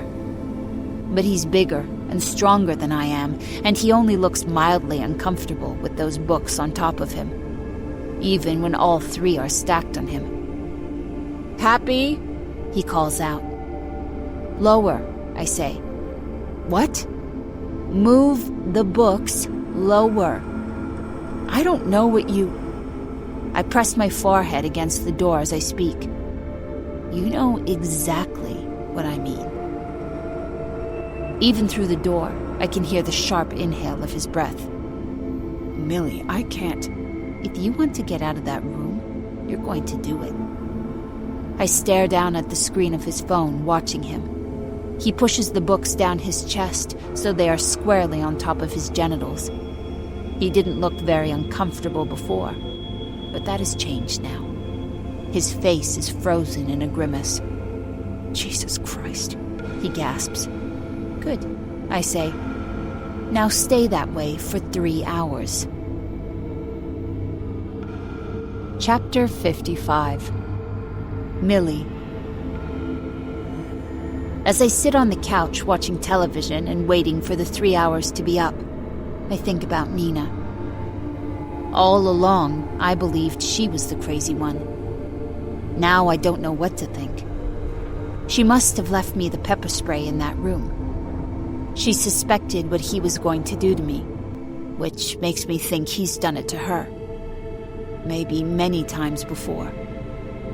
Was Nina ever really jealous? Or was it all just an act? I'm still not entirely sure. Part of me wants to call her and find out, but I suspect that wouldn't be a good idea. After all, Kelsey never spoke to me again after I killed Duncan. I don't understand why, because I killed him for her. He was forcing himself on her. But the next time I saw my former best friend, she looked at me with disgust. Nobody ever understood. After I got in trouble for slashing Mr. Kavanaugh's tires, I tried to explain to my mother how he had told me I was going to fail math class unless I let him feel me up. She didn't believe me. Nobody believed me. She shipped me off to boarding school because I kept getting in trouble. That didn't work out so well. After the incident at the boarding school, they wiped their hands of me for good. And then, when I finally got a decent job after getting out of prison, I had to deal with that bartender Kyle, who kept grabbing my ass every chance he got. So one day, I spun around and slammed my fist into his nose. He only didn't press charges because he was so embarrassed that he got beat up by a girl. But they told me not to come back. And soon after that, I was living in my car. The only person I can trust is myself.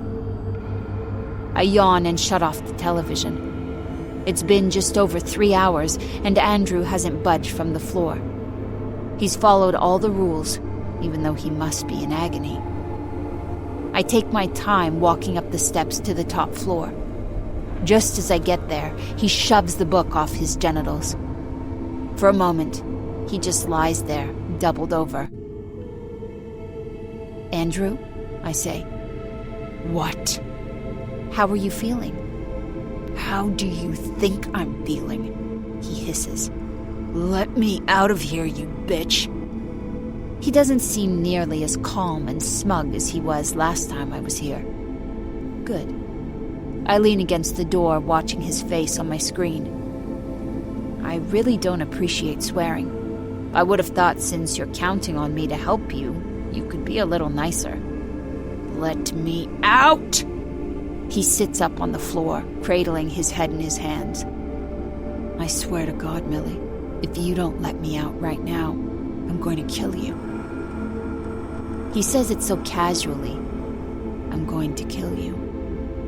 I stare at the screen of my phone, wondering how many other women have been in this room. I wonder if any of them have died in this room. It seems entirely possible. "Relax," I say. "I'm going to let you out." "Good."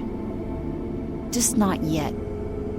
"Millie," he growls, "I did exactly what you said. 3 hours. 3 hours? I raise my eyebrows, even though he can't see them. "I'm sorry if you heard 3 hours. I actually said 5 hours. So I'm afraid you're going to have to start over." 5? I love that the full color display allows me to see the way his face blanches. "I can't do that. I can't do 5 more hours. Come on! You've got to let me out of here. This game is over." "This isn't a negotiation, Andrew," I say patiently. "If you want to get out of this room, you're going to keep those books on your junk for the next 5 hours. The choice is yours." "Millie. Millie." His breathing is jagged. "Look, there's always room to negotiate. What do you want? I'll give you money. I'll give you $1 million right now if you let me out of this room. How about that?"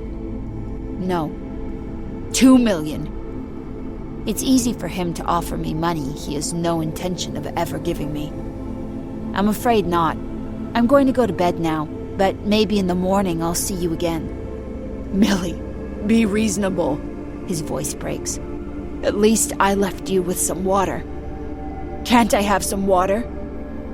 "I'm afraid not," I say. "Maybe next time you should leave the girl you lock in the room with more water, so some will be left for you."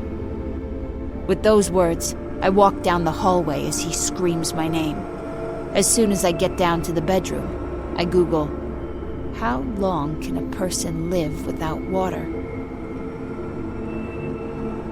Chapter 56.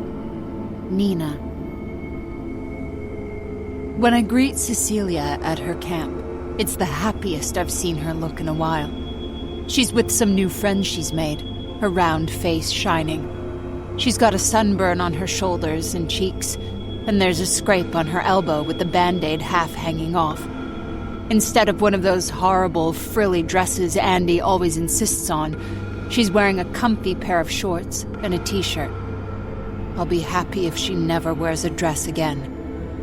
Hi, Mom. She bounces over to me, her ponytail swinging behind her. Suzanne said that when her youngest started calling her Mom instead of Mommy, it was a dagger in her heart. But I was happy Cece was growing up, because it meant that soon she'd be old enough that he wouldn't have any power over her. Over us. You're early. Yes. The top of her head comes up to my shoulder now. Did she grow during the time she was here? She wraps her skinny arms around me, resting her head against my shoulder. Where are we going now? I smile. When Cece was packing her things for camp, I told her to pack a bunch of extra clothes because I wasn't sure if we would be coming straight home. That maybe we would be going somewhere else after this. So I've still got some of her bags in the trunk of my car. I wasn't sure if it would happen. I didn't know that it would all go according to plan. Every time I think about it, my eyes fill with tears. We're free. Where would you like to go? I ask. She tilts up her head. Disneyland. We could go to California. I would love to put 3,000 miles between me and Andrew Winchester. Just in case he somehow gets it in his head that we should be together again. Just in case Millie doesn't do what I'm hoping she's going to do. Let's do it, I say. Cece's face lights up, and she starts jumping up and down. She still has that childlike happiness, the ability to live in the moment. He hasn't completely stolen it from her. Not yet, anyway. Then she stops jumping as her face gets serious. What about Dad? He's not coming. The relief on her face mirrors my own. He never laid a finger on her as far as I know, and I watched carefully. If I had seen even the tiniest suspicious bruise on my child, I would have told Enzo to go ahead and kill him. But I never saw anything. Still, she knew some of her own transgressions resulted in me being punished.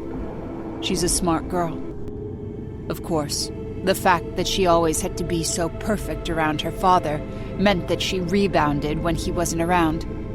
She doesn't really trust any adults except me, and she can sometimes be difficult. She's been called a brat before, but it's not her fault. My daughter has a good heart. Cece runs into her cabin to grab her bags. I start to follow her, but then my phone buzzes in my purse. I rifle through the messy contents of my bag until I find my phone. It's Enzo. I debate if I should answer. Enzo helped save my life, and I can't argue he didn't give me an unforgettable night. But I'm ready to leave that part of my life behind. I don't know what he's calling about, and I'm not sure I want to know. Then again, I owe him at least to pick up the phone. Hello? I lower my voice a few notches. What's going on? Enzo's tone is low and serious. We need to talk, Nina. In my lifetime, those 4 words have never led to anything good. What is it? I say. You need to come back here. You need to help Millie. I snort. Out of the question. Out of the question. I've heard Enzo angry before, but never directed at me. This is a first. Nina, she is in trouble. You put her in that situation. Right, because she slept with my husband. Am I supposed to feel sorry for her? You pushed her into it. She didn't have to take the bait. Nobody twisted her arm. Anyway, she'll be fine. Andy never did anything to me for months. Not until after we got married. I sniff. I'll write her a letter after the divorce, okay? I'll warn her about him. Before she marries him. He's quiet for a few beats on the other line. Millie hasn't left the house in 3 days. My eyes dart up to Cecilia's cabin. She's still inside, packing, and probably gabbing with her new friends. I look around at the other parents arriving for pickup. I scurry off to the side, lowering my voice further. What do you mean? I was worried about her, so I put a red mark on the tire of her car. It's been 3 days, and the mark is still in the exact same spot. She hasn't gone anywhere in 3 days. I let out a huff. Look, Enzo, that could mean anything. Maybe the two of them went on a trip together. No, I've seen his car move. I roll my eyes. So maybe they're carpooling. Maybe she just doesn't feel like driving anywhere. The light is on in the attic. I clear my throat, taking another step away from the other parents. How do you know that? I went in the backyard. After Andy fired you? I had to check, okay? There is somebody up there. I squeeze the phone so tightly my fingers start to tingle. So what? The attic was her bedroom. Is it really such a big deal that she's up there? I don't know. You tell me. A dizzy sensation comes over me. When I planned this whole thing out, back when I wanted Millie to be my replacement, and then later when I wanted her to kill that bastard, I never really thought it out. I left her the pepper spray, and I gave her the key to the room, and I thought she would be fine. But now I realize I may have made a huge mistake. I think of her trapped in the room in the attic, having to endure whatever torture Andy has come up with. The thought of it makes me sick. What about you? I say. Can't you go in and check on her? I rang the bell. No answer. What about the key under the flower pot? It wasn't there. What about Nina? Enzo growls. Are you saying you want me to break into that house? Do you know what would happen to me if I got caught? You have a key. You have every right to go in there. I'll go with you, but I can't go alone. But this is all just excuses, he bursts out. I can't believe you would let her suffer the way you suffered. I take one last look up at Cecilia's cabin. She's just coming out now, lugging her bags behind her. Fine, I say. I'll come back. But only on one condition. Chapter 57. Millie. When I wake up in the guest bedroom the next morning, the first thing I do is reach for Andrew's phone. I bring up the app for the camera in the attic. Right away, the room jumps into focus. I stare at the screen, and my blood turns cold. The room is deathly still. Andrew isn't in there anymore. He's gotten out of the room. I clutch the blankets in my left hand. My eyes dart around the bedroom, searching for him, maybe lurking in the shadows. There's a sudden movement at the window, and I almost have a heart attack before I realize it's a bird. Where is he? And how did he get out? Is there some sort of fail-safe button that I didn't know about? A way for him to escape if he ever found himself in this situation? But it's hard to imagine. He kept those books on his groin for hours on end. Why would he have done that if he had been able to get out all along? Either way, if he's gotten out of the room, he's got to be pissed. I've got to get out of this house. Now. My eyes drop down to the phone. And then, something moves on the screen. I let out a slow breath. Andrew is in the room after all. He's under the covers on the cot. I just didn't see him because he was so still. I use the function to rewind the video of the room. I watch Andrew lying on the floor of the room, grimacing at the weight on top of him. 5 hours. He did it for 5 hours. So if I am to hold up my end of the bargain, I have to let him out now. I take my time getting ready. I take a long, hot shower. The tension in my neck melts away as the warm water runs over my body. I know what I have to do next, and I'm ready. I put on a comfortable t-shirt and a pair of jeans. I gather my dirty blonde hair back into a ponytail and slide Andrew's phone into my pocket. Then I pick up something that I grabbed from the garage yesterday and hide it in my other pocket. I climb up the creaky steps to the attic. I've climbed up here enough times that I've noticed not every step creaks, only certain ones. The second step is very loud, for example, and the top step. When I get to the top, I rap on the door. I look down at his phone, at the color image of the room. He doesn't move from the bed. Worry prickles the base of my neck. Andrew hasn't had anything to drink in about 12 hours. He must be feeling pretty weak by now. I remember how I was feeling yesterday when I was starved for water. What if he's unconscious? What then? But then, Andrew stirs on the mattress. I watch as he struggles into a sitting position and rubs his eyes with the balls of his hands. Andrew, I say, I'm back. He lifts his eyes and looks directly at the camera. I shiver, imagining exactly what he would do to me if I opened this door. If I opened the door, he would drag me in there by my ponytail. He would make me do horrible things before he let me out. If he ever let me out. He rises unsteadily to his feet. He walks over to the door and collapses against it. I did it. Let me out. Yeah, right. So, here's the thing, I say. The video feed didn't come through from overnight. Frustrating, right?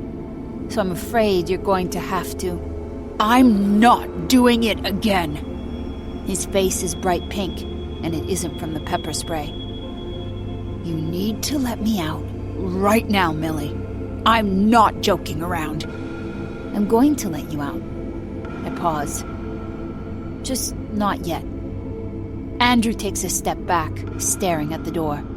Then he takes another step back, and another. And then he starts running. He rams himself at the door so hard it shakes on its hinges. But it doesn't budge. Then he starts backing up again. Shit. Listen, I say. I'm going to let you out. There's just one other thing you need to do. Fuck you. I don't believe you. He rams himself at the door again. It shakes, but it doesn't splinter. The house is relatively new and well made. I wonder if he is capable of knocking the door down. Maybe at his best, when he's well hydrated. But not now. And it would be hard to knock it down from the inside, because that's where the hinges are. He's breathing hard now. He leans against the door, trying to catch his breath. His face is even redder than it was before. I don't think he has it in him to break the door down. What do you want me to do? He manages. I pulled the object I grabbed from the garage out of my pocket. I found it in Andrew's toolkit. It's a pair of pliers. I slide it under the gap below the door. On the other side of the door, he reaches down and picks up the pliers. He turns them back and forth. He frowns. I don't understand. What do you want me to do? Well, I say, it was just so hard to tell exactly how long you had those books on top of you. This will be easier. A one-time deal. I don't understand. It's simple. If you want to get out of the room, all you have to do is pull out one of your teeth. I watch Andrew's face on the screen. His lips pull into a grimace, and he throws the pliers on the floor. You're joking. There's no way. I'm not doing that. I think, I say, that another few hours without water, and you might feel differently. He takes another few steps back again. He's summoning all his strength. He runs at the door and rams against it as hard as he can. Once again, it shakes but doesn't budge. I watch as he draws back a fist and slams it against the wooden door. Andrew howls with pain. Honestly, he would have been better off just pulling out a tooth. At the bar where I used to work, a guy got drunk and punched the wall, and he broke a bone in his hand. I wouldn't be surprised if Andrew has done the same. "Let me out!" He screams at me. "Let me out of this fucking room right now!" "I'll let you out. You know what you have to do." He's cradling his right hand with his left. He falls to his knees, almost doubled over. I watch on the phone screen as he picks up the pliers with his left hand. I hold my breath as he brings them to his mouth. Is he going to do it? I can't stand this. I close my eyes, unable to watch. He howls with agony. It's the same sound Duncan made when I brought that paperweight down on his skull. My eyes fly open, and Andrew is still on the screen. He's still on his knees. I watch as he bows his head and bawls like a little baby. He's close to breaking point. He can't stand it. He's willing to rip his own teeth out of his mouth just to get out of this room. He has no idea this is just the beginning. Chapter 58. Nina. Something has gone wrong. I feel it the second I pull up in front of Andrew's house. Something terrible has happened inside that house. I sense it with every fiber of my being. I agreed to return here on one condition. Enzo was to stay with Cece and protect her with his life. There was nobody else in the world I would trust with my daughter. I know a lot of women in this town, and every single one of them was taken in by my husband's charm. I wouldn't trust any of them not to hand her over to him. But that means I'm here alone. The last time I was here was a week ago, but it feels like an eternity. I park outside the gates, on the street behind Millie's car. I crouch down behind her vehicle and notice the red mark Enzo made on her tire. It's still there. Is it in the same place it was yesterday and the day before? I have no idea. Nina, is that you? It's Suzanne. I straighten up, backing away from Millie's car. She is standing on the sidewalk, tilting her head quizzically at me. The last time I saw her, she looked downright skeletal, but it seems like she's lost even more weight. Is everything okay, Nina? Suzanne asks. I plaster a smile on my lips. Yes, of course. Why wouldn't it be? We were supposed to have lunch the other day and you never showed, so I popped over to check on you. Right. My weekly lunches with Suzanne. If there's one thing I won't miss about this life, it's that. Sorry, I guess I forgot. Suzanne purses her lips. I'll never forget the way she nodded sympathetically at me while I confessed everything Andy had done to me, then turned around and ratted me out. She chose to believe him over me. You don't forget that sort of betrayal. I heard a terrible rumor, she says. I heard you moved out, that you left Andy, or that he dumped me for the maid. I catch the expression on Suzanne's face, and I know I've hit the nail on the head. Everybody in town is talking about us. I'm afraid it isn't true. The rumor mill has it wrong yet again. I was just picking Cece up at her camp, that's all. Oh. There's a flash of disappointment on Suzanne's face. She was hoping for a bit of juicy gossip. Well, I'm happy to hear that. I was worried about you. Absolutely nothing to worry about. My cheeks are starting to hurt from smiling. Now, I've had a long trip, so if you'll excuse me. Suzanne follows me with her eyes as I head down the walkway to my front door. I'm sure she has a lot of questions whirling around her head. For example, If I went to pick up Cecilia at camp, where is she? And why didn't I park in the garage instead of on the street? But I don't have time to explain myself to this terrible woman. I have to figure out what happened with Millie and Andy. The first floor of my house is dark. Since the last time I was here, Andy told me to get out of his house. I start by ringing the doorbell instead of bounding inside. And then I wait for somebody to let me in. After 2 minutes, I'm still standing there. Finally, I take my key ring out of my purse. I've done this motion so many times before. Grab the keys, find the copper one with the letter A etched on it, fit it in the lock. The door to my former home swings open. Unsurprisingly, it's dark inside the house. I don't hear a sound. "Andy?" I call out. No answer. I walk over to the door to our garage. I push it open, and Andy's BMW is sitting there. Of course, that doesn't rule out the fact that Andy and Millie took a trip together.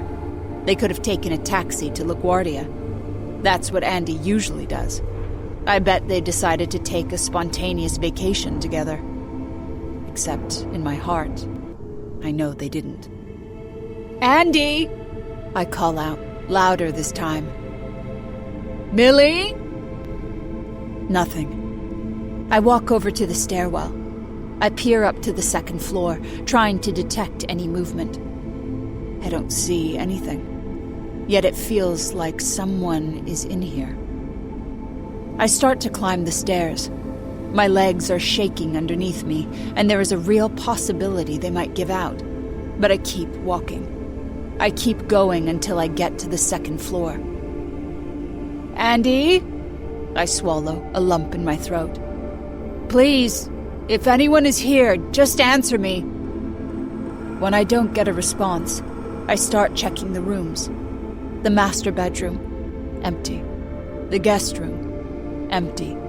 Cece's room, empty. The theater, also empty. There's only one more place to look. The door to the stairwell of the attic is open. The lighting has always been horrible in that stairwell. I grip the banister and look up to the top of the stairs. Someone is out there, I'm sure of it. Millie must be locked in there. Andy must have done it to her. But where is Andy then? Why is his car here if he isn't?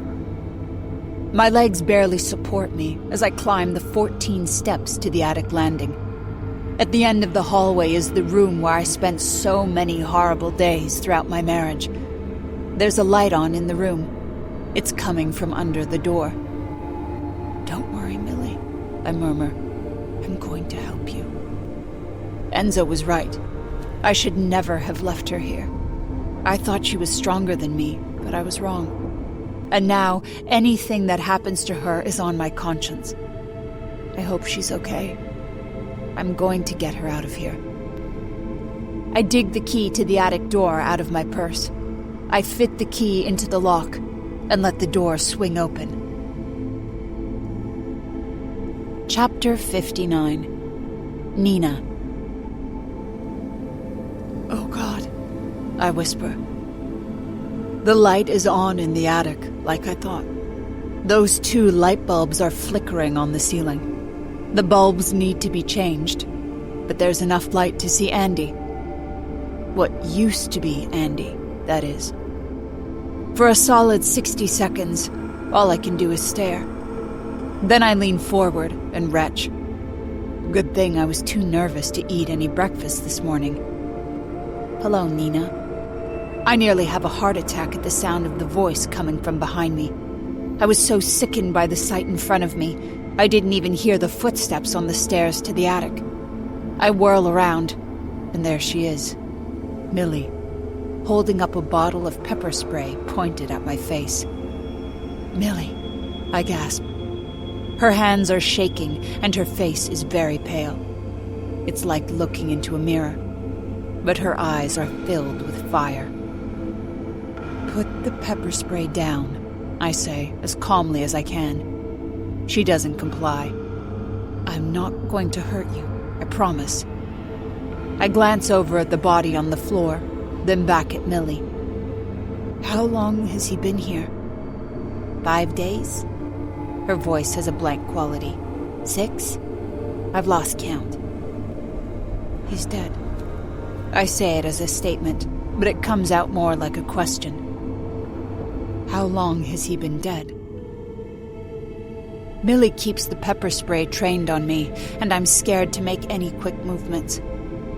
I know what this girl is capable of. Do you think he's definitely dead? She asks. I can check, if you want. She hesitates, then nods. I make slow movements because I don't want to get sprayed. I know all too well what it's like to get doused with pepper spray. I bend down beside my husband's body on the floor. He does not look alive. His eyes are cracked open, his cheeks are sunken, and his lips are parted.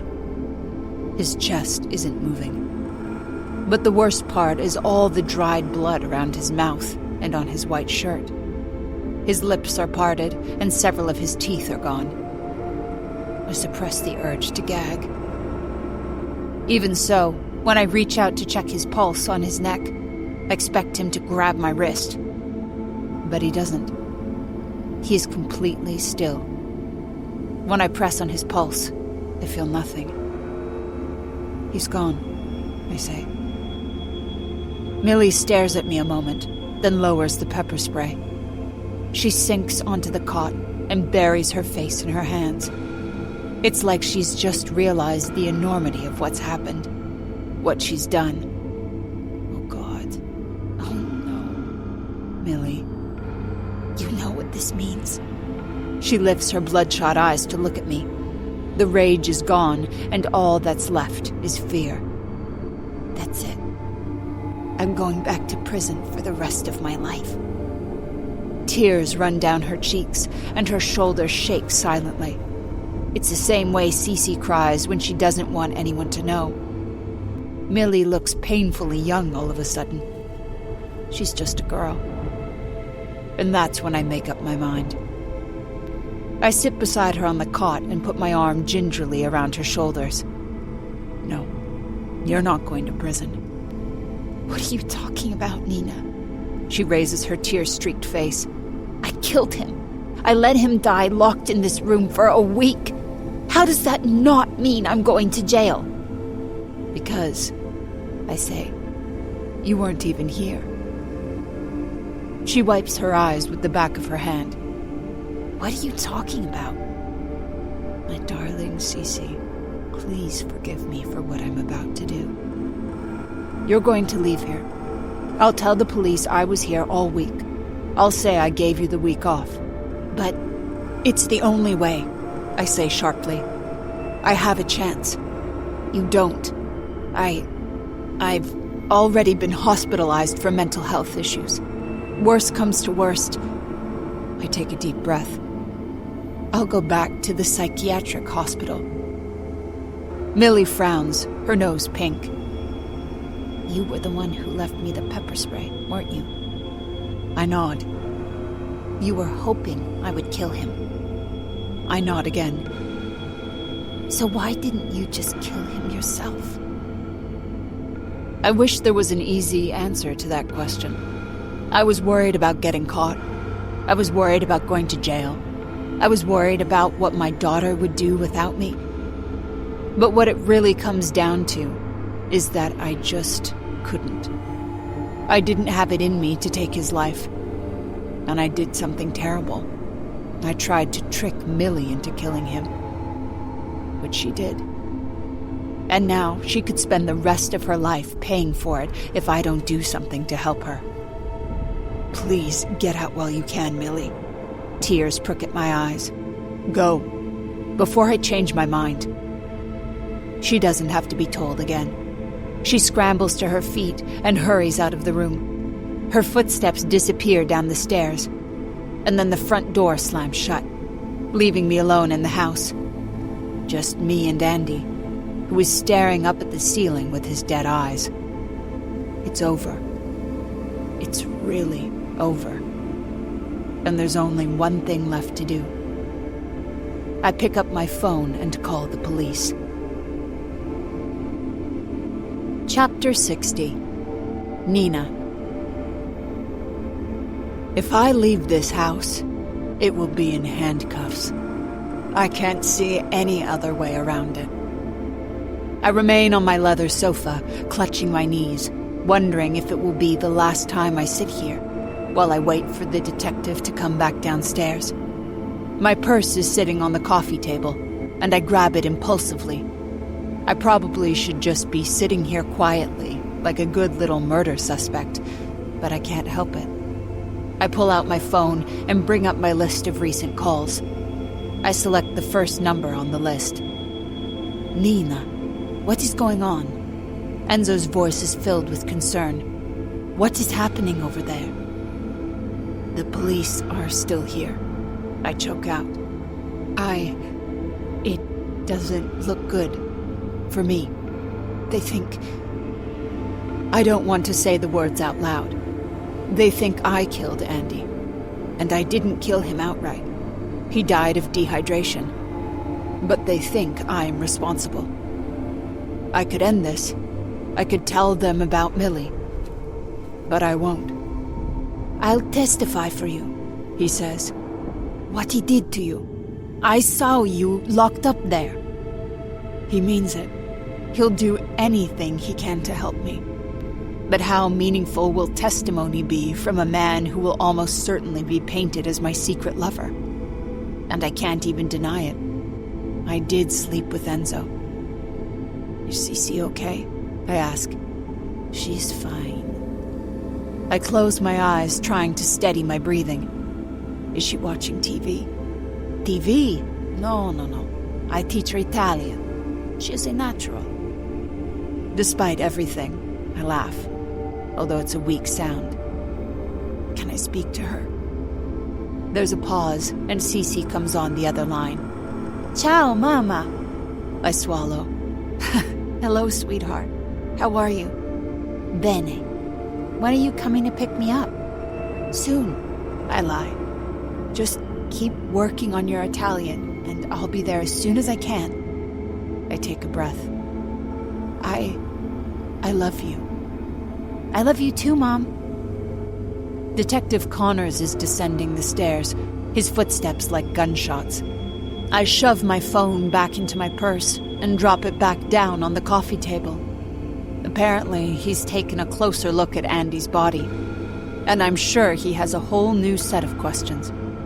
I can see it all over his face as he sits down again across from me. So, he says, do you know anything about the bruising on your husband's body? Bruising?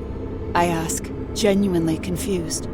I know about the missing teeth, but I didn't press Millie for further details about what happened in that attic room. There are deep purple bruises all over his lower belly, Connor says, and all over his genitals. They're almost black. Oh. How do you think they got there? I raise my eyebrows. Do you think I beat him up? The idea is laughable.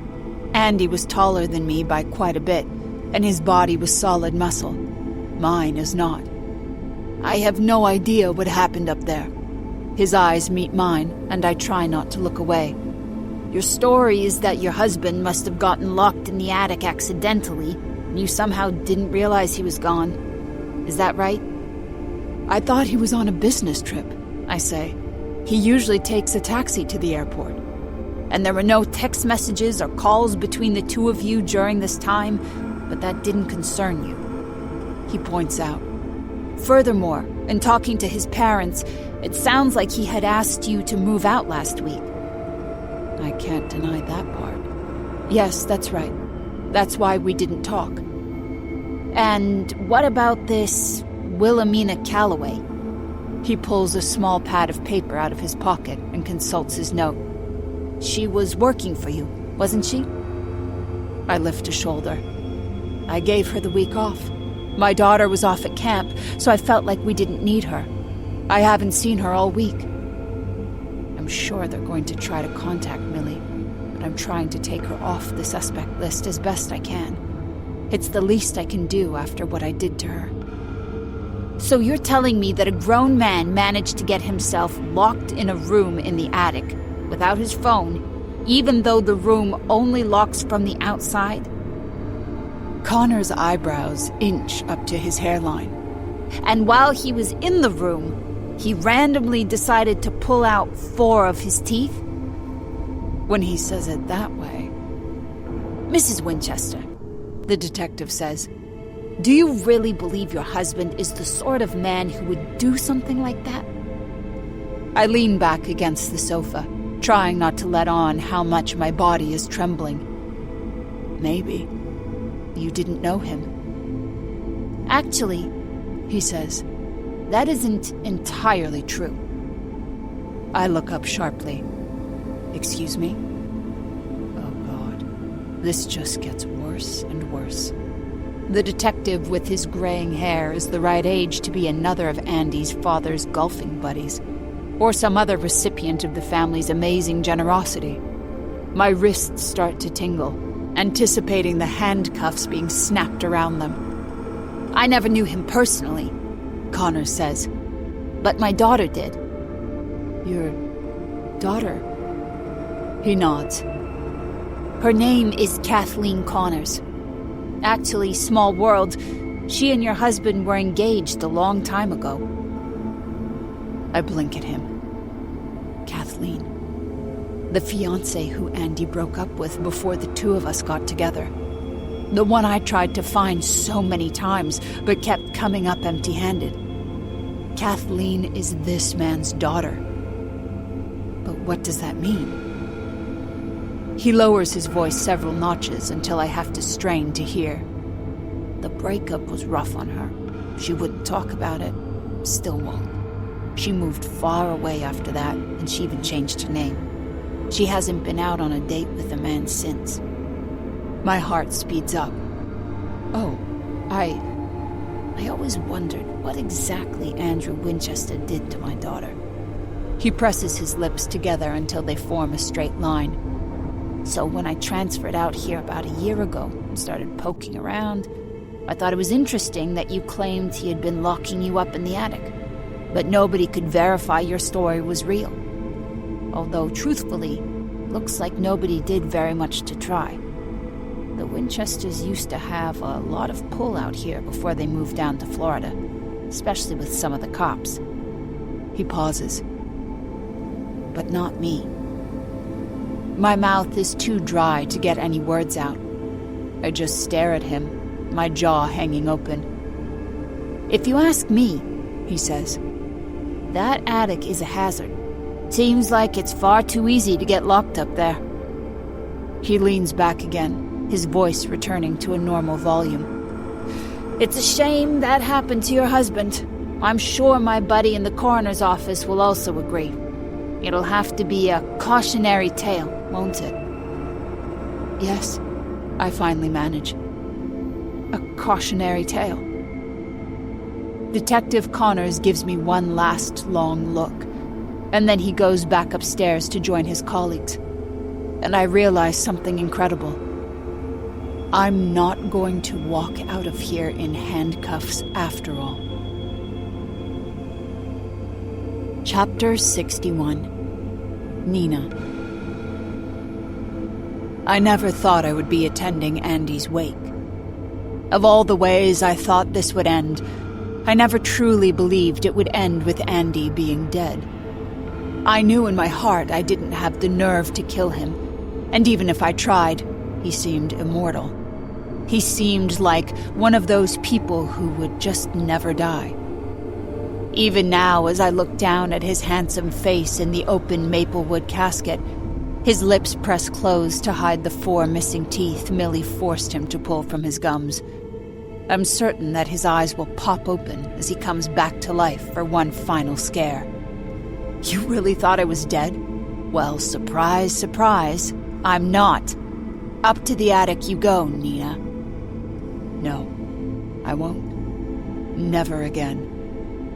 Never again. Nina. A hand drops onto my shoulder. How are you doing? I lift my eyes. It's Suzanne, my former best friend. The woman who delivered me right back to Andy when I told her what a monster he was. I'm hanging in there, I say.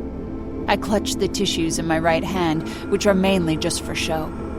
I've only squeezed out a single tear the entire day, and that was when I saw Cecilia dressed in a simple black dress I bought her for the funeral. She's sitting beside me in that same dress, her blonde hair mussed. Andy would have hated it. It was such a shock. Suzanne scoops my hand into her own, and it takes a lot of self-restraint not to pull away. Such a terrible accident. There is sympathy and pity in her eyes. She's glad it was my husband and not her own. Poor Nina. What bad luck she has. She has no idea. Terrible, I murmur. Suzanne gives Andy one last look. Then she moves on. From the casket and with her life. I suspect that the funeral tomorrow might be one of the last times I ever see her. And it doesn't make me even the slightest bit sad. I stare down at my simple black pumps, drinking in the quiet of the viewing room. I hate talking to mourners, accepting their sympathy, pretending I'm devastated that this monster is dead. I can't wait for this to be over so I can move on with my life. Tomorrow will be the last time I'll have to play the part of the sad widow. I look up at the sounds of footsteps at the door. Enzo casts a long shadow through the doorway, and his steps sound like gunshots in the quiet funeral parlor. He's wearing a dark suit, and as handsome as he was working in my yard, he looks about 100 times better in the suit. His dark, moist eyes meet mine. I'm so sorry, he says quietly. I can't. My heart sinks. He isn't telling me he's sorry because of Andy.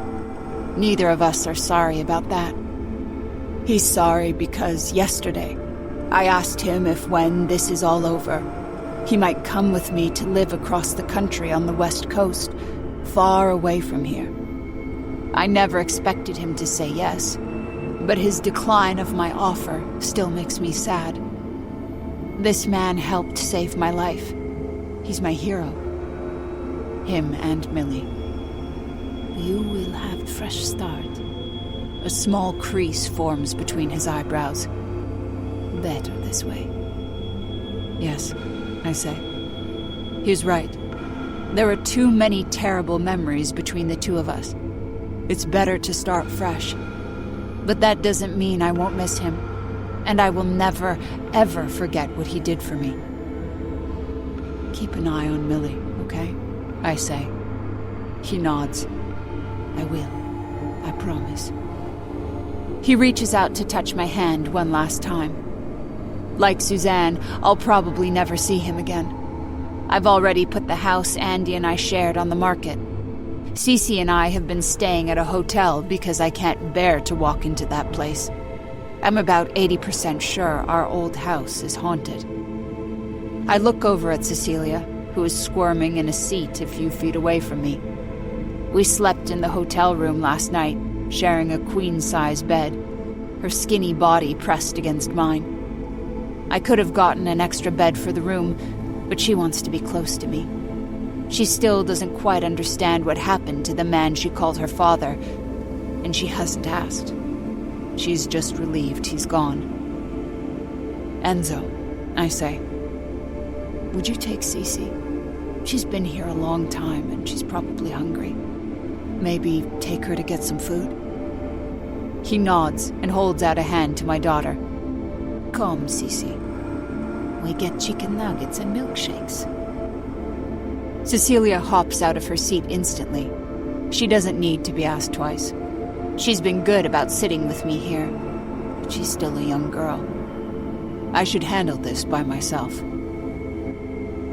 A few minutes after Enzo leaves with Cece, the doors to the funeral parlor swing open once again. I instinctively take a step back when I see who is standing at the door.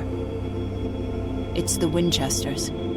I hold my breath as Evelyn and Robert Winchester enter the room. It's the first time I've seen them since Andy's death, but I knew this moment was coming. They'd come back from Florida for the summer only a few weeks earlier, but Evelyn hadn't stopped by yet. I spoke to her only once when she called me to ask if I needed help organizing the funeral. I told her I didn't.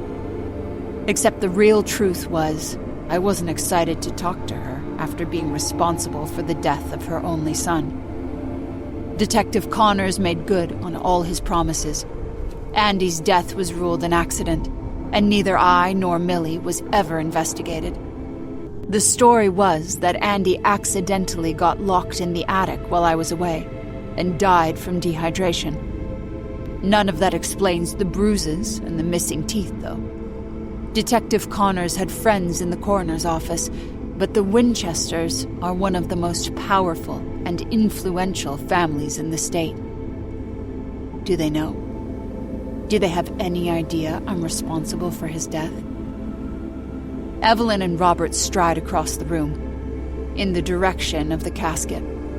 I hardly know Robert, who is handsome like his son, and wearing a dark suit today.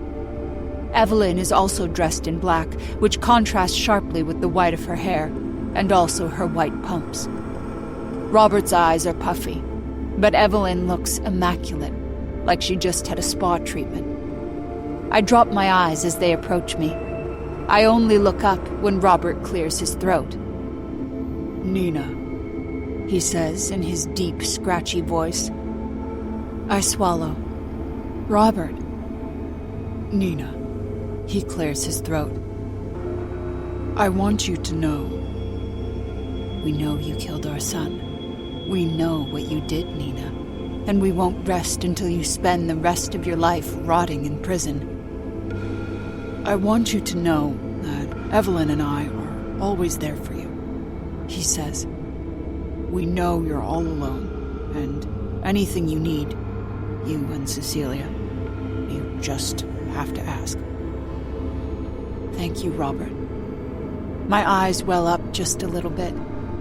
Robert was always a nice enough man, if not the greatest father of all time. From what Andy told me about him, he wasn't around that much when he was a kid.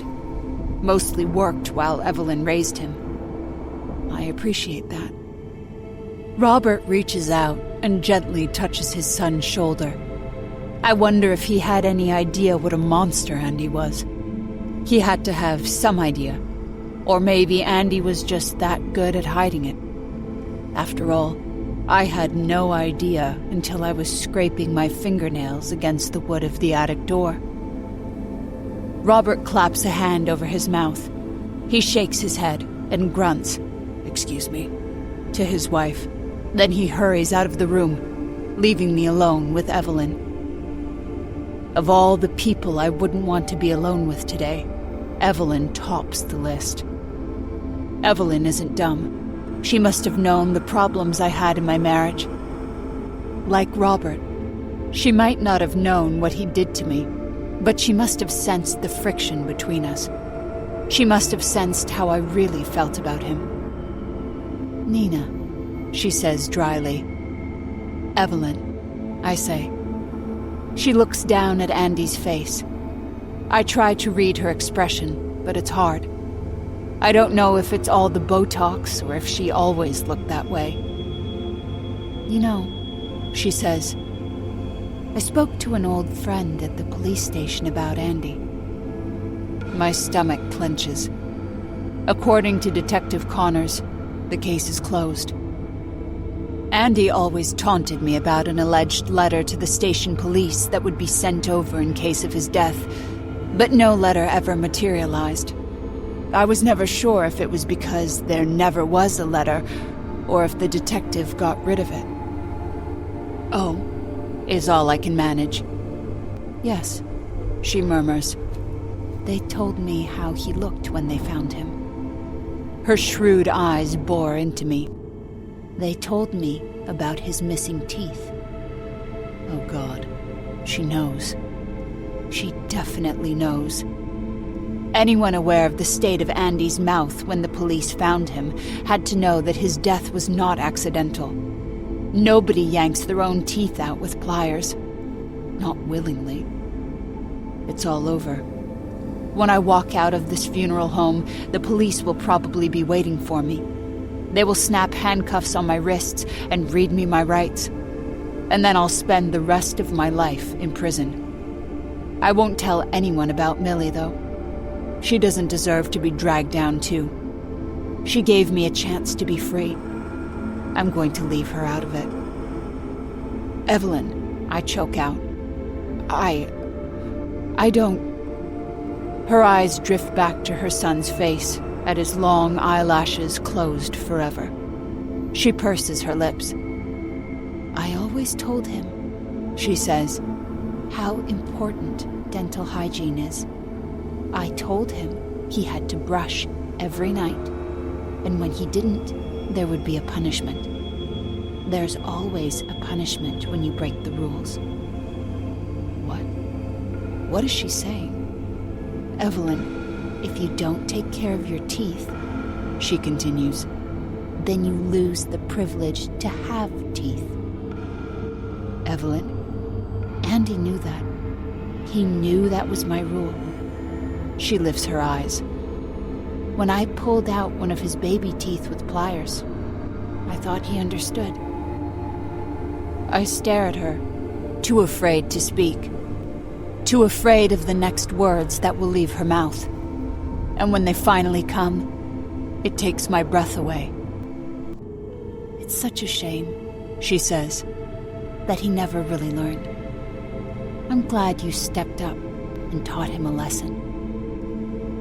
My jaw is hanging open as Evelyn makes one last adjustment to her son's white shirt collar. Then, she walks out of the funeral home, leaving me behind. Epilogue. Millie. Tell me about yourself, Millie. I lean against the marble kitchen counter across from Lisa Killifer. Lisa herself is immaculate this morning, her black hair shiny and pulled into an elaborate French knot behind her head. The buttons on her cream-colored short-sleeved blouse glimmering in the skylights of what appears to be a newly renovated kitchen. If I get this job, it will be my first in nearly a year. I've had a few odd jobs here and there since what happened at the Winchester house, but I've been living off the deposit of a year's salary that Nina made to my bank account shortly after Andrew's death was ruled accidental. I still don't quite understand how she managed that one. Well, I begin. I grew up in Brooklyn. I've had a lot of jobs doing housework for people, as you can see from my resume. And I love children. Wonderful. Lisa's lips spread into a smile. Her enthusiasm since the moment I walked in here has been surprising, given she must have had dozens of candidates applying for this housekeeper job. I didn't even apply for this one. It was Lisa who contacted me on the website where I placed an ad offering my cleaning and nannying services. The salary is great, which isn't surprising, because this house reeks of wealth. The kitchen boasts all the newest appliances, and I'm fairly sure the stove can cook dinner itself from scratch without any intervention. I really want this job, and I'm trying to project confidence. I try to think of the text message from Enzo that I received this morning. Good luck, Millie. Remember, they will be lucky to have you. And then, see you tonight after you get the job. What are you looking for exactly? I ask her. Oh, the usual. Lisa leans against the kitchen counter next to me and tugs at the collar of her blouse. Somebody to keep the house clean, laundry, some light cooking. I can do that, I say, although my situation hasn't changed much from a year ago. I still have my background check issue. My prison record will never disappear. Lisa's hands absently go to the block of knives on the kitchen counter. Her fingers toy with the handle of one of the knives, and she lifts it out just enough for the blade to glint in the overhead lights. I shift between my feet, suddenly uncomfortable. Finally, she says, "Nina Winchester recommended you very highly." My mouth drops open. That's the last thing I expected her to say. I haven't heard from Nina in a long time. She moved to California with Cecilia soon after everything wrapped up with Andrew's death. She's not on social media, but a few months ago, she texted me a selfie of her and Cecilia at the beach together, looking tanned and happy, along with a few words. Thank you for this. So, I guess her other way of thanking me is to recommend me for housekeeping jobs. I'm feeling decidedly more optimistic that Lisa will hire me. I'm so glad to hear that, I say. Nina was wonderful to work for. Lisa nods, her fingers still toying with that knife. I agree. She is wonderful. She smiles again, but there's something off about her face. She tugs at the collar of her blouse again with her free hand, and as the material shifts, that's when I see it. A dark purple bruise on her upper arm, in the shape of somebody's fingers. I look over her shoulder at the refrigerator. There's a magnet on there, featuring a photograph of Lisa with a tall, stocky man whose eyes are locked with the camera. I imagine that man's fingers wrapping around Lisa's skinny arm, digging in hard enough to leave those deep purple marks. My heart pounds enough that I feel dizzy, and now I finally get it. I understand why Nina recommended me so highly to this woman. She knows me, maybe even better than I know myself.